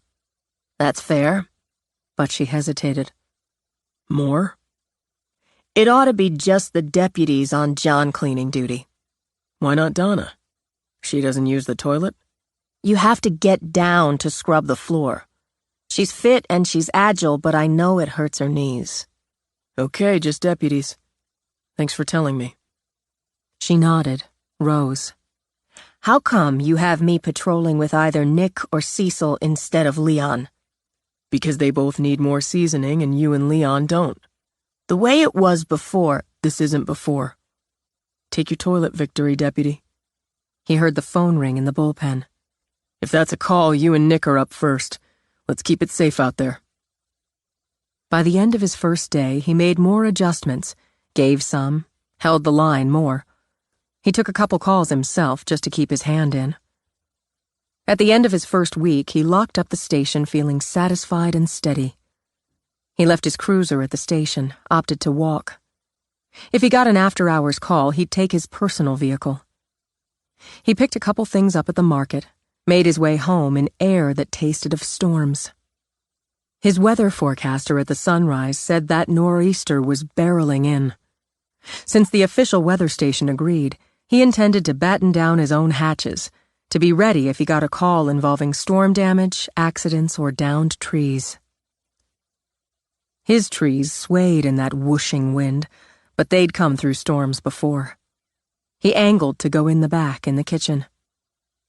He spotted Simone's car parked beside his and thought, oh yeah, finally. He didn't see her, so he walked around to the water side of the house. And there she was, standing in the wind, hair blowing. Hair now the color of his grandmother's treasured mahogany sideboard. Thump, thump, thump went his heart. He wondered if it always would. Hey there, he called out. Nice breeze, huh? She turned, eyes alive, face glowing. Nothing like a storm gathering itself up. She walked over to him. How'd week 1 go for you? Not bad. You want to come in? Yeah. She walked around with him, watched him slide the glass door open to the kitchen. You don't lock up? If anybody wanted in, they'd just break the glass. He set the market bag on the counter. You want a drink? What are you offering? I've got Cece's wine. He got a bottle of each, held them up. I'll take the cab. She wandered through. Nice couch. You need some throw pillows. Women need throw pillows. I'm a guy. A guy who probably wants women on this couch. You have a point. Throw pillows it is. I don't know anything about buying throw pillows. He opened the cab. You'll figure it out. She walked to the painting. Now this is just wonderful. Best gift ever. He got a beer for himself, brought her the wine. Do you want a tour? Yes, in a minute. You've made a good start down here. You need more art, a couple of chairs, another table or two, including one for over there so you have an actual table when you have someone to dinner. I can't cook. Well, scrambled eggs. A GCB. GCB? Grilled cheese and bacon. House specialty along with frozen pizza. Are you hungry? More curious. Perching on the arm of the sofa, she sipped wine. The last time I saw you, and that's been more than 2 weeks, You kissed me and told me I was the most beautiful woman you'd ever seen. I did. You are. You never followed up. He gestured with the beer, drank. You're here, aren't you? Her eyebrows lifted, one disappearing under a sweep of mahogany. That might make you smart, strategic, or lucky. I wonder which. I'll take some of all three. I figured pushing equaled mistake. You'd be right. And you figured waiting would bring me around? I hoped it would. I should also tell you I only had another couple days of waiting in me before I headed your way. I was working on how to be subtle about it. Okay, then. She rose. I have something for you in the car. I wasn't sure I'd give it to you. For one thing, I wasn't sure it would suit. I think it will. She handed him her glass. Why don't you top this off for me while I get it? Sure. He topped off the wine, wondering what to make of her. She wasn't really flirting, more conversing. He thought he might drown himself in his strange green tub if she'd decided they'd just be friends. She came back, traded him a box for the glass. He broke the seal with his pocket knife, pawed through the packing, lifted out the sculpture of a woman no bigger than his hand. Exquisite, she perched on some sort of budded stalk like a flower herself, with her hair flowing over her shoulders and down her back between a pair of wings. She held a hand to her hair as if brushing it back from a face with the lips curved and long-lidded eyes full of fun. Your house fairy, Simone told him. For good luck. Jesus. First an original Lennon, now an original Simone Knox. Some men might think a fairy too girly. I think she's beautiful. He set her on the mantel at the corner of the painting, closest to where he sat with Cece. Does she work there? Yes, she does. You need candlesticks on the other end. Something interesting and not... He moved in, kissed her with a little more punch than the first time. Thank you. You're welcome. This time she stepped back. How about that tour? Good timing on that. I hired a bi-monthly cleaning crew. They came in today. Kaylee and Hester, I heard. He took her around the main level. She, like Essie, like Cece, made comments, suggestions. She paused in front of a closed door. Office, he said, placing a hand over the knob to keep it closed. He sure as hell didn't want her to see his boards. I take care of that myself, so it's pretty messy right now. I've got a guest room over here. It's really pretty. Welcoming. My partner had definite ideas, so I tried to follow them. Mostly. I'm hoping she and her husband will use it this summer. They've got a kid, but I've got a second guest room, or will eventually. And my parents, my sister and her family, my brother and his. It's nice. An ensuite. Was it the master? No, that's down the other end. On the way, she stopped at what he thought of as retro green. This is just charming. Anybody else would have gutted this, but you went with it, and it's adorable. And now I have to confess gutting was my first thought. Essie, my partner, had different ideas. And she sent me the seahorse shower curtain and the towels, even the mirror over the sink with the seashell frame. The only thing I did buy was the vanity. Oh, and I had John Pryor replace the faucets. They were pretty awful. But you stuck with the old style. Mid-century. You need a mermaid, she decided. Find yourself a good print of a sexy mermaid. Frame it in shabby chic white like the vanity and hang it on that wall. A mermaid. A sexy one. She walked out, followed him down to the master. Well now. She stepped in, circled. Is this your partner too? Some. She insisted I get a bed. If you didn't have one, what did you sleep on? It was a bed.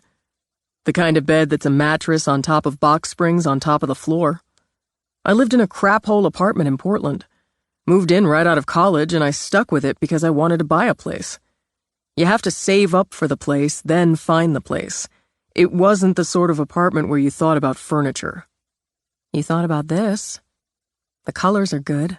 Strong but relaxing. I like that you didn't go with a new dresser. Did you paint it the navy blue? I found it at the flea market. Picked up a few things there. The drawers needed some work, but it was already painted. I saw it and thought, deal. No curtains at the doors to the porch. I'd never put curtains on that view. If you want to sleep late, pull the sheet over your head. She turned back to him. Do you step out there in the morning, look around and think, all mine? He looked around now, nodded. Pretty much every day. She opened the door, let the wind roll. God, doesn't it just rush right through you? All that power and beauty, the energy. Her hair flew back in wild streams. Her skin seemed to glow against the angry, roiling sky. In the distance, he saw the first flash of lightning. Yes. She eased the door closed, turned back with that crazy, sexy hair, the glow. She walked to the nightstand, set down her glass. A coaster? If I set a glass or bottle down without one, I hear my mother's voice saying, and she's got that exasperated mom tone down cold. Read Douglas Quartermain, I taught you better. So, coasters. Because sometimes you want to stretch out with a beer. Sometimes you want. She moved to him, and with her eyes on his, began to unbutton his shirt. He saw himself grabbing her up like a madman, taking what he so desperately wanted for his. To his surprise as much as hers, he closed his free hand over her busy ones. I'm going to slow this down a little, he said. Her eyebrows shot up again. Oh? He had to take a breath, step back. Since he only had the one coaster handy, he set his beer on the dish he used for loose change every night. Did I read this wrong? She asked him. No. A+ in reading comprehension. I wanted you from the first second I saw you walking down the stairs at Cece's party. No, I lie, he corrected. I wanted you when I saw you in that painting, the one Cece calls Temptation. Hence the name, she said, watching him. Yeah, good title. But the night of the party, I saw you. I saw you walking down the stairs and everything turned. Everything stopped, then started again. It was a goddamn moment, Simone. You've had moments before. When she started to turn and reach for her wine again, he put a hand on her arm. Not like this. Let's get that clear straight off.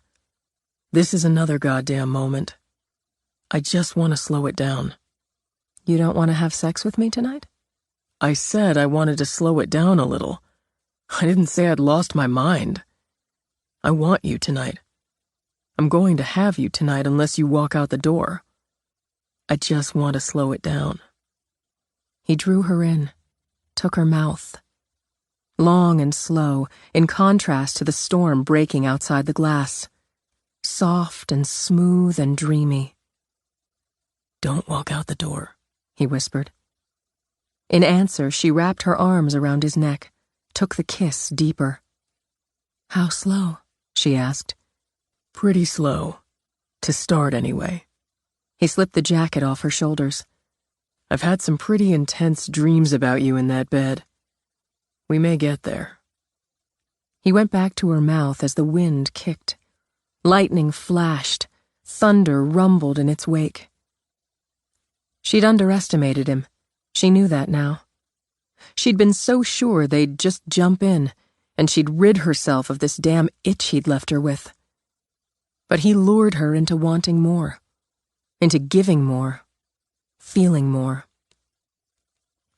When he plucked her off her feet, she felt her heart skip, heard her breath catch. Then he took her mouth again. God, he was good at it. As he laid her on the bed, she drew him down with her, absorbing his weight, the shape of him, before she rolled to reverse positions. I can do slow. She dipped her lips to his, a soft brush, a tease. But I want to. Watching him again, she finished unbuttoning his shirt, toed and kicked off her boots. Stretched over him, she nipped at his jaw. I like your face. Lean, angular. the eyes deep set in that quiet green that's really not quiet at all. I've done sketches of your face. You have? Trying to decide what to do with you. She tossed her hair back, smiled down at him.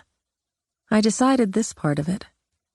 She ran her hands down his sides, then stopped with a jerk. You're wearing a gun. Sorry. He rolled her back, sat up. I didn't think of it. He unclipped it, shoved it in the drawer of the nightstand. You forgot you're wearing it because it's part of who you are. Of what I do. And who you are. He shifted around, saw her kneeling on the bed behind him. It's all right, she told him. Just gave me a jolt for a minute. But who knows the good guys from the bad guys better than you and me? I really wish you'd undress me now. I can do that. But you should take off your boots first so I can do the same with you. Good idea. He bent over to drag at the laces. How long since you've done this? Since... Before he'd been shot, he nearly said. Since last fall, for one reason or another. A long time. It's been a long time for me, too. For one reason or another. Maybe we could speed it up. Just a little. Also a good idea. He turned back, knelt with her to pull the sweater over her head. She wore a black bra, cut low. Man, sorry, but I'm going to have to take another moment. When he put his hands on her, she let her head fall back. You can take a moment, or two. You have good hands, Reed. Strong, confident. I've wanted them on you, just like this. You never pushed. Worth waiting. She lifted her head, opened her eyes. Wait's over. She yanked at his shirt, pressed against him, gave herself over to the next kiss. Hungrier now, harder. She dragged at his belt as the need swamped her. Around them, the room exploded with lightning, and thunder answered in a roar. Rain lashed, driven by the howling wind. He pushed her back, dragging at her jeans as she dragged at his. We'll slow down after, she managed. Best idea yet. Let me... His mouth rushed over her. So much to taste, so much to feel. When his hands found her, hot, wet, ready, she arched against him with a ragged moan. Don't wait. Can't. He stripped her down, plunged in. The world shattered, and at long last, he let himself take. He gripped her hands as if to hold them both tethered to the bed. Her legs locked around him as her hips flashed, as she demanded more. She tightened around him, an urgent fist, but he held on, barely held on, so there could be more even when she cried out. She gathered again, groaning with the build, rising and falling with him. This time, when she broke, she said his name, and buried in her, he let go. Chapter 19. The two of them stayed tangled, sweaty, breathless, while the wind slapped the rain into ice, and the ice hit the windows with the sound of hot grease sizzling. If he'd had his way, Reed would have stayed just as he was, smug and satisfied with the girl of his dreams until spring. Seriously smug, he thought, as Simone's hands trailed up and down his back. Then her fingers traced the scar from the exit wound in his shoulder. He shifted, braced on his elbows to look down at her. You have the most amazing eyes. They're brown. Some artist you are if brown is the best you've got. They're like a tiger's eyes. Like dark amber. We okay here? Some police chief you are if with all the evidence okay is the best you've got. I was being modest. You really need to stay. It's bad out there, he continued before she could agree or refuse. Really bad. I'll admit if this was a balmy night in June, I'd want you to stay for, forever. Unless Cece gives in, then I'd have to kick you out. You're talking about making it with my grandmother when I'm naked in your bed. Fact is fact. But seriously, you need to stay. I've got wine, frozen pizza, and more sex in store. She sent him a wicked look with a hint of a smile. What kind of frozen pizza? Sausage and pepperoni. Rolling over, he grabbed her wine glass for her. And I've got Dove bars. Dove bars seal the deal. She sat up, took the wine. But I will insist on more sex. Before or after pizza? After. I worked up an appetite. I need to text Cece. She knew where I was going, and she'll figure things out, but it is bad out there, so I want her to know I'm safe inside. Rising, he walked to the doors. It really is bad. Tell her to text you back. Let's make sure she's okay. Cece's weathered more storms than both of us put together. And she's got a generator, which is why she's having her usual nor'easter gathering. A few friends, a lot of food and alcohol. Everyone will bunk there until this blows out. You were invited, she told him, but I had other ideas. He switched on the fire, adding the flickering light of flame. You have good ideas. I'm glad you think so. Because another of my ideas? I'm going to have to sculpt you. Guardian. Protector, she mused. Not with a gun. I don't like them. I think a sword. Maybe in mid-swing. Maybe... He glanced back. Like I'm wearing armor?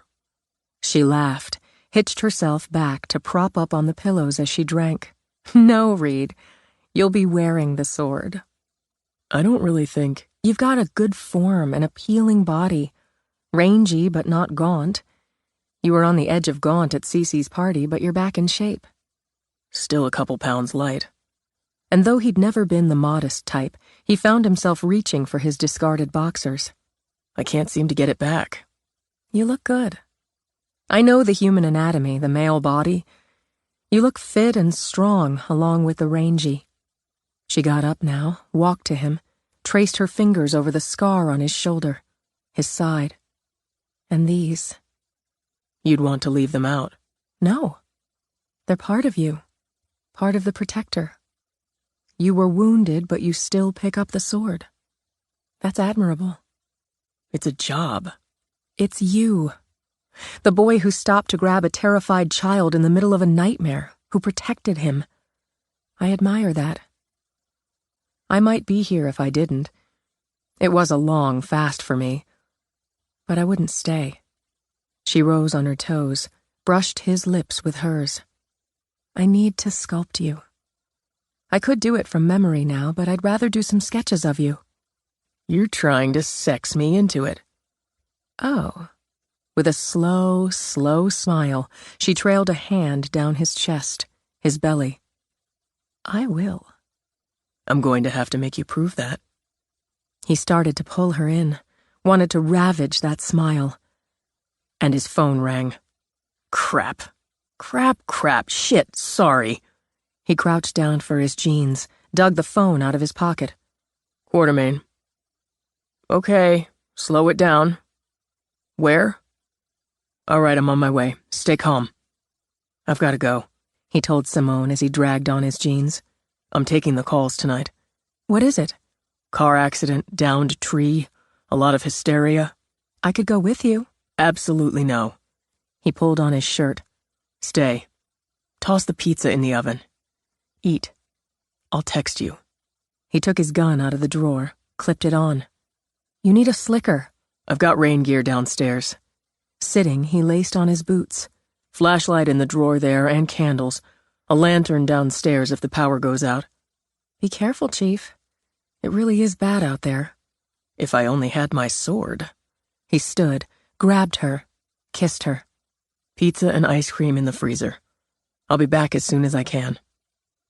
So, she thought as she stood in the empty room, this is what happens when you start sleeping with a cop. He hadn't hesitated, hadn't really bitched. He'd just thrown on his clothes and walked out into the storm. She went to his closet, found herself amused he used about a quarter, if that, of the available space. She checked the bathroom. Apparently the scarred, rangy cop didn't own a robe. She went back to his closet, borrowed one of his shirts. She texted Cece, simply tapping in she'd ride out the storm at Reed's. 2 minutes later, Cece replied with, "Woohoo!" She considered pizza, but decided she'd wait a while first. Maybe he'd be quick. She thought about TV, decided against. Books. He had some stacked in the bedroom, and she'd seen some downstairs.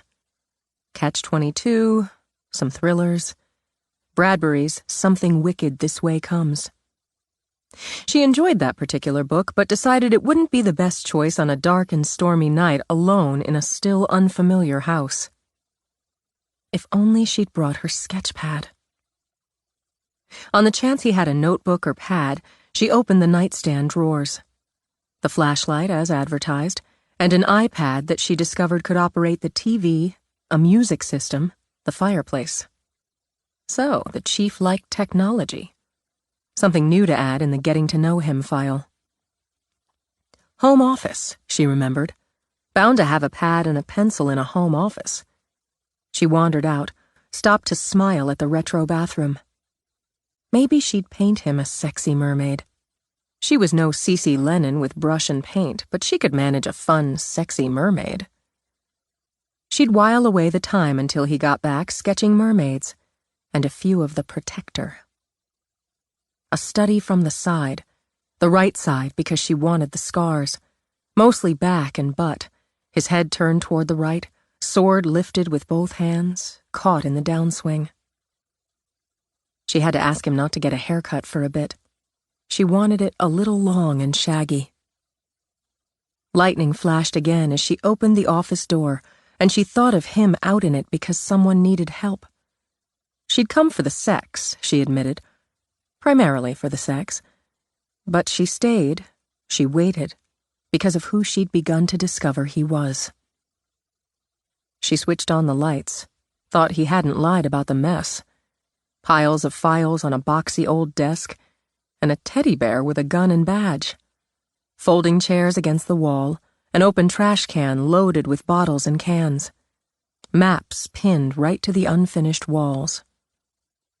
But hello, a stack of legal pads.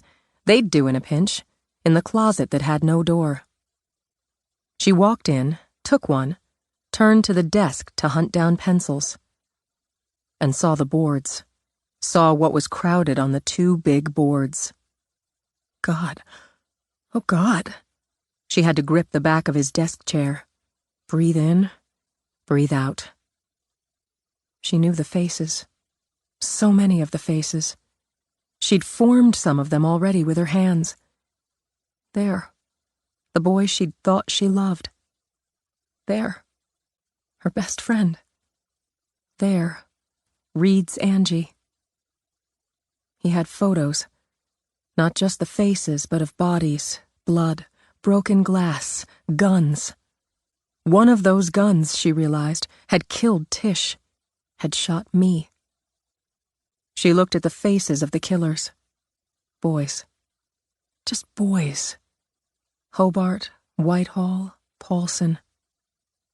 And on the second board, Patricia Hobart, her photo and a sketch. She looked different in the sketch, but Simone saw her. And that face, she realized, had been the one Reed had seen when she'd tried to kill him. Other faces, other names, other bodies. Times and dates, cities and towns. He looked at this every day, she realized. He looked, studied, and tried to find the answers. My face, she murmured, touching the photos of the girl she'd been, the woman she'd become. My face on his board. His face and mine. He doesn't look away. He never has. So she sat at his desk and didn't look away. When Reed got home, soaked, at just before 2 a.m., he found Simone wearing one of his shirts, sitting by the fire, drinking a Coke and reading Bradbury. Hey, you didn't have to wait up. Couldn't sleep. She rose. You're soaked. Yeah. I think it's starting to ease off some, but it'll probably blow another couple hours. He dragged off a black slicker with police in reflective letters across the back and front. Laundry room, he said with a gesture, disappearing inside. When he came out, feet bare, she stood at his fridge, pulling out a carton of eggs. It's too late for pizza. It's never too late for pizza, he countered. Didn't you eat? Not yet. I can scramble eggs, too. What happened? How bad was it? Do you know the Wagmans? Priscilla goes by Prissy, and Rick. They live out by the school. They had a fight. Apparently they've been having some marital troubles. He had, and likely still is having, an affair with a woman who worked at Benson's Lobster Shack last summer, from Westbrook. Double divorcee. So you know the background. Want a latte? It's too late for lattes. You're drinking a Coke.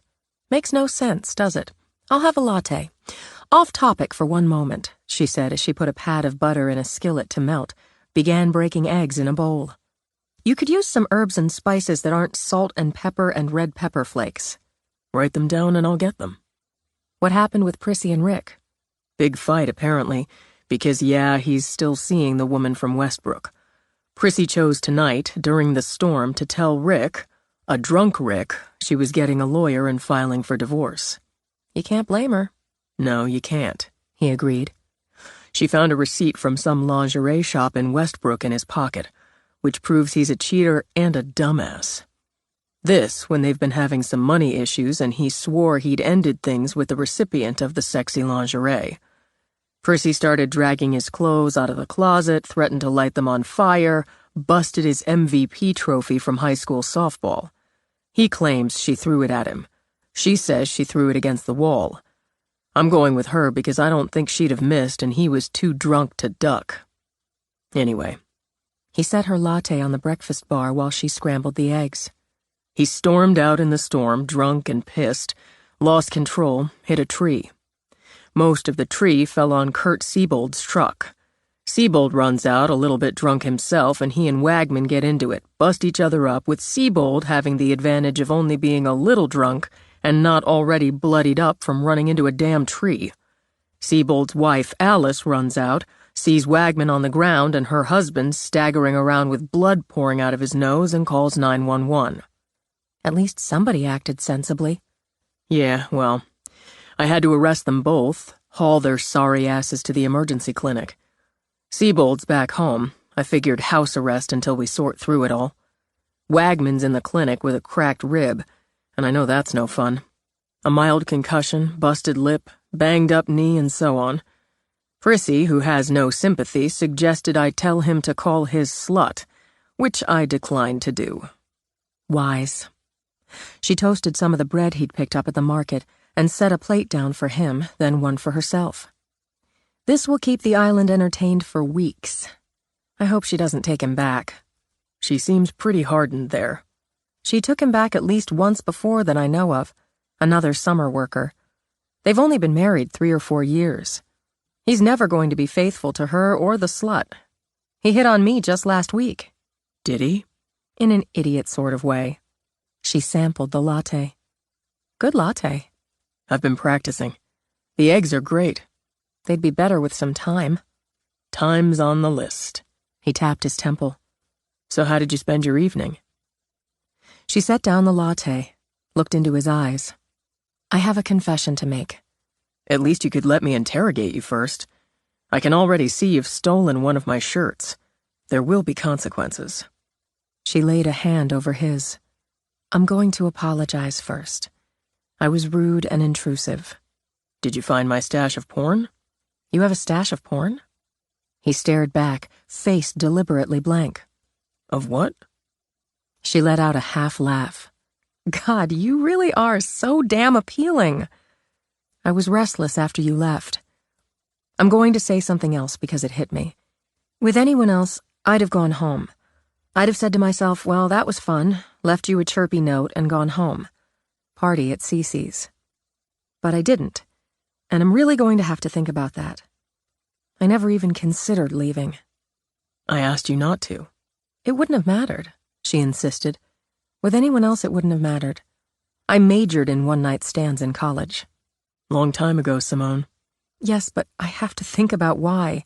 When I was restless and alone in a house that's not mine, I didn't even consider leaving. But being restless, I thought I could sketch.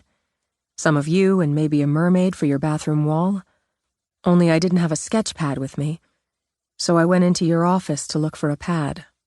Oh. The shutters came down over those interesting green eyes. Okay. You closed the door. I didn't lock it, He pointed out.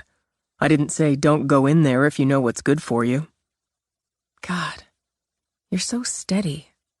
So solid. Not feeling as steady, she put her hands through her hair. I saw the legal pads in the closet. No door there. I'd just have to open and close it. What's the point? Then I saw your work. Those big rolling boards.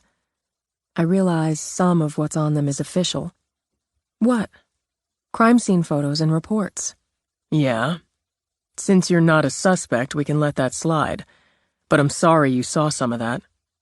It's what you see. The dead and destroyed, the bodies, the people who kill. You look right at it because somebody has to. Isn't that right? Don't say it's part of the job, Reed. She squeezed his hand. Don't say that. It is part of the job I choose to do.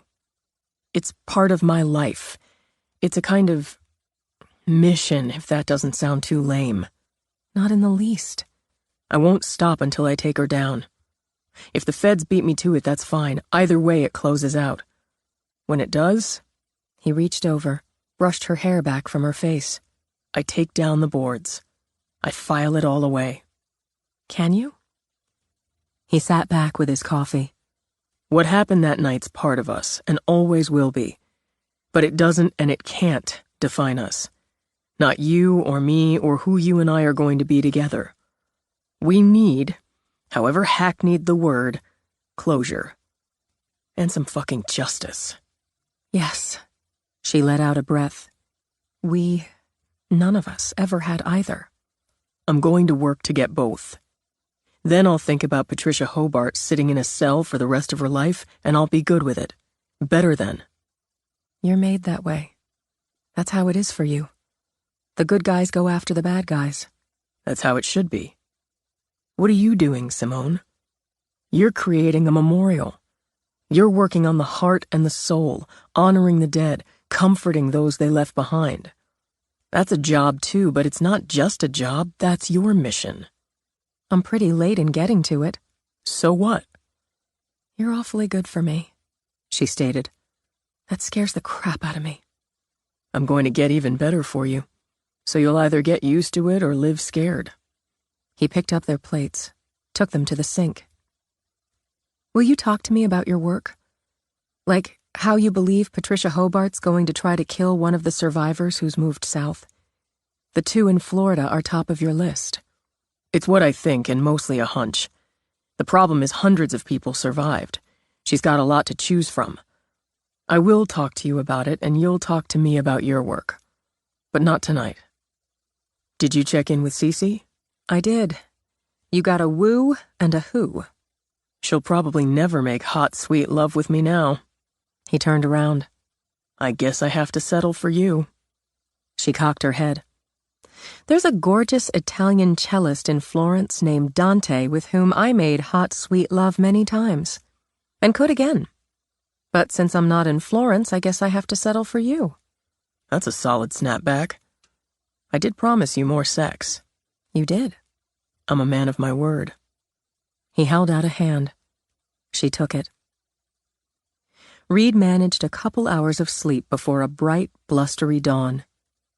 He told Simone to sleep and stay as long as she wanted before he headed out with a to-go cup of coffee and an "I had a lot of sex" spring to his step. He walked, despite the icy patches and slick mud, because he wanted to survey storm damage. He saw plenty of downed branches and hefty limbs, but no trees as unlucky as Kurt's. Needed some cleanup, he decided. He'd have to buy a chainsaw and be careful not to kill himself or others with it. The water might have been bright blue, but it rolled with some violence, white horses galloping. He spotted a crew of 3 surveying damage on some of the rentals. Stopped to check. Shingles blown off here and there, plenty of storm debris, and, as one of the crew told him, a muddy, bitching hell of a mess since rain poured in again after the ice. He found a crumbled bike on the road, but no blood or sign of the passenger. He hauled it up to take it with him. Somebody's flag, pink with a flying white horse, lay tattered and soaked in a puddle. That he left behind. Some, already out clearing their yards, paused to call out to him, asked how he'd fared in his first nor'easter on the island. He didn't say he'd spent most of it in bed with a beautiful woman, but he thought it. He left the crumpled bike outside the Sunrise when he went in to get a refill for his coffee and caught up with the news there. Branches and limbs, a collapsed dock, some low-lying flooding. But the big news centered on the Wagman-Siebold incident. Though pressed for details, Reed demurred. Gossiping about arrests in a cafe set a bad tone. He carted the bike to the station, found Donna and Leon already doing some gossiping of their own. "Where'd you find young Quentin Hobbs's bike?" Donna demanded. About a mile out of the village. How do you know it's Quentin Hobbs's bike? "I've got eyes. And his mother, who's as ditzy as a drunk can-can dancer, just called in saying how somebody stole her boy's bike during the storm." A drunk can-can dancer? "Have you ever seen one?" Not drunk or sober. "Take my word." And I said back to her, "Did your boy secure that bike in the shed? Did he chain it?" Which he did not, as he takes after his mother and never does either. "That bike took flight, that's what happened." "I'm with Donna," Leon said. "Nobody's going to steal the kid's bike, and nobody's going out in the teeth of a storm to steal it for certain. It's trash now. You can tell her we recovered it." "She'll probably demand you dust it for fingerprints and launch an investigation." "She'll be disappointed. Leon, I'd appreciate if you'd go over to the clinic where I have Rick Wagman handcuffed to a bed. Check on his condition. If he's cleared, you can bring him back, lock him up. He's already been charged and read his rights." "I heard some about that. Did he slap Prissy around?" "No, he did not, or he'd be charged with that, too.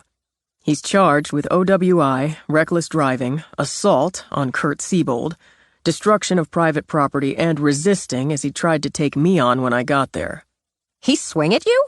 Donna said, eyes narrowed. "Half-assed. He was drunk, concussed, and stupid. I charged Kurt with assault as the 2 of them tried beating the hell out of each other. I let him stay home and don't see any cause to lock him up."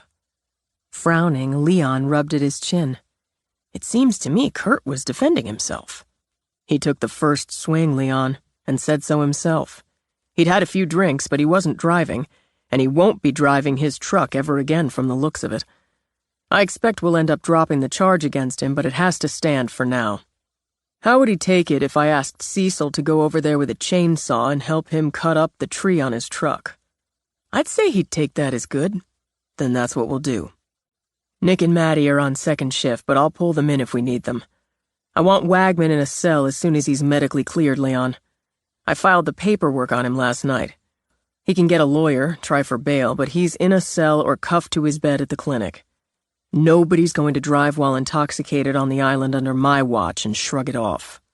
"Yes, sir, Chief." "You look pretty perky and bright-eyed for somebody who was up half the night dealing with drunks." Reed smiled at Donna. "Do I? It must just be my sunny disposition. I'm in my office. Send Cecil in when he gets here. And if he isn't here in 10, Donna, you call him and tell him to get moving." He went in, sat down, booted up his computer, then contacted the prosecutor who served the island when they needed one. Chapter 20. Rick Wagman got 60 days, a revoked driver's license, not his first drinking and driving rodeo, and mandatory rehab. Since adultery wasn't a crime, Reed decided it was a suitable punishment for being a drunk asshole. April arrived with a 2-day snow. Plows plowed, shovels shoveled while the dawn of spring took the island back to midwinter. Then the sun burst out, popping the temperature toward 50 degrees. The rapid snow melt gurgled its way into forming streams, chewing potholes into asphalt, swamping the beaches. Reed spent the lion's share of his first 3 weeks on the job dealing with weather-related incidents. Off hours, he made himself visible in the village, walking or biking around the island, often with Cece, Simone, or both.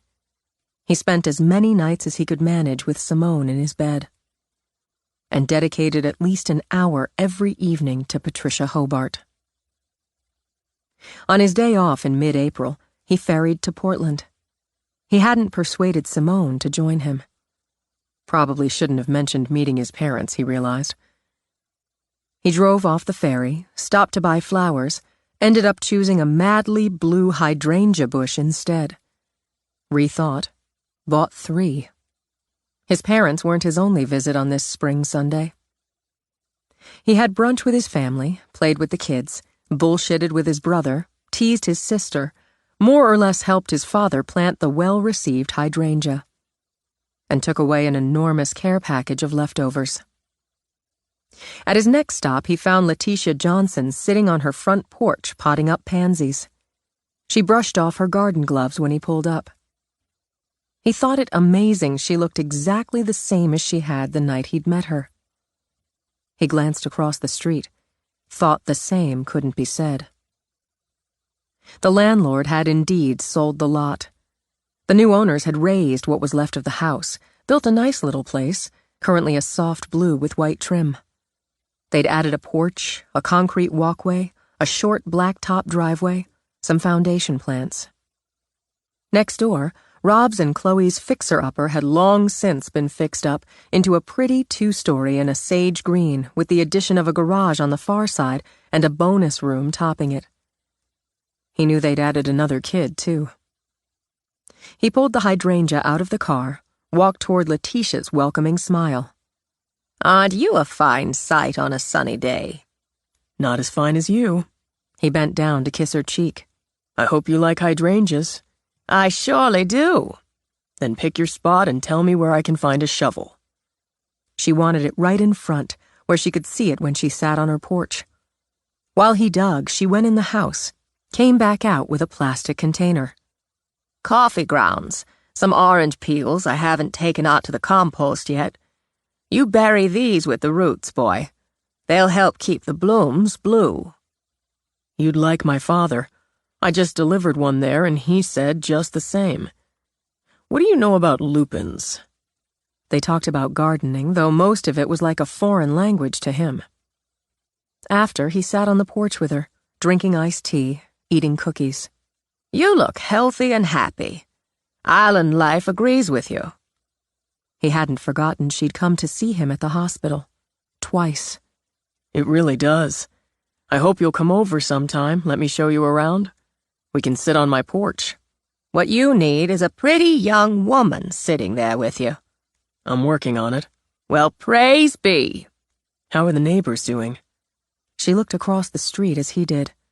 Chloe and Rob and their 2 girls are doing fine. Sweet family. We've got new ones right across now in that poor woman's place. Oh? The family who built the house there, and it's a nice house, too. They just outgrew it. Young couple in there now, expecting their first next fall. Nice as nice can be. I took them over an apple pie to say welcome, and didn't they ask me right in, show me around. And the night before trash day every week, he and Rob, they take turns coming over here to take my bins down to the curb. I'm glad to hear that. You're still thinking about what was. She's still out there. With a shake of her head, Letitia rubbed the cross she wore around her neck. A person who'd kill her own mama, kill her grandparents, that's not a person at all. It's something else that doesn't even have a name. I have a lot of names for her. I know you didn't talk to her much, but you saw her, Ms. Letitia. Coming and going. I'm looking for patterns and breaks in them. Like we've talked about, she'd drive up with groceries, stay a while. Mother's Day, Christmas, she'd bring something. Never looked happy about it. Did she ever change her look? Like her hair, her style? Not to speak of.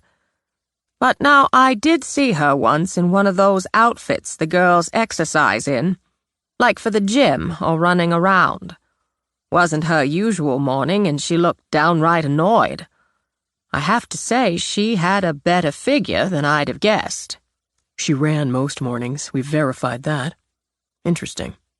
Now that I think on it, I'm putting that at a time her mama took sick.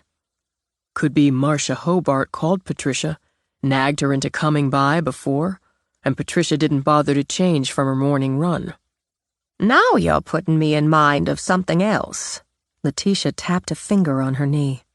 She didn't look any different that day, or act it all that much, but maybe it's a break in the pattern, like you say. She rocked, eyes closed, trying to bring it back. Wintertime. I can't say just when. But the young ones were building me a snowman right out here, and thinking of the ages, I'm guessing 5 or 6 years ago this was. My grandson, the police, you know, was shoveling off my steps, my walk, and he was wearing the scarf I made him and gave him for Christmas, so it was after that. I was out here supervising, brought the young ones a carrot for the snowman's nose, and she drove up. She opened her eyes again, nodding as she looked at Reed. I could tell she was annoyed right off when she got out because the walk over there hadn't been done. I called out to her, asked if she wanted one of my kids to do some shoveling as the girl who did for her was down sick with the flu. Letitia rocked a while, nodding again. I'm remembering now. I walked over while I talked, seems to me, and she ducked her head as she usually did. I just took the bull by the balls, told my grandson to go on over there, shovel off that walk for the lady, told the oldest of the young ones to go get those groceries. How'd she handle it? She was kinda stuck, wasn't she? She needed the help, and help was already moving in. I said how it looked like she'd gotten some sun, as it did, I recall. She said she'd taken a little vacation.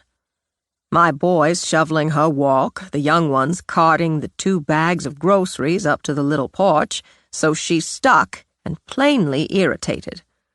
She said she hated coming back to winter, wished she could spend all her winters in Florida. She said Florida specifically? She did. They had sun and palm trees and swimming pools in Florida, and here we had snow and ice and cold. I suppose that's the most she said to me in our whole acquaintance. So I said it was nice she got a holiday, and where in Florida did she go? She just mumbled about having to get inside to her mother and went off. Now she did stop and offer to pay my grandson, still shoveling, but he wouldn't take any money. He's raised better. She killed a woman in Tampa, February of 2011. Well, my sweet Lord. Her vacation tan hadn't yet faded, so this couldn't have been long after. She'd gotten a tan while taking a life and stood over there bitching about the snow. Do you think she went to Florida again after she shot you? No, I think she went up to Canada. I shot her. She left a blood trail. And she had to move fast. She had time to kill her own grandparents. Her fingers reached for her cross again. Rest their souls. She hated them like she hated her mother. And she had to be hurting. Why not take it out on them? But she was hurting, and I don't see her trying to drive all the way to Florida with a gunshot wound. Canada's closer. Fresh ID, over the border, dig a hole and hide. She had plenty of cash, we figure, and credit cards under fake IDs. But I think she's in Florida now. She had a good time there. He glanced back at Letitia. And I think 2 of her targets are living there now. You've got to warn them, Reed. Don't say how the FBI's in charge. Those people should have a chance to take precautions, protect themselves. After he kissed her goodbye, Letitia watched him drive off. She worried about that boy. The person who wasn't a person but something so bad she didn't have a name for it in her vocabulary had tried to kill him once. Surely he knew she'd try again. She had to pray, and she would, that he was smart enough and good police enough to catch her before she did. Essie looked dumbfounded when Reed offered her a hydrangea. You should plant it with coffee grounds for reasons that make no sense to me. I'll trade you the plant for a beer. It's a nice plant. Hank, she called out, Reed brought us a plant. Dylan and Puck came first on the run. My man. Reed slapped high fives with the boy, bent down to rub the wagging dog. Are we going to the island? Can we go right now? Gotta hold off on that. Aw, me and Puck want to go. Reed hauled him up. Not much longer. When you come, I'm making you and Puck the pug deputies for the day. With badges? Can't be a deputy without one. Hey, Hank. Reed, that's a nice hydrangea. Nico Blue. Needs acidic soil to keep it that way. Then I'm passing it to the guy who knows. He had a beer with Hank, admired Dylan's Power Rangers action figures and dinosaurs. Hank caught the subtle signal between his wife and her former partner. Hey, Dylan, let's go dig a hole. I've got just the spot. Another beer? Essie asked after her men went outside to dig. No thanks. I've got to catch the ferry back and don't have much time. I stopped by to talk to Letitia Johnson, he began, and relayed the new information. We always knew she went to Florida, Reed. That's right, but I think something about it caught her. She talked about it, and she usually made a point of saying next to nothing. She mentioned it, and the woman at the bakery where she used to stop in the mornings, she said Hobart told her she was taking a few days at a health spa in the mountains. She's a liar, which we already know too. But you've got a point. She slipped. She was pissed off, Essie decided. Just back from sun and palm trees, and now she's got snow and cold, and nobody's shoveled the damn walk. Ms. Letitia had her sort of cornered for a minute, so she let go a little, bitched a little. Why would it matter, really, what she said to some nosy old woman in her mother's neighborhood? She's irritated with the snow, irritated the kid hadn't shoveled it, fresh off a kill. Yeah, Essie nodded. She slipped. She's in Florida, Essie. I know it. Reed, we've got no trail leading there. 2 targets, and it's been a cold winter. He pushed up, paced. What did you think when you saw this house? When you bought it? Here's home. Yeah, and I felt the same about mine. She lived with her grandparents and hated them. With her mother before, same thing. She killed them all. Those places were never home for her. I'm betting she thinks Florida is. She comes out of Canada, and even the feds believe she holed up there, and hits Bermuda. You know what I think? Nodding, Essie puffed out her cheeks. It reminds her she loves sun and palm trees. Exactly. We figured south already, and I've been leaning toward Florida. Now I'm damn sure of it. I know it's gut, Essie, but it fits. I can trickle this to the special agent in charge. Not if it brings heat on you. Are they getting there? No, they're not. And she's added to the body count. I'll go through channels. Look, Sloop knows you keep in touch with his grandmother and he can verify. You went by to check in on her. Took her a hydrangea. Planted it. So much the better. And she hands you this new conversation. You passed it to me, I pass it up the chain. Simple as that. Okay. As the person who gathered the information and as a chief of police sworn to protect and serve, I'm contacting the 2 likely targets. Reed. It'll take time for the feds to process what you pass up, and even then we can't know what action they might take. I'm contacting them, Essie. What can they do to me? Maybe not a lot, if anything. They can't slap at you if I make the contacts. The contact might have more weight coming from me, a detective on the Portland PD. Detective? Chief. He grinned at her. Come on. Smartass. I'm telling you because we've never bullshitted each other, and I don't want you hearing it after the fact. I've got to go. He moved to the window first, looked out. Man, boy, and dog. It's a nice picture. My favorite. I'm pregnant. Huh? He spun around. Seriously? Why didn't you say so right off? It's good, right? It's a lot more than good. I'm only about 7.5 weeks, and you're not really supposed to say before you hit 12, but... She looked out the window with troubled eyes. I'm going to have 2 kids. Hank found an agent who's going to shop his book around, and by God, he's already started another. He's happy writing, staying home. I'm happy. Dylan's just full of happy. I want the bitch caught, Reed.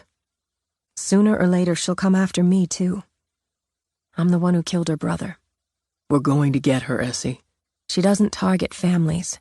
They don't interest her. But now I've got family inside me. Get the word out. Don't wait for the 12 weeks. Look, I think you're high on her list, no bullshitting between us, so it's too soon for her to come after you. But knowing you're pregnant might hold her back if she's bumped you up. That's not a bad thought. Because it had tensed up, she rubbed the back of her neck under her short ponytail. I can let it get out.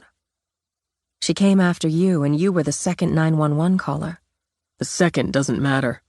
I didn't bring the cops. Simone did. Simone, he added, who I'm crazy in love with. You... Essie managed to get her jaw off the floor. Now it's my turn. Seriously?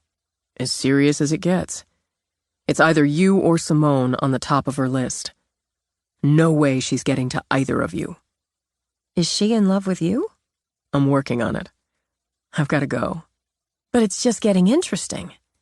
How are you working on it? Come to the island. See for yourself, he said as she followed him to the door. I can't miss the ferry. I'm the chief of police. On the ferry, Reed made the calls. He spoke to Max Lowen in Fort Lauderdale, identified himself, and said that during a tangential investigation, he'd gathered information that caused him to believe Patricia Hobart might be in Florida. After scaring the crap out of Lowen, Reed spoke of basic precautions, asked relevant questions, gave Lowen his cell number, and suggested he pass that to local law enforcement and contact the SAC at the FBI. He'd be happy to speak with them and verify.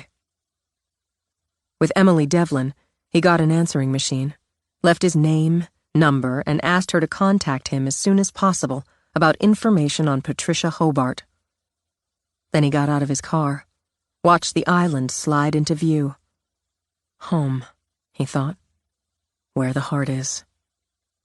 He pulled out his phone again, texted Simone. On the ferry, about 5 minutes out. I'm thinking about picking up a pizza and spending some time watching the sunset on the patio with a couple of beautiful women. She answered back.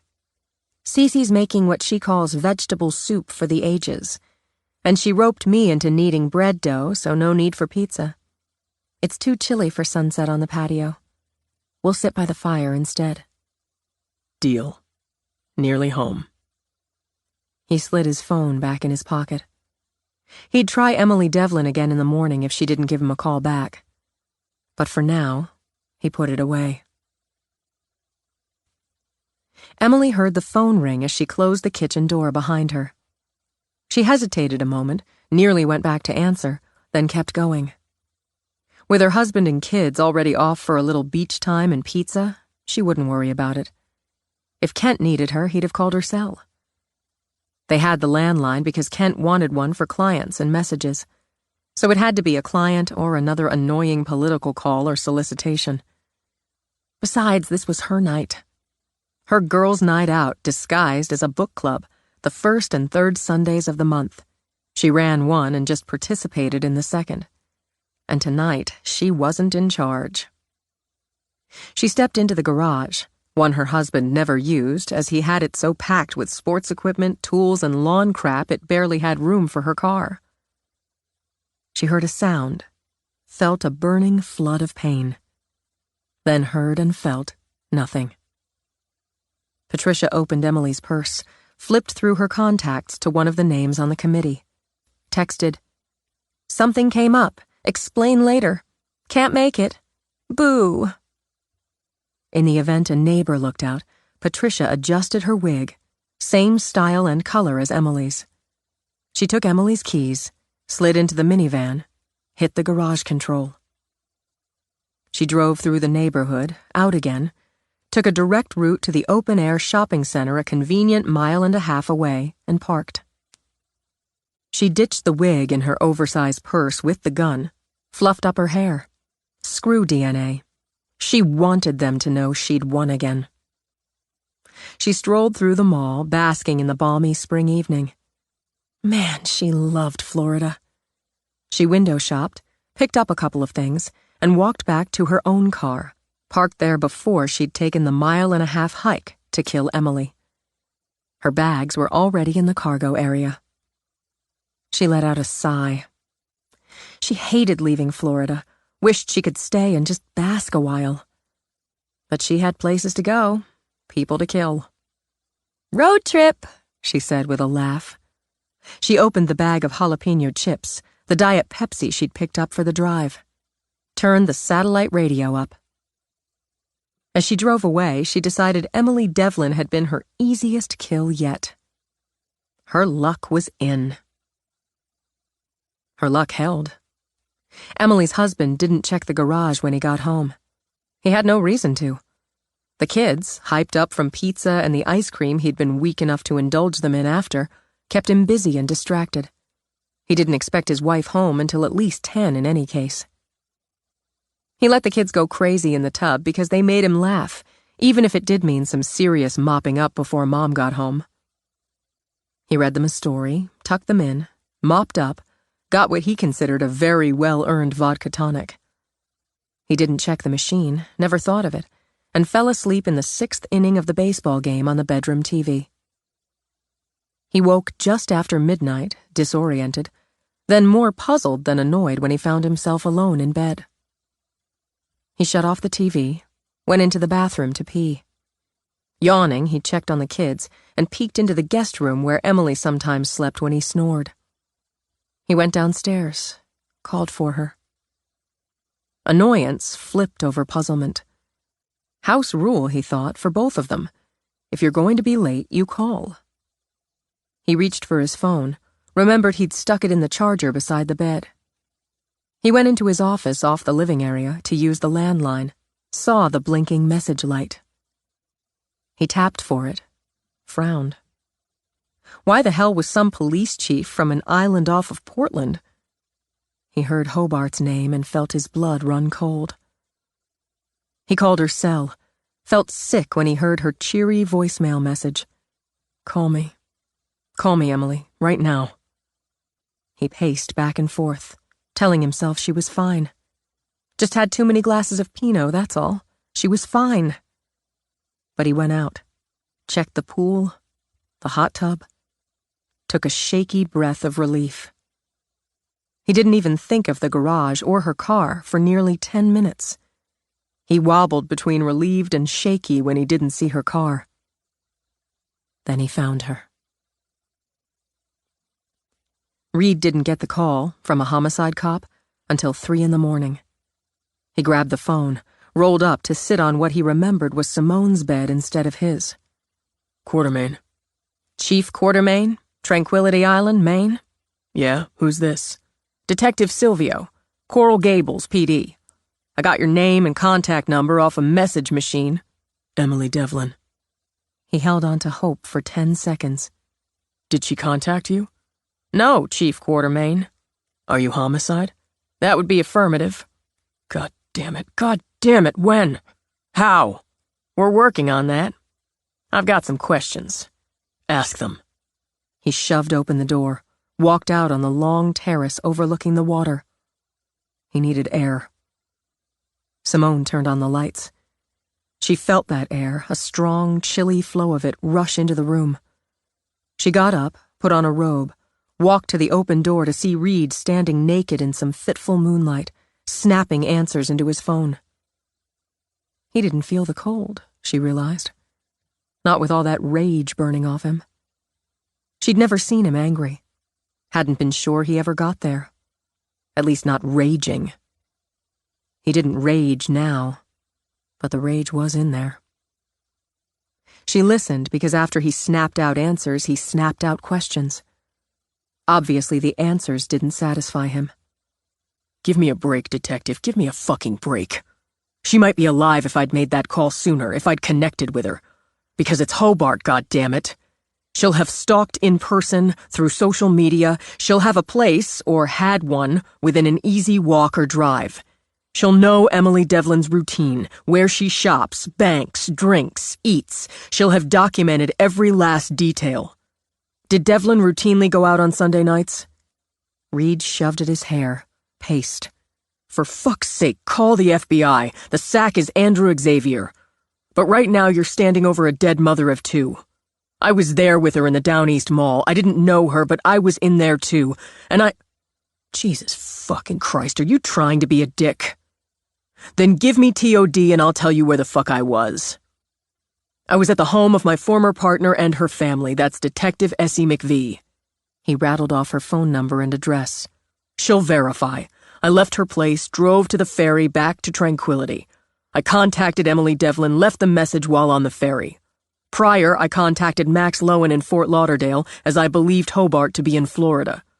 The message has a timestamp, goddammit. You know damn well I called her right before or right after TOD. He listened. And oh yes, Simone could see that rage in every line and muscle of his body. You do that. Fucking do that. You know where to reach me. He spun around, and the wild fury on his face had Simone taking a step back. He caught himself. I need a minute. But when he reached for the door to close it between them, she stepped forward. Don't do that. Don't shut me out.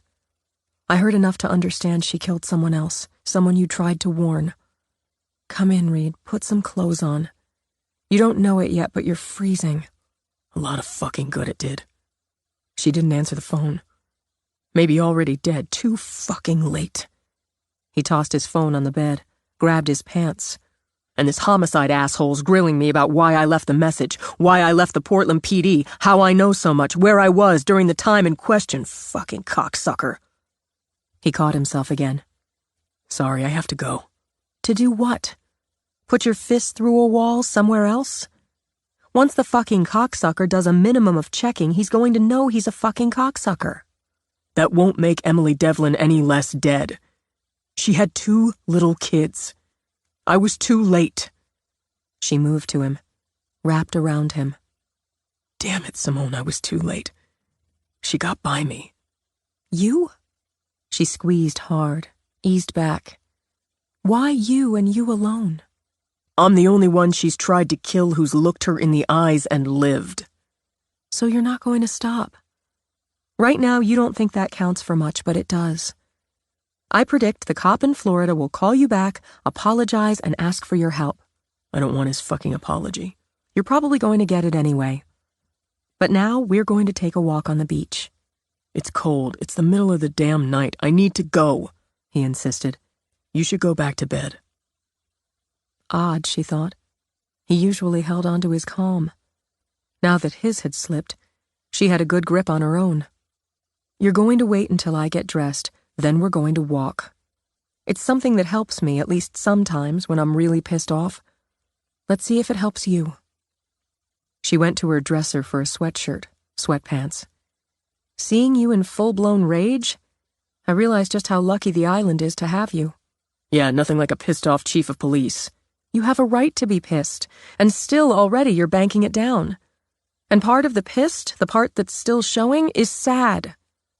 I knew you were smart and clever as a cop. I knew you respected the job you do and want to do it well. And I knew you cared about people. But tonight I saw just how much you care. She got a scarf, wound it around her neck. We're lucky to have you, Chief. I've got a warm jacket downstairs. We'll get it and yours on the way out.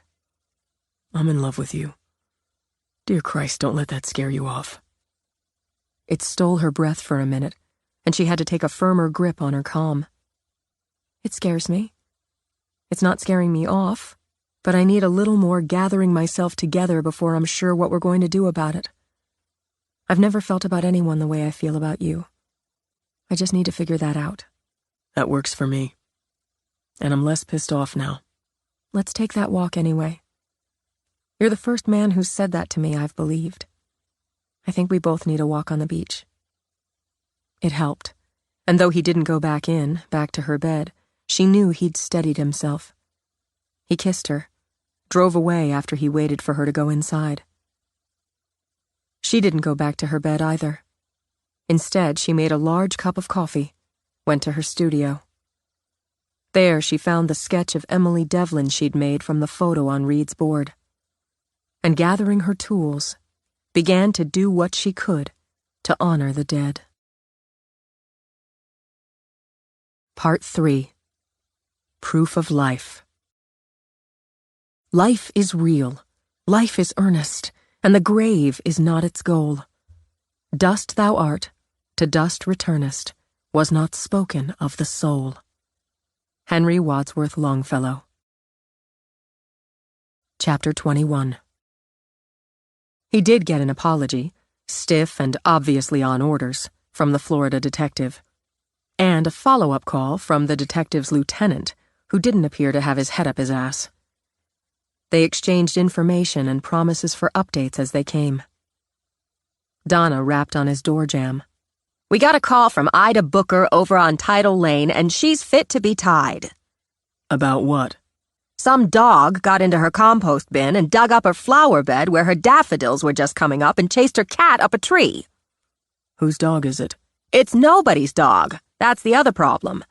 She's saying it's the second time in 2 days it's treed her cat, and she asked around, having never seen the dog before.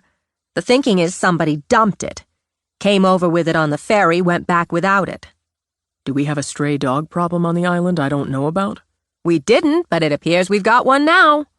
Ida says if she sees that dog again, she's going to shoot it in the head. She loves that cat. We're not going to have anybody shooting a dog. Then you'd better find it before she does. Her blood's up.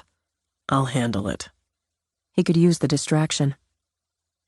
He drove to Tidal Lane, a pretty neighborhood of 8 permanent homes where the residents took pride in their gardens and had formed a kind of informal commune of craftspeople.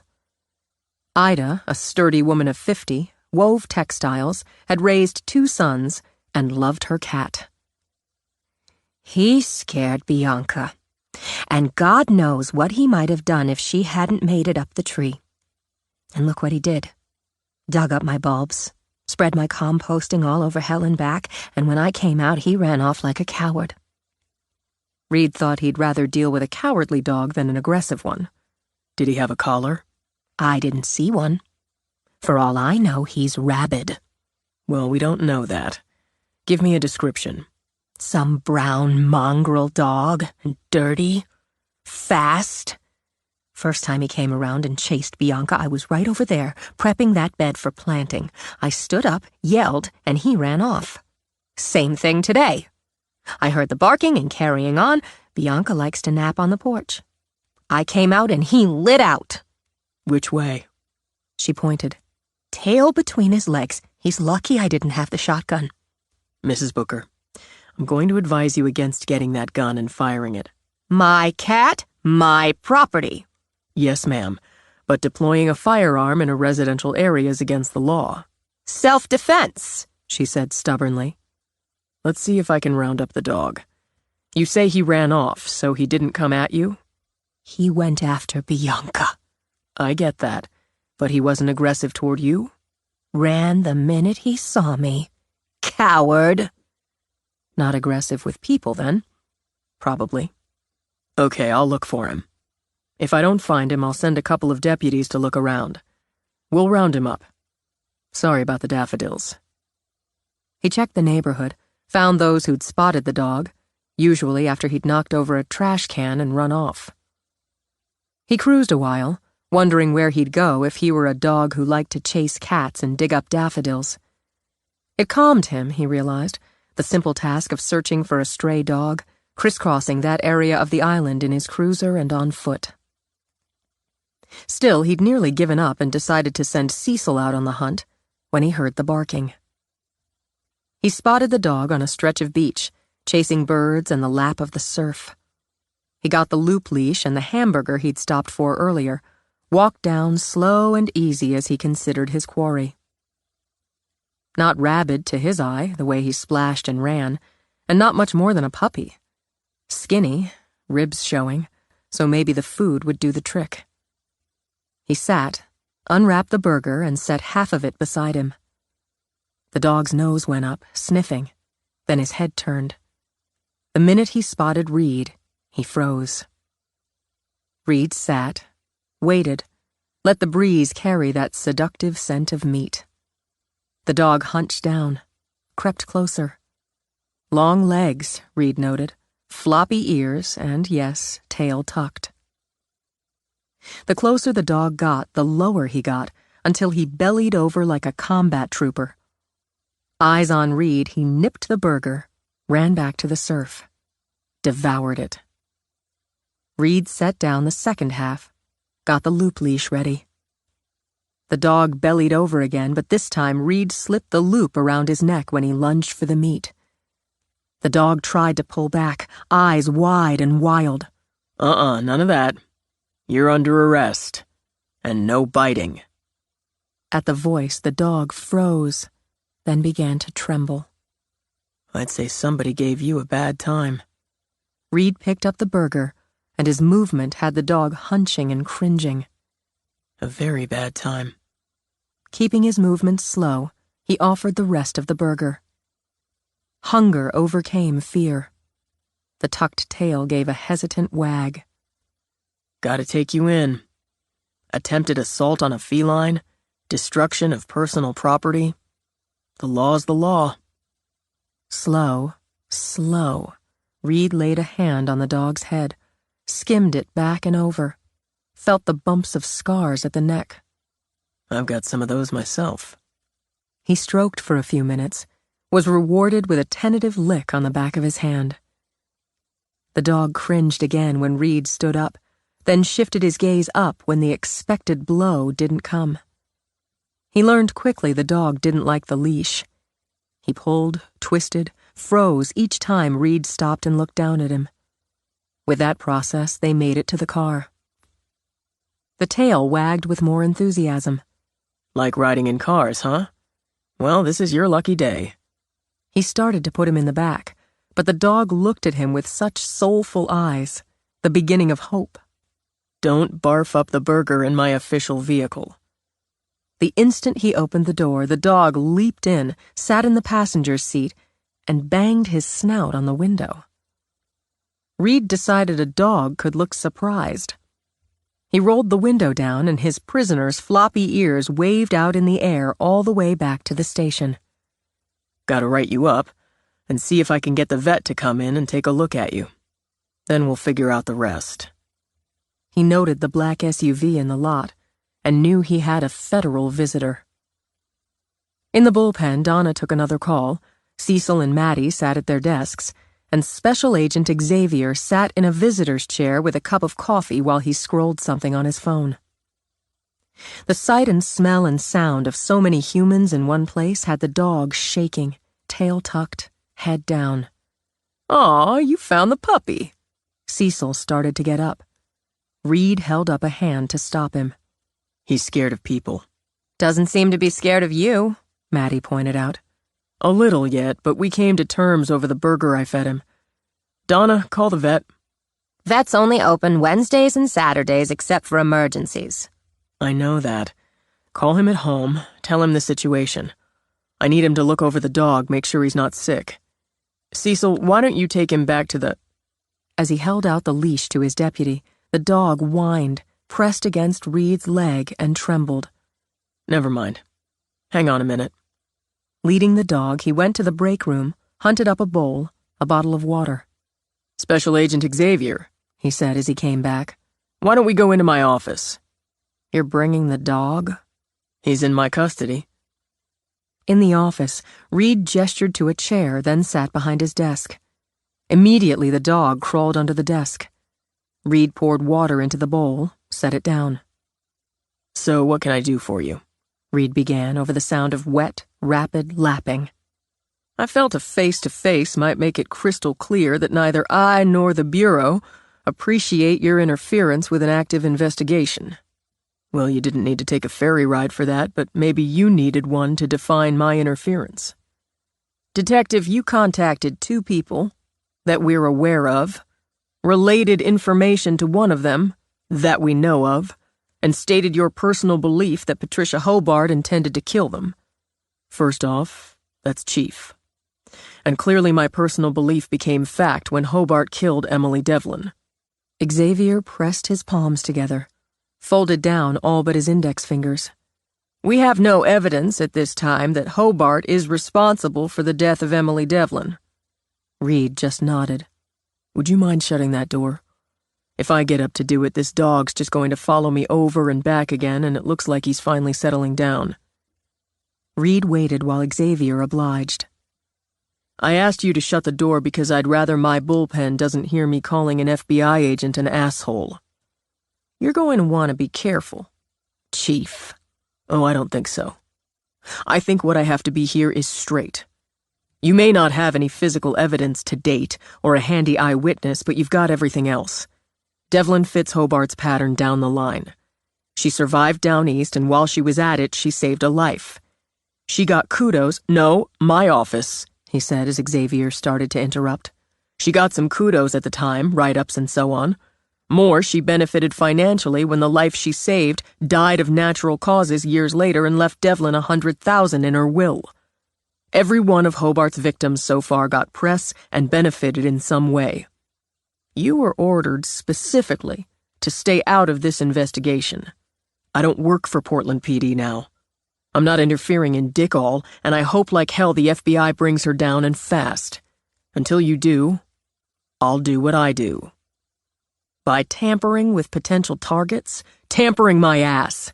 I contacted Lowen, laid it out for him because I had information that led me to believe Hobart shifted her gears to Florida. And didn't share that so-called information with officials? I put together the information Sunday afternoon and fully intended to pass it to you Monday morning. I did, in fact, advise Lowen to contact you, gave him your name and number. I would have done the same with Devlin had I reached her. And had I reached her, maybe she'd be alive. So don't come into my house, Agent Xavier, and try to bullshit me. You're in charge of the Hobart investigation, but I've got skin in this, literal skin. Which is exactly why you were taken off the investigation. Again, I don't work for Portland PD. I work for the people of and the visitors to this island. And as far as I know, there's no law or regulation saying as such or as a private citizen, I can't gather information or contact individuals I believe might be in jeopardy. Xavier just looked down the blade of his nose. Let me make this clear. The FBI doesn't need the dubious assistance of some obsessed Leo who's playing big shot on some bumfuck island and spends his time out catching stray dogs. Reed glanced down at the dog now snoring at his feet. It didn't take that much time. I'll say this, then we should both get back to work. I'm not looking to get in your way, and we both know I haven't been in your way. You're pissed because it's now in the files that some obsessed Leo on some bumfuck island contacted Hobart's next victim, or tried to. And you, Special Agent, with all the punch of the FBI behind you, didn't. I'd be pissed too in your shoes. But Emily Devlin is still dead, and there are people I care about who fit Hobart's victim pattern. So you're wasting your time trying to scare or intimidate me. What I'm doing is warning you.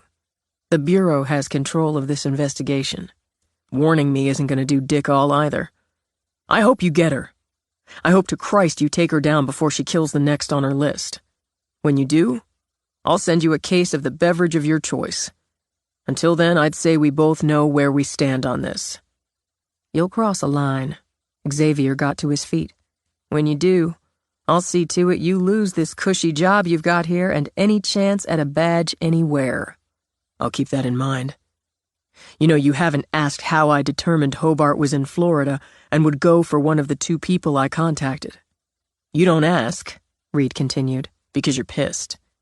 I'm going to send you that information, and I hope you'll look into it when you're not as pissed. It's relevant because if you haven't confirmed that Hobart's responsible for Devlin as yet, you will. She'll have left something because she wants credit for it. Just keep out of my way. We're still off season, Reed said as Xavier went to the door. So you've got a couple hours before the next ferry back to Portland. The coffee and pie are damn good at the Sunrise Cafe. Xavier strode out, leaving the door swinging open behind him. Reed looked down at the snoring dog again. That, my friend, was a man who managed to be a dick and a tight ass simultaneously. He looked up again when Donna came to the door. Your visitor didn't look too happy when he left. Rude, too, slamming the door. We figured you were in trouble with the feds for something, but you don't look worried. I'm not, because I'm an obsessed Leo playing big shot on a bumfuck island. And that works out pretty well for me. Big shot, she snorted. Hey, I'm chief of police. That's pretty big for any shot. Did he really call the island bumfuck? He did, but we're not worried about that because we know better. Did you cut that asshole down to size? He didn't leave happy, did he? She gave a sharp nod of approval. Doc Dorsey said you can bring the dog in. Reed wondered if he should let sleeping dogs lie. But when he rolled back a couple of inches in his chair, the dog's head shot up. His eyes stared into Reed's with fear and longing. I guess I'll do that then. He opted to walk, hoping the dog would stop shaking every time he saw someone who wasn't his arresting officer. But every time he did, the dog leaned on Reed's leg and trembled. The vet had his office attached to his house, less than a quarter mile out of the village proper. He lived in the bright yellow house with his wife and their youngest son, now a high school senior. Doc Dorsey, even his wife called him Doc, kept regular hours 2 days a week, with a third morning reserved for surgeries. He'd open otherwise for emergencies, even if he was out fishing or working with his 3 hives of bees. When Reed walked in, the vet's wife sat at the desk in the waiting area. A kind of animal parlor, Reed observed, with a scatter of mismatched chairs and tables on a floor of pale blue vinyl. Mrs. Dorsey, I appreciate you opening up for me. Oh, that's no problem. She waved that away, a woman with a long brown ponytail pulled back from a pretty, fully made-up face. So this is our stray. Poor lost baby. She hopped up. The dog cringed back and hunched behind Reed's legs. People spook him. You don't. Well, I gave him a hamburger and a ride in the cruiser. He's bonded with you. She flicked a finger at Reed, then crouched down to dog level. I bet he was hungry. He's definitely underweight. That's a sweet face he has. He needs a good wash. I think there's some red under that brown, but he's one dirty dog. Did you bring a stool sample? We haven't gotten to that end of things. Well, we'll need one. You take him around the back. Plenty of dogs have pooped and peed there. The scent could get him going. How long ago did he have that hamburger? A good hour, I guess. Then you should have some luck. Take this. She pulled a doctor's glove and a wide-mouthed plastic bottle out of a drawer. I'll let Doc know you're here. Resigned, Reed went out, but before he could lead the dog around to the back, said dog squatted and did what dogs do right on the concrete walkway. Well, shit. Literally. Reed put on the glove, did what he had to do. That was quick, Mrs. Dorsey said when he came back in. He went on the walkway before I realized. Sorry. He handed her the sample, which he swore moved. I got most of it. Don't worry, it's not the first time. Take him on back, straight back through the doorway first left. She handed the sample back. You're going to give this to Doc, but I can tell you that poor baby's got intestinal worms. Fun. He went back to the exam room with its counters, long raised, padded table, scales. The dog trembled again when he saw Doc. The vet had a long brown ponytail like his wife, but gray streaked through his. He wore John Lennon glasses, a beatific smile, a Grateful Dead t-shirt, cargo jeans, and Doc Martens boots. Now, who've we got here? He won't give me his name, but I've got this. Reed happily handed over the sample. Doc said, Mm-hmm, and like his wife, crouched down. Hasn't been getting regular meals for a while by the looks of it. Scared of people, is he? Shakes a lot. I felt scars on the back of his neck.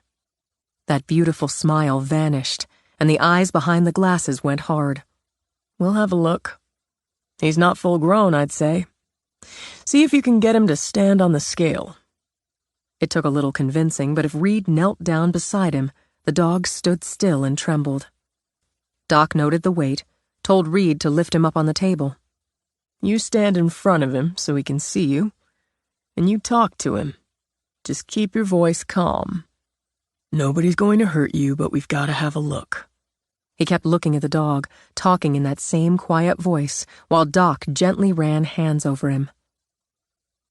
People reported a stray just yesterday.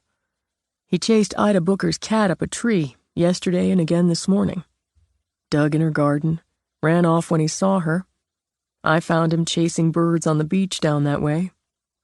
Lured him in with a burger. I had to sit for a while first. As he spoke in the calm, easy voice he'd used for an assault victim, he kept his eyes on the dog's eyes. He liked riding in the car. Kept his head out the whole time. He seems okay with me, but he spooks around anybody else, so far. If you move too fast or raise up your arm, he jerks down. Classic signs of abuse. I know it. It's pretty much the same in people. These scars? They're probably from a choke collar. Yanking and yanking on it until the metal cut him. Motherfucker. Sorry. No sorry. It takes a motherfucker to do that to an animal. I need to look at his teeth, his ears, and so on. Reed kept talking. The dog shook harder, but with Reed holding him, Doc examined his teeth, eyes, ears. He's got infections in both ears. Teeth are good. I'm going to estimate he's between 8 and 9 months old, which means you double the motherfucker. Doc pulled a couple of dog treats out of his pocket. He put the first on the table, waited for the dog to track his gaze from treat to Reed to treat, then gobble it. The next he held out. The dog looked at Reed again. Tell him it's okay. Don't be an idiot, Reed told the dog. Somebody offers you a cookie, you take it. The dog did, eyed Doc. I can do a test to see if he's had his shots. I'm betting against. He's still got his balls, too, and that needs to change.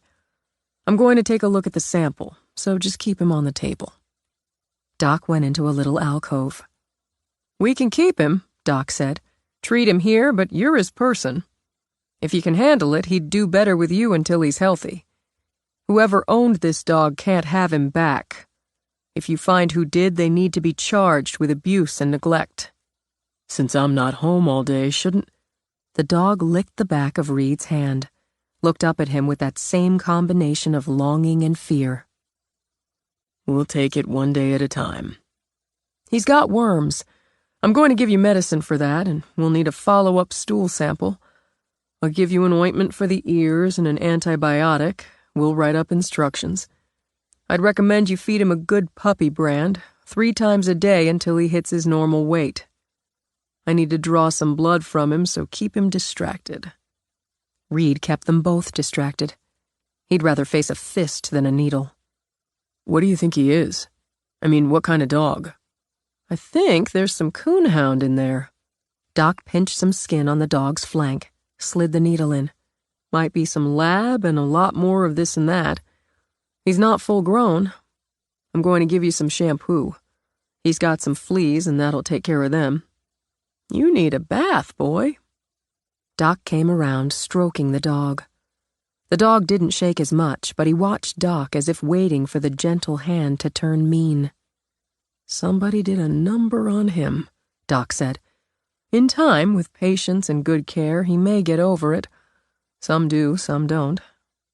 I'm going to put the medicine together for you, and Susanna'll print out instructions for all of it. Should we bill the Island PD? Reed thought of the budget. No, go ahead and bill me. Back came the smile. In that case, I'm going to charge you cost for the medicine, and we're going to consider the exam a public service. I appreciate that. A lot. Doc offered the dog another treat. The dog just looked at Reed, judged it aloud, and took it. If you can't keep him, we'll find a home for him. Right now, he trusts you, and he's had enough trauma in his short life. Susanna, as they had progressed to first names, added a list of items he needed for basic puppy care and walked him through the first application of ointment, gave him a little bag of treats and what she called pill pockets in a variety of flavors. He walked back to the station with the dog and the bag from the vet. Cecil and Maddie just headed to the high school. A little dust-up, just off school grounds. A couple of boys punching each other, probably over a girl. Donna? Her eyes narrowed at his tone. Chief? I know the rule about no personal errands, but I can't take this dog into the market, and right now he's stuck to me like Velcro. Susanna Dorsey gave me a list of what I need to get for him. You expect me to leave my post, go down to the market, and buy stuff for a stray dog? He's got scars on the back of his neck from somebody yanking him on a choke chain so hard and so often it cut him. He's got infections in both ears and is stuck to me because everybody else in his life so far has hurt him. Doc says he's only about 8 months old. Her chin pushed up so high her bottom lip almost disappeared. Doc said that about the choke chain? Yeah. Give me the damn list. Thanks. Sincerely. I'm not running a personal errand for you. I'm running one for that dog. Now give me your credit card, as you don't know how much this is going to cost. He handed it over, decided he'd think of his own budget later. When he finally locked the station for the night, he decided to give himself and the dog a break and drove home in the cruiser. You're on parole, Reed told him as he led the dog into the house. Crapping and pissing in the house, chewing on anything but what I give you, violates the terms of your parole. Take that seriously.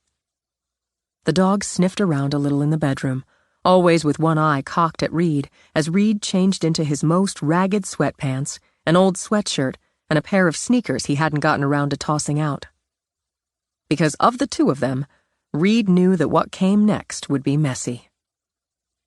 He led the dog back outside, got the hose, the shampoo, and spent the first 10 minutes of the project wrestling a wet dog who whined and shook and tried to escape the nightmare of soap and water.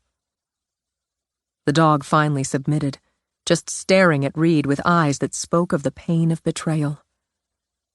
They were both soaked and not particularly happy with each other when Simone drove up. Better keep back, we're a mess. Susanna Dorsey told Hildy, who told Cece you'd taken in a stray dog. I see the grapevine rings true yet again. He's on parole. Reed ruthlessly ran the hose over the dog to wash off the shampoo and dead fleas. And right now, skirting close to the edge. He has a sweet face. Yeah, everybody says so. He's also flea-bitten and has worms. Abused, Susanna said. Yeah, that too. Simone walked over to sit on the steps because the dog watched her as if she might throw a rock at his head. I'm supposed to take a picture of him and text it to Cece. You should wait until he's more presentable. He's a pretty color, sort of like a chestnut horse. Apparently he's got some coonhound in him, whatever that is. Do you like dogs? Sure. We had one when I was a kid. My sister named it Frisky before my brother and I could veto. She was a good dog. We lost her right before I left for college. He glanced over. How about you? We couldn't have a dog or cat. My mother's allergic. Or says she is. I never really believed her. But yes, I like dogs. Are you keeping him? I don't know. I'm not here most of the time. Doc said they'd find him a home. He'd probably be better off once he gets used to being around people who don't smack him around. He let go of the dog to grab one of the old towels he hadn't gotten around to tossing out, and the dog used the opportunity to shake off the water. It flew up, out, and all over Reed. At Simone's laugh, Reed used the towel on his own face. Now I need a damn shower. Looks like you just got one. Har. He began rubbing the dog briskly with the towel.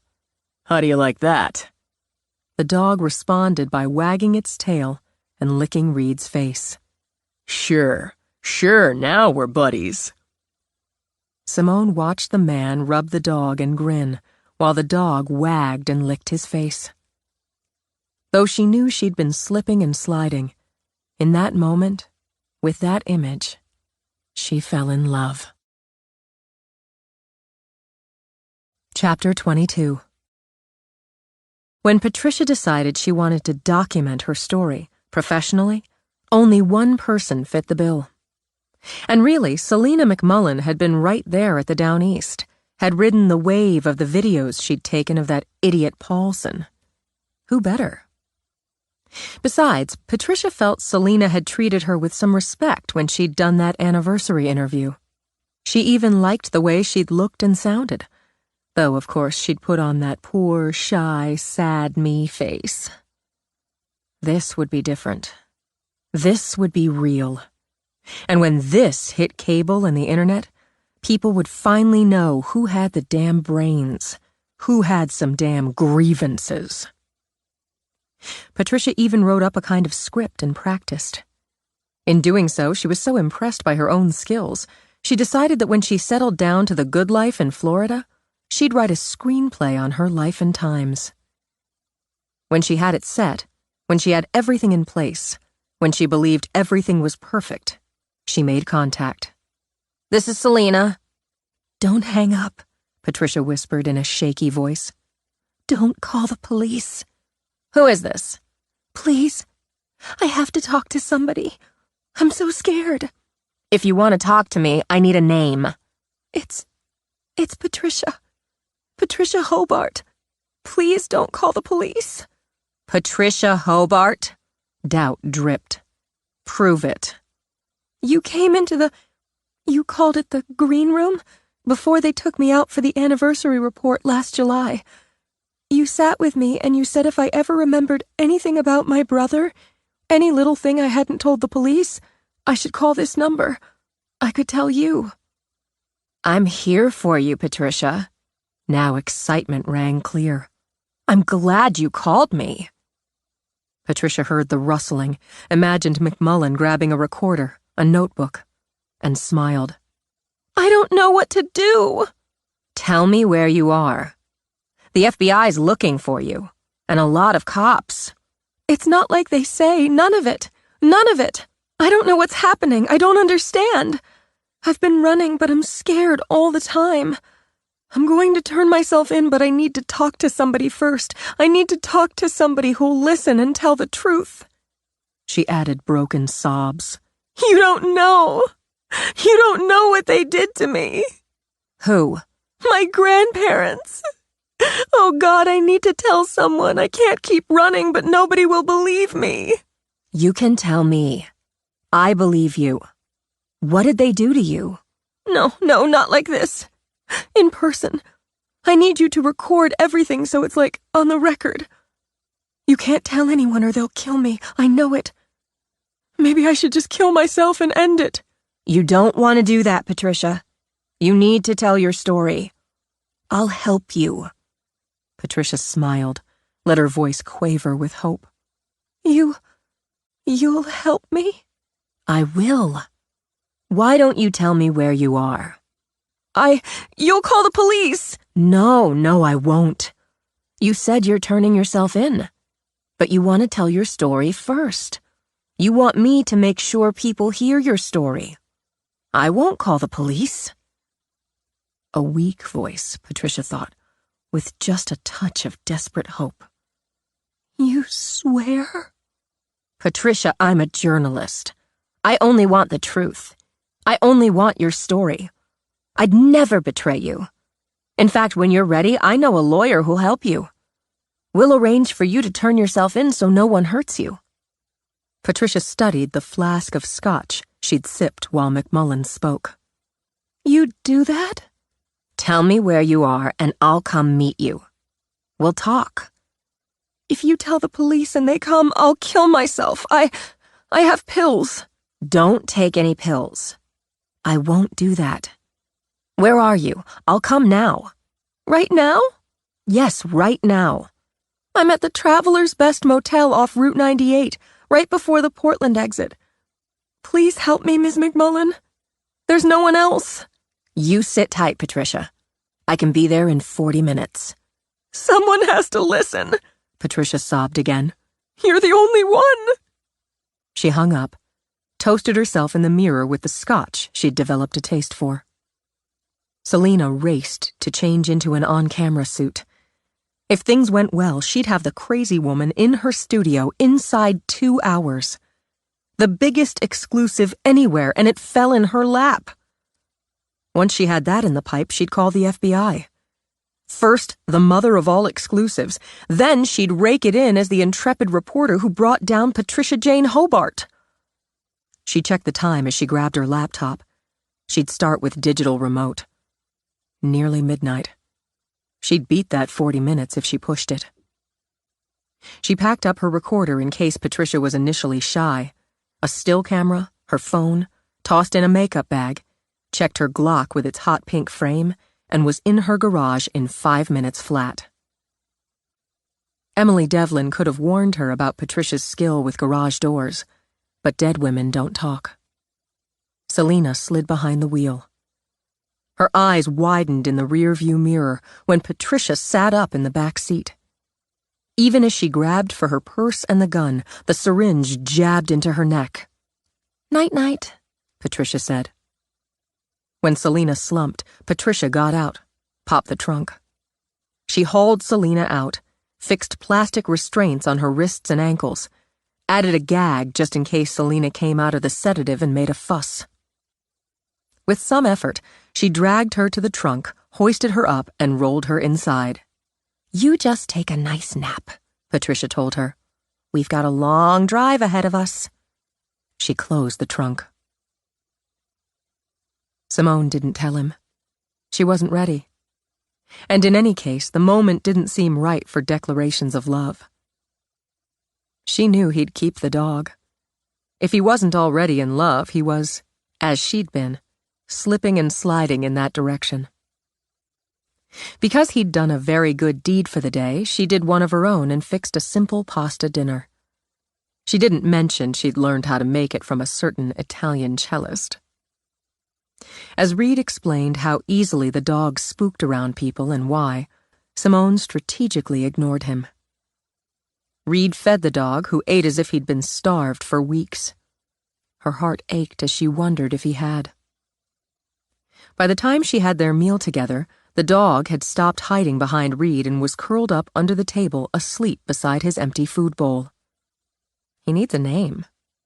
Reed shook his head as they sat down to eat, at a drop-leaf barnwood table he'd bought from a friend of Cece's. If he goes somewhere else, they'll name him something else and it'll just add more confusion. "Man, this is great," he said after a bite of pasta. "You've been holding out on me. You can cook?" She shook her head. "I can make a couple of things well, a few other things reasonably edible. That's surviving rather than cooking." "It's cooking on my scale. Thanks. How'd things go for you today?" "They went well, but I realize I need a break from my mission. A change of pace.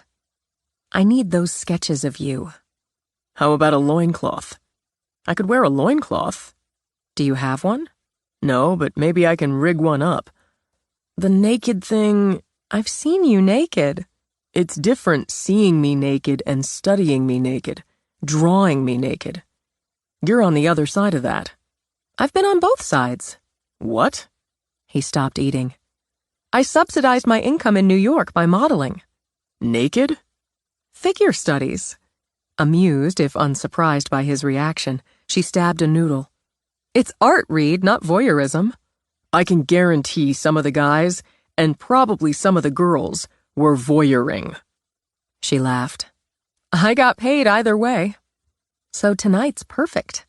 I brought my sketchbook. You can consider it a trade for the meal. And what I'll give you after the session." "Bribing me with sexual favors?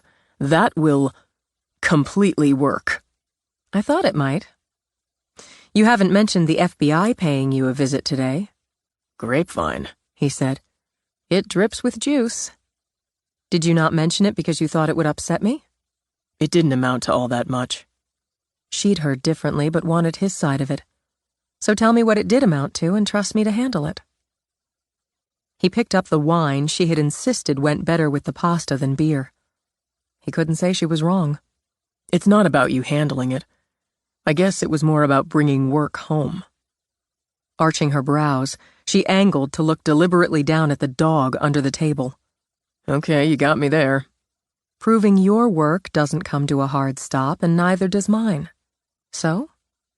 Special Agent Dickhead didn't like some Leo with a cushy job in bumfuck stepping on his sensitive toes. He called you a lion? Oh, no. On a laugh, Reed ate more pasta. Leo as in Law Enforcement Officer. L-E-O. Oh. And he considers the island bumfuck. It kind of is. I'm fine with serving and protecting our bumfuck. I'm not fine with him coming into my office trying to strong-arm me. He gave her the gist, shrugged, and added, So basically I told him to blow me and he left. Did it matter to him that a woman's dead? I have to believe it did and does, which is one of the reasons he decided to take a swipe at me. Swing and a miss. Look, most FBI I've crossed paths with are dedicated, want to catch the bad guys, and are willing to cooperate with local Leos, to integrate them into investigations where it makes sense. This guy? He takes the special in Special Agent literally. He just thinks he's better than cops. I don't like him. Hey, me either. He's a raging dick. That doesn't mean he's not good at his job. Then why hasn't he caught Hobart? She's slick. Smart, slick, and fucking canny. She's got skills, focus, and a boatload of money. I wouldn't punch at Special Agent Dickhead for not taking her down yet. He jerked a shoulder. I did it for him being so self-important and territorial that he flips off information and assistance from outside sources. Especially, for whatever reason, me. Cece knows people. I bet she knows people who know the head of the FBI, or people who know people who do. Don't go there. He gave her hand an easy pat. I've got this. And if it turns out I don't? He polished off his wine.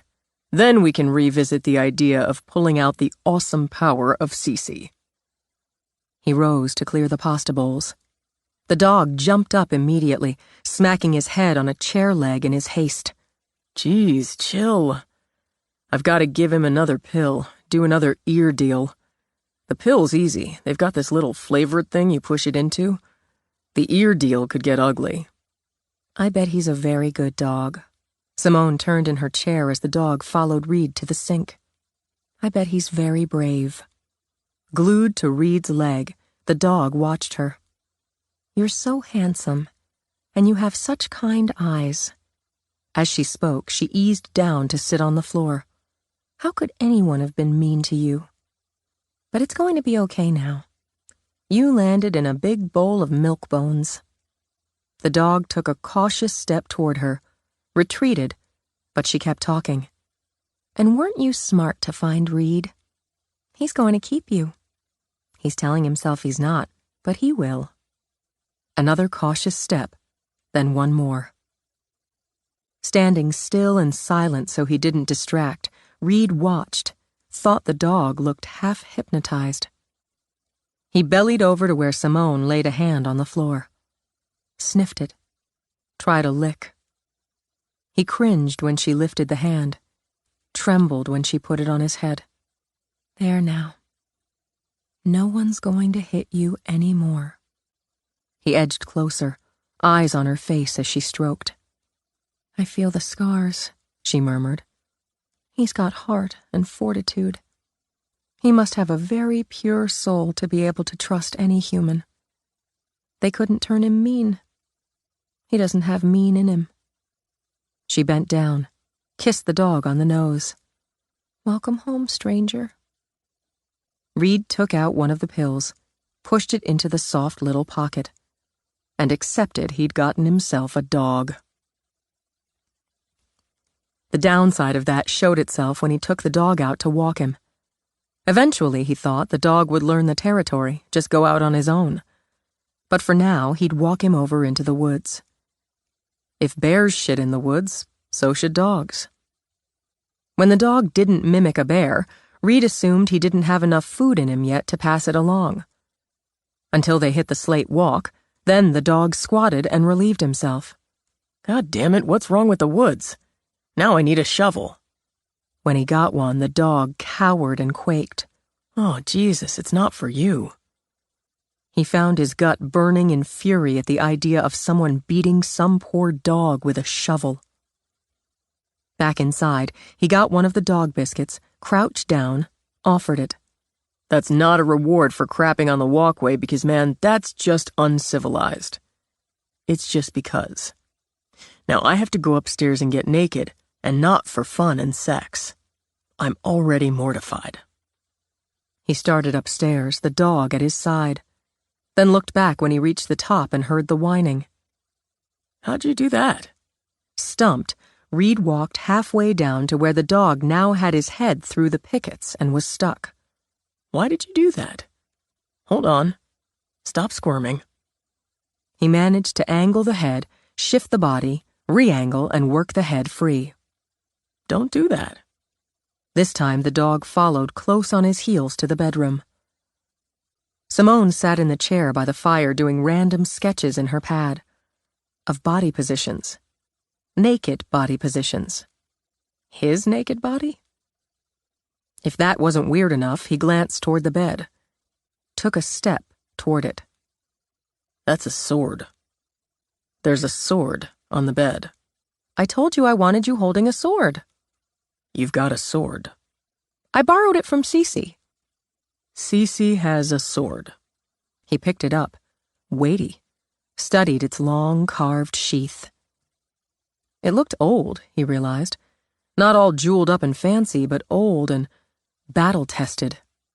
This is so cool. He drew it out, wondered at the shine and sleekness. Battle-tested, he thought again, spotting a few nicks. Steel against steel. This is just out-and-out cool. Why does Cece have a sword? It was a gift. From some ambassador, or maybe it was Steven Tyler. She has a katana that I considered, but you're an all-American boy, and a katana's too exotic for this. She has a katana and a... Is this a broadsword? I couldn't say. Strip it off, Chief. Holding the sword, giving it a slow swing right, left, because you just had to, he frowned back at her. A man would have to be crazy to swing a sword around naked. The Celts did. But they got crazy first. Strip it off, she said without mercy. There's a bottle of wine for courage. Maybe you should spell out the sexual favors first. Then they wouldn't be a surprise, would they? Don't be shy. I repeat, I've seen you naked. The dog hasn't, he countered, but set the sword down to undress and get it over with. It was sweet of you to get the little stuffed dog for the dog. I didn't. Donna tossed it in. No dog of mine plays with dolls. Really? You'd better tell him that. Shirt off, hands on the button of his jeans, Reed looked over to see the dog curled up, one paw on the stuffed toy while he lovingly licked its face. He's already an embarrassment to me. Heaving out a breath, he stripped down to the skin. Stand closer to the fire, it's nice light. With the sword, she added. Pivot to the left, but angle back toward me from the waist. We're going to try a couple with you holding the sword at the hilt, point down. You can talk. I have no words. The island's starting to gear up for the season. Naked small talk. Naked small talk with swords. Jesus. But he gave it a try. Yeah, a lot of spring cleaning and painting going on. She wove casual conversation through directions to turn or to change his stance. I want you to raise the sword over your left shoulder as if you were going to strike down. Just hold it there a minute. Good lats, she thought. Strong biceps, a lean torso. The scar puckering over the right oblique, the latissimus dorsi, the deltoid, added that tangible proof of violence. Lower it for a minute, shake it off. She got up, got him some wine. Relax. We done? Not yet. I want you to turn your head. Look at the doorway. Imagine your enemy there coming at you. Can it be Darth Vader? Not Kylo Ren? He killed Han Solo and Vader never could. It matters that you know that. He handed her back the wine glass. But nobody out-dark forces Vader. Darth Vader it is. She took the glass, set it down, went back to her chair. I want you to take a couple breaths, then look toward the door. There's Vader. Then keep your eye on him and swing the sword up and hold that. Hold the look, the pose. I want you tensed, primed for the first blow. Got it? Yeah. Make it real. Believe it and it'll look real. When you're ready. He tried to make himself hear that spooky Vader breathing, and when he had it in his head, looked, swung. Hold it. Just hold that. Perfect, she thought. The angle, the muscles in his glutes, hamstrings, quads, the ripple along the shoulders and arms, the tension in the jaw, the back. I've got it, she muttered, bringing him onto the paper. Just hold the pose. She grabbed her phone, took 3 quick photos to back up the sketch. That's it. You've defeated the Empire. Relax. He lowered the sword, rolled his shoulders. We're done? I've got what I need. You're an excellent model. Let's see. She slapped the sketchbook closed. Come on. I want you to see the finished piece. Besides, she rose, walked to him. Now that we're done with the session, I'm thinking I have a naked man all to myself. She took his mouth, gave his lower lip a teasing nip. Watch the sword, he told her. Trailing a hand down his chest, over his belly, she asked, Which one? Huh. Put the metal one away. There's a full moon tonight. By the time I'm done with you, you'll be howling at it. By the time she was done with him, he had decided that if this was the payment scale, he might make naked modeling a career. He woke groggy, in desperate need of coffee, and remembered the dog when he tripped over him. Sorry. I got it, he said when Simone murmured. He yanked on clothes, took the dog out through the kitchen, grabbing a Coke on the way because it was faster than coffee. He needn't have bothered with speed, as the dog used the patio before he could lead him off and toward the woods. After dealing with that, he went back in, fed the stupid dog, made coffee, drank it while the dog bolted down the food. He went through the medicine routine, headed back up for a shower. Stopped halfway when he saw the dog had once again gotten his head stuck in the pickets. What is your deal? Are you just a fucking moron? He did the angle-re-angle shift, then herded the dog upstairs in time to see Simone getting out of bed. I named the dog. What's his name? Fucking moron. You're not naming that sweet dog fucking moron. It fits, and a name's gotta fit. He can be FM for short. Think again. He crapped and peed all over the patio, and he got his head stuck in the railing again. How is that not fucking moron? As Reed spoke, the dog stared up at him with eyes full of love. At least he waited until he was outside, Simone pointed out. He should have a sweet name, like Chauncey. Chauncey's a... He stopped himself before he said, pussy name. I wouldn't have a dog named Chauncey, he amended. I need more coffee. I need a shower. Shower. You're coming with me. He grabbed Simone's hand. You're not, he told the dog. Sex in the shower put him in a better mood. Dressed, with her first cup of coffee drained, Simone grabbed her jacket. Bring Herman over to Cece's tonight. I'm not naming him Herman, but I'll bring him over. Good. I'll see you then. She kissed Reed. And you too, Raphael. Kissed the dog's nose. He's no Raphael either. Reed gathered dog supplies, pills, pockets, food, the chewy things, a couple of biscuits. We're going to work. It's time you started earning your keep. He led the dog out, stopped when he noted things starting to poke out of the ground. How about that? Spring's coming. You dig in all that, there'll be no milk bones for you. Get in. The dog happily obliged, immediately wrapped his head against the closed window. See, fucking moron? You are what you are.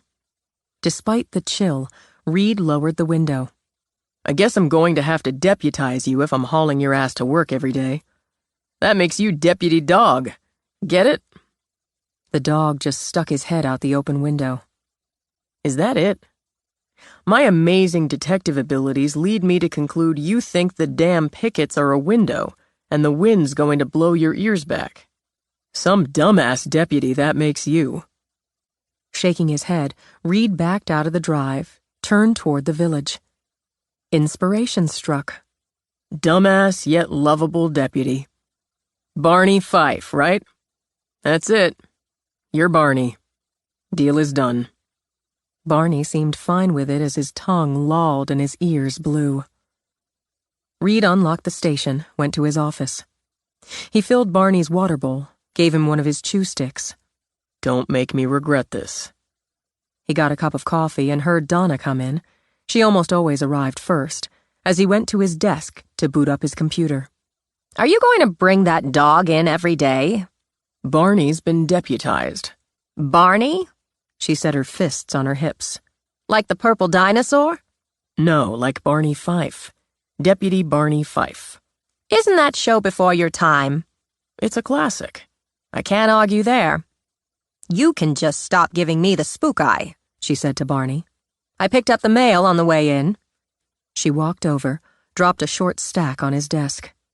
She and the dog exchanged another look before she went out. As he started opening the mail, his phone rang. Susanna Dorsey doing a follow-up. He ran her through, then listened to her response when he asked about the dog's insistence on using walkways and patios. Considering the rest of it, I'm going to say he was kept in a pen most of the time. Concrete floor. He only knows hard surfaces, poor thing. He'll learn, Reed, but it may take a little time. I'll keep a shovel handy. After the call, he looked down at Barney. Barney looked back, bellied a little closer, gave him that look of trusting adoration. We'll work on it, Reed told him, giving his head a scratch before he went back to the mail. The letter addressed to him at the station, postmarked Coral Gables, Florida, stopped him cold. He pulled out a pair of crime scene gloves, took out his pocket knife to carefully unseal the flap, drew out the greeting card. Congratulations! The foil letters shined over colorful bursts of fireworks. He opened it with a gloved fingertip, read the printed sentiment inside. Let's party! She'd drawn skulls and crossbones around the words, then added a handwritten message. You lived! Enjoy that while you can. We're not finished, but you will be when I come for you. XXOO, Patricia. P.S. Here's a little souvenir from the great state of Florida. He picked up the little sealed plastic bag, studied the lock of hair inside. It would be, he had no doubt, Emily Devlin's. Okay, bitch. It's on. You let it get personal, and that's a mistake. Hey, Chief, you... Cecil pulled up short at the cold glint in Reed's eyes. I can come back. What do you need? I thought I should tell you they were painting over at the beach shack and knocked a whole gallon of paint off the ladder. It splattered over some of Jules of the Sea and on Cheryl Riggs as she was out there washing the display window. She's pretty mad, Chief. Can you handle it?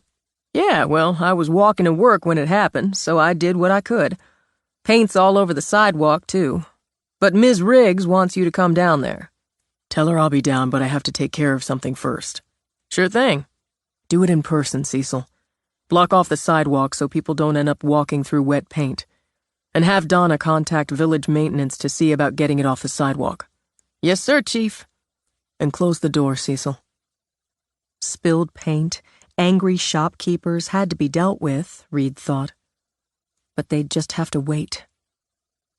With his phone, he took pictures of both sides of the envelope, of the front, inside, back of the card. Another of the lock of hair. Then he dug Xavier's card out of his drawer. Made the call. Chapter 23. Selena surfaced and moaned. A terrible hangover, she thought, groggy and queasy. Her head pounded, her eyes throbbed, her throat felt sandpapered, her stomach roiled. How many drinks had she? And she remembered. She shot awake with a jolt, and light ice-picked into her eyes. When she tried to lift her hands to shield them, she felt the bite of restraints. She let out a wild, crazed scream. Boy, you wake up cranky. Sipping coffee from a mug, Patricia walked into view. You probably feel pretty rough, and screaming's just going to make you feel worse.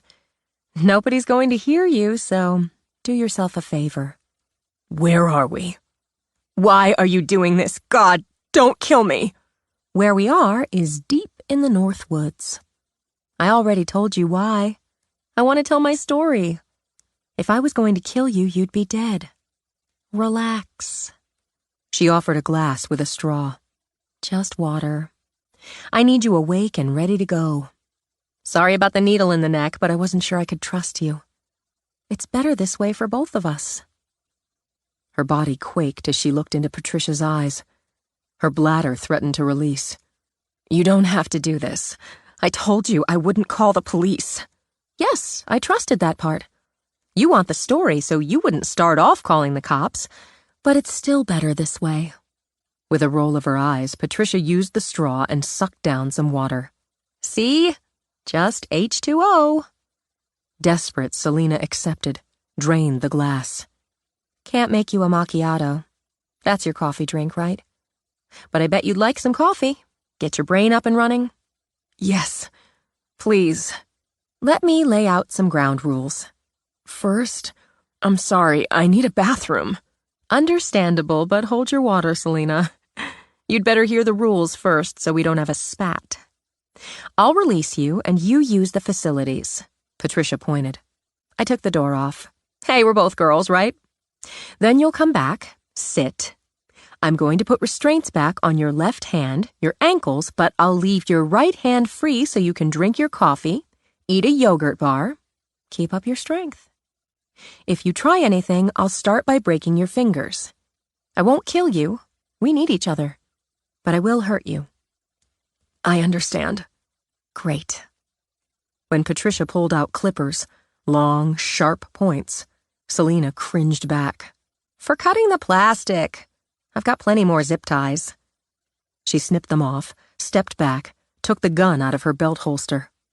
Go on and pee. Selena's legs wobbled when she pushed to her feet. The sedative. You're just a little shaky yet. Take your time. We've got plenty. People will look for me. Maybe. I sent your assistant a text from your phone letting her know you got a hot tip and you'd be out of town for a day or two. But that may not fly for long. A day or two. Struggling to take in details. A cabin, she realized, with the shades pulled down. Rough, rustic furniture. No sounds of traffic. No sounds. It won't take us longer than that. Then you'll have your big story. And you'll let me go. Blocking embarrassment, Selena lifted her skirt, did what she had to do. Why wouldn't I? That's the deal. I tell you my story, you get it out there. I want it out there. I want people to listen to me. You're going to turn yourself in? Well, I did lie about that, Patricia grinned. And the business about killing myself. But look, she gestured. I've got the tripod, a professional video camera, the lights, the works. Consider this our on-location studio. We'll sit here, you can ask questions, I'll talk. I'll lay it all out. That's what I want. It's what you want. Out of the corner of her eye, Selena spotted her purse. Inside her purse was a gun. I would have kept all this confidential. You don't have to strap me to the chair. Think about this. Some of what I'm going to tell you is, well, we'll say, graphic. You might get upset or scared. You might think, oh no, she's going to kill me too, and try to run or pull something. Like right now, you're wondering if you can get to the cute pink Glock you had in your purse. Then, ouch, broken fingers. She reached back, drew the gun out from where she'd tucked it into the back of her belt. Held it up. So you'd have all pain with no gain. I'm saving you from that. She smiled, all charm. Then her lips peeled back. Sit the fuck down, or instead of breaking a finger, I'll shoot you in the foot with your own girly gun. I'm going to cooperate. Keeping her eyes direct, her voice calm, Selena walked back to the chair. I want to hear your story. You will. Patricia holstered her own gun, an all-business SIG, kept the Glock pointed at Selena. The pink was growing on her. She picked up some zip ties, tossed them onto Selena's lap. Do your ankles to the legs of the chair. Then your left hand to the left arm. We'll have some coffee, a little bite to eat, and talk about how we'll set this up. Your makeup's faded off and smeared, and your hair's a wreck. But don't worry, I'll fix you up. I'm good at hair and makeup. Trust me. While Patricia made coffee, Reed dealt with the incident of the paint, calmed the shopkeepers, worked things out with the clumsy painter, barely out of his teens and terrified he'd lose his job or get arrested. On the walk back with his canine deputy, Barney started to squat on the sidewalk. Don't you do it! Risking his jeans, Reed grabbed the dog up, quickened his pace. Barney shook, lapped nervously at Reed's chin. You just hold that in, just hold it. He rushed into the station, startling Donna and the human deputies. I need an evidence bag, fast! Maddie leaped up with one. What is it? Town Ordinance 38B. Maddie rolled her eyes as Reed ran back out. Scoop the poop, she told Cecil. Reed set Barney down on the grass behind the station. Now you can go. Since the dog looked anxious and bewildered, Reed walked him back and forth on the grass. She's pissed. She didn't kill me, and worse yet, I put a hole in her somewhere. And because of that, she had to run. Shot her own grandmother right off her walker. Imagine that. Barney sniffed dubiously at the grass. So she didn't inherit that big house. Worth an easy $1 million and change right there.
The latissimus dorsi, the deltoid, added that tangible proof of violence.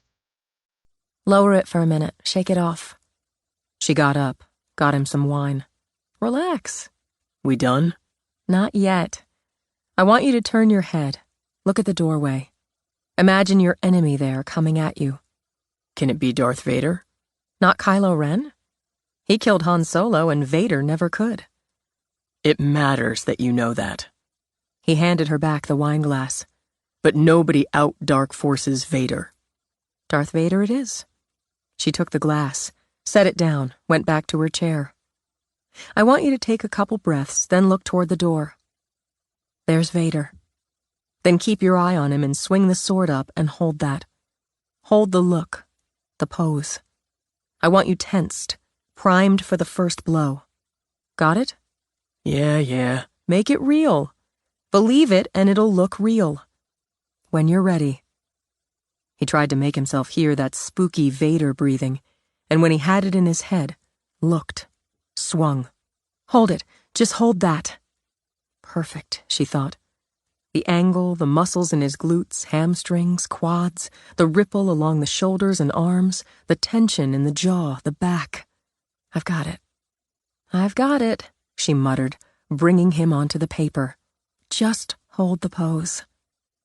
She grabbed her phone, took 3 quick photos to back up the sketch. That's it.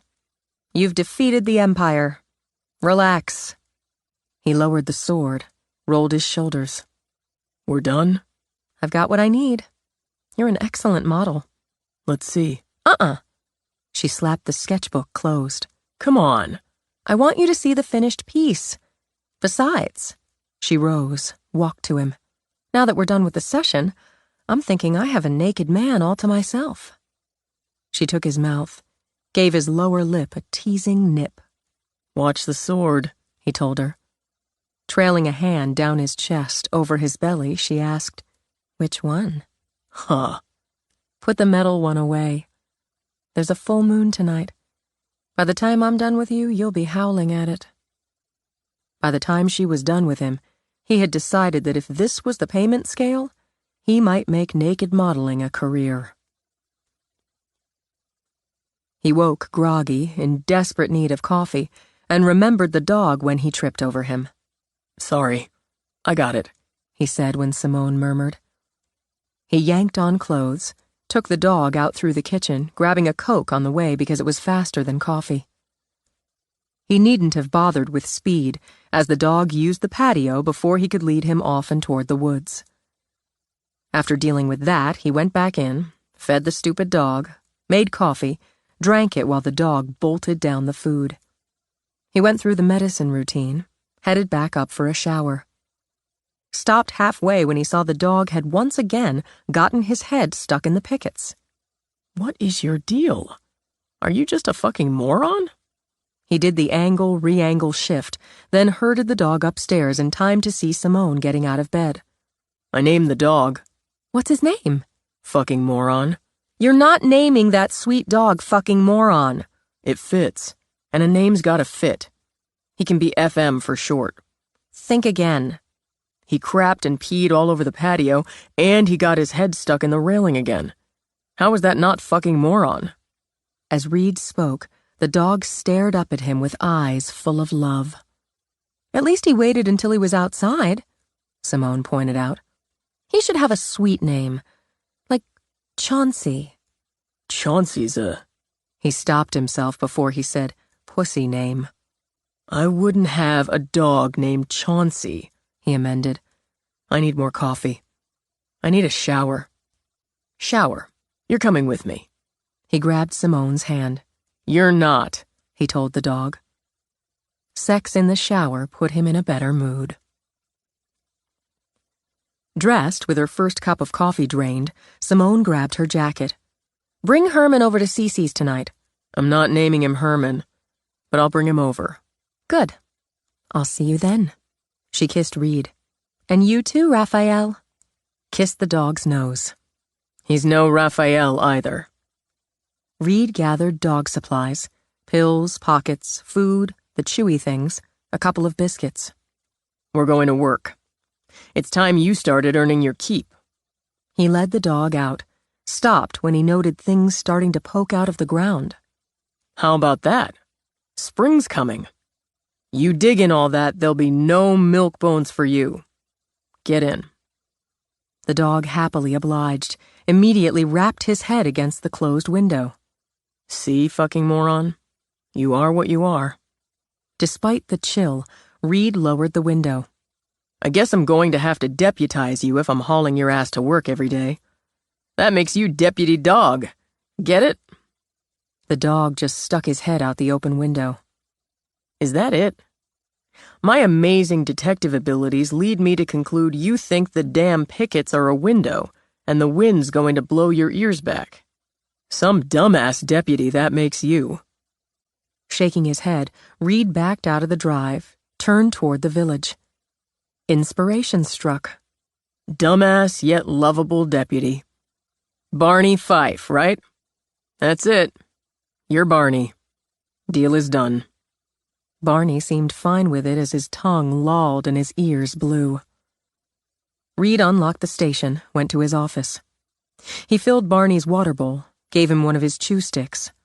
Don't make me regret this. He got a cup of coffee and heard Donna come in.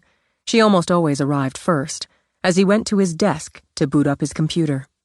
Are you going to bring that dog in every day? Barney's been deputized. Barney? She set her fists on her hips. Like the purple dinosaur? No, like Barney Fife. Deputy Barney Fife. Isn't that show before your time? It's a classic. I can't argue there. You can just stop giving me the spook eye, she said to Barney. I picked up the mail on the way in. She walked over, dropped a short stack on his desk. She and the dog exchanged another look before she went out. As he started opening the mail, his phone rang. Susanna Dorsey doing a follow-up.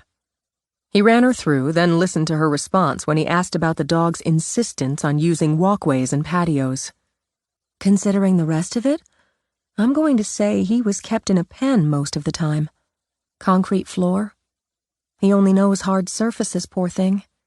He'll learn, Reed, but it may take a little time. I'll keep a shovel handy. After the call, he looked down at Barney. Barney looked back, bellied a little closer, gave him that look of trusting adoration. We'll work on it, Reed told him, giving his head a scratch before he went back to the mail. The letter addressed to him at the station, postmarked Coral Gables, Florida, stopped him cold. He pulled out a pair of crime scene gloves, took out his pocket knife to carefully unseal the flap, drew out the greeting card. Congratulations! The foil letters shined over colorful bursts of fireworks. He opened it with a gloved fingertip, read the printed sentiment inside. Let's party! She'd drawn skulls and crossbones around the words, then added a handwritten message. You lived! Enjoy that while you can. We're not finished, but you will be when I come for you. XXOO, Patricia. P.S. Here's a little souvenir from the great state of Florida. He picked up the little sealed plastic bag, studied the lock of hair inside. It would be, he had no doubt, Emily Devlin's. Okay, bitch. It's on. You let it get personal, and that's a mistake. Hey, Chief, you... Cecil pulled up short at the cold glint in Reed's eyes. I can come back. What do you need? I thought I should tell you they were painting over at the beach shack and knocked a whole gallon of paint off the ladder. It splattered over some of Jules of the Sea and on Cheryl Riggs as she was out there washing the display window. She's pretty mad, Chief. Can you handle it? Yeah, well, I was walking to work when it happened, so I did what I could. Paint's all over the sidewalk, too. But Ms. Riggs wants you to come down there. Tell her I'll be down, but I have to take care of something first. Sure thing. Do it in person, Cecil. Block off the sidewalk so people don't end up walking through wet paint. And have Donna contact village maintenance to see about getting it off the sidewalk. Yes, sir, Chief. And close the door, Cecil. Spilled paint, angry shopkeepers had to be dealt with, Reed thought. but they'd just have to wait. With his phone, he took pictures of both sides of the envelope, of the front, inside, back of the card. Another of the lock of hair. Then he dug Xavier's card out of his drawer. Made the call. Chapter 23. Selena surfaced and moaned. A terrible hangover, she thought, groggy and queasy. Her head pounded, her eyes throbbed, her throat felt sandpapered, her stomach roiled. How many drinks had she? And she remembered. She shot awake with a jolt, and light ice-picked into her eyes. When she tried to lift her hands to shield them, she felt the bite of restraints. She let out a wild, crazed scream. Boy, you wake up cranky. Sipping coffee from a mug, Patricia walked into view. You probably feel pretty rough, and screaming's just going to make you feel worse. Nobody's going to hear you, so do yourself a favor. Where are we? Why are you doing this? God, don't kill me! Where we are is deep in the North Woods. I already told you why. I want to tell my story. If I was going to kill you, you'd be dead. Relax. She offered a glass with a straw. Just water. I need you awake and ready to go. Sorry about the needle in the neck, but I wasn't sure I could trust you. It's better this way for both of us. Her body quaked as she looked into Patricia's eyes. Her bladder threatened to release. You don't have to do this. I told you I wouldn't call the police. Yes, I trusted that part. You want the story, so you wouldn't start off calling the cops, but it's still better this way. With a roll of her eyes, Patricia used the straw and sucked down some water. See? Just H2O. Desperate, Selena accepted, drained the glass. Can't make you a macchiato. That's your coffee drink, right? But I bet you'd like some coffee. Get your brain up and running. Yes, please. Let me lay out some ground rules. First, I'm sorry, I need a bathroom. Understandable, but hold your water, Selena. You'd better hear the rules first so we don't have a spat. I'll release you and you use the facilities. Patricia pointed. I took the door off. Hey, we're both girls, right? Then you'll come back, sit. I'm going to put restraints back on your left hand, your ankles, but I'll leave your right hand free so you can drink your coffee, eat a yogurt bar, keep up your strength. If you try anything, I'll start by breaking your fingers. I won't kill you. We need each other. But I will hurt you. I understand. Great. When Patricia pulled out clippers, long, sharp points, Selena cringed back. For cutting the plastic. I've got plenty more zip ties. She snipped them off, stepped back, took the gun out of her belt holster. Go on and pee. Selena's legs wobbled when she pushed to her feet. The sedative. You're just a little shaky yet. Take your time. We've got plenty. People will look for me. Maybe. I sent your assistant a text from your phone letting her know you got a hot tip and you'd be out of town for a day or two. But that may not fly for long. A day or two. Struggling to take in details. A cabin, she realized, with the shades pulled down. Rough, rustic furniture. No sounds of traffic. No sounds. It won't take us longer than that. Then you'll have your big story. And you'll let me go. Blocking embarrassment, Selena lifted her skirt, did what she had to do. Why wouldn't I? That's the deal. I tell you my story, you get it out there. I want it out there. I want people to listen to me. You're going to turn yourself in? Well, I did lie about that, Patricia grinned. And the business about killing myself. But look, she gestured. I've got the tripod, a professional video camera, the lights, the works. Consider this our on-location studio. We'll sit here, you can ask questions, I'll talk. I'll lay it all out. That's what I want. It's what you want. Out of the corner of her eye, Selena spotted her purse. Inside her purse was a gun. I would have kept all this confidential. You don't have to strap me to the chair. Think about this.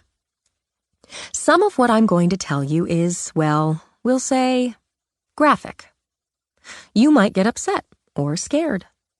You might think, oh no, she's going to kill me too, and try to run or pull something. Like right now, you're wondering if you can get to the cute pink Glock you had in your purse. Then, ouch, broken fingers. She reached back, drew the gun out from where she'd tucked it into the back of her belt. Held it up. So you'd have all pain with no gain. I'm saving you from that. She smiled, all charm. Then her lips peeled back. Sit the fuck down, or instead of breaking a finger, I'll shoot you in the foot with your own girly gun. I'm going to cooperate. Keeping her eyes direct, her voice calm, Selena walked back to the chair. I want to hear your story. You will. Patricia holstered her own gun, an all-business SIG, kept the Glock pointed at Selena. The pink was growing on her. She picked up some zip ties, tossed them onto Selena's lap. Do your ankles to the legs of the chair. Then your left hand to the left arm. We'll have some coffee, a little bite to eat, and talk about how we'll set this up. Your makeup's faded off and smeared, and your hair's a wreck. But don't worry, I'll fix you up. I'm good at hair and makeup. Trust me. While Patricia made coffee, Reed dealt with the incident of the paint, calmed the shopkeepers, worked things out with the clumsy painter, barely out of his teens and terrified he'd lose his job or get arrested. On the walk back with his canine deputy, Barney started to squat on the sidewalk. Don't you do it! Risking his jeans, Reed grabbed the dog up, quickened his pace. Barney shook, lapped nervously at Reed's chin. You just hold that in, just hold it. He rushed into the station, startling Donna and the human deputies. I need an evidence bag, fast! Maddie leaped up with one. What is it? Town Ordinance 38B. Maddie rolled her eyes as Reed ran back out. Scoop the poop, she told Cecil. Reed set Barney down on the grass behind the station. Now you can go. Since the dog looked anxious and bewildered, Reed walked him back and forth on the grass. She's pissed. She didn't kill me, and worse yet, I put a hole in her somewhere. And because of that, she had to run. Shot her own grandmother right off her walker. Imagine that. Barney sniffed dubiously at the grass. So she didn't inherit that big house. Worth an easy $1 million and change right there.